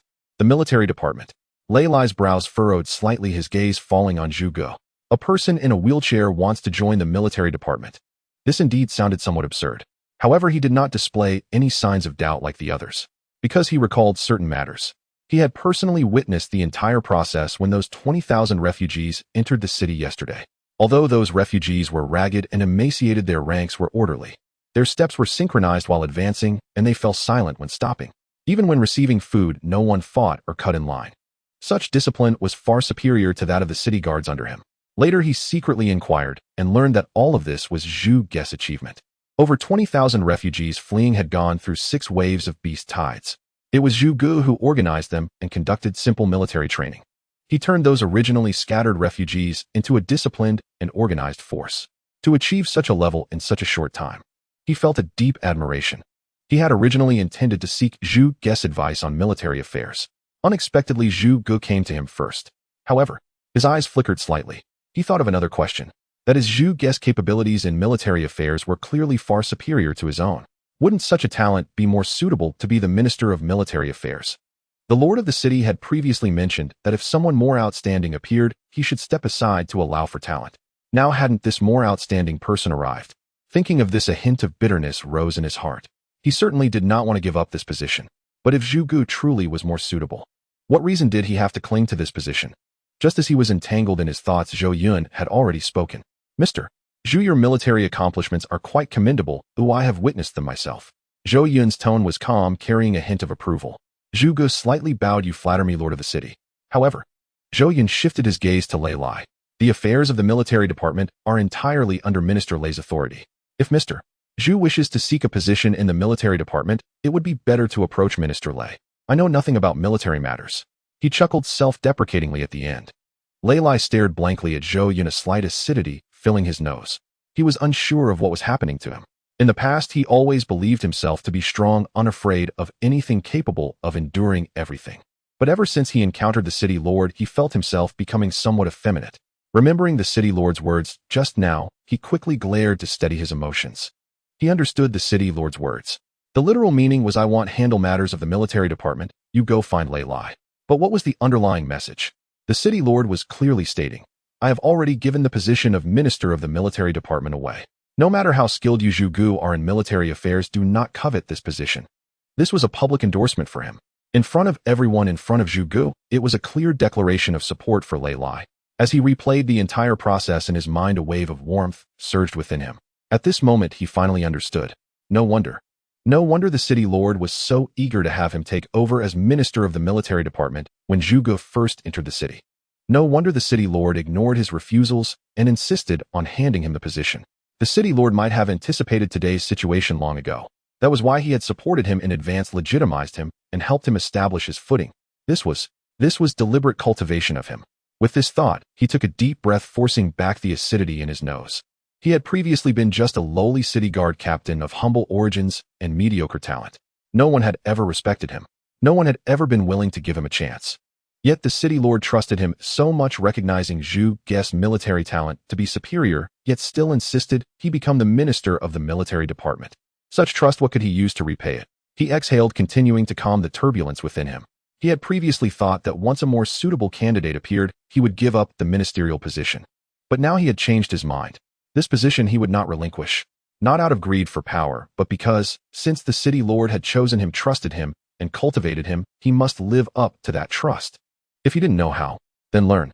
If he couldn't learn, then learn until he dropped dead. Even if it cost him his life, he must do well in this ministerial role. If he failed, wouldn't that mean betraying the city lord's painstaking efforts?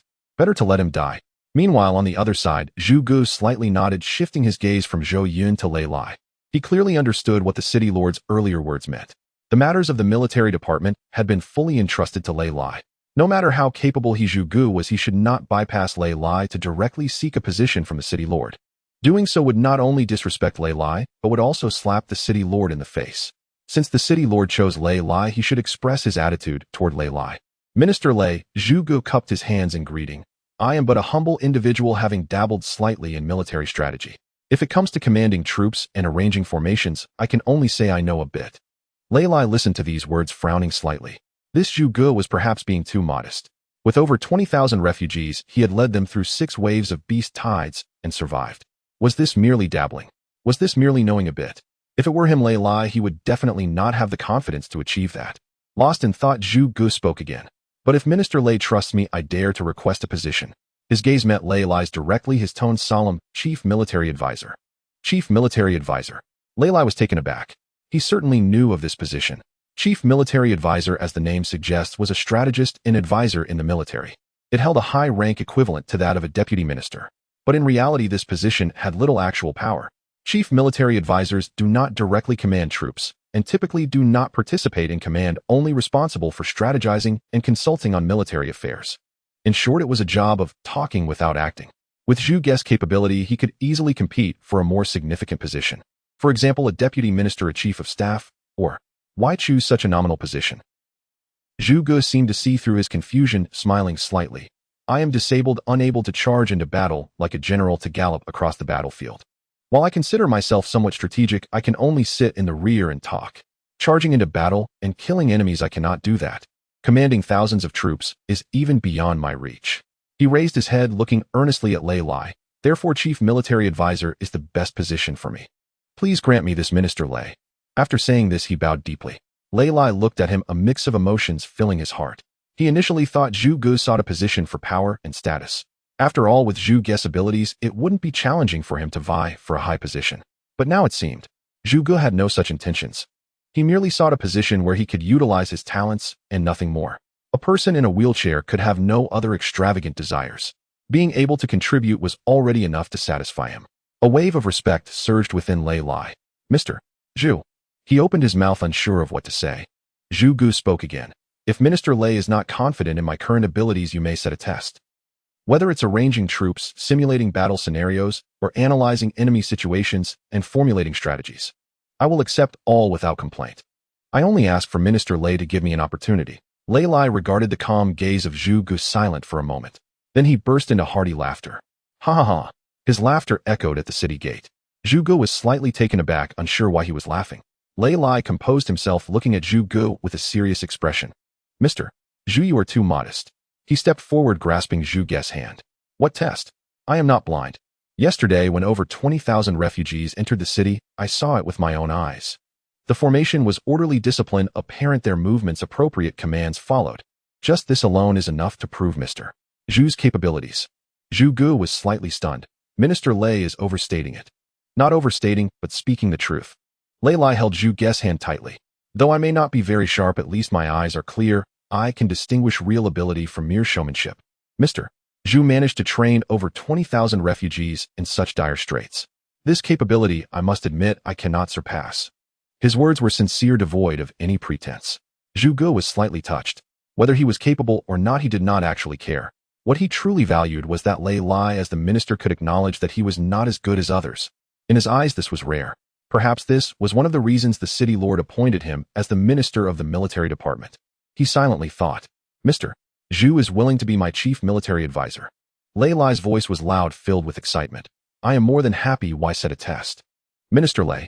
Hey, race the thing. Lei Lai slapped his thigh, making a decision. Please accompany me to the military department, Mr. Zhu. I will draft the paperwork immediately for you to take office right away. For the citizens of Huaqing, another busy and fulfilling day has begun. At the construction site outside the western city gate, the sounds of human activity were bustling and vibrant. Those carrying bricks, mixing mud, laying bricks, and transporting materials. Everyone was full of energy, their faces radiating hopes for the future. However, for xuanyuan today was an incredibly tormenting day. In the morning, he heard that Mr. Zhu had approached the city lord for a job, and he succeeded. Mr. Zhu was appointed as the military advisor, formally becoming an official of Huaqing. After receiving this news, xuanyuan felt both envious and conflicted. He also wanted to find a job like Zhu Ge to contribute to Huaqing, but he never found the determination to do so. Until his vision was restored, he was just a blind man. What could a blind man do? Even if he sought a job, who would want him? The words of the examination officer from yesterday still echoed in his ears. If you get injured, or even face life-threatening danger, I will be held responsible. That was a kind intention, he knew. But because it was a kind intention, it left him even more at a loss. So he remained in a corner, silently waiting, just like yesterday. Listening to the busy sounds around him, feeling the lively atmosphere, yet he could do nothing. This sense of idleness made him feel quite uncomfortable.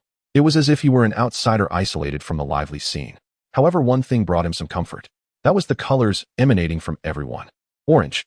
A warm, bright, and reassuring orange.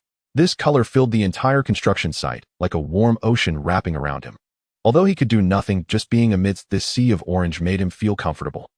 However, at that moment, xuanyuan's body stiffened slightly. He sensed something unusual. Within that sea of orange, two small gray dots suddenly appeared. Gray. xuanyuan's brow furrowed. He was not unfamiliar with this gray. Back in Lu City, this gray was everywhere. It was a color of lifelessness, representing numbness, despair, and darkness. But why would such a color appear in a place like Huaqing? There was food, shelter, and a city lord who treated everyone well.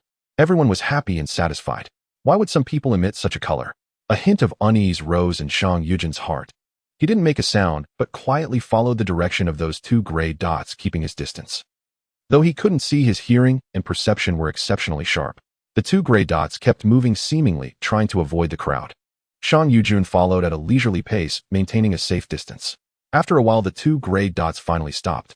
It seemed they had entered a courtyard.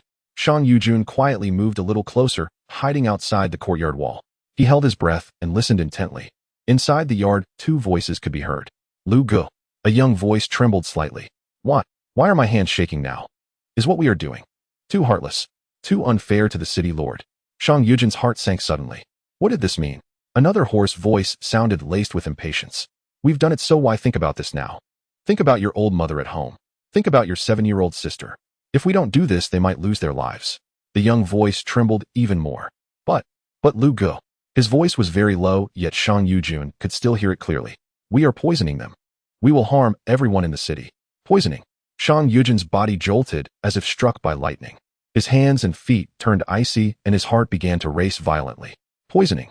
They were going to poison. He never expected that in a place like Huaqing such things could happen. No wonder. No wonder they turned gray. It was all premeditated. xuanyuan's mind was in a state of chaos. What to do? What to do? He must tell everyone. He must stop them. He cannot let Huaqing come to harm. He cannot let the city lord come to harm. This thought thundered in his mind. Without a moment's hesitation, xuanyuan turned and ran. He had to find the patrolling city guards. He had to tell them there were people planning to poison. However, clang. In his nervousness, his footsteps faltered, and he bumped into a bamboo pole by the courtyard wall. The bamboo pole fell to the ground, making a piercing crack. xuanyuan's heart sank suddenly. Oh no. Who? A furious shout came from the yard. Immediately after, hurried footsteps could be heard. Two people rushed out of the yard. Someone is eavesdropping. Catch him. Yun knew he couldn't outrun them. He was blind while they were two adult men. But he didn't stop. He ran desperately, shouting at the top of his lungs, "Help! There are people poisoning here." His voice pierced the sky, echoing through the city. Behind him, the hurried footsteps grew closer. Yun's heart was about to leap out of his throat. But he didn't stop. Even if he would be caught in the next second, even if he would be killed in the next second, he had to shout this message out. He had to protect this city. He had to protect this sea of orange. Poisoning. Someone is poisoning. At the Huaqing City Lord's mansion. This was Zhou Yun's first time sitting in the main seat of the court. In the past, he handled government affairs either in his study or on the city walls, rarely using such a formal occasion. But today was different. What happened today was too serious. Poisoning. Someone was going to poison the wells in Huaqing. When Zhou Yun received this news, he was completely stunned. The wells in Huaqing were interconnected, with underground water veins crisscrossing. If one well's source was contaminated, it meant the drinking water for the entire city would be at risk, if not discovered in time. He could hardly bear to imagine the consequences. Hundreds of thousands of citizens poisoned overnight. The mildest symptoms would be vomiting and diarrhea the severest. He took a deep breath, pushing those terrifying images from his mind. Fortunately, the discovery was timely. Fortunately, the boy named Yun raised the alarm in time. Otherwise, Huaqing would have been doomed. At this moment, the outside of the city lord's mansion was already crowded with people. After the news spread, the entire Huaqing was in an uproar. Angry citizens flocked from all directions, surrounding the city lord's mansion tightly. The roar of voices rose and fell deafening to the ears. The city guards wielding long spears struggled to maintain order and prevent the agitated crowd from rushing into the courthouse. Inside the courthouse, all the officials of Huaqing had gathered. Lei Lai stood on the left, clad in armor with a sword hanging at his waist and a grim expression on his face. Weiner stood on the right, holding a scroll with a stern demeanor. Wang Fuguei and Taishan flanked them with flames of anger burning in each of their eyes. In the center of the courthouse, two men bound with ropes were kneeling on the ground. One was in his 30s, rugged in appearance and frail in body. He was called Lu Dashan. The other was in his early 20s with a youthful appearance and also frail. He was called Sun Weiwu. Both men kept their heads bowed deeply, not daring to look up. Their clothes had been torn in several places, clearly having endured the fists and feet of the citizens during their transport. Lei Lai stepped forward with determination to report. Reporting to the city lord. His voice was loud, tinged with suppressed anger. All the major water sources in the city have been secured by the city guards. No one is allowed to consume or misuse it. My subordinates have been dispatched to conduct thorough inspections to ensure nothing is overlooked. Zhou Yun nodded. Well done. Weiner stepped forward and bowed, saying, City Lord, the relevant notices have been posted. Her voice was calm, but carried a hint of coldness. All the citizens are aware of this matter, and no one will drink well water until the water sources are confirmed safe. Furthermore, I have discussed with Elder Tai and Minister Lei to send people to Ganjun Mountain outside the West City to fetch spring water and distribute it to alleviate the urgent needs. Zhou Yun nodded again. Thank you, Weiner. After handling these urgent matters, his gaze finally fell upon the two kneeling men. He reached for the wooden gavel and slammed it down heavily. Bang! The crisp sound echoed through the courthouse. Who was present below? Zhou Yun's voice was not loud, but carried an imposing presence. The two kneeling men trembled simultaneously. Lu Dashan was the first to speak, his voice hoarse. Commoner. Lu Dashan. Sun Weiwu followed closely, his voice trembling. Commoner. Sun Weiwu. Zhou Yun looked at them, his gaze calm. Do you admit to the poisoning? He paused, emphasizing his tone. Do you plead guilty? Lu Dashan's body shook violently. He bowed deeply, his forehead striking the ground. Commoner. Acknowledges the crime. Sun Weiwu followed suit, knocking his head to the ground, his voice tinged with sobs. Commoner acknowledges the crime. As these words were spoken, an uproar erupted inside and outside the courthouse.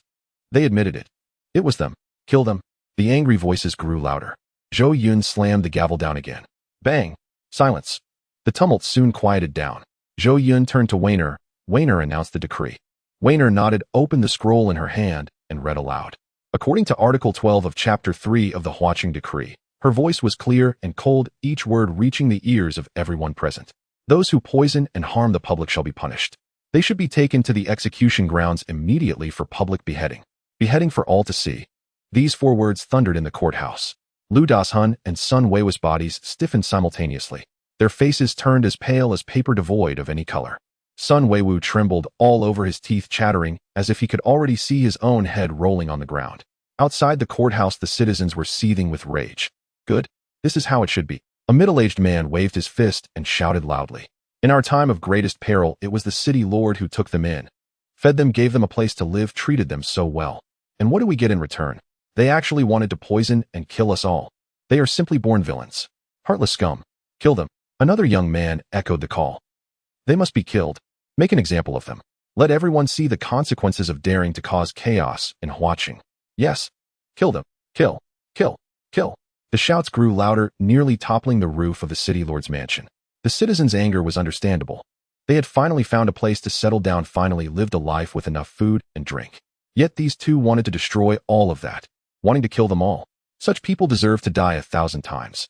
Inside the courthouse, Lu Dashun and Sun Weiwu trembled at the deafening cries of execution from outside. Tears streamed down Sun Weiwu's face as he realized he was doomed. Lu Dashun's face turned extremely pale, his lips quivering, yet he could not utter a word. Zhou Yun sat in the main seat, quietly observing everything. His expression was calm, revealing no joy or anger. Yet his gaze remained fixed on the two kneeling men. Poisoning. Was it truly just these two men's idea? Zhou Yun felt an inkling in his heart that things might not be that simple. Kill them. Behead them for all to see. Kill. Kill. Kill. The shouts outside the courthouse were deafening, rising higher and higher. Zhou Yun picked up the gavel and slammed it down heavily. Bang! Silence. The noise once again quieted down. Zhou Yun's gaze fell on the two kneeling men, his eyes deep and sharp. Why did you do this? His voice was not loud, but it clearly reached everyone's ears. I want to know the truth. Lu Dashun and Sun Weiwu shuddered simultaneously. Both kept their heads down, their shoulders trembling, yet they refused to speak. Silence. A deathly silence. After a long while, Sun Weiwu finally choked out it. It was us. His voice was hoarse, tinged with despair. Please, City Lord. Execute us. Lu Dashun followed suit, knocking his head to the ground, his voice trembling. It is our fault. Commoners deserve to die 1,000 deaths. Please, City Lord, grant us death. The two only kept confessing and pleading for death, but avoided answering the question of why. Zhou Yun looked at them, his brows slightly furrowed. Their reactions were very strange. They clearly knew they would die without a doubt, yet they preferred to remain silent rather than reveal the truth. There must be some hidden truth behind this. At that moment, Weiner stepped forward.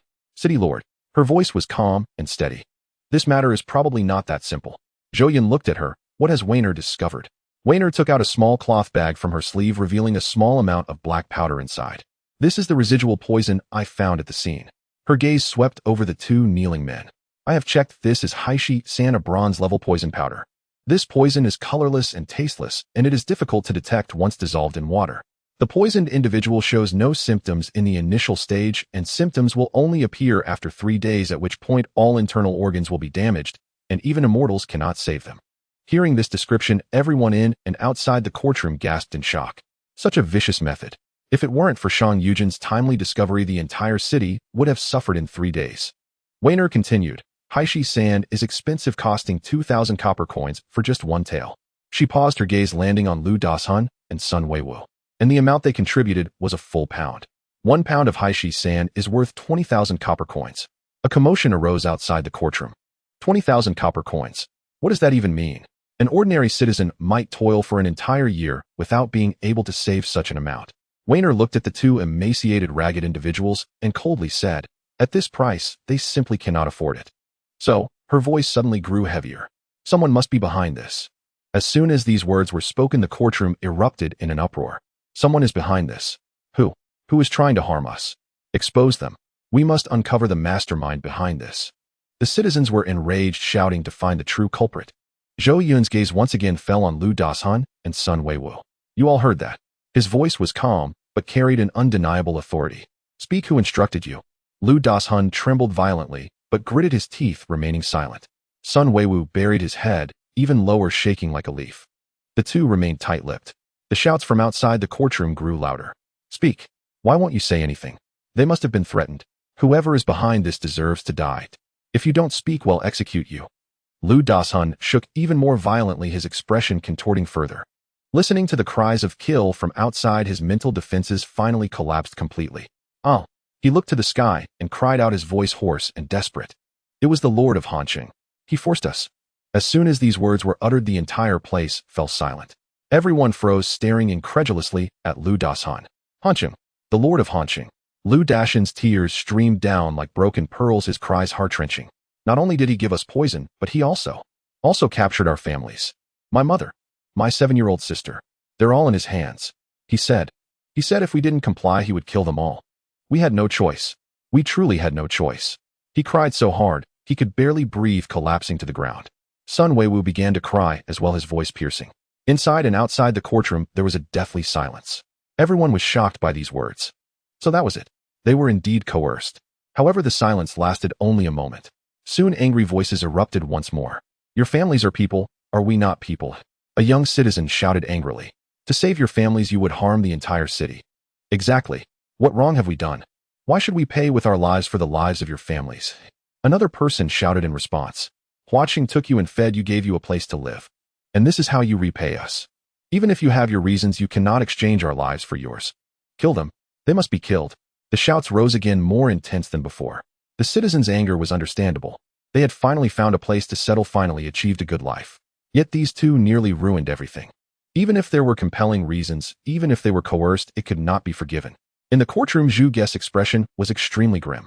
He slowly turned his wheelchair to the front of the hall, clasping his fists in apology. My lord the city master. His voice was heavy, tinged with self-reproach. This was my oversight. These two individuals are refugees who joined from near Hanqing, and I failed to report it in time, leading to today's disaster. Please punish me, my lord. Zhou Yun glanced at him, but said nothing.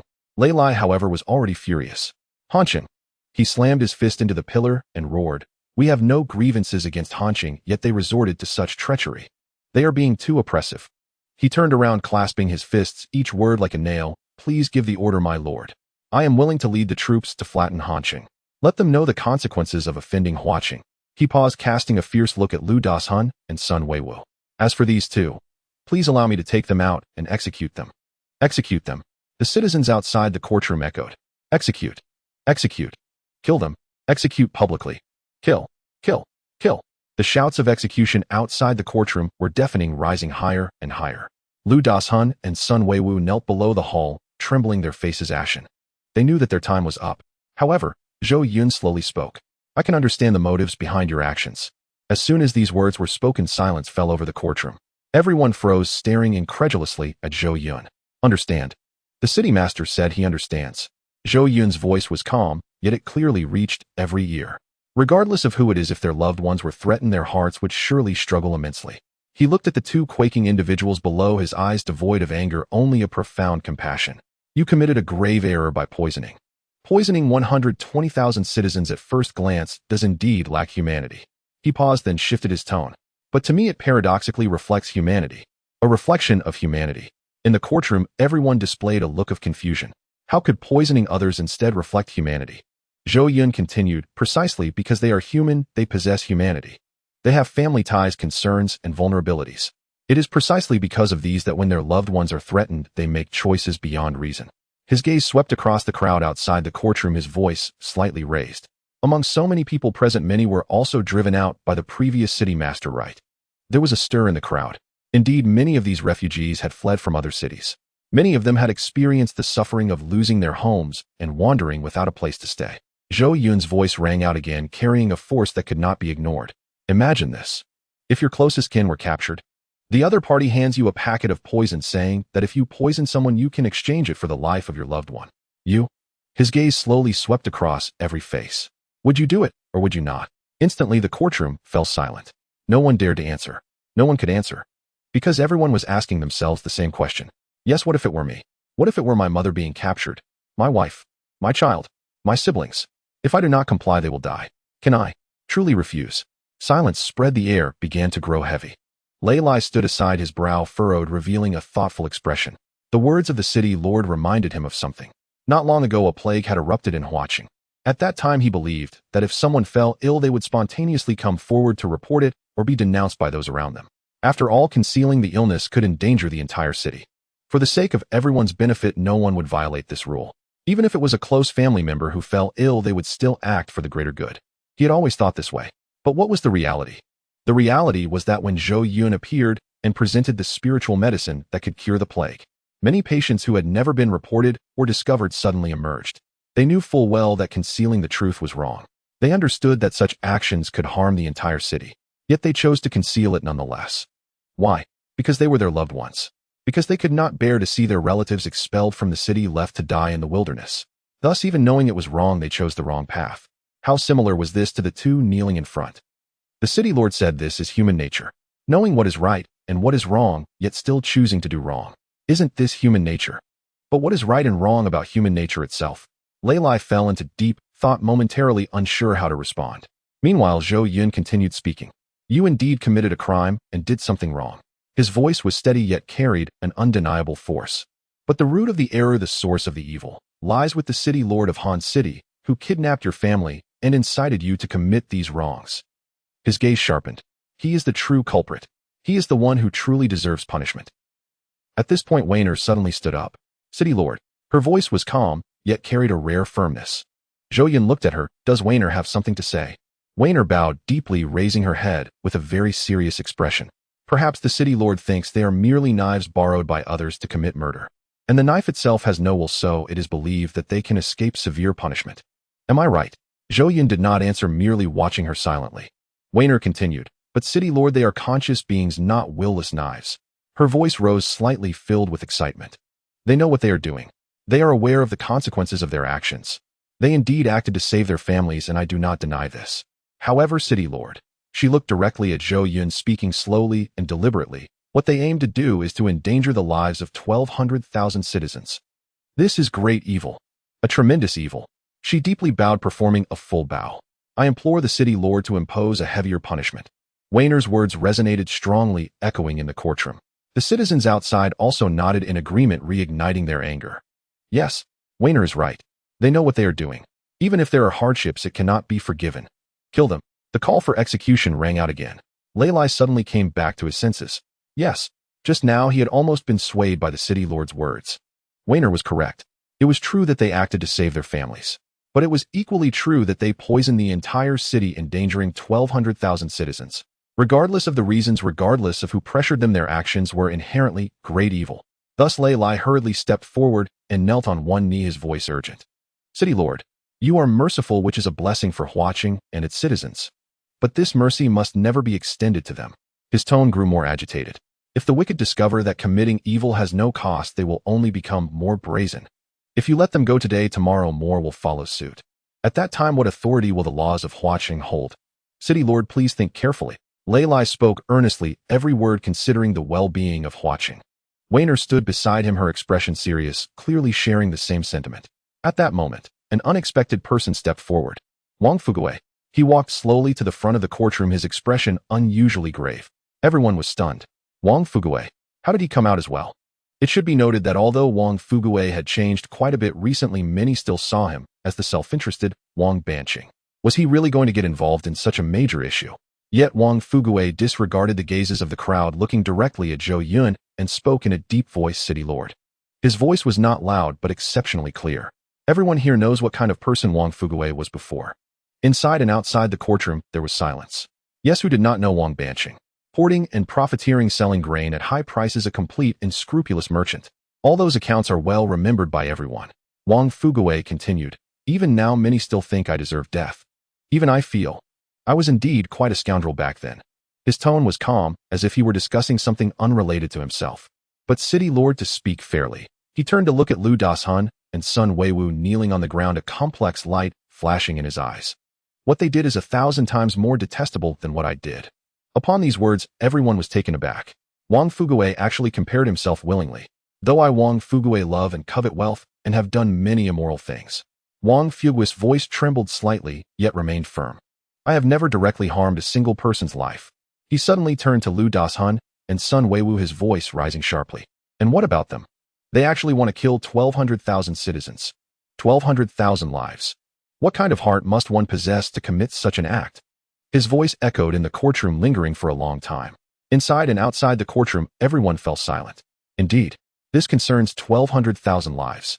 Such a crime can never be forgiven. Wang Fuguwei took a deep breath and then thudded down to his knees. I asked the city lord to execute them publicly to deter others. His voice resonated powerfully. If this is not done, it will be difficult to calm the public's fury. If this is not done, it will also be hard to uphold the city's laws. He bowed deeply, his forehead striking the bluestone floor with a dull sound. A wave of astonishment surged through the courtroom. Everyone was shocked. Even Wang Fuguwei. Even that once most selfish and greedy Wang Banqing knelt down to plead for the execution of these two. At this moment, no one questioned Wang Fuguwei's intentions. For every word he said was the truth. City lord, Please execute them publicly. Kill them. The cries from outside the courtroom rang out again, more organized and more shocking than before. Weiner Lei Lai and Wang Fugui, 3 ministers, stepped forward simultaneously, pleading with Zhou Yun to take action. Behind them were the furious roars of tens of thousands of citizens. Everyone awaited Zhou Yun's judgment. Zhou Yun quietly observed everything. His gaze swept over Weiner, then Lei Lai, and finally landed on Wang Fugui. 3 individuals, 3 personalities, 3 positions. Yet at this moment, they reached an unprecedented consensus. Zhou Yun slowly stood up. Silence fell inside and outside the courtroom. He looked at the 3 before him and gently shook his head. From what you all said. His voice was calm, yet held a hint of helplessness. It seems you think I am going to let them go. Weiner Lei Lai and Wang Fugui all froze simultaneously. The citizens outside the courtroom also displayed expressions of surprise. If not, then what? Didn't your earlier words imply that? Zhou Yun gazed at the expressions of the crowd, a faint smile appearing at the corner of his mouth. I merely wanted to say that their motives are understandable. His voice was steady, each word pronounced clearly. But I never said that their actions could be forgiven. Everyone was taken aback. Zhou Yun continued, some mistakes can be corrected. Some mistakes, however, cannot be compensated for. His gaze turned to Lu Dashun and Sun Weiwu kneeling in front, his eyes suddenly sharpening. They have already poisoned the well, this is a fact. Even if they have not completed the poisoning, even if they were discovered and stopped in time. Just this action alone is a path to death. Such a crime is unforgivable. His voice suddenly rose like thunder crashing in the courtroom. Lu Dashun and Sun Weiwu trembled violently. Zhou Yun reached for the gavel, raising it high. Inside and outside the courtroom, there was complete silence. Bang! The gavel struck the table heavily, producing a crisp and resounding sound. Therefore I, the city lord, hereby sentence you to death penalty. I sentence you both to death. Do you confess to your crimes? Zhou Yun's voice echoed in the courtroom, bearing an undeniable authority. Lu Dashun and Sun Weiwu knelt on the ground, trembling all over. Death sentence. Indeed, it was a death sentence. They had long anticipated this outcome. Yet when those words truly fell, they still felt a suffocating sensation. Silence enveloped the courtroom. Everyone awaited their response. Lu Dashun opened his mouth wanting to speak, but found that his voice completely eluded him. It felt as though his throat was blocked by something. Confess. How should he respond? To say he would not confess. What right did he have to refuse? He had indeed poisoned, nearly causing the death of everyone in the city. A death sentence was what he deserved. But the image of his aging mother and his younger sister's innocent smile flashed through his mind. They were still in the hands of the Lord of Han City.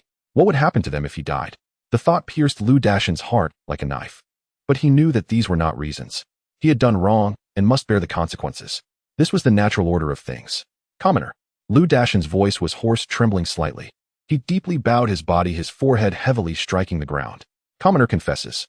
Sun Weiwu followed suit, bowing, his voice choked with emotion. Commoner confesses. Their voices were soft, yet clearly reached everyone's ears. A low murmur arose both inside and outside the courtroom. They confess. They admit their guilt. It was about time. The expressions of the citizens were complex. There was anger, relief, and an indescribable emotion. Since Zhou Yun became the lord of the city, everyone had experienced his kindness and compassion firsthand. He provided them food and a place to stay. He abolished the death penalty, allowing them to live without fear. He produced divine medicine, granting the disabled a new lease on life. He had always been generous and forgiving. This was the first time he would execute his subjects. But this was how it should be. This was what was right. For some reason, everyone sighed in relief. Though the lord of the city was kind, he did not lack discernment between right and wrong. He would not hesitate to execute those who deserved it. Such a lord was one they would willingly follow. In the courtroom, Zhou Yun looked at the 2 kneeling before him and nodded slightly. Since you confess. His voice was calm, yet carried an unmistakable power. Then the next thing to discuss is another matter. Another matter. Everyone was taken aback. Was there something else? Could there be other poisoners who had not been discovered? Weiner and Lei Lai exchanged glances, reading confusion in each other's eyes. Zhou Yun disregarded the crowd's reaction and continued. I have already mentioned it. Although you have committed a crime and poisoned. He paused, his gaze sweeping across everyone in the courtroom. But the root of the evil does not lie with you, but with the Lord of Han City. Everyone was taken aback. Indeed, the Lord of the city had mentioned this point before. At that time, everyone thought the Lord was making excuses for the 2. Could it be? That was not the case. Zhou Yun's voice continued steady and resonant. So what appears to be your poisoning today in my heart, he is the true culprit. As soon as these words were spoken, the courtroom erupted in an uproar. Yes, if it were not for the coercion of the Lord of Han City, how could they have ventured down this road? If it were not for the Lord of Han City capturing their families, how could they have taken such risks? Ultimately, the Lord of Han City was the true mastermind. Zhou Yun's gaze fell on Lu Dahan and Sun Weiwu, his voice steady and powerful. And you, since you have entered my Huaqing, you are citizens of Huaqing. Your families are of course also part of Huaqing. The Lord of Han City uses the families of Huaqing to threaten the citizens of Huaqing. A glint of coldness flashed in his eyes.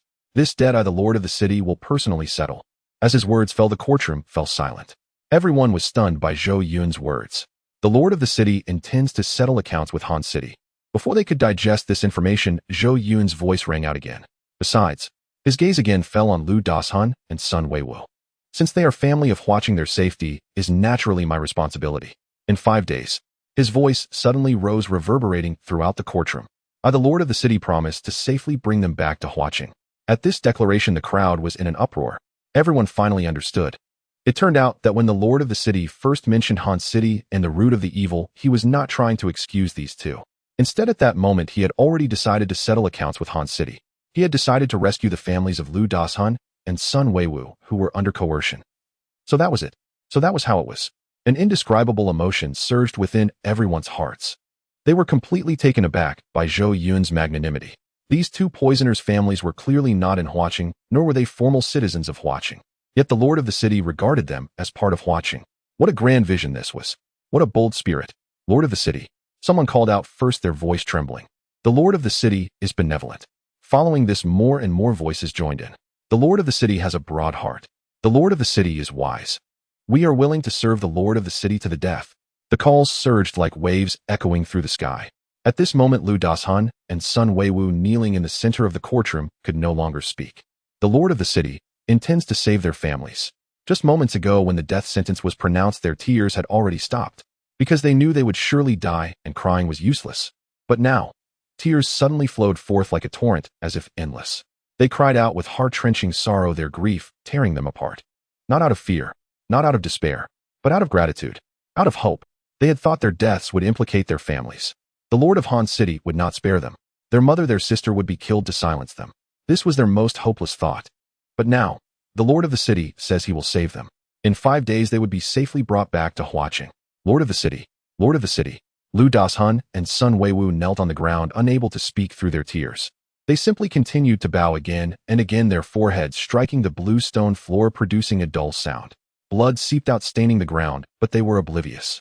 Tears and blood mixed together, sliding down their cheeks, dripping onto the ground and spreading out. They cried until they were almost breathless. At that moment, pain, regret, and self-blame cut through their hearts like countless knives, nearly tearing their souls apart. Why? Why did I, in a moment of confusion, resort to poisoning? The images of the past few days flashed through Lu Dahan's mind. Entering Huaqing, the warm smiles of the townspeople. Receiving food, the fragrant spiritual rice and beast meat. When assigned housing, the patience of the stewards. And the words of the old townsfolk. In our Huaqing, there is no line for execution. The city lord is the destined ruler. Following the city lord, there is food and drink and hope. These images flashed by like sharp blades, piercing deeply into his heart. Huaqing treated them so well. The city lord treated them so well. But what about them? They actually intended to poison the entire city. Having committed such an error, yet the city lord bore the cries of the entire city and still granted them a semblance of dignity. Not only did he not let them die like dogs, but he also promised to save their families. With such a city lord, why did they do such a thing? Truly despicable. Beasts. There is no forgiveness for their sins. Lu Dahan wished he could slap himself twice. No 2 slaps were too light. He wished he could dig out his own heart to show everyone what it was truly filled with. Sun Weiwu felt the same way. He cried, trembling all over, tears flowing uncontrollably. Regret gnawed at his heart like a venomous snake, making him wish for death. But for some reason, amidst this overwhelming regret, they felt no resentment in their hearts. No hatred towards fate. No hatred towards the city lord. Instead, there was a feeling called reverence. That emotion surged like a tide, completely occupying their hearts. Everyone watched this scene, their hearts stirred with complex emotions. Those 2 poisoners cried like this, and they should have felt vindicated. But for some reason, looking at their heart-wrenching appearance, they couldn't muster a shred of gloating. Instead, it was a bit heartbreaking. The city lord is benevolent. Someone shouted first. The voice was not loud, but it was especially clear in the silent courtroom. Then the second voice rang out. The city lord is benevolent. The third, the fourth. More and more voices joined in, gathering into a wave. The city lord is benevolent.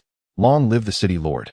The shouts grew louder and more synchronized, eventually merging into a thunderous roar. Long live the city lord! Long live the city lord! Long live the city lord! The voices echoed to the heavens, shaking the eardrums. Outside the city lord's mansion, the crowd knelt in unison, bowing towards the courtroom. Their eyes were filled with tears, yet their faces wore genuine smiles. Truly deserving of the city lord. Outside the courtroom, standing at the front of the crowd, Yun quietly watched everything unfold. His eyes remained tightly shut, unable to see anything. Yet within his sensory world, it was a different scene. He saw it. He saw Zhou Yun. The young city lord stood tall in the courtroom. And around him was a dazzling radiance. No, it was not just radiance. It was a blazing sun. A true blazing sun. The brilliance was so intense, so dazzling that Yun couldn't help but squint his eyes. Although he was blind, he didn't need to squint. But that light was simply too strong, overwhelming his senses. Warmth, magnanimity, embracing, selflessness. These words flashed through Yun's mind, yet none could fully describe everything he felt at that moment. The city lord. What kind of person is he? A wave of unprecedented emotion surged within Yun. It was a desire to open his eyes and see the appearance of this city lord with his own eyes. A desire to serve him. A desire to follow him forever.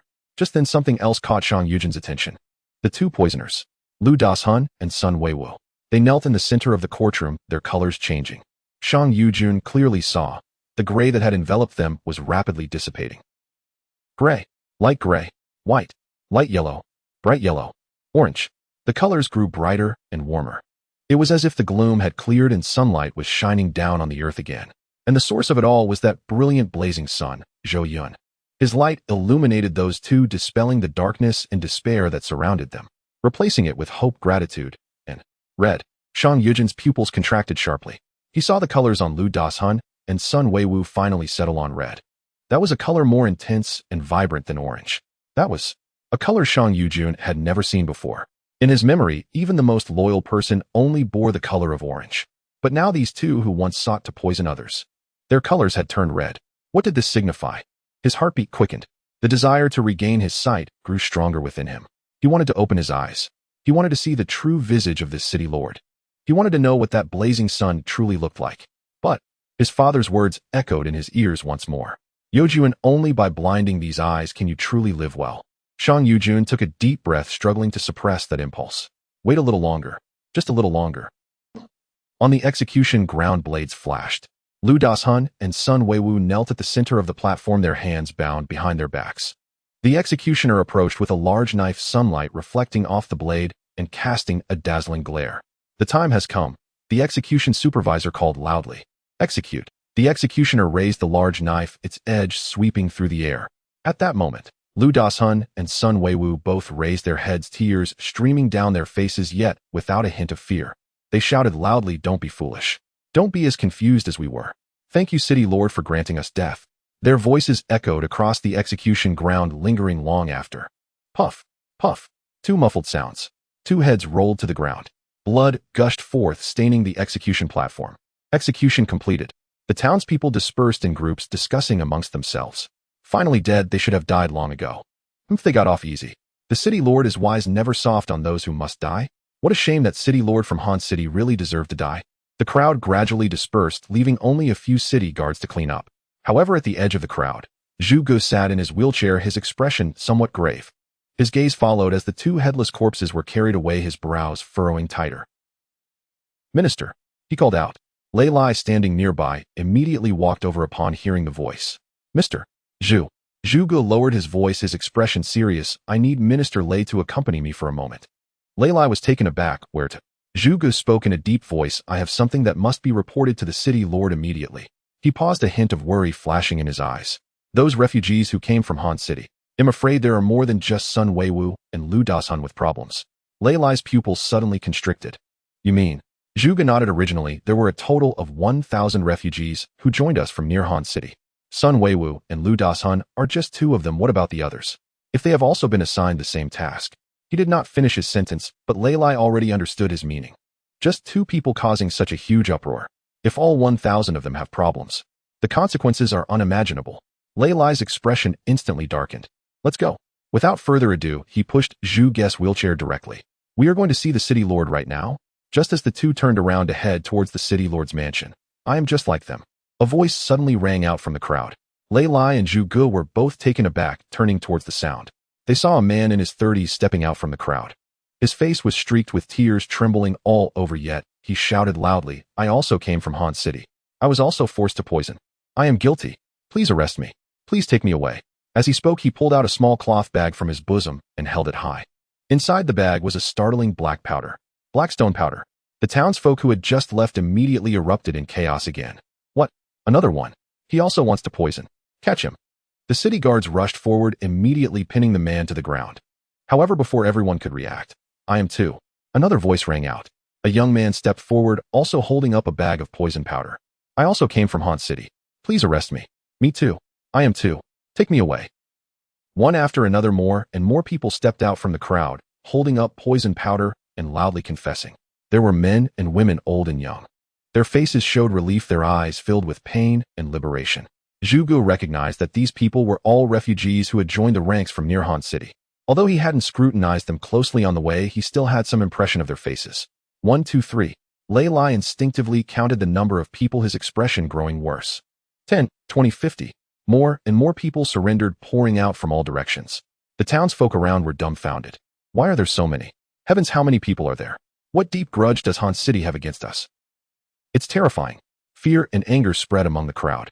If Sun Weiwu and Lu Dasun had not been discovered in time, if these people had all completed their poisoning task, wouldn't the entire Flower City have turned into a dead city? An hour later, at the city lord's mansion, Zhou Yun sat at the main seat, his expression grave. Below, Weiner, Lei Lai, Wang Fugue, Tieshan, and others stood on either side, each wearing an incredulous expression. Weiner held a list in her hand, her voice trembling slightly. "According to the statistics, the total number of people who surrendered is..." She paused, struggling to utter a number. 998. 998. Adding in the already executed Sun Weiwu and Lu Dasun, it totals exactly 1,000. This number, Lei Lai's voice was hoarse, matches exactly with the number reported by Mr. Zhu. Yes, it matches completely. This means that all 1,000 people who joined the refugee ranks from near Han City were all spies arranged by the city lord of Han City. Their only task was poisoning, to destroy the entire Flower City. "Madman," Wang Fugue muttered to himself, his face pale. The city lord of Han City is a madman. To destroy Flower City, he actually sent 1,000 people to poison. Is he out of his mind? Taizhan looked equally shocked. What kind of hatred must he hold to do such a thing? "We have no connection with Han City at all." The crowd discussed fervently, unable to understand why the city lord of Han City would do this. At this moment, Zhu Gu spoke up. Things may not be that simple. His voice was calm, yet carried a deep seriousness. Everyone turned their attention to him. He slowly said, "Within the city, there is no existence that can harm the city lord. This is the fundamental rule of the city lord's domain." In other words, the city lord of Han City should also know that even if the city lord drinks poisoned water, he will not suffer any harm. Everyone was taken aback. Indeed, they had almost forgotten this point. The city lord would not be harmed within his own domain. This is an iron law of the endless continent. Zhu Gu continued, "From this perspective, the purpose of the city lord of Han City becomes clear. He poisons not to kill the city lord, but to kill all the citizens of Flower City. He wants to cut the roots to destroy the entire Flower City. What he is doing seems to target all the citizens of Flower City, yet in reality it is highly unlikely that he has enmity with everyone. The only possibility is that he is truly targeting the city lord. Because in this way, although the city lord remains alive, without citizens the city lord would lose the capital to continue surviving." At these words, the hall fell silent. Everyone gasped. It turned out, this was the truth. "Dog thief." Lei Lai slammed the table fiercely, his voice echoing in the hall, filled with rage. "Daring to target the city lord. I must personally slay him. The lord of Han City is targeting the city lord." As soon as this truth emerges, gasps of astonishment filled both the inside and outside of the city lord's mansion. If the previous poisoning incident had angered the citizens, now their fury has erupted like a volcanic explosion, uncontrollable and fierce. They might have begrudgingly swallowed their grievances towards ordinary subjects like themselves. But targeting the city lord, that is absolutely intolerable. Who is the city lord? He is the great benefactor who provides them with food and shelter. He is the benevolent ruler who abolished the death penalty, allowing them to live without fear. He is the divine figure who offers the black jade restorative ointment, giving new life to the disabled. What kind of existence is the city lord that one could bear to target him? "City lord." An old man knelt down, saying, "I almost starved to death on the road before coming to Flower City. It was you who took us in, giving us a chance to live. Your great kindness and virtue we cannot repay. Now that someone wants to harm you, even if it costs this old life, I will fight them to the end. The old man speaks rightly. A young man also knelt down, his expression filled with excitement. The city lord has given us a chance at rebirth. Whoever dares to touch a hair on the city lord is against us all. Exactly. To be against the city lord is to be against all of us. To kill the city lord is to kill us all. The shouts rose and fell, growing louder and louder. The citizens outside the city lord's mansion also knelt down in droves, creating a sea of black as far as the eye could see. Minister Lei, a young man shouted loudly, please send troops to conquer Han City. I am willing to be the vanguard. Count me in, and me, I will go too. Turn Han City into ruins. Tear the city lord of Han City to shreds. The calls for battle surged like waves, deafening. Especially those who were originally citizens of Flower City. They had followed Zhou Yun the longest and received the most benefits. They had always been pondering how to repay the city lord's kindness. But the city lord lacked for nothing, and they had no way to repay him. Now the opportunity has come. Someone dares to target the city lord. Perfect.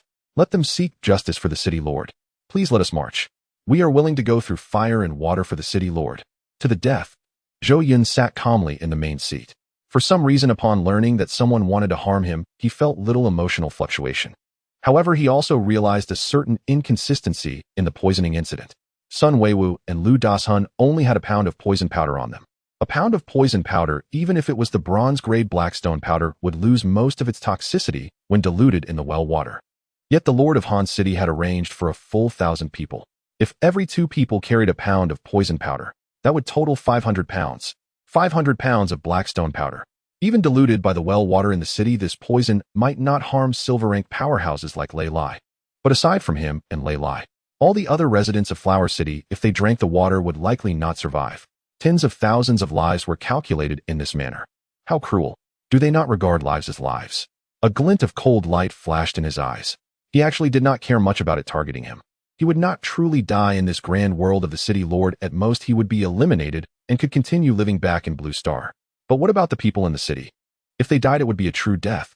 Therefore, regardless of who this Lord of Han City is or why he is doing this, he cannot be forgiven. City Lord. Lei Lai stepped forward boldly, kneeling on one knee, clasping his fists in supplication. Please order the expedition to Han City. I am willing to lead the troops to flatten Han City and seek justice for the city lord. His voice was loud, filled with overwhelming rage. Taishan also knelt down. This old man is also willing to go to war. Weiner stepped forward, bowing deeply. Though I am a woman and cannot don armor to fight, I am willing to assist with logistics. Please grant permission, city lord. Wang Fugue knelt down directly, his face serious. City lord, I am also willing to contribute. Zhu Ge sat in his wheelchair, also clasping his fists in supplication. One after another, officials of Flower City all requested to fight. The citizens outside the city lord's mansion also knelt down in droves. Please order the expedition, city lord. We are willing to sacrifice our lives for the city lord. Strike Han City. Seek justice. The voices rose in unison, shaking the heavens. This grievance must be avenged, not only for themselves, but also to seek justice for the city lord. Zhou Yun looked at this scene before him, feeling a surge of warmth in his heart. He raised both hands in a gesture for everyone to rise. I understand your intentions. His voice was calm, yet carried a reassuring strength. However, there is a more important matter to address at the moment. His gaze shifted to the side, landing on the 1,000 self-surrenderers. Those people still knelt on the ground, heads bowed, not daring to look up. They knew what they had done. Although they had not actually poisoned anyone, they carried the poison powder and had entertained the thought. If Sun Weiwu and Lu Dashun had not been discovered and executed, many of them would likely have walked the same path. At this moment, they felt a deep sense of guilt. Zhou Yun slowly spoke. You all raise your heads. They nervously lifted their heads and found the city lord wearing a gentle smile. Zhou Yun looked at them, his gaze calm. You were indeed coerced by the Lord of Han City. You also did carry poison powder, but you did not put it into practice. You did not throw the poison powder into the well. You chose to self-surrender, to be honest. His voice was steady and assured. Therefore, you are innocent. Innocent. The 1,000 people were all stunned. They thought they had misheard. Innocent. The city lord said they were innocent. But we. A middle-aged man stammered. We carried poison powder. We almost. Zhou Yun smiled and shook his head. A gentleman is judged by his actions, not his heart. Regardless of what you thought, as long as you did not act, there is no fault. I am very pleased that you were able to voluntarily confess. And rest assured, you are just like Lu Dashun and Sun Weiwu, all are citizens of Flower City. Your families are also part of Flower City. Therefore, this city lord will bring your families from Han City to Flower City. Upon hearing this, the 1,000 people were all stunned. Then one by one they began to kowtow fervently. City Lord, City Lord. They wanted to express their gratitude, but when the words reached their lips, they could not say them. Those words were stuck in their throats, filling them to the brim, making it hard for them to breathe. They could only keep bowing, using this most primitive way to express their gratitude. They felt extremely fortunate. Fortunate that they hesitated. Fortunate that they did not act too decisively. Otherwise, they would have done the same as Lu Dashun and Sun Weiwu. My Lord City Master. Leilai stepped forward once more, seeing that Zhou Yun had not directly responded to the matter of the expedition. Please, my Lord City Master, give the order to march on Han City. His voice was loud and carried a sense of urgency. To be honest, he was very worried. He feared that my Lord City Master might refuse his request for an expedition out of compassion. After all, my Lord City Master had always been soft-hearted. Just earlier, while dealing with the poisoner, he thought my Lord City Master would show leniency. What if my Lord City Master thought, when will the cycle of vengeance end? And was unwilling to confront Han City? As someone who had led troops before, Leilai deeply understood one principle. It's better to be a thief for 1,000 days than to be on guard against a thief for 1,000 days. Since the city master of Han City dared to send 1,000 men to poison, it showed his determination to deal with Huaqing. If they failed this time, what about next time? What methods would he employ next? Rather than living in constant fear, it was better to take the initiative and eliminate the hidden dangers completely. My Lord City Master. Leilai once again raised his voice to request. I am willing to lead the soldiers to flatten Han City, to rid Huaqing of this great menace. Zhou Yun looked at him, a faint smile appearing at the corners of his mouth. Good. Leilai was taken aback. What? My Lord City Master said. Good. Zhou Yun stood up, his voice steady and powerful. Minister Lei listened to the order. Lily's body shook violently, and he quickly straightened his back. I am here. Zhou Yun's gaze was like lightning, and his voice boomed. I command you to organize 5,000 elite troops within an hour. March with me on an expedition to Han City. As soon as these words were spoken, the city master's mansion erupted in excitement. Agreed. My Lord City Master has agreed.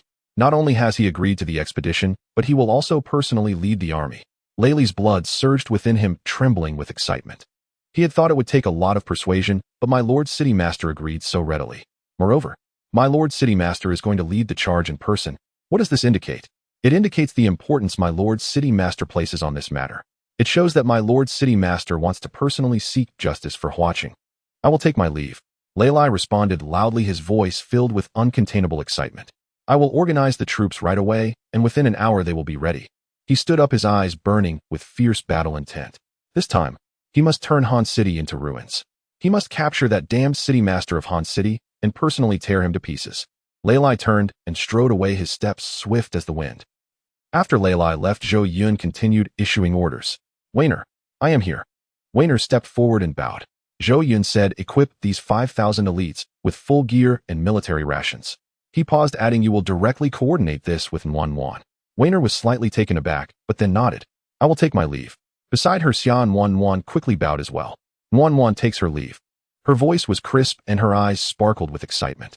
Although she was merely a young girl responsible for the treasury, being able to support the expeditionary army made her feel incredibly honored.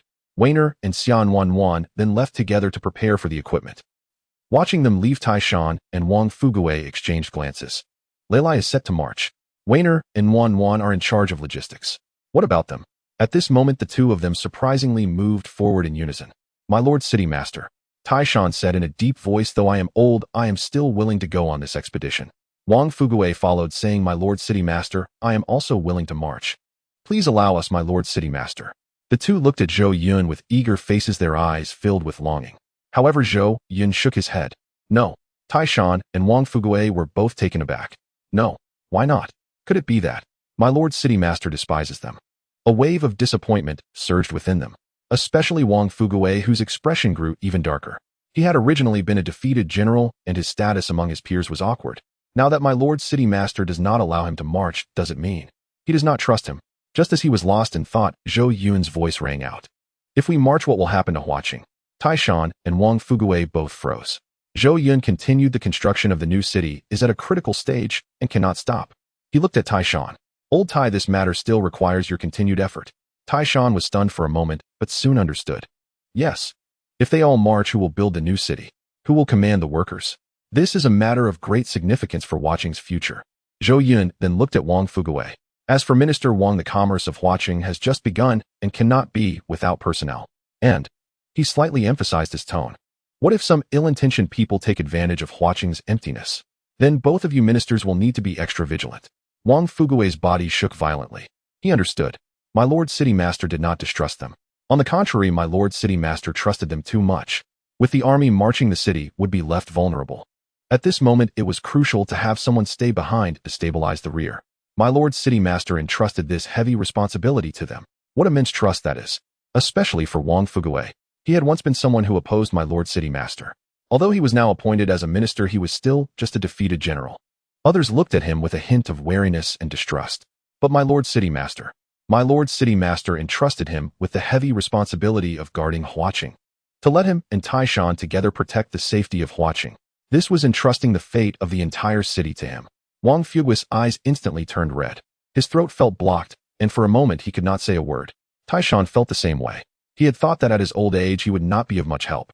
Unexpectedly, my Lord City Master continued to assign him the responsibility of the new city construction and also included him in the work of guarding the city.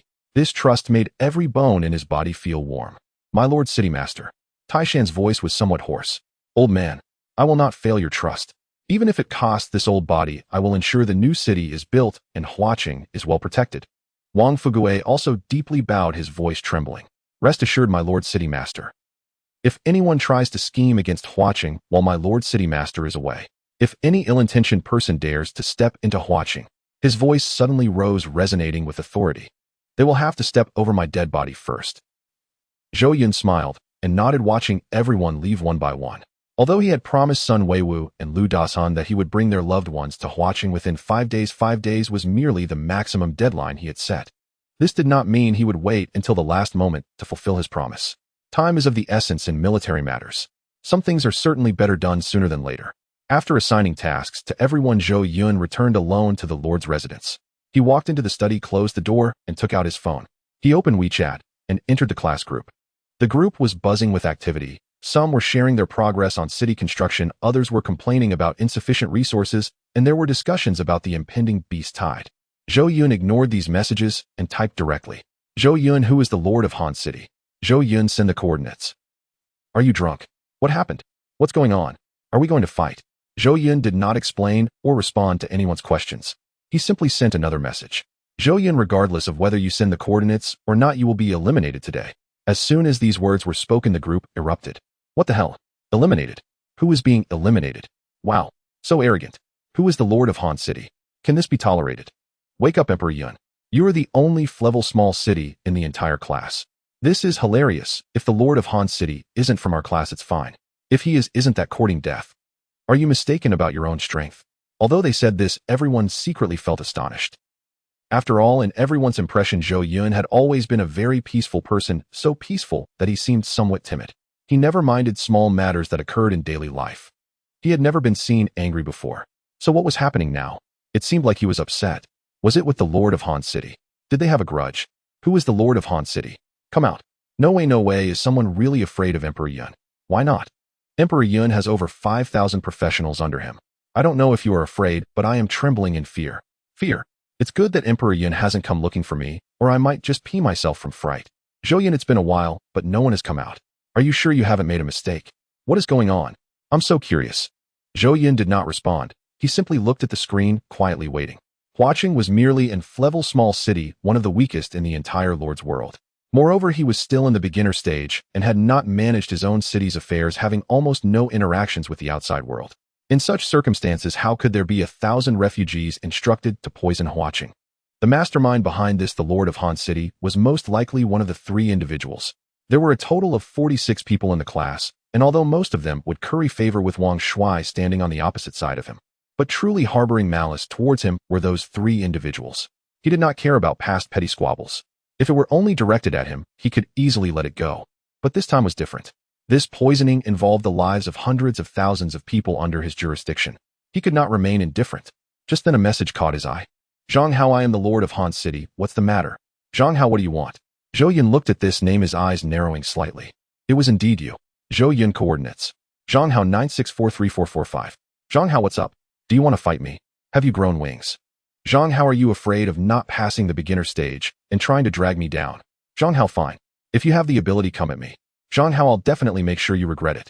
Upon seeing the main character appear, the group was abuzz with excitement. Wow, is it really going to happen? You bold rat. With 5,000 professionals under Emperor Yun, instead of cowering to secure your livelihood, you dare to leap out and bark. That's right.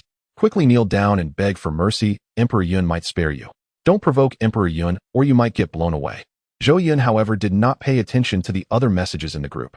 His gaze remained fixed on the coordinates sent by Zhang Hao. 964. 3445.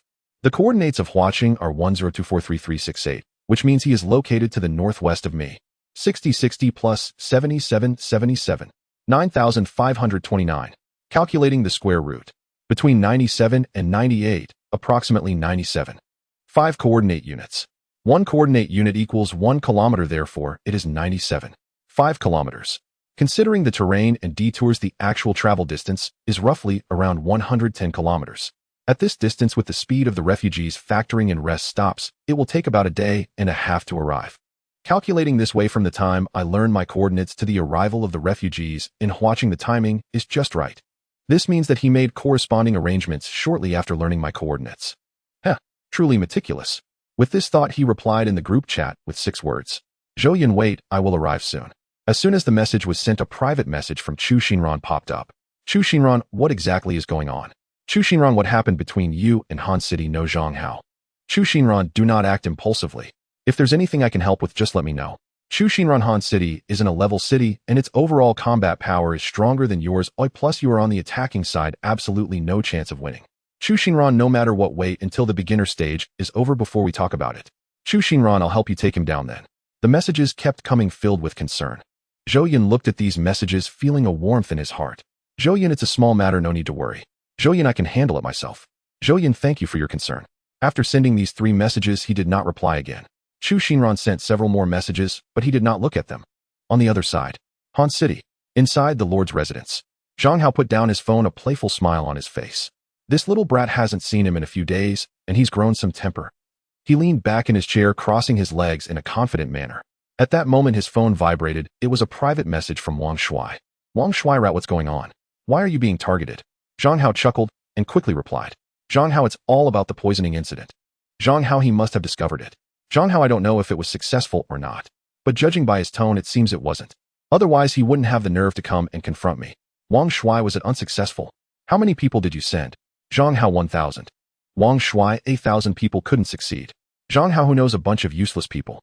They can't even handle such a small matter. Wang Shuai, so what are you planning to do now? Zhou Yun said he's coming to fight you. You're not scared, are you? Zhang Hao let out a cold laugh and replied in the chat, am I afraid of him? A small city of F rank, what kind of combat power can it have? No matter how bad I am, at least in E rank, my overall strength is much greater than his. However, his tone just now seemed rather firm. It's completely different from usual. Handsome guy, do you think he has any hidden cards? You're still afraid, aren't you? Zhang Hao replied, it's strategic to underestimate the enemy, but tactically we must take them seriously. Overthinking is not a bad idea.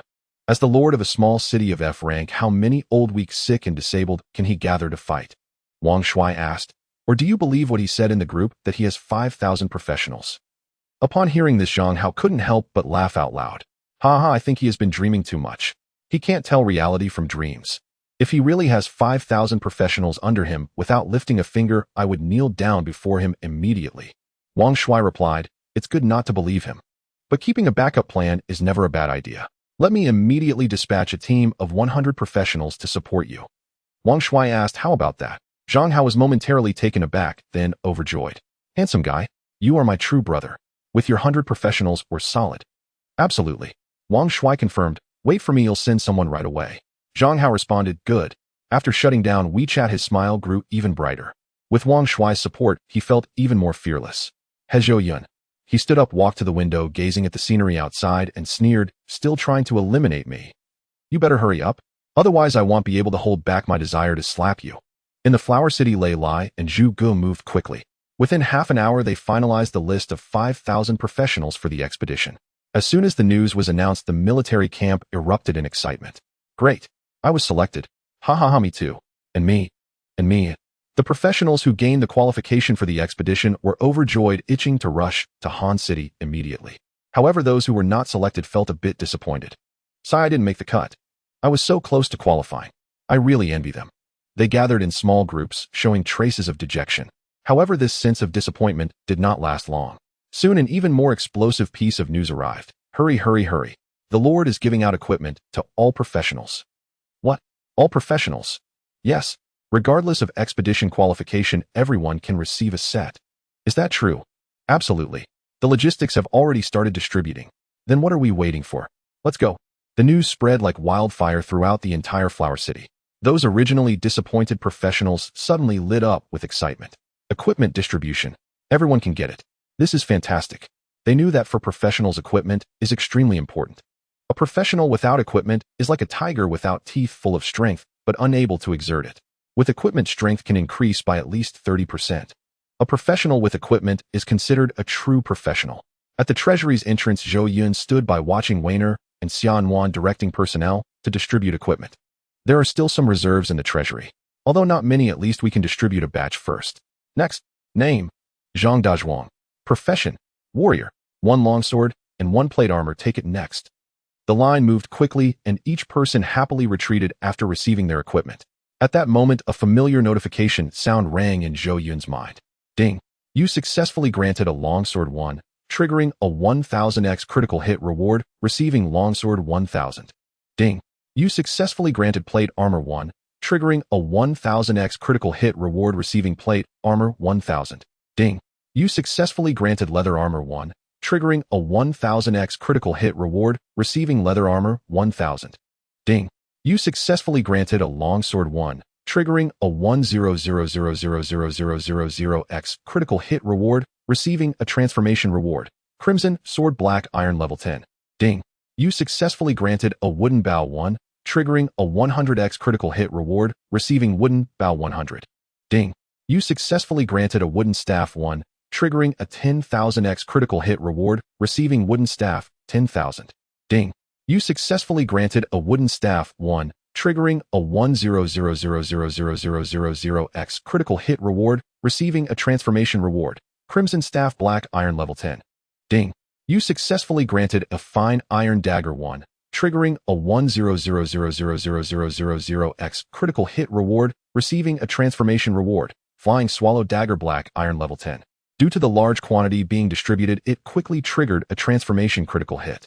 After so many rounds of material distribution, Zhou Yun had become accustomed to the occurrence of transformation rewards. A transformation threshold of 100 million times seemed easy to reach. However, rewards of 1 billion or even 10 billion times were much harder to come by. Just as he was thinking this, ding, you successfully granted a longsword 1, triggering a 1000000000000x critical hit reward, receiving Moonlit Ascendancy Platinum level 10. Moonlit Ascendancy Platinum level comes with the skill Moonlit Ascendancy, which greatly increases speed when activated and grants the ability to perform aerial steps. Zhou Yun. So many zeros. My eyes are a bit blurry. 10. No 11. No 12 zeros. 1 trillion. That means 1 trillion. From ordinary non-ranked equipment directly triggering a critical hit to return a platinum level equipment. Meanwhile, the atmosphere outside the treasury became more and more lively. Everyone was spontaneously helping to distribute equipment, passing and cooperating, and the entire process progressed rapidly. Although these equipments were only basic ones without any rank, for the professionals in the Flower City, this was already a tremendous surprise. They used to have no decent equipment at all. They relied on pots, bowls, shovels, wooden sticks, and bamboo poles. And now, longsword, staffs, bows, leather armor, short boots. Offense and defense, they had one of each. They couldn't be happier. Look at my sword. A young warrior excitedly waved the long sword he had just received, slashing in the air a few times. The whoosh of the sword's wind tousled his hair, making him feel incredibly cool. Hey, be careful. Don't hurt anyone. A companion nearby laughed and scolded, but couldn't help but draw out his own sword to join in. The two of them exchanged moves, their sword shadows intertwining, enjoying themselves immensely. Meanwhile, a few mages gathered together, carefully wiping their wooden staffs. A staff is a staff. The feel of this is so many times better than the firewood stick I had before, a young mage remarked. Another mage chimed in, indeed. The bamboo pole I used before is nothing compared to this. Now with this staff, the flow of spiritual energy is so much smoother. I feel like my strength has increased by at least 20%. They exchanged glances, joy shimmering in their eyes. Many others put on the leather armor they had just received. How do I look? Handsome, right? A burly man patted his chest piece, showing off to his companions. Handsome. So handsome. His companion gave a thumbs up and put on his own leather armor. The two shared a smile, and then, bang, they slammed their shoulders together. Ha ha ha, so sturdy. Not painful at all. This defense is top-notch. Laughter echoed at the city gate, infectious to everyone present. The entrance had turned into a grand display of antics with some swinging swords. Some were dancing with their staffs. Others were trying on leather armor. People were drawing bows. The streets were filled with cheers and laughter as they flaunted their gear. Many non-professionals watching this scene were filled with envy. Being a professional is so great. Indeed, they can wear their gear right away. Their spirits are completely different now. I must work hard to become a professional as soon as possible. Yes, I need to work harder to absorb the spiritual energy within me. You're right. I'm off to work. Let's go. Not long after, xuanyuan happily ran up to Zhou Yun and reported, "My lord, all 12504 professionals in the city have received their gear." Zhou Yun nodded, a mysterious smile spreading across his face. Very well. Then let's continue distributing the next batch. Xuanyuan was taken aback. The next batch? Zhou Yun offered no explanation, merely waving his hand. A pile of brand new gear appeared out of thin air, forming a small mountain. Xuanyuan's eyes widened. Weiner approached as well, and was equally stunned by the scene. This gear was different from what was just distributed. The previous distribution was for beginner gear with no levels at all, but now these had a faint red glow on the blades. The staffs had gems that shimmered slightly. The craftsmanship of the leather armor was far more exquisite, clearly not ordinary items. This is black iron level gear. Xuanyuan's voice trembled. Didn't we just distribute a round already? Weiner asked, puzzled. Distributing again. But they already have gear. Zhou Yun smiled calmly at their astonished expressions. Everyone needs a spare set, right? Spare. Xuanyuan and Weiner exchanged glances, momentarily at a loss for words. Usually they provided the townsfolk with silver-grade spirit rice, golden-grade monster meat, and platinum-grade spirit fruits for their daily meals. They had seen it all and felt the burden. When Zhou Yun had them distribute only beginner gear, they thought he was finally being frugal. But now it was quite the opposite. My lord was still the same my lord. Not a bit changed. After completing one set, there was even a spare set. Which lord gives out gear like this? Even if they do, who gives out spare sets? It's extravagant. Too extravagant. However, this had always been my lord's style. After the news reached the many professionals who just received their gear, their minds were buzzing. What? Another distribution? Is this for real, eh? Regardless, having gear is always a good thing. Moreover, it's higher quality gear. So the distribution continued. Zhou Yun heard the system prompt in his mind again. Ding. You have successfully gifted a Crimson Sword 1, triggering a 1/0 times critical reward, obtaining a qualitative change reward. Flowing Cloud Sword Bronze Grade 10. Ding. You have successfully gifted a Crimson Staff 1, triggering a 1/0 times critical reward, obtaining a qualitative change reward. Flowing Cloud Staff Bronze Grade 10. Ding. You have successfully gifted a pair of Crimson Boots 1, triggering a 1/0 times critical reward, obtaining a qualitative change reward. Flowing Cloud Boots Bronze Grade 10. With the gear in hand, the professionals immediately sensed the difference. What level of gear is this? A warrior held the long sword he just received, utterly stunned. Compared to the first round of gear, this long sword was superior in quality and appearance. The blade was elongated, and the metallic surface gleamed with a chilling luster. The hilt was intricately engraved with cloud patterns, exuding an exceptional quality, clearly a premium item. Could this possibly be black iron level gear? The surrounding professionals also noticed the difference in the gear distributed this time. The staff in the mage's hand was entirely black, with a gem at the top radiating a faint glow. The longbow in the archer's hand was made of some unknown wood, highly elastic, and felt almost effortless to draw. The leather armor, boots, and bracers. Each item was exquisitely crafted and of high quality. Why do I feel? Cough. This leather armor looks even better this time. Oh no. Now I have two robes. Which one should I wear? I'm so troubled. I feel like such fine items come with a psychological burden. Oh, a psychological burden. Why not give it to me? I can help bear that burden. Get lost. Zhou Yun stood aside watching this scene, a faint smile forming at the corner of his mouth. After this round of gear distribution, he had amassed another large batch of bronze-grade equipment in his space. However, he did not continue the distribution. During this distribution, the system's reward notifications had noticeably decreased. This indicated that for many, the black iron level Flowing Cloud series gear was already sufficient to meet their needs. Moreover, everything in excess is counterproductive. For professionals whose strength generally falls within the black iron level, black iron gear was already completely adequate. An hour later, outside the west gate of Flower City, 5,000 professionals stood in formation, their armor gleaming and weapons shining brightly. Each of them donned a brand new flowing cloud set full of spirit and vigor. The sunlight glinted off the plate armor of the warriors, dazzling to behold. Zhou Yun rode a horse, surveying his surroundings, nodding in satisfaction. Count off, Lei Lai commanded. 2,000 warriors, all present. 1,500 archers, all present. 500 mages, all present. 500 priests, all present. 500 assassins, all present. The entire army of 5,000, all accounted for. Lei Lai turned to Zhou Yun and reported with cupped fists, "My lord, the entire army is assembled and ready to depart." Zhou Yun nodded.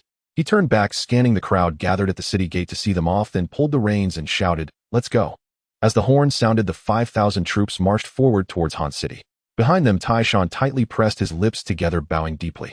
Wang Fugui shouted loudly, "Flower City, await my lord's triumphant return." The densely packed townsfolk echoed, "Await my lord's triumphant return." The army departed from Huaqing, marching along the main road towards the northwest. The formation was orderly and morale was high. After marching for about a mile, Lei Lai asked military advisor, "Before we set off, you mentioned that speed is of the essence in warfare. We need to achieve a swift victory this time. So should we accelerate?" "Yes, we should accelerate." Zhu Ge nodded, while seated in his wheelchair, lightly waving his feather fan. A faint light surged from the feather fan, spreading outward like ripples. The light expanded, growing larger and farther. In the blink of an eye, it enveloped the entire army of 5,000. A powerful wind suddenly arose. An ethereal flow of energy surrounded everyone. Lei Lai widened his eyes.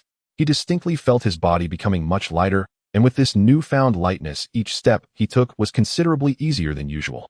Zhu Ge completed the skill's activation and cheerfully said to Lei Lai, "Minister, the acceleration is complete." "Lei Lai, is this what you call acceleration?"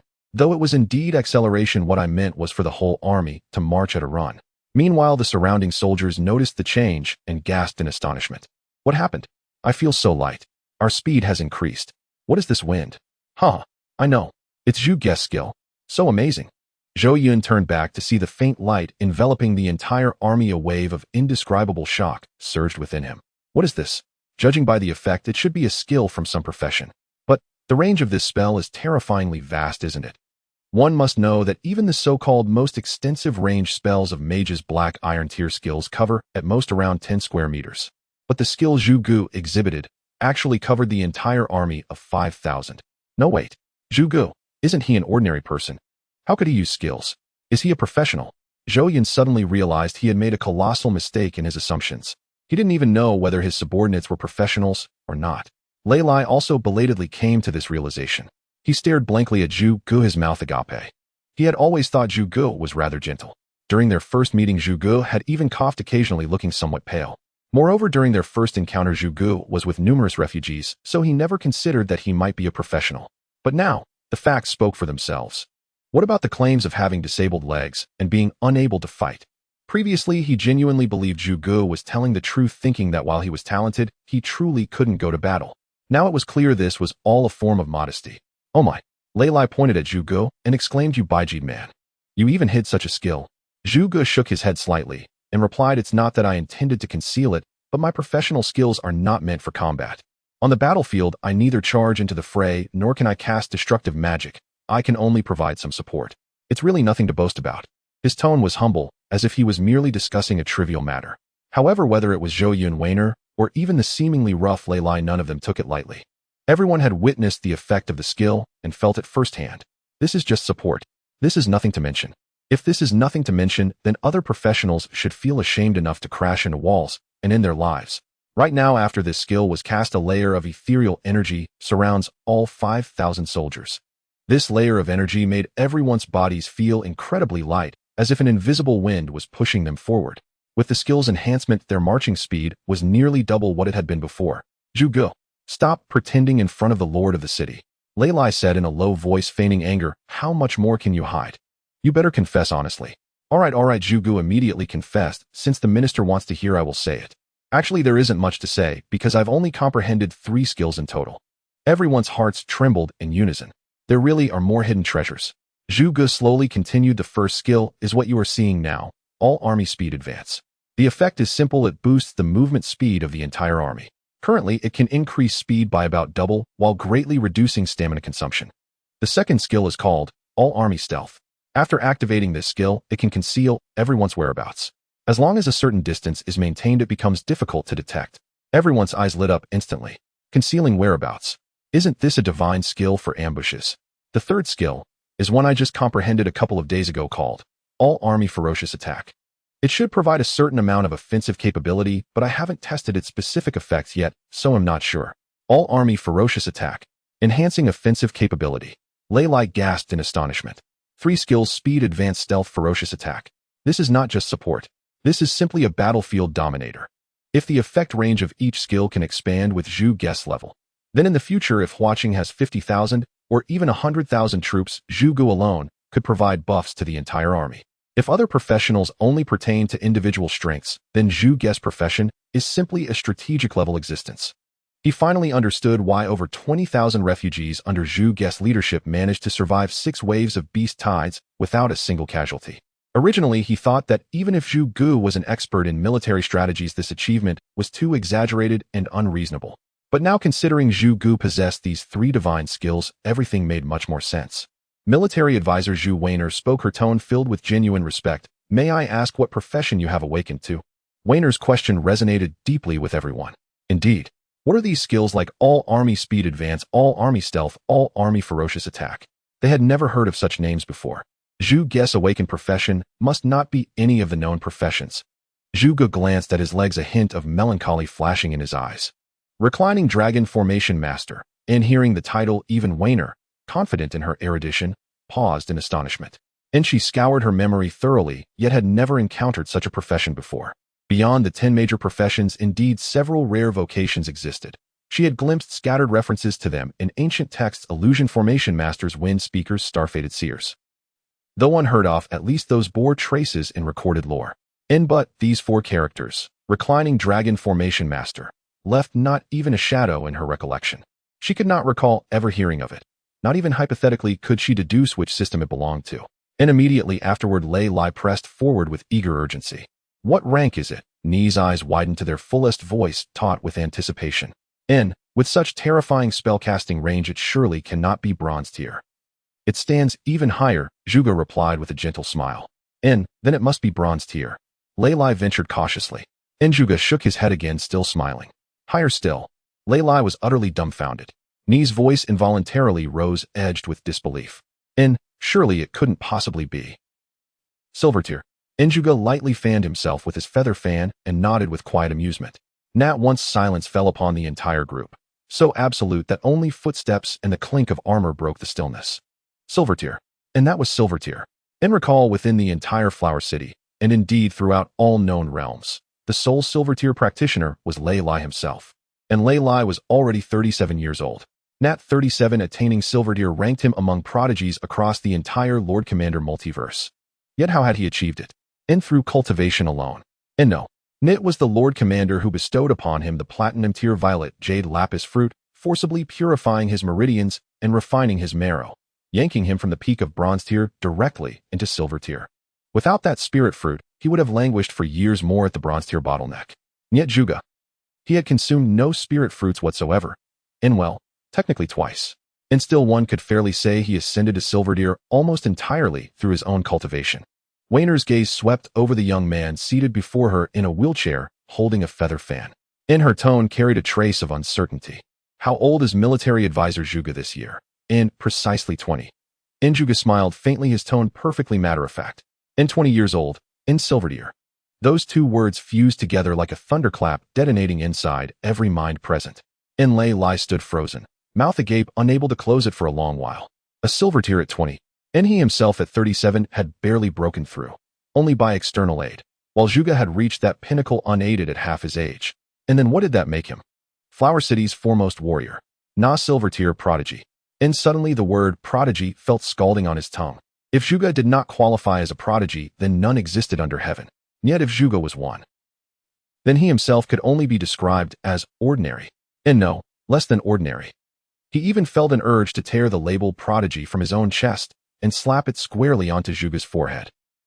Lei Lai remained silent for a long moment, then finally managed only one sentence. In military advisor, you're silver tier, yet you call yourself merely an auxiliary unworthy of mention. Do you perhaps misunderstand what unworthy of mention means? And upon hearing this, Zhu Gu offered a light, knowing smile. but said nothing. Weiner watched him, her awe deepening with every passing second. 20 years old, silver tier. Hidden vocation, reclining dragon formation master. 3 strategic tier support abilities. Led over 20,000 refugees through 6 successive beast tides, without a single fatality. Each detail layered upon the next, coalescing into an image so staggering it defied belief. Such a transcendent genius had arrived in Flower City, as a refugee. Had the Lord Commander not abolished the execution line? And had he refused to accept those refugees? Where would Zhuge have gone? Nor, how many others like Zhuge had been turned away by other cities, buried alive by this merciless world? At that thought, Weiner's gaze hardened with renewed resolve. Under the effect of full army rapid advance, the host surged forward at breakneck speed. A journey that normally required at least a day and a half now proceeded at nearly double that pace. At this rate, they would reach Han City in less than 4 or 5 hours.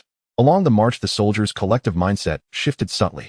Before departure, morale had run high, but beneath it lingered palpable tension. After all, this was Flower City's first-ever expeditionary campaign since its founding. No one possessed experience, no one knew what awaited them. But now, learning that the chief military advisor was not only a silver-tier powerhouse, but also wielded 3 strategic-tier support abilities, the army's confidence instantly transformed, from well-grounded to utterly unshakable. Earlier, some had worried, 5,000 against an entire city. Isn't that reckless? Now no one voiced concern. With Lei Lai, a silver-tier battle titan, leading the vanguard. With Zhuge, a silver-tier strategist, commanding the center. And with the Lord Commander himself at the helm. What then did they fear? Whom? Han City, Namir, a rank minor stronghold. Storm it. Just as morale soared to its zenith, Zhuge spoke once more. Lord Commander. Zhou Yun turned his head. What is it? Zhuge's tone grew solemn. We are still 3 hours from Han City. Before arrival, one decision must be made in advance. Zhou Yun glanced at him. Speak. Zhuge sat up straighter, closed his feather fan, and declared with grave formality, shall we employ full army concealment? At that question, the attention of everyone nearby snapped to him. Weiner turned toward him. Lei Lai pricked up his ears. Zhuge continued, activating full army concealment now would completely veil our 5,000-strong force. Even if Han City, or any intervening settlement, dispatches scouts, our movement would remain undetectable. Likewise, untamed monsters lurking in the wild would ignore us entirely, ensuring safer, smoother passage to Han City. He paused, then added, upon reaching Han City's gates, we shall strike with utter surprise. Siege warfare inherently favors defenders. Its very nature grants them overwhelming advantage. Yet shifting to a surprise assault would greatly ease our burden. Weiner nodded immediately. Master Zhuge speaks wisely. Our mission is rescue. Concealed advance and tactical surprise constitute the most prudent course. Lei Lai chimed in emphatically. I concur. We've never waged a siege. We must proceed with utmost caution. The 3 voices aligned perfectly: concealment, surprise, swift resolution. This was the most rational strategy. They all turned to Zhou Yun, awaiting his final decree. Zhou Yun remained silent for several seconds. Then he shook his head. No need. Zhuge was slightly taken aback. Weiner and Lei Lai were also stunned. Lord City Master, Zhou Yun did not explain immediately. He raised his head, his gaze cast towards the distant skyline. The sun had not yet set, and the golden-red afterglow bathed the earth, also illuminating the armor of 5,000 warriors with a cold gleam. He remained silent for a moment before speaking. His voice was not loud, but every word fell like a hammer, resonating powerfully. The royal army punishes the guilty, standing proudly in formation, with banners raised high. The surroundings fell silent. Even the sound of footsteps seemed to lighten. Zhou Yun continued, what did the Lord of Han City do? He kidnapped the relatives of 1,000 people, forcing them to commit the heinous act of poisoning. He arranged for 1,000 people to infiltrate Flower City, attempting to kill over 100,000 residents of Flower City. Such a person, it is righteous for us to take him down. Since it is righteous, then why should we hide our actions? His gaze slowly swept over the 5,000 armored warriors behind him. The sunlight reflected off their armor, casting brilliant rays of light. Among these people, some were originally residents of Flower City. Some were refugees who had once gnawed on tree bark due to hunger. Others were disabled individuals who had lost limbs and regained their lives through the black jade healing ointment. There were also 300 warriors whose families were currently being held captive in Han City. Each of them was clad in bright red attire. Each of them was a professional. In each person's eyes burned with a fighting spirit. Zhou Yun withdrew his gaze, his voice becoming grave. I lead 5,000 elite troops not just for victory, but for justice. Since this is the case, we must approach openly and crush Han City. The last 4 words were spoken with sudden intensity. Not shouted, yet more powerful than a shout.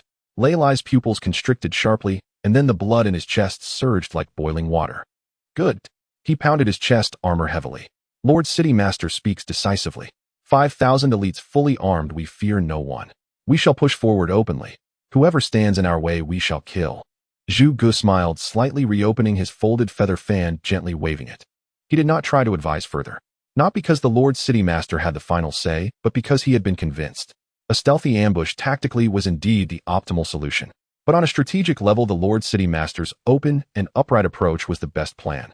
Seeing that no one objected, Zhou Yun withdrew his gaze and took out the City Master seal. The palm's eye seal was cool to the touch with a faint sheen flowing across its surface. He raised the City Master seal high.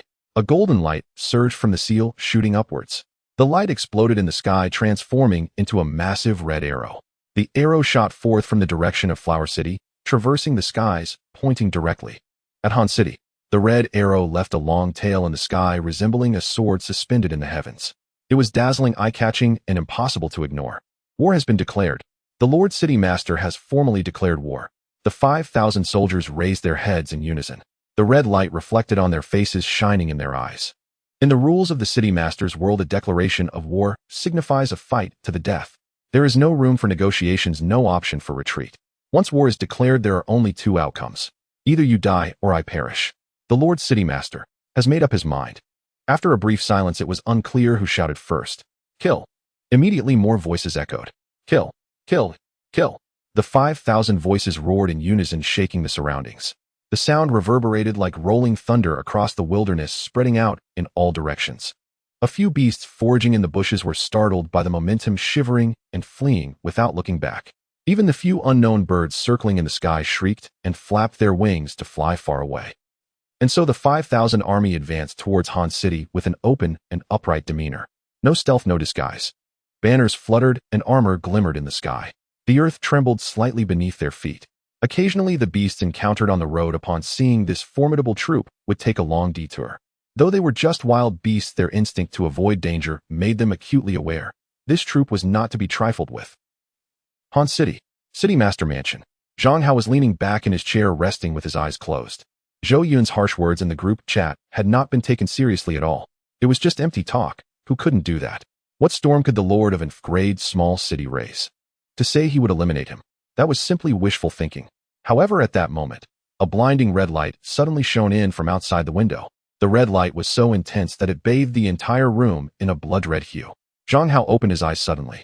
What the hell? He furrowed his brows and walked to the window, pushing it open. And then he froze in place. In the sky of Han City, a massive red arrow spanned across the heavens. The arrow extended from the southeast, piercing through the clouds, pointing directly at Han City.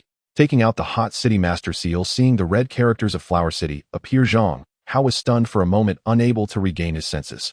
War has been declared. Zhou Yun really declared war. He initially thought Zhou Yun was just boasting in the group chat. Even if he were to move, it couldn't happen so quickly. After all, the 2 cities were nearly 100 kilometers apart, and just preparing would take considerable time. Who would have thought?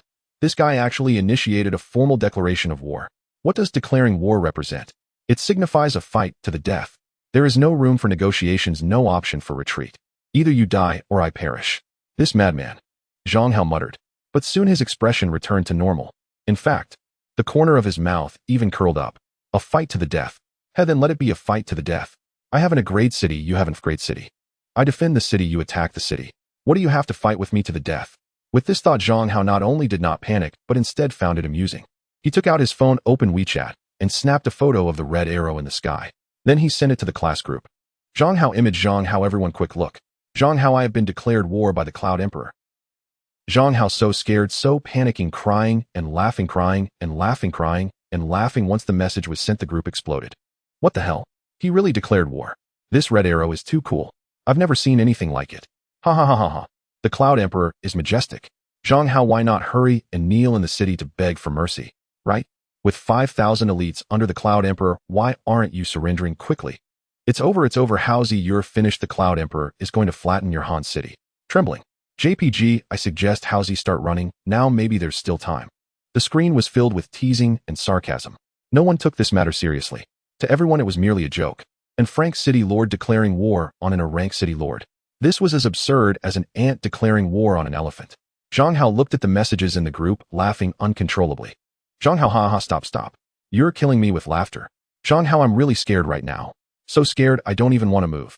Zhang Hao, when he arrives, he'll open the city gates to welcome him. He'll roll out the red carpet for him. He'll invite him for tea. Ha ha. You're too talented, Heisey. Ha ha ha, rolling out the red carpet for the Cloud Emperor. However, amidst the laughter, one person did not participate. Chu Xinran. Upon seeing the photo with the red arrow, her first reaction wasn't to laugh. Instead, her heart sank. Declared war. Did Zhou Yun really declare war? She immediately exited the group chat and opened Zhou Yun's private message window. Chu Xinran, Zhou Yun. Did you really declare war? Chu Xinran, calm down. Han City isn't a rank city. As long as he defends the city, you have no chance of winning. Chu Xinran, reply to me. Chu Xinran, Zhou Yun. Chu Xinran. A series of messages was sent out. But the other party never replied. Not even a red notification appeared. Chu Xinran bit her lip, feeling a vague unease. She understood Zhou Yun. Usually gentle and mild, he never got into conflicts. He would tolerate anything he could. But once he couldn't tolerate it anymore, it meant that things were truly serious. What on earth happened? She murmured to herself, her brows knitted tightly. At this very moment, on the road from Flower City to Han City, 5,000 troops under the enhancement of Zhu Guess, all troops advance, quickly surged forward like a tide of steel. The earth trembled slightly beneath their footsteps. The armor glimmered under the sunlight. Banners fluttered, and the military might was imposing. Along the way there were indeed magical beasts lurking. In the woods on both sides of the official road, pairs of green eyes occasionally peeked from the shadows. Demon wolves, black-horned wild boars, venomous lizard snakes. These magical beasts were fierce creatures in usual times. Solitary travelers and small merchant convoys would detour upon seeing them. But now, they not only did not charge out, but instead shrank back into the bushes, not daring to move at all. A demon wolf peeked its head out and glanced at the imposing army on the official road. Then it retreated, its tail tucked tightly. Another black-horned wild boar, which was rolling in a mud pit by the roadside, immediately jumped out of the pit upon hearing the footsteps in the distance, running and rolling into the depths of the thicket. It ran faster than a rabbit. Even the usually reckless venomous lizard snake only glanced from afar and slipped away silently. It wasn't that they didn't want to attack. Rather, their instincts told them they couldn't provoke. The aura emitted by the 5,000 professionals felt like a mountain pressing down on these low-tier magical beasts. Let alone attacking, just getting close required immense courage. And these magical beasts clearly lacked that courage. Zhou Yun, riding on his horse, watched the magical beasts fleeing in panic by the roadside and nodded secretly. Before setting off, he was worried about encountering magical beast attacks, which would delay their journey. Now it seemed he had overthought it. The might of 5,000 men was the best shield. My lord, the city lord, Zhu Guess' voice came from beside him. At our current speed, we will reach Han City in less than an hour. Zhou Yun nodded. Faster than expected. Yes, Zhu Gu smiled slightly. The effect of all troops' advance quickly exceeded my expectations. This is thanks to the stamina of all the soldiers. They are far superior to ordinary professionals, brimming with spiritual energy and possessing remarkable endurance. He was speaking the truth. The professionals of Flower City consumed silver-grade spirit rice, gold-grade magical beast meat, and platinum-grade spirit fruits every day. For professionals in other cities, being well-fed was already a success. The professionals of Flower City, they ate better than the lords of other cities. Such treatment naturally fostered a body quality that was not something ordinary people could compare to. Therefore, under the enhancement of all troops' advance, quickly the 5,000 troops showed no signs of fatigue. Instead, they grew more spirited as they marched. Time flew by. 4 hours later, the silhouette of Han City appeared on the horizon. The gray-brown city walls were not particularly tall, but still nearly 3 zhang high. On the city walls, silhouettes of patrolling soldiers could be vaguely seen. But judging by their sparse numbers, it was evident they had not entered a state of full alert. Zhang Hao did not expect the army of Flower City to arrive so quickly. Or rather, he never thought the army of Flower City could arrive this fast. The two cities were nearly 100 kilometers apart. At a normal marching speed, even a professional team would require at least several hours. Adding in rest breaks, setting up camp and meals. It would take a whole day and night to arrive. But what he didn't know was that Zhu Guess' all troops advance quickly directly doubled their marching speed. What he also didn't know was that the soldiers of Flower City didn't need any rest. They were excessively full of energy. Thus, they arrived in 4 hours. Lei Lai raised his hand, signaling the entire army to stop. 5,000 men halted in unison, as orderly as one. Form the formation here. Zhu Gu glanced at the city walls of Han City and said calmly, "Do not enter the range of the archers." Lei Lai nodded and quickly issued commands. The 5,000 troops spread out in the wilderness southeast of Han City. Warriors stood at the front holding long swords and shields, forming a solid front line. Archers positioned behind bows drawn, arrows nocked. Mages stood in the center gripping their staffs with spiritual power surging. Priests took the rear ready to heal at any moment. Assassins spread out on both wings waiting for the opportune moment. The formation was precise with clear layers. Although this was Flower City's first battle under the coordination of Lei Lai and Zhu Gu, the speed of the troop formation was rapid, showing no signs of being novices. Once the formation was set, Zhou Yun rode out and approached the forefront of the formation. He lifted his head and looked towards the city walls of Han City, taking a deep breath. Then, opened the city gates. His voice was not particularly loud, but in the quiet wilderness these 3 words clearly reached the ears of everyone on the city walls of Han City. Immediately, 5,000 voices shouted in unison, "Open the city gates." The roar echoed like thunder, shaking the dirt on the city walls to fall. The soldiers on the walls of Han City trembled all over. They clung to the battlements and looked down. What did they see? They saw a sea of black armor. The faces of the guards turned pale. They had never witnessed such a scene before. Although Han City was in a great city, there were only 14 practitioners within. 14, not even enough to be a fraction of the enemy's numbers. Moreover, among these 14 practitioners, the strongest was merely at the mid-bronze level. Most of them were at the black iron level. They could bully the ordinary citizens of the city, but to truly face the army below. What a joke. The aura exuded by each of the enemy was no less than theirs. Let alone the numbers. There were thousands on their side, while they only had 14. The armor and leather armor worn by each person below looked exquisite with a sheen that indicated they were anything but ordinary. As for them, the best equipment they had was a few pieces of old black iron gear completely incomparable. Where did this army come from? A guard's voice trembled. How is it possible? How could there be so many practitioners? The city lord said that Huaqing has declared war on us, but Huaqing isn't Huaqing in grade small city. No one answered him, because everyone was trembling. The sound of swallowing echoed on the city wall. The army below ceased their shouting. They just stood there quietly. Silence. This silence was far more terrifying than the roar of thousands of troops. It felt like an invisible mountain pressing down on each Han City guard's heart, making it hard for them to breathe. Go. Report to the city lord. Among the guards, the leader still hadn't completely lost his sanity. He grabbed a nearby soldier by the shoulder and gave him a hard push. Hurry. Go report to the city lord. Just say there's a large army approaching. At least 5,000. All practitioners. The soldiers scrambled down the city wall. In the Han City Lord's mansion, Zhang Hao was leisurely drinking tea in the hall. After sharing a picture of a red arrow in the group, he was greeted with a flood of laughter. He was in a good mood.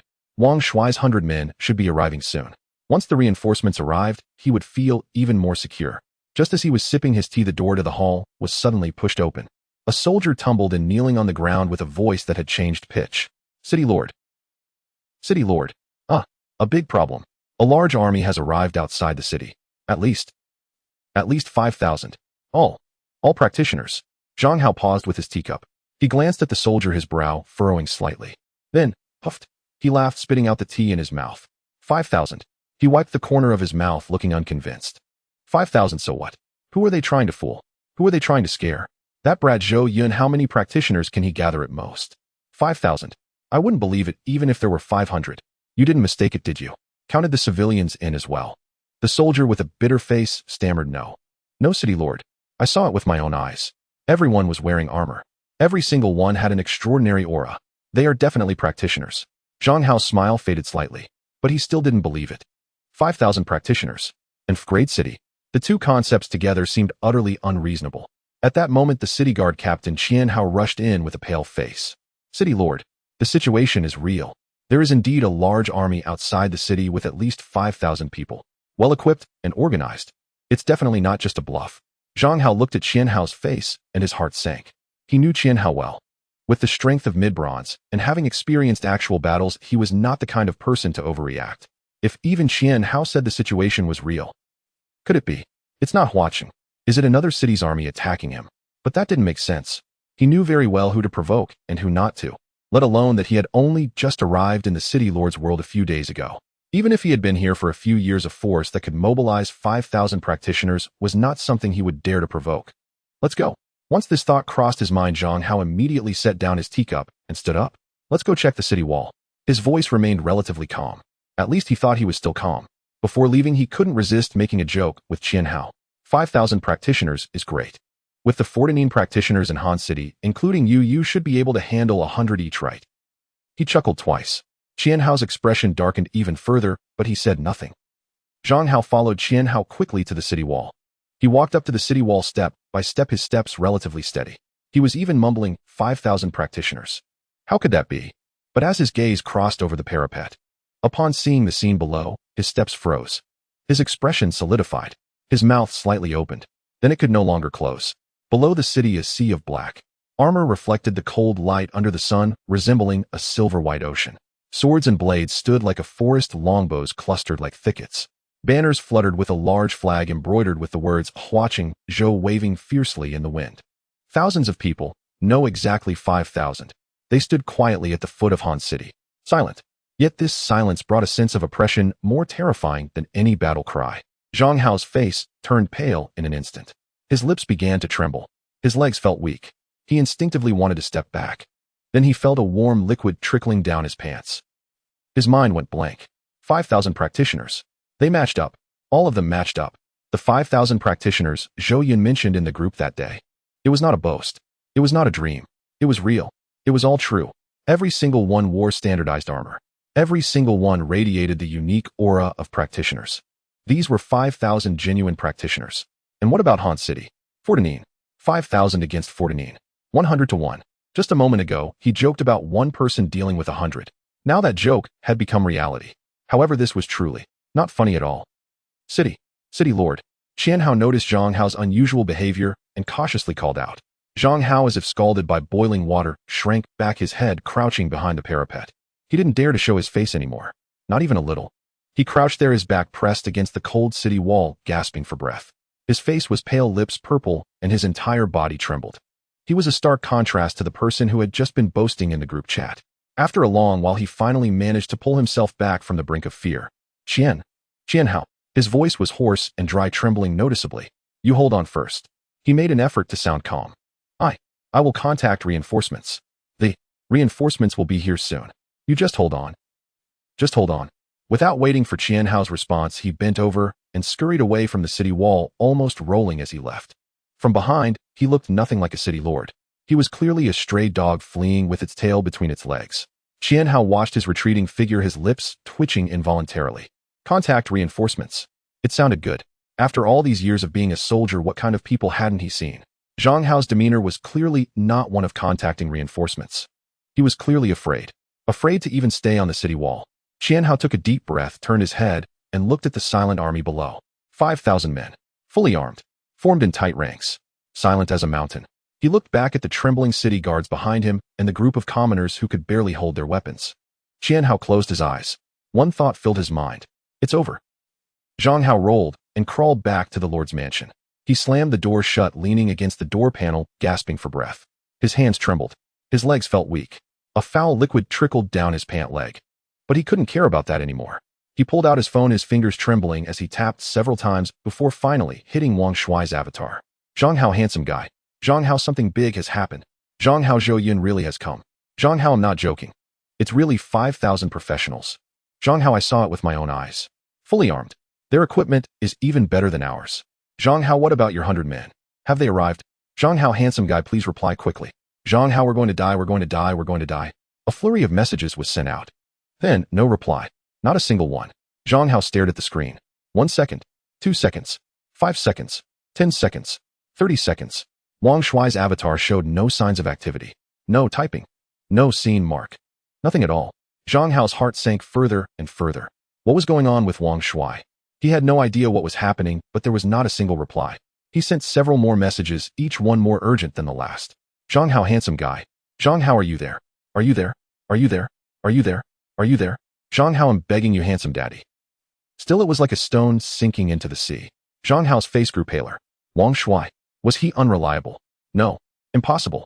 It must be that his phone had no signal or that he was busy with something else. Yes, it must be that. He reassured himself, but his fingers uncontrollably opened the class group chat. The atmosphere in the group was still caught up in the laughter at his being declared war by the Emperor of Heaven. Someone was posting memes. Someone was crafting jokes. Zhang Hao gritted his teeth and started typing like mad. Zhang Hao, Zhou Yun really has come. 5,000 professionals. They've really come. Zhang Hao's men are already at the foot of Han City. They are shouting to open the city gate. Zhang Hao, is there anyone nearby? Please help me out. Zhang Hao, Chu Xinran beauty. You have the best relationship with Zhou Yun, please help me plead. Just tell him I know I was wrong. Am willing to apologize. After sending the message, the group fell silent for about 2 seconds. Then, Maya, I almost believed you. Ha ha ha. The acting is explosive. How's it your acting could win an Oscar? Oscar-winning actor indeed. I believed it. The Emperor of Heaven is leading 5,000 troops to the city. So scary. Ha ha, stop messing around. Howsy is about to make me laugh to death. Zhang Hao put in a little more effort. It still feels a bit lacking in realism. No one believed him. Not a single person. Zhang Hao looked at the screen filled with ha ha ha ha, and his heart sank by 2/3. They thought he was acting. They thought he was continuing the previous joke to keep the atmosphere going.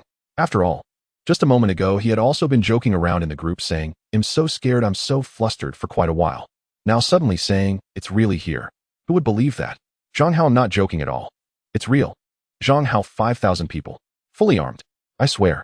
Come on Howsy, you can't even send a single photo. Yeah, 5,000 professionals. How spectacular. Snap a photo to let us broaden our horizons. I've never seen what 5,000 professionals gathered together looks like. Show us. No picture, no JB. They wanted photos. Zhang Hao's lips twitched. Photos? Where would he get photos?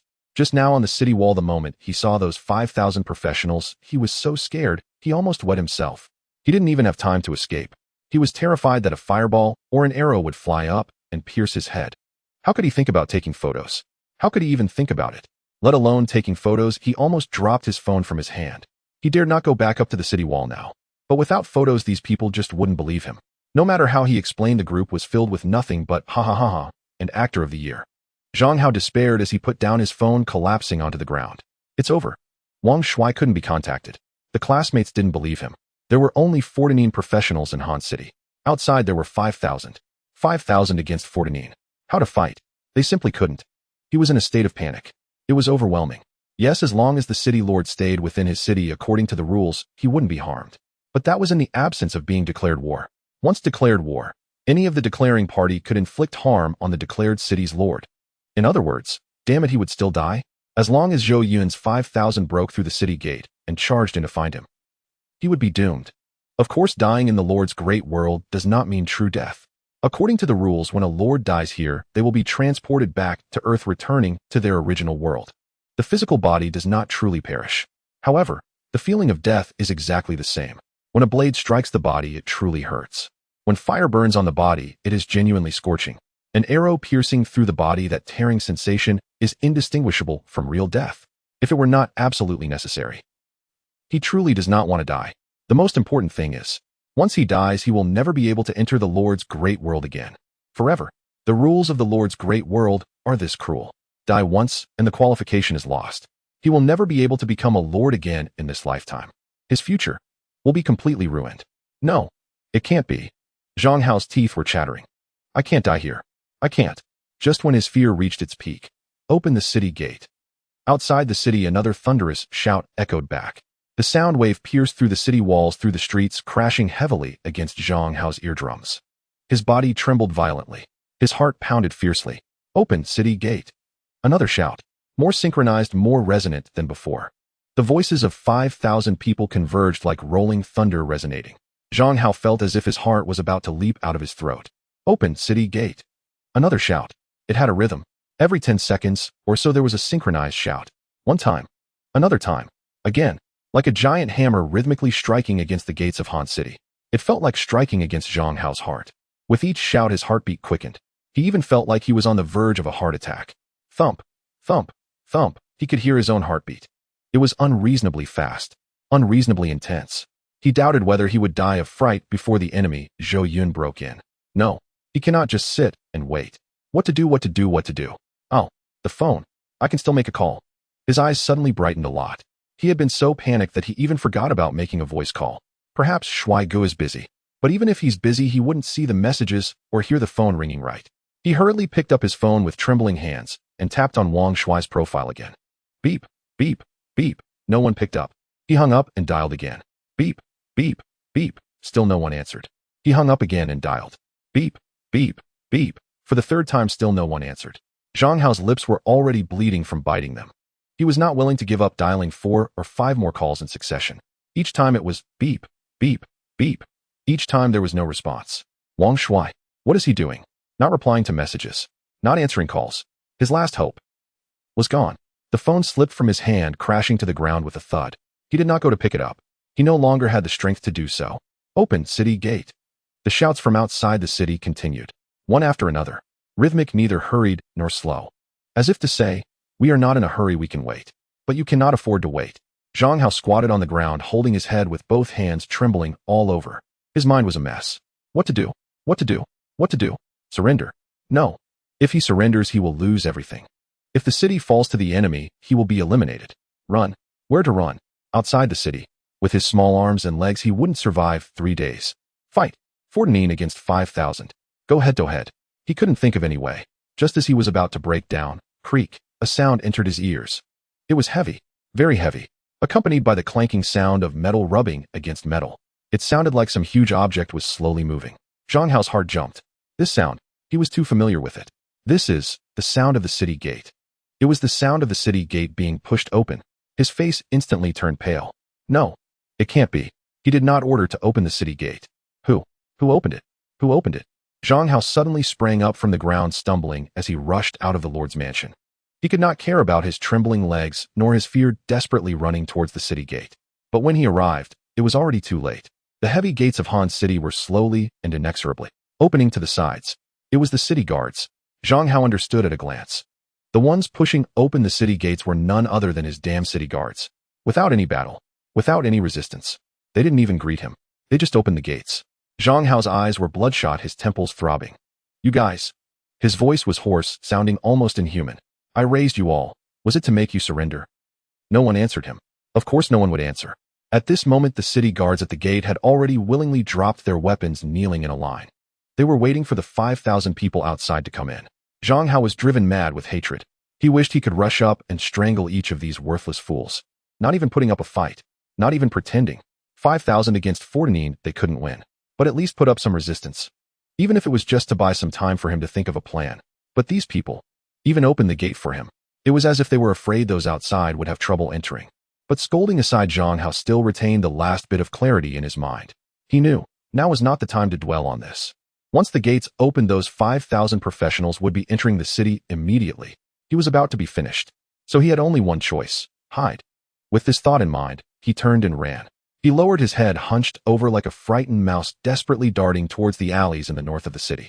Han City was not large, but it had many alleys, many corners, and many dead ends. As long as he hid well, perhaps he could escape this calamity. He thought so. On the other side, the Flower City army entered the city. Leading the way was Lei Lai. His silver-grade warrior aura was fully unleashed, his gaze icy. Behind him were 5,000 professionals dressed in black iron crimson armor, marching in perfect formation, their steps steady. There were no cheers, no wars. It was like walking into their own home, calm, quiet. Of course, this is merely the surface. Deep down, they are already brimming with excitement. Before arriving, they had determined that this would be an intense siege battle. Although they number 5,000 professionals, they are all inexperienced on the battlefield. Moreover, their opponent is in a great city, and they are the defenders. If it were a siege battle, the difficulty would evidently be much higher. Injuries are certain, and death is also inevitable. After all, and battle blades have no eyes. However, they had already prepared themselves for death before coming. This life was originally a stroke of luck. To be able to shed blood for the Lord of the city, they felt an exhilarating sense of mission rather than fear. Until they saw the city gates of Han City, they were all prepared this way.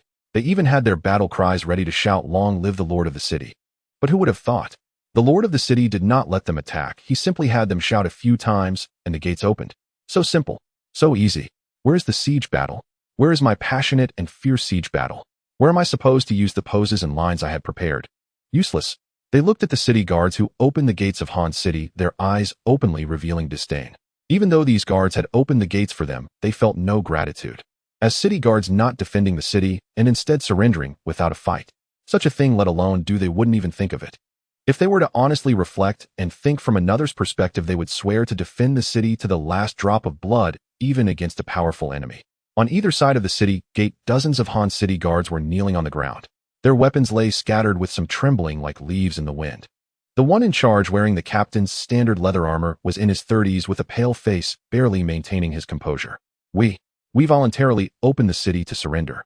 He raised his head, his voice shaky. Lord Zhang Hao heard the gate sound and has already fled. Lei Lai did not respond. He turned to look at Zhu Ge, who was being pushed in a wheelchair by two soldiers. Zhu Ge's expression was calm as he nodded slightly. Lei Lai immediately ordered 1st Battalion take all these people into custody, confiscate their weapons, and hold them separately. Until the Lord of the City issues further orders, no one is allowed to act on their own or let anyone leave. Understood. The command was straightforward. 100 elite soldiers advanced, surrounding the kneeling city guards. They were the ones who opened the gates, no doubt. But they were also the main fighting force of Han City. Surrender or not, precautions must still be taken. After finishing this task, Lei Lai turned to look toward the back of the line. There was a group of people who were quite different from the other neatly arranged professionals. Their armor was the same, their weapons were the same, but their eyes were different. Anxious, fiery, the kind of urgency that seemed to burn through a person. These were 300 special soldiers. They were originally people from Han City. Among those, 1,000 refugees coerced by Zhang Hao to poison 300 qualified and were conscripted as soldiers returning with the army. They wanted to fight, but beyond that they were also eager to reunite with their loved ones. As they entered Han City, despite their military discipline preventing them from speaking out, their eyes were already red. Lei Lai understood their feelings deeply and waved his hand. Go. In groups of 10, be cautious, report back immediately if you have news. 300 people waited for him to finish speaking, then immediately flooded into the streets and alleys of Han City like a burst dam. Following that, Lei Lai, Zhu Ge, Weiner, and the main force headed straight for the Lord's mansion. Naturally, they did not find Zhang Hao here. But Zhou Yun was unfazed. Since he had arrived, Zhang Hao's fate was already sealed. Either he had fled quickly and escaped through the other gate, or he was still inside the city, merely hiding. If it was the former, given Zhang Hao's physical condition, leaving the protection of the city and staying outside for long would lead to a dead end. And if it was the latter, as long as he remained within the city, the 5,000 soldiers under his command would quickly find him, and it would still result in a dead end. Thus, compared to Zhang Hao, Zhou Yun was more concerned about those people, the family members of the 1,000 poisoners, the elderly, women, and children. They were the core purpose of his journey. However, the results reported back by the 300 scattered soldiers made him frown deeply. There is no one at home. My father, my mother are all gone. My elder sister and younger sister are also missing. I've searched all the places they frequently go, but I can't find them. Could something have happened to them? Father, mother, where are you? Grandfather, Hure is here. Hure has returned. You must come out and see Hure. Looking at their anxious and worried expressions, Zhou Yun's brows knitted tighter and tighter. 1,000 refugees, relatives, at least 2,000 to 3,000 people. So many people cannot possibly disappear into thin air. Even if they were hiding, it wouldn't be possible to disappear completely. There would always be traces left behind. Unless they are no longer in the city. Thinking of this, Zhou Yun's heart sank. After 3 years of high school, he knew Zhang Hao's character all too well. Insidious, selfish, capable of ruthless acts. With his character, driving people out of the city and leaving them to fend for themselves, such actions were within his capabilities. Moreover, if he deemed these people a burden, Zhou Yun did not wish to think further. Lord of the city. At that moment, a messenger hurriedly ran over. We have interrogated several long-time residents of Han City. They said that about 3 days ago, a squad of city guards escorted many people, elderly, women, and children, out of the northern city gate. Escorted out of the city. Zhu Ge's face changed. 3 days ago. Zhou Yun repeated the time softly. 3 days. Calculating the time from when Zhang Hao arranged for the poisoning until now, it just happened to be 3 days. This means that as soon as he arranged for the poisoning, he immediately drove the relatives of the poisoners out of the city. Upon hearing this news, the 300 soldiers immediately broke down and cried out, "Oh, you murderous scoundrel! He did not keep his promise. He did not keep his promise. He promised us that he would ensure our families food and shelter before we returned. 3 days. My mother is already 73 years old. She has no one to take care of her. Mother." Zhu Ge said solemnly, "We must find them as soon as possible. However, once they are out of the city, which direction did they go, how far did they go, and whether they encountered any magical beasts in these days, all of this is unknown." Lei Lai's fists were clenched tightly, making cracking sounds. 3 days. 2,000 to 3,000 people in the wilderness for 3 days, mostly the elderly, weak, and women. This. He did not finish his sentence. Everyone present understood his meaning. Zhou Yun remained silent for a few seconds. Out of the city, search. His voice was not loud, but there was no hesitation. Lei Lai, arrange personnel. Leave 1,000 people inside the city to control the situation in Han City and search for Zhang Hao. The remaining personnel will split into 4 groups and depart from the northern city to search separately. Report immediately if there is any news. At once. Lei Lai answered immediately. He was about to issue orders, when at that moment a figure stumbled through the door. It was one of the 300 refugees, a young man, just over 20, his face caked in dust, breath ragged. He ran to Zhou Yun, his legs gave out, and he fell to his knees. City Lord. His voice was urgent and hoarse, threaded with sobs. I cannot find my sister. The families of the others were driven out of the city, but my sister very likely was not among them. He spun around and stared hard at the direction where the city guards were detained nearby. The captain of Hanqing's city guard, the one surnamed Zhao. He has always had his eye on my sister. Before I left, he said it in front of me. He called her delicate and said that once I was gone, he would take care of her. The young man's eyes were bloodshot. If my sister is not among those taken out, then that beast must have kept her behind. Zhou Yun looked at him. What is your sister's name? Xiaoyu. She is only 15. The young man's voice trembled. Zhou Yun nodded and said to Lei Lai, bring that captain here. Lei Lai turned and left. 2 minutes later, Captain Zhao was hauled into the city lord's courtyard by 2 soldiers. At the city gate, when surrendering, he had seemed composed. Now his face had gone ashen. As he was thrown to the ground, he met the young man's burning stare. Where is Xiaoyu? Zhou Yun asked. Captain Zhao trembled all over, waving his hands. I don't know. Those people were taken on Zhang Hao's orders. It wasn't my doing. You lie? The young man lunged forward, seized his collar, and hauled him upright. You think I don't know? You called my sister delicate right in front of me. You said, who will look after her when you leave? You think I didn't understand? Captain Zhao struggled, his face flushing. I was only speaking casually. Just saying things casually. I didn't touch her. Truly I didn't. Casual words. The young man struck him with a punch. Blood spurted from his nose. Captain Zhao screamed. Enough. Zhou Yun spoke. 2 words, not loud, but the courtyard fell utterly silent. The young man released his grip, panting, stepped back, his fist still trembling. Zhou Yun stepped forward and looked down at Captain Zhao, slumped on the ground and clasping his nose. Where are they? Captain Zhao's lips quivered, his face streaked with blood, his eyes darting away. I truly. Speak. Zhou Yun's tone was even yet carried an authority that tolerated no denial. Captain Zhao met his gaze. Those eyes held no rage, no murderous intent. They were as calm as a stagnant pool, and that very calm was more terrifying than any overt threat. Captain Zhao opened his mouth several times and shut it again, his gaze flitting between Xiaoyu's brother and Zhou Yun. At last he sealed his lips. Zhou Yun saw he had made his decision and did not press further, choosing instead to wait at the manor for news. If they had been taken outside the city, they would have been sent out, and an outcome would come sooner or later. If they remained inside, Hanqing was not large. News would surface quickly. Compared to that, a greater problem lay beyond the walls. The families of 2,000 to 3,000 refugees had been driven out 3 days ago. Their fate was unknown. In less than half an hour, a soldier came tearing back and dropped to one knee. Report, City Lord. We found them. They've been found.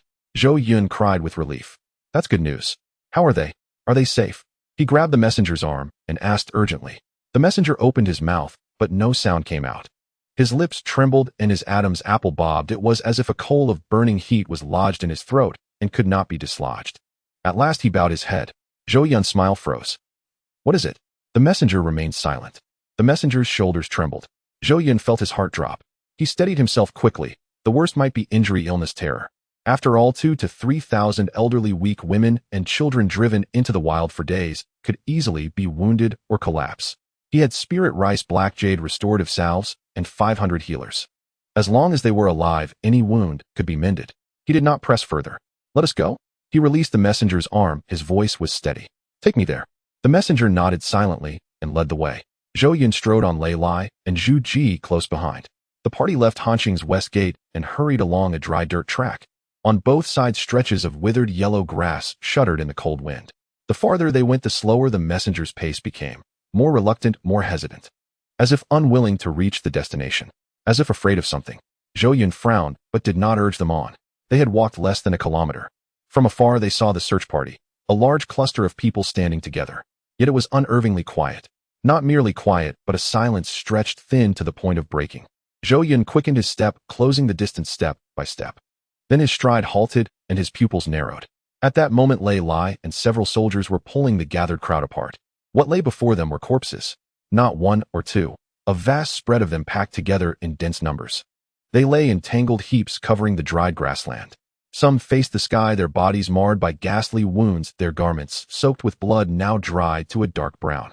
Some lay prone with a long cut across the back from shoulder to waist, flesh flayed and bone faintly visible. Some were curled into balls, hands clamped over their bellies, black clots of blood between their fingers. Some were pairs clutching one another. An old man held a child.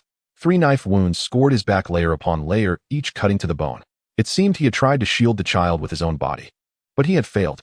The child, too, bore wounds and had already lost the breath of life. The air was thick with the reek of blood. That smell, earth and dry grass mixed with the metallic rust of blood, was so dense it felt almost solid, clogging the chest and throat, making breathing nearly impossible. Zhou Yun stood there motionless, his mind blank. He had prepared for many outcomes: injury, sickness, weakness, panic, but not for this. They had not starved. They had not frozen to death. They had not died of disease. They had been killed, hacked down one by one with knives and swords. An old man, a woman, a child, an elderly man, woman, and child, defenseless and powerless. The 300 people who rushed back from Huaqing dashed among the corpses. They were searching for their loved ones. They wove through the blurry, injured bodies, sifting, searching, and identifying.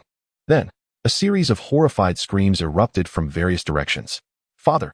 A man in his 30s collapsed beside the corpse of an old man. The old man's chest bore a gaping knife wound that nearly split his entire thorax open.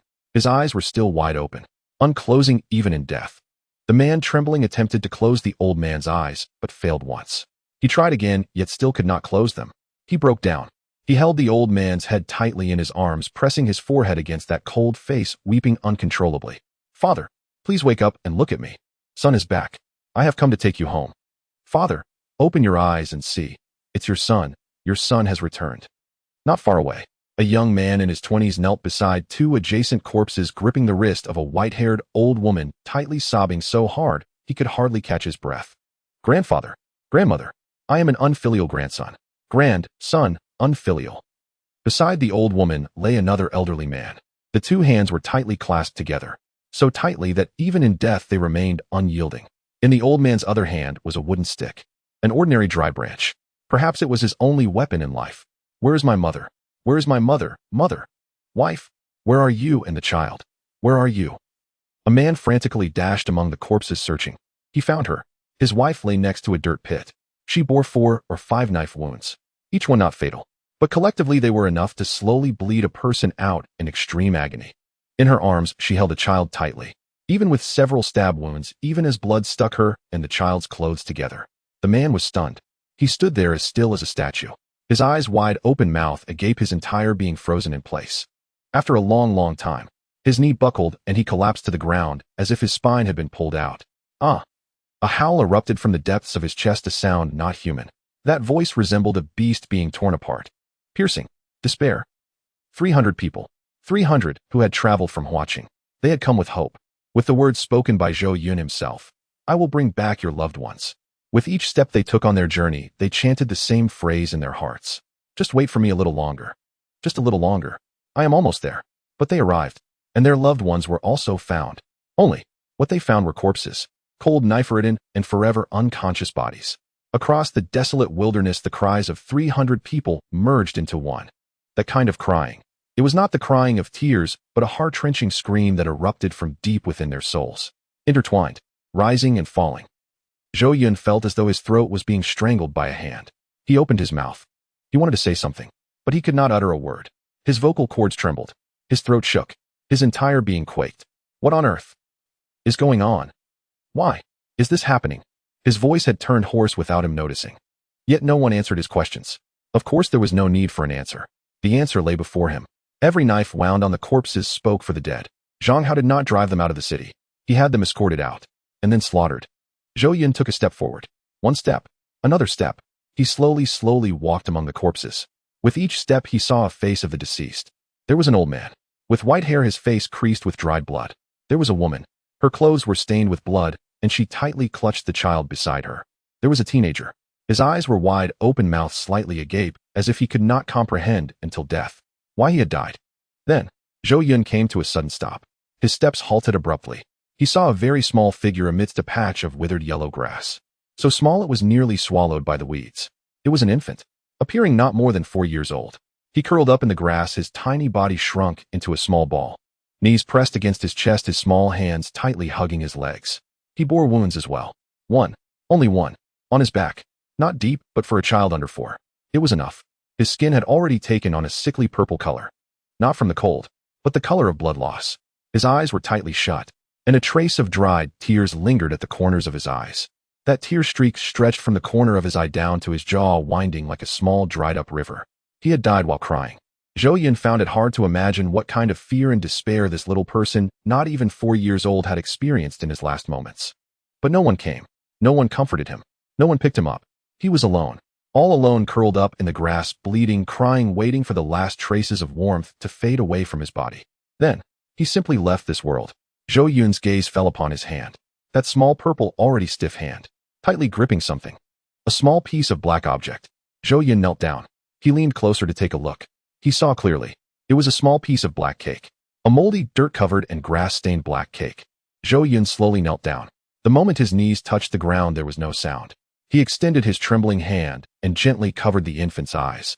With 2 fingers, his thumb and index finger, he carefully and slowly brushed the eyelids still marked with dried tears down, as if tucking in a sleeping child. Then he lifted the child into his arms. He lowered his head, his chin nearly resting on his chest. The small, cold and stiff body in his arms felt as if it belonged to someone who was no longer alive. His lips moved. The voice was very soft. So soft it seemed meant only for the child in his arms.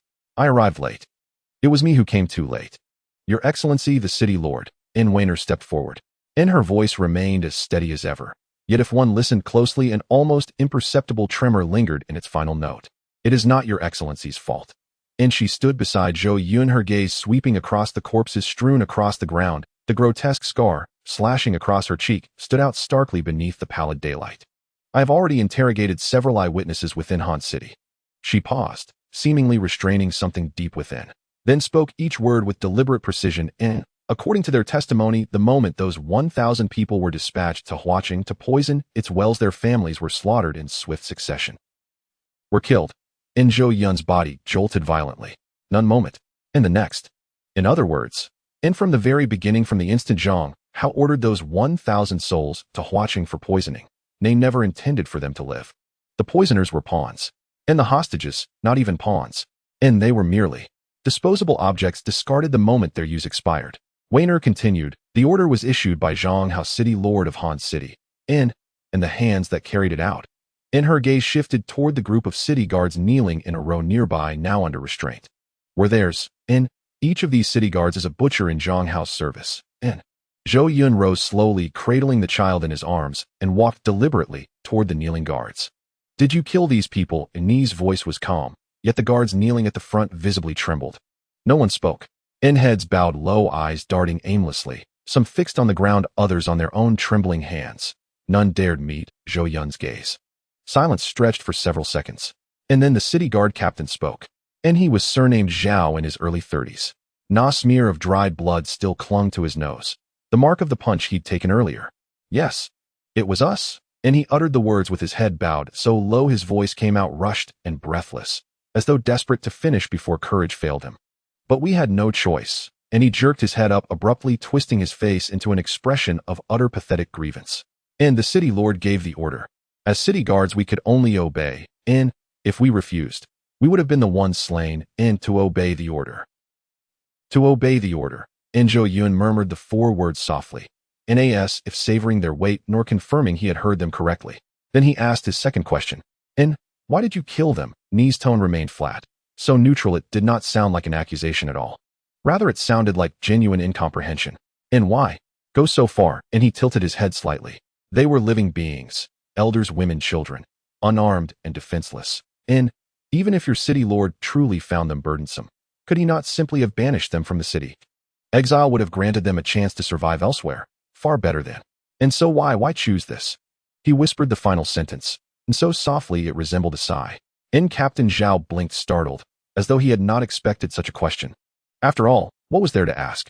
He moistened his cracked lips, chose his words carefully, and said, well, one might say they brought it upon themselves.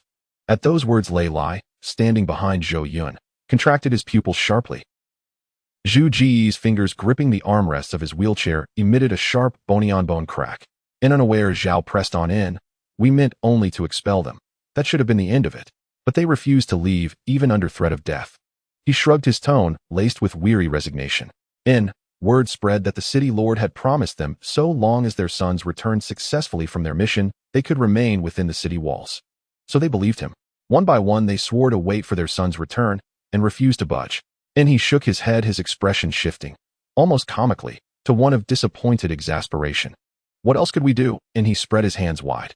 They served no purpose lingering inside the city, neither laboring nor fighting, each extra mouth consuming precious rations.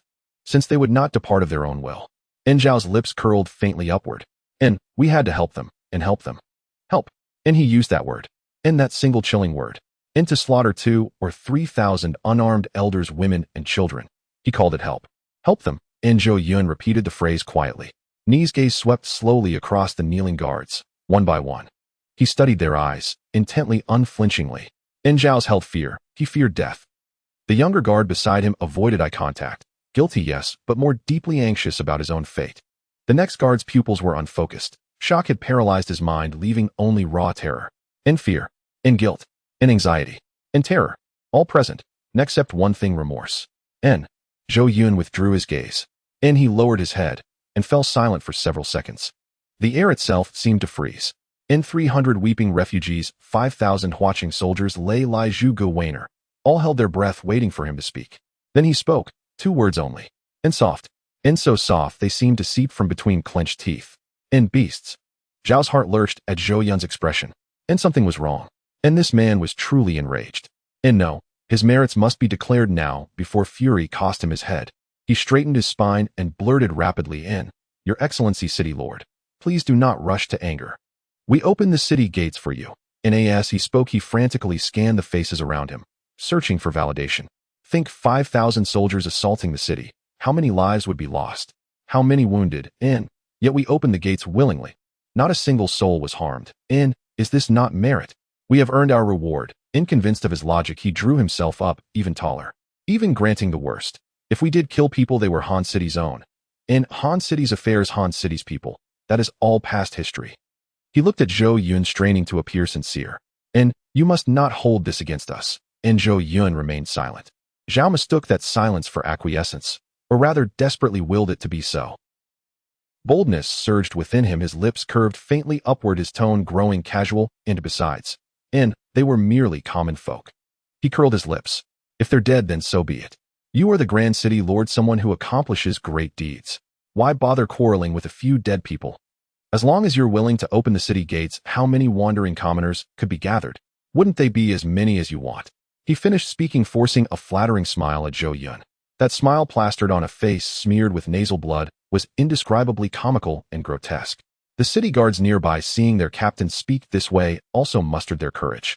Yes, Brother Zhao is right. We are the contributors to opening the city gates. Those people were merely a burden. Grand City Lord, you are magnanimous. Exactly. A dead person cannot be brought back to life. They're dead, oh, what else can be done? They spoke in a cacophony with a sense of righteousness. The warriors of Huaqing surrounding them listened to these words, their faces turning ashen. Several soldiers nearby had already placed their hands on their sword hilts, their knuckles whitening, veins bulging on the backs of their hands. The 300 soldiers originally from Hancheng looked even more dismal. Their relatives lay not far away in the wilderness. The blood had not yet dried, and the murderer of their kin knelt before them, laughing and saying, If they're dead, then so be it. They are merely commoners' lives. Some people's fists trembled. Some had eyes reddened to the point of bleeding. Some bit their lips until blood flowed, forcing down the roar of anger rising in their throats. At that moment, "Where's my sister?" a thunderous shout erupted. A young warrior from Huaqing could no longer hold back and rushed out. He pounced like a beast driven to desperation, eyes reddened, directly lunging at Captain Zhao. His hands gripped Zhao's collar tightly, lifting him off the ground. "Where is Xiaoyu? My sister. Chen Xiaoyu. She is only 15. Where is she?" Tears and snot smeared across his face, his voice hoarse like a broken gong, but every word was pronounced clearly. "I searched everywhere. I turned over every body. She's not among them. She must still be alive, right? Give me my sister back. Give her back to me," he shouted while shaking Captain Zhao desperately, as if trying to rattle the answer out of his body. Captain Zhao was choked by him, gasping for air, his face turning red, wanting to struggle, but his hands were tightly bound by ropes, unable to move. He was pressed to the ground, being beaten by someone 10 years younger than him, without any power to fight back. And this person was a commoner he had always looked down upon. Humiliation. A tremendous humiliation. A mere commoner was actually on top of him, beating him. This was rebellion. His face turned from red to purple, his chest heaving violently. And then he laughed. Captain Zhao, bruised and bloodied, suddenly laughed. That smile slowly spread from the corners of his mouth, carrying an indescribable chill and malice. "Your sister?" He tilted his head, squeezing out a garbled laughter from his throat. Your sister is indeed quite something." As he spoke, he revealed an expression as if savoring the moment. The young warrior's movements suddenly froze. Captain Zhao licked the blood from the corner of his mouth, squinting his eyes, speaking slowly and deliberately. If she had been sensible and followed me, perhaps she could have saved her life. But she just didn't know her place. He shook his head, his tone carrying a hint of regret. She lit the fire herself, burning herself up. Tsk tisk. He smacked his lips. Such a beautiful girl, just like that she's gone. What a pity. In that moment the young warrior's eyes died. Not closed, but all the light in his eyes extinguished within that second. As if someone had splashed a bucket of ice water in his pupils, extinguishing the last spark of fire. His mouth opened, but no sound emerged. After 2 seconds, 3 seconds, then a sound that seemed beyond human emerged from the depths of his chest. Ah! He lunged forward like a madman.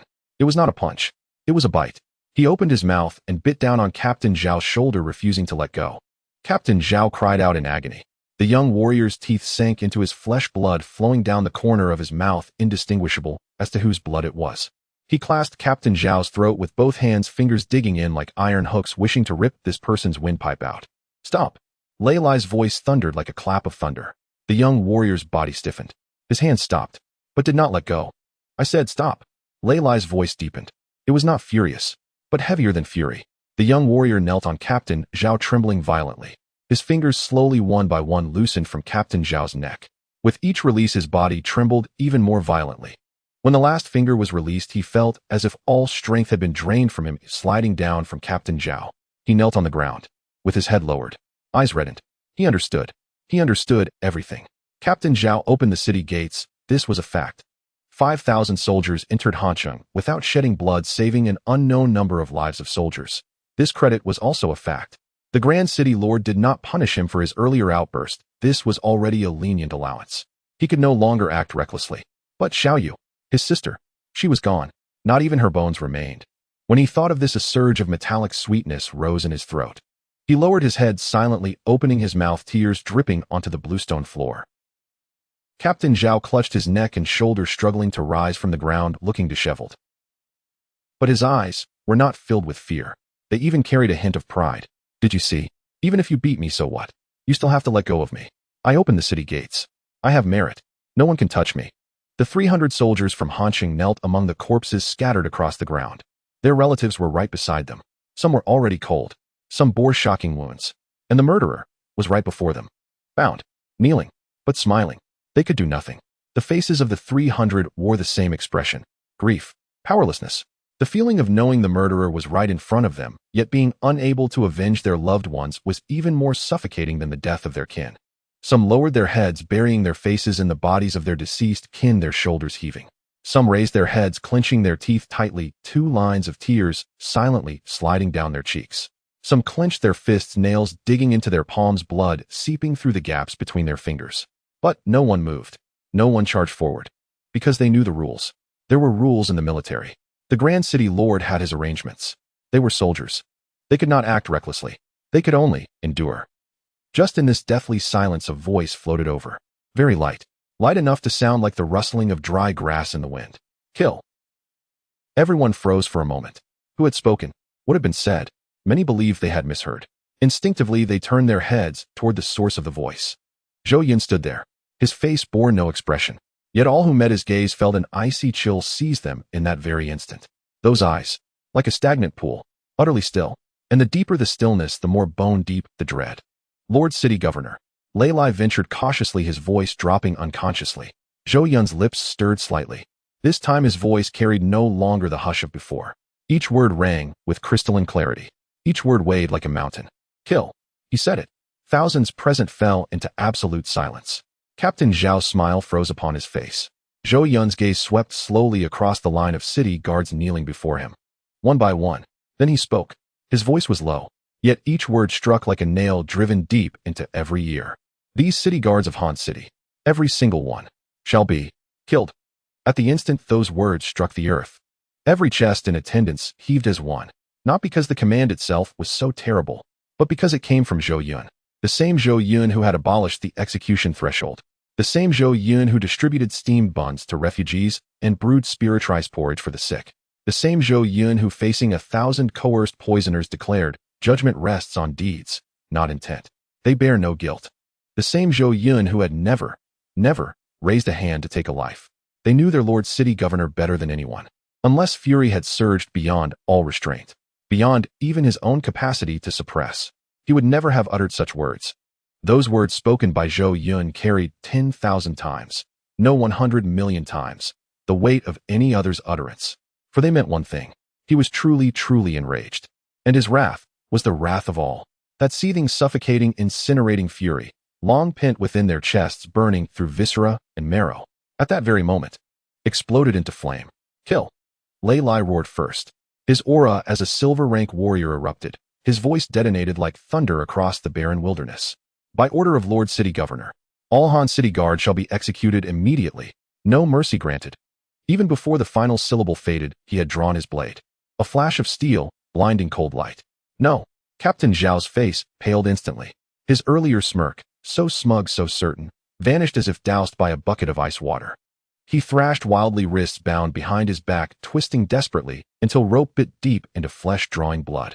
No, no, no, you cannot kill me. I opened the city gates. I earned merit. I surrendered. I must not be killed. Mercy, please, spare my life. Spare me.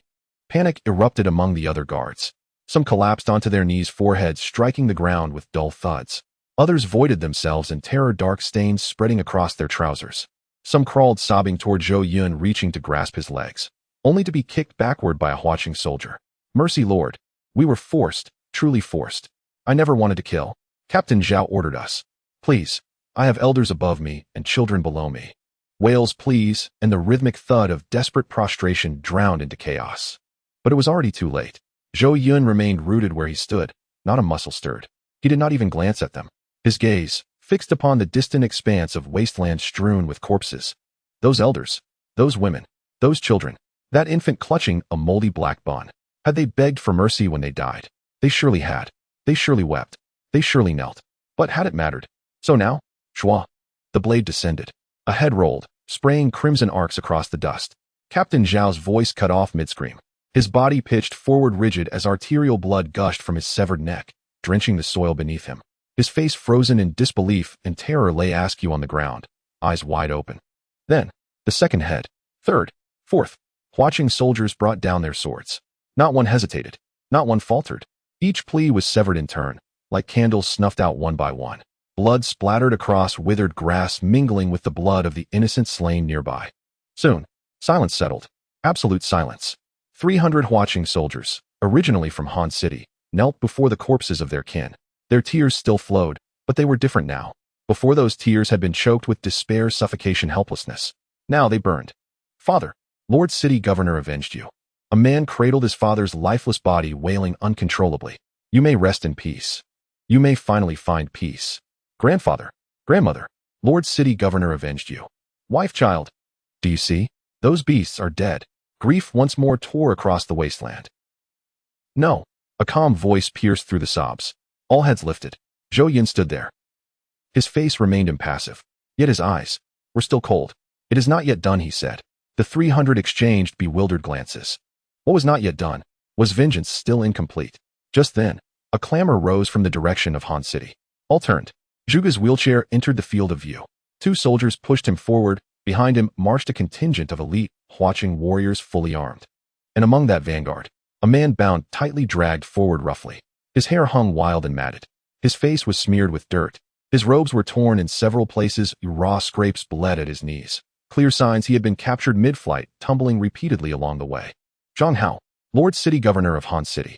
Captured. Zhuge's wheelchair halted before Zhou Yun. He offered no boast, no embellishment. Only a quiet remark. Hiding in a latrine north of the city. The soldier escorting Zhang Hao delivered a sharp kick to the back of his knees. Thud. Zhang Hao dropped hard to the ground. His kneecaps struck the unyielding earth with a hollow, painful thud. He winced, teeth bared in reflex, instinctively trying to rise. But 2 soldiers clamped iron grips onto his shoulders, one on each side. He could not move. He remained kneeling before Zhou Yun. That posture screamed humiliation. Every nerve in his body shrieked in protest. Zhou Yun. He is Zhou Yun. The one with the worst grades in the class for 3 years in high school. The one who dared not retort when Wang Shuai mocked him to his face. The one who at the sports meeting had his running shoes stolen and could only stare wide-eyed, nearly in tears. A soft persimmon. A waste. Apart from being a bit handsome, he is good for nothing. And he, Zhang Hao, kneel before this person. A surge of instinctual anger shot up from his chest. He raised his head and met Zhou Yun's gaze. In his eyes lingered a sense of unwillingness, resentment, and a deep-seated defiance. But, only for a second, Zhou Yun's gaze sent a chill down his spine. In those eyes there was nothing. Not anger, not disgust, not hatred. Nothing at all. As if looking at a person who had already died. Zhang Hao's anger was instantly doused by more than half. He swiftly turned his eyes. To the left, bodies strewn across the ground. To the right, dozens of headless corpses of city guards. Behind him, 5,000 soldiers from watching their cold gazes stabbing into his back like knives. He suddenly became sober. The situation was stronger than the man. Now the one in power was Zhou Yun. Moreover, he glanced around. No phones, no internet, not a single classmate visible in the group. No audience. Then there's nothing to be ashamed of. If kneeling is necessary, so be it. Survive first, then talk. Thus a smile quickly formed on Zhang Hao's face. That smile came abruptly. One moment, filled with humiliation, the next it transformed into a let's negotiate expression. As quick as turning a page in a book. Zhou Yun. He called out, his tone striving to sound relaxed and casual, as if two old classmates had run into each other on the road. I think this should be enough, right? He smiled, his voice carrying a hint of flattery. You won, so just take the city. I don't need it. We've been classmates for 3 years after all, right? We see each other often. He licked his chapped lips, cautiously observing Zhou Yun's expression. Nothing could be discerned. He continued. So what do you want? As long as I Han Chung have it, you can take it all. Supplies, equipment, food, anything. Consider it my compensation to you. How about it? Zhou Yun did not reply. Zhang Hao's heart skipped a beat. He gritted his teeth and revealed his last card. If this still doesn't satisfy you. He took a deep breath, his smile becoming even more ingratiating. I will call you Brother Yun from now on. From now on, I will be your little brother, and you will be my big brother. Whatever you say, you'll do. How about it? After he finished speaking, he looked at Zhou Yun with eager anticipation. In his cognition, Zhou Yun was just a soft persimmon. Give him a step down, and he would take it. Give him a bit of face, and he would accept. He had always been this way. For 3 years in high school, he always had been. So Zhang Hao waited for him to nod. Waiting for him to sigh. Waiting for him to say forget it. But what he got instead was a sword. He didn't even see when the sword was drawn. He only saw a flash of light. A cold light shimmering with a faint moonlight. Platinum level, lunar shadow. That divine weapon born from a trillionfold critical hit was now held in Zhou Yun's hand. The sword was long, radiating a cool silver glow. Like a crescent moon fallen into the mortal realm. The light swept past Zhang Hao's eyes. His pupils suddenly constricted. His mouth opened, wanting to say something. A single sword stroke cut through. No unnecessary movements. No hesitation. Clean. Swift. Like cutting through a piece of paper. Zhang Hao's voice stopped in his throat. His head detached from his body. It spun out, tracing an arc in the air. Then, gurgle gurgle, it rolled to the ground. That face, still wearing a fawning expression, lay crooked in the mud. His eyes still wide open. The corners of his mouth still upturned. As if he never realized until death that the person before him was no longer the Zhou Yun who could be easily manipulated in high school. Blood gushed from the severed neck. The headless body swayed twice, then fell straight forward. With a dull thud, a cloud of dust was kicked up. The wilderness was eerily quiet. Even the wind seemed to hold its breath.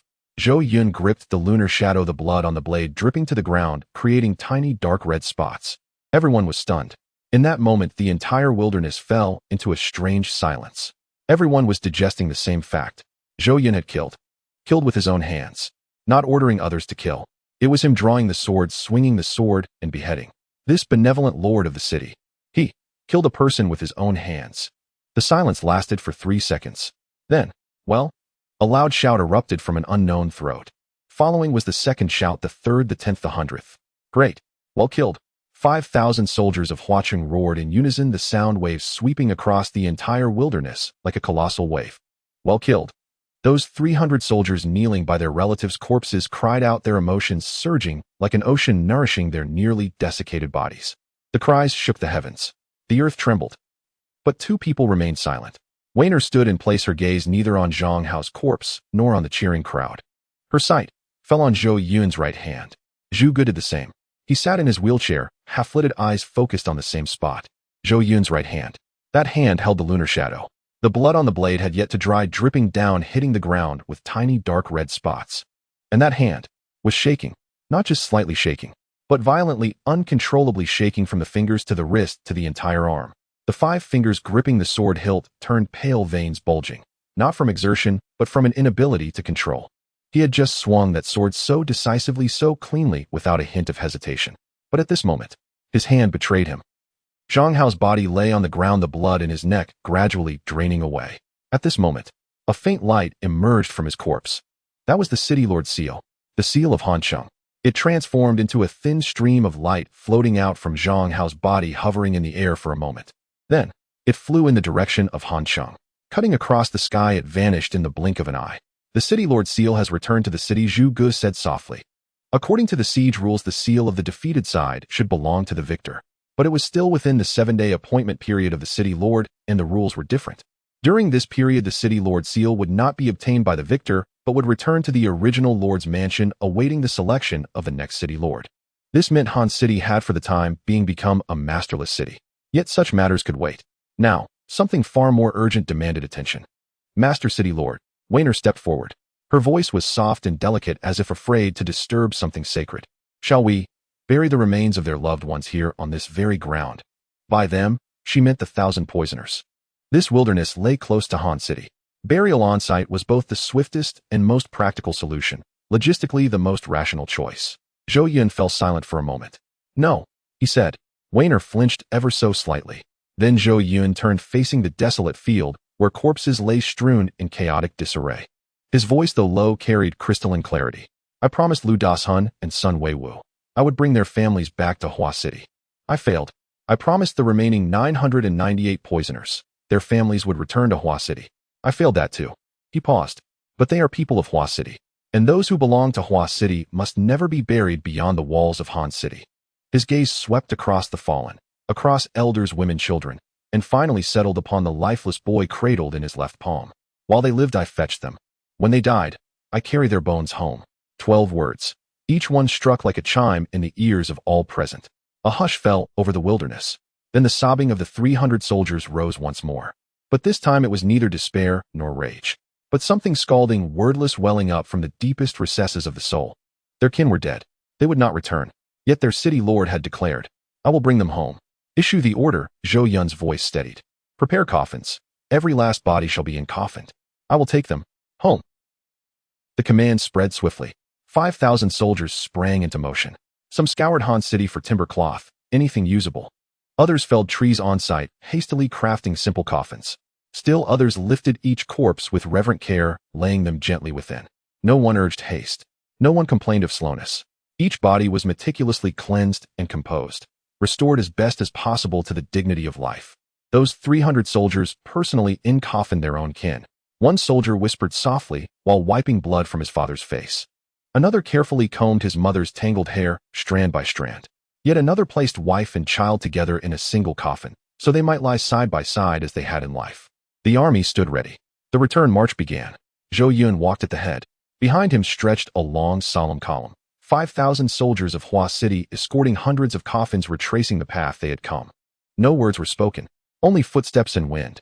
They had arrived as 5,000 armored warriors, fierce and unyielding. They departed, with hundreds of coffins in tow. Zhou Yun rode at the vanguard, his back straight upon his horse. Yet his heart was hollow. He had sworn to bring them back. He had brought them back, but not alive. This truth weighed upon his chest like lead, so heavy he could barely draw breath. He did not know how he would face the others in Hua City, those still waiting for their loved one's return. How he would face the lingering spirits of Lu Dashun and Sun Weiwu. How he would face those who had knelt before him weeping, We trusted you, Master City Lord. Master City Lord. Lei Lai's voice came from behind, tinged with unusual gravity. There's something behind us. Zhou Yun paused mid-step. He turned, and then he saw, at the very rear of the procession at Han City's gate, a dense tide of people poured forth from within the walls. Not soldiers, civilians, the citizens of Han City, men, women, elders, children, families clinging together, some shouldering bundles, some leading children by the hand, some supporting frail elders who could barely walk. They had followed the Hua City army, steadily, silently, keeping a respectful distance. When Zhou Yun turned, they halted as one, hundreds of eyes fixed upon him. Then, all dropped to their knees in unison. Like wheat flattened by a sudden wind, row upon row from front to back. A sea of bowed heads. Please, take us with you. A voice broke the silence. Then another. Then a third, until the cry swelled into a chorus. Take us with you. Master City Lord, we beg you, take us. We refuse to remain in Han City. Please, grant us refuge. Wave after wave the plea rose, louder, more unified. Hundreds chanting as one. Their voices echoed across the open expanse, lingering long after the final cry faded.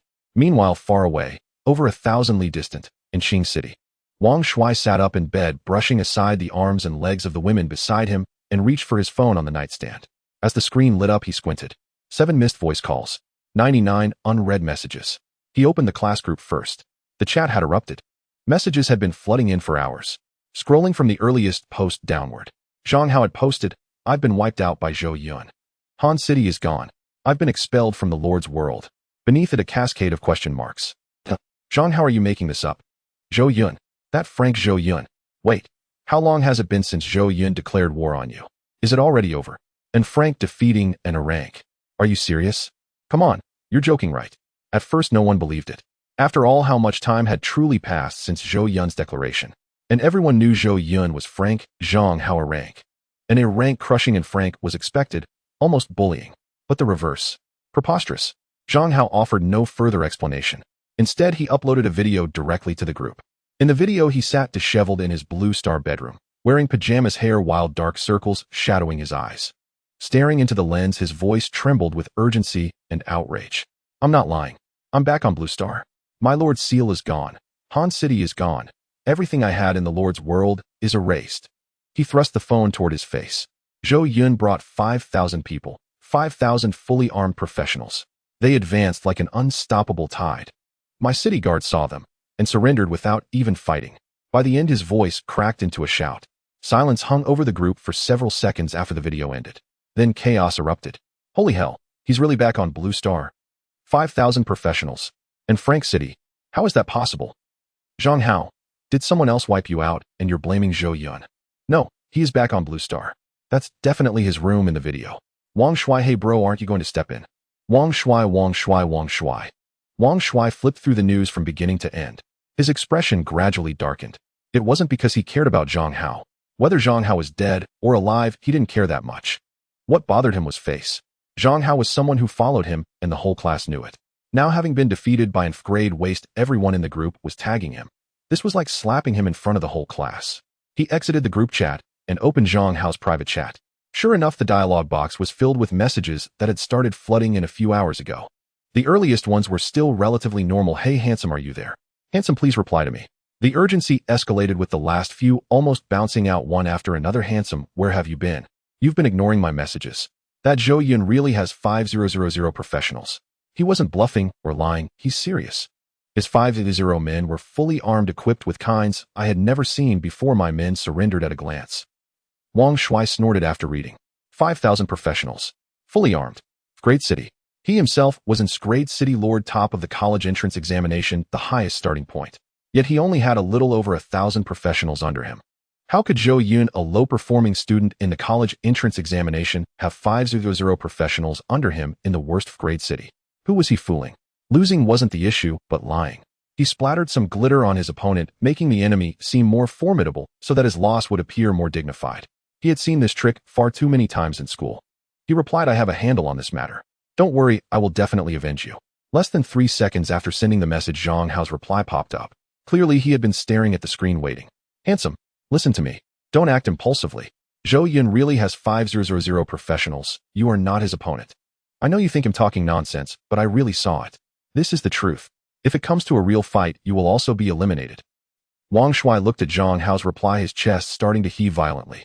The more Zhang Hao said, "Don't act impulsively," the more he felt this person was performing. What do you mean you are not his opponent? What do you mean you will also be eliminated? Huh?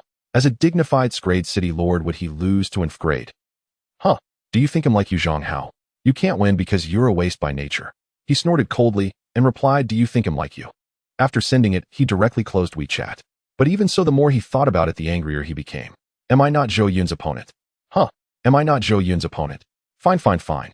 He said this while the image of Zhang Hao involuntarily flashed in his mind. He hurriedly cleared the image from his mind.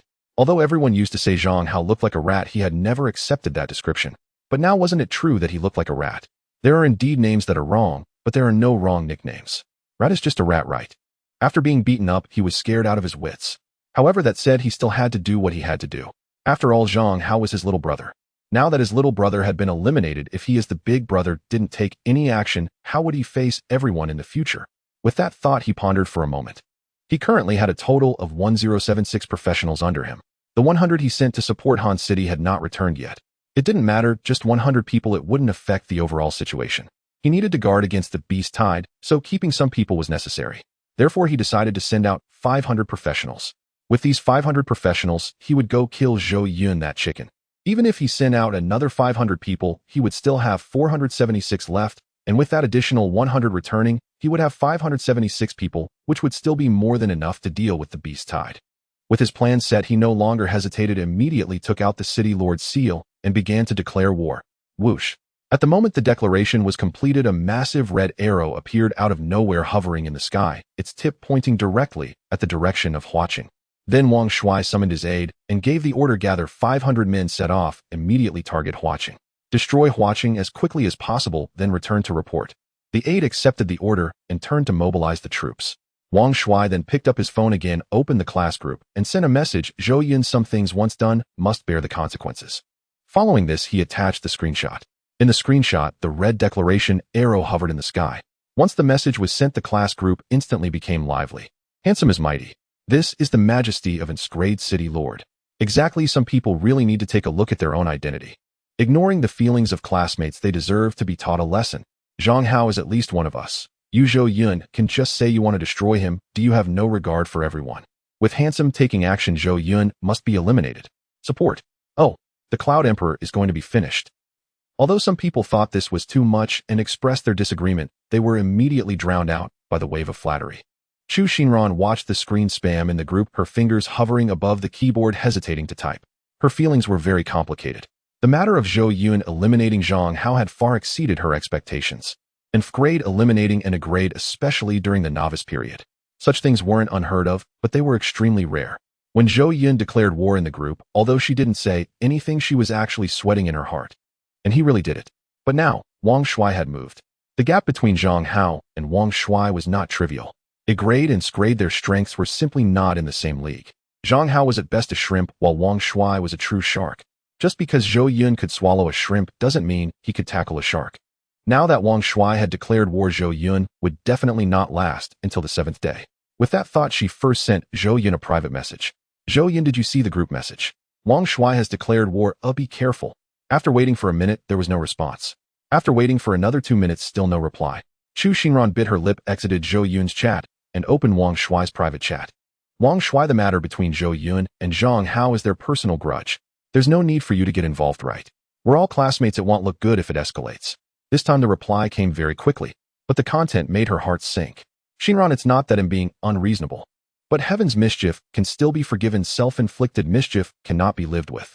He provoked me first, so don't blame me for being ruthless. Chu Xinran wanted to say something more, typed out several lines, but in the end deleted it all. She understood Wang Shuai. This person had this temperament in school. Those who followed him, he was very generous to. Those who defied him, he would hold a grudge to the bone. Zhang Hao was someone he protected. Zhou Yun eliminating Zhang Hao was in his eyes a slap in his face. He would not hold back. Chu Xinran put down her phone and gazed out at the skyline of her great city, feeling an indescribable emotion within her heart. She could not help Zhou Yun. At least not now. Meanwhile, in the direction of Huaqing, a red light silently blinked into existence in the sky. A massive red arrow hung high in the air, its tip pointing directly towards the direction they were returning to. The scouts walking on the flanks were the first to notice this red light. The news quickly reached the front, and 5,000 soldiers raised their heads, expressions filled with confusion. That direction is Huaqing. It's a declaration of war. Who is declaring war on Huaqing? The team began to stir. The soldiers whispered to each other, and the hands escorting the coffins unconsciously tightened. The civilians just brought out from Hansheng were even more terrified. Some clutched their children tightly, while others instinctively shrank towards the center of the group. Lei Lai hurriedly walked to Zhou Yun's side, his expression grim. My lord, the red arrow in the sky. Zhu Ji's wheelchair was also pushed over. He looked up at the blinding red light in the sky, his brows furrowing tightly. Wanner did not speak, but her gaze had already shifted from the red arrow to Zhou Yun's face. The three of them were waiting for him to speak. Zhou Yun remained silent. He slowly took out the City Lord's seal from his bosom and glanced down at it. The City Lord's seal warmed slightly. A character appeared on its face. Qing. The target of the declaration of war was indeed Huaqing, there was no doubt. The declaring party was Qing. Having just killed Zhang Hao, they were now being declared war upon. He knew in his heart precisely who the declaring party was. Zhou Yun put the city lord seal back into his bosom, his expression calm. Continue on our way. He only said these 4 words. Lei Lai opened his mouth wanting to ask something, but upon seeing Zhou Yun's expression, he swallowed his words back. Zhu Ge did not press further. He merely gave Zhou Yun a deep look and then nodded. The team continued forward. The red arrow hung above their heads, following them all the way, never dissipating. 5,000 soldiers escorted hundreds of coffins, followed by hundreds of civilians from Hanqing, all walking step by step back to Huaqing under the declaration of war's red light. Huaqing. The city gates stood wide open. The officials and citizens who remained had already received the news, standing in line along the path. But Zhou Yun had no time for anything else. He dismounted quickly and immediately issued orders. The coffins were to be brought into the city, the civilians from Hanqing were to be settled, and all matters were to be coordinated by Wanner. At this moment, Lei Lai could no longer hold back. My lord. He knelt on one knee, his voice filled with suppressed anger. The red arrow in the sky is pointing at our Huaqing. Someone has declared war on us. He raised his head, his gaze intense. I request to lead the charge. No matter who it is daring to act against Huaqing at this time. Let me take my men and make them realize Huaqing is not a soft persimmon. No. Zhou Yun immediately responded. Lei Lai was taken aback, not understanding why Zhou Yun rejected his request to fight. But Zhou Yun offered no explanation, simply walking quietly towards the city. Since Wang Shui declared war, one side must withdraw. But he was very clear that his current state was not right. Therefore he chose to delay. Zhu Ge noticed that Zhou Yun was in a bad mood due to matters concerning Hanqing, and he exchanged a glance with Lei Lai, then followed Zhou Yun's words. In that case, we'll prepare our defenses and wait for them to tire out. Lei Lai grunted in frustration, his fists cracking. If they truly dare to come, let them come and never return. Meanwhile, Zhou Yun, after saying the 2 words, no, turned his attention to the 700 people. The 700 people who had been coerced by Zhang Hao and brought to Huaqing with poison. They stood by the side of the road, hoping to finally reunite with their loved ones. However, all they saw were coffins. The scent of wood mixed with a faint odor of decay wafted towards them, invading their nostrils. Their lips trembled, their gazes flickered, as if they were forcing themselves to endure something. In truth, they had long anticipated this outcome. From the day they left the city to poison it, they had a premonition. They sensed that someone like Zhang Hao would never keep his promises. But they had no choice and could only gamble with their own lives. Yet a person living must leave themselves some hope. Even if it was false, even if it was self-deception, they had to hold on until they could see the answer with their own eyes before letting go. Now the answer had come. They had lost the bet. The 300 soldiers who had accompanied them to Hanqing stepped forward. They walked through the crowd and approached the 700 people. Some found familiar faces, some had their sleeves pulled by others, and some were tightly grasped by companions who could not speak through their tears, trembling as they asked the same question. Where is my mother? Where is my wife? What happened to my family? Even though they had already seen the truth, they still hoped to hear a miracle from someone else's mouth. But miracles are miracles precisely because they rarely occur. The responses from the 300 were unanimous. The ones who killed them were the city lord of Hanqing and the city guard of Hanqing. The city guard of Hanqing has been completely eradicated. Not a single one was spared. The city lord of Hanqing, the soldier speaking, paused, his gaze instinctively drifting toward Zhou Yun in the distance, was personally executed by the city lord. The 700 people fell silent for a moment upon hearing these words. It wasn't that they were no longer sad. It was something else that surged within them. The grudge had been avenged. The beast that ordered the killing of their family members was already dead. The city guards who wielded the knives themselves were also dead. The city lord had not arrived too late. He had done everything he could. The 700 people all turned towards Zhou Yun. Then thud, thud, thud. One after another they knelt down.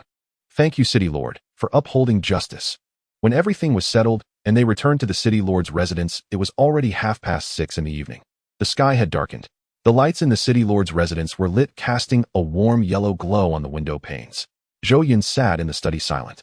He sat there with nothing on the table before him, his hands crossed over his knees, staring at the surface of the table, lost in thought. On the journey back from Hanqing, he had not displayed any emotions. When arranging defenses, he was clear-headed. When receiving the civilians from Hanqing, he was methodical. When facing the 700 kneeling before him, he remained composed. But now he was all alone. All those things he had buried deep in his heart weighed heavily upon him. The corpses in the northern part of Hanqing. The baby clenching a moldy black cake. Chen Xiaoyu, who had self-immolated. The blood splattered on his hands when Zhang Hao was beheaded. A soft sound of footsteps echoed from outside the door. So light as if afraid of disturbing something. Then came the sound of knocking. 3 knocks, each one cautious. My lord. It was xuanyuan's voice. Zhou Yun did not respond. Xuanyuan hesitated for a moment, then gently pushed the door open. She stood at the door with a bowl of hot porridge, seeing Zhou Yun sitting there unmoving the lamp, casting a quiet shadow on his face. She placed the porridge on the corner of the table, stood to the side, opened her mouth, then closed it again. After a while she softly spoke, "My lord, do you have something on your mind?" Zhou Yun remained silent. Xuanyuan clutched the hem of her clothes and cautiously took a small step forward, saying, "If you have any worries, you can share them with me." She lowered her head, her voice growing softer. "Although I don't understand anything, my father always told me that if you have worries, expressing them will make you feel much better." Finally, Zhou Yun lifted his head. He looked at Xuanyuan, the girl who had hidden in the dark room for a whole year. At that moment, she stood under the light, her face filled with concern, her fingers twisting the hem of her clothes, looking at him cautiously. He smiled gently. "Please get me some paper and a pen." Xuanyuan was taken aback for a moment, then hurriedly turned to fetch them. The pen and paper were laid out on the table. Zhou Yun picked up the pen and dipped it in ink. Then he wrote a single character on the paper. "Run." A simple stroke and a dot solidly written. After finishing, he glanced at it, said nothing, and pushed the paper aside. He spread out another sheet. He wrote, "Run" again. A stroke and a dot. He spread out another sheet. Again it was "Run." Xuanyuan stood quietly beside him, watching. She didn't understand why the city lord was repeatedly writing the same character, but she didn't ask. She just accompanied him. One sheet of paper. One character, "Run." One sheet of paper. One character, "Run." The papers on the table gradually piled up. Each one bore just a single character, the strokes transitioning from heavy at first to gradually becoming steady. Xuanyuan couldn't be of much help, but she could stay by his side. Just like her father said, sometimes it's okay not to say anything. Having someone beside you will make things a little better. At that moment, hurried footsteps echoed from outside the yard. "City Lord." It was Taishan's voice. Xuanyuan quickly went to open the door. Taishan stood at the door, his clothes stained with dirt and grass, a look of urgency on his face. Seeing Zhou Yun in the study, he hesitated for a moment, then gritted his teeth and walked in. "City Lord, I didn't want to disturb you so late." Taishan cupped his hands in greeting, his tone urgent. "However, this matter is really pressing and I must ask for your decision." Zhou Yun set down his pen and looked up at him. "Speak." Taishan took a deep breath. "It's a problem with water. The water source of Ganlan Mountain has been occupied by wild beasts. I went with Wang Fugue to fetch water, but when we arrived we found those creatures all around the stream. We didn't dare to act rashly and have been in a standoff with them since then." He looked at Zhou Yun. "I can't make this decision, or I can only ask for the city lord's ruling. Should we fight or not?" Zhou Yun pondered for a moment and stood up. "Take me to see." Ganlan Mountain. Under the moonlight, the stream in the mountains glimmered with a cold white light. Water gushed from the crevices of the rocks, merging into a tuzhong-wide current that wound down the valley. On both sides of the stream, dozens of white beast-like creatures crouched. They resembled tigers, but were slightly smaller than ordinary tigers. Their snow-white fur shimmered like silver under the moonlight, with sturdy limbs and tails adorned with dark patterns. They exhibited both human and tiger characteristics. Zhou Yun arrived at the foot of the mountain, guided by Taishan. Wang Fugue was already waiting there. Behind him stood 200 ready professionals, all facing the stream, hands on their weapons. "City Lord." Wang Fugue quickly approached, anxiety etched on his face. "Look at those creatures. They bare their teeth whenever we come near the water source, but they don't take the initiative to attack." Zhou Yun did not reply immediately. His gaze passed over Wang Fugue and fell upon the group of tiger-like creatures by the stream. Most of them were adults, muscular and alert. However, a few were noticeably smaller. One small tiger-like creature sat on the largest rock by the stream, only a third the size of an adult, with two round furry ears standing upright. It wore a red bell around its neck that jingled softly with its movements. If one did not notice its baring teeth, they might even consider it adorable simply by looking at its fluffy ears and round body. Zhou Yun observed for a moment and formed a judgment in his heart. Wild beasts were different from magical beasts. Magical beasts were pure killing machines driven by instinct, attacking humans without negotiation. The magical wolves encountered by Huacheng before were a typical example. Black iron-level social magical beasts expressing nothing but bloodlust and violence. But wild beasts were different. Wild beasts possess intelligence. They have their own clans, cubs, and territories to protect.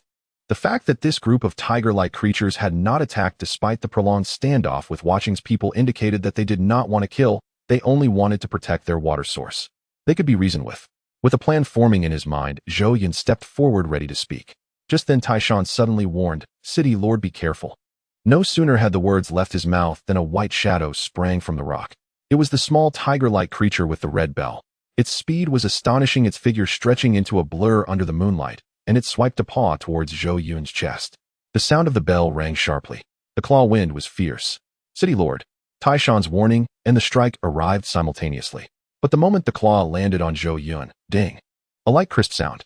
The small tiger-like creature's paw struck an invisible barrier. The barrier was colorless, without light, nearly imperceptible to the naked eye. It only produced the faintest ripples at the moment of contact, and then the force was silently dissipated. Zhou Yun remained motionless. The small tiger-like creature, using the force of the impact, returned to its original spot, lowered its head to look at its paw, then raised its head to look at the unharmed human before confusion filling its round eyes. Then it bared its teeth and let out a low growl at Zhou Yun, turned its head, and left with the other tiger-like creatures. Behind Taishan and Wang Fugui rushed forward simultaneously. "City Lord, are you all right?" Taishan's face turned pale. How dare they attack the City Lord? Wang Fugui was even more furious, drawing his sword. "This is insurrection. Brothers, follow me. Stop." Zhou Yun's voice was not loud, but Wang Fugui's steps immediately halted. Wang Fugui's face turned red. "City Lord, they laid hands on you." Taishan chimed in. "City Lord, no matter how intelligent wild beasts are, they are still beasts. Oh, laying hands on you is a capital offense. 200 men would be more than enough to handle them. I said no pursuit." Zhou Yun's tone remained calm, yet that undeniable tranquility silenced both of them. He turned around and looked at the retreating tiger-like creatures across the stream. Their white figures gradually faded under the moonlight, disappearing deep into the forest. The last sound to vanish was the jingle of the red bells, ringing further and further away. Zhou Yun's gaze held no anger, only contemplation. The next day, which is the 5th day since Zhou Yun arrived in this world. In the early morning at the East City Gate, 500 figures appeared from the edge of the distant woods. They are 500 professionals sent by Wang Shuai. After a rapid march, they finally arrived at the outskirts of Huaqing at dawn. The leader is called Lao Dao, in his 40s, with an old scar running from the corner of his brow to his chin, giving him an intimidating appearance. He is Wang Shuai's top subordinate, possessing not only silver-level strength, but also the richest combat experience. Wang Shuai entrusted this mission to him for the sake of reliability. According to Wang Shuai's instructions, to annihilate Huaqing as quickly as possible and return with results. Lao Dao originally thought the same. In Inflevel City, sending 500 people there is no different from stepping on ants. But as he crouched at the edge of the woods, peering through the gaps in the branches towards the east gate of Huaqing, his expression changed. The city wall at the east gate was filled with people. They were not ordinary citizens, but professionals. Clad in armor and wielding weapons, they stood in perfect formation, 3 steps for a guard and 5 steps for a sentry. On either side of the city gate, there were patrols moving back and forth, tightly arranged and alert. Lao Dao's brow furrowed. Is this really Inflevel City? One of his subordinates nearby saw it too, his voice tense. Why are there so many professionals? Don't panic, Lao Dao whispered, his gaze sweeping back and forth across the wall as his mind raced. The defense at the east gate is tight, a frontal assault would definitely not work. But a city has 4 walls, and it is impossible for every side to be so heavily guarded. The concentrated defensive strength here is likely where the main force resides. The other directions must surely have weak points. Go around. With a wave of his hand, the 500 people crouched and slipped into the woods, beginning to maneuver along the forest belt around the city wall. They circled from the east to the north. There were sentries on the city wall. The density was not low. Keep going around. From the north to the south, there were still people. The same armor, the same weapons, the same 3 steps for a guard. The footsteps of the 500 grew slower, their expressions increasingly grim. Lao Dao's face had completely darkened. He instinctively sensed that something was off. The defense deployment of this city was not in the pattern of heavy at the east gate light elsewhere. It was highly likely that all 4 sides were heavily fortified. Now he could only hope that the one side he hadn't seen, the west, had a looser defense. Otherwise, they wouldn't just fail to annihilate Huaqing, they might not even be able to enter the city. The farther west they went, the more they began to hear a series of loud sounds. The clanging of hammers, the shouts of workers, the dull thuds of stone colliding, and a multitude of voices.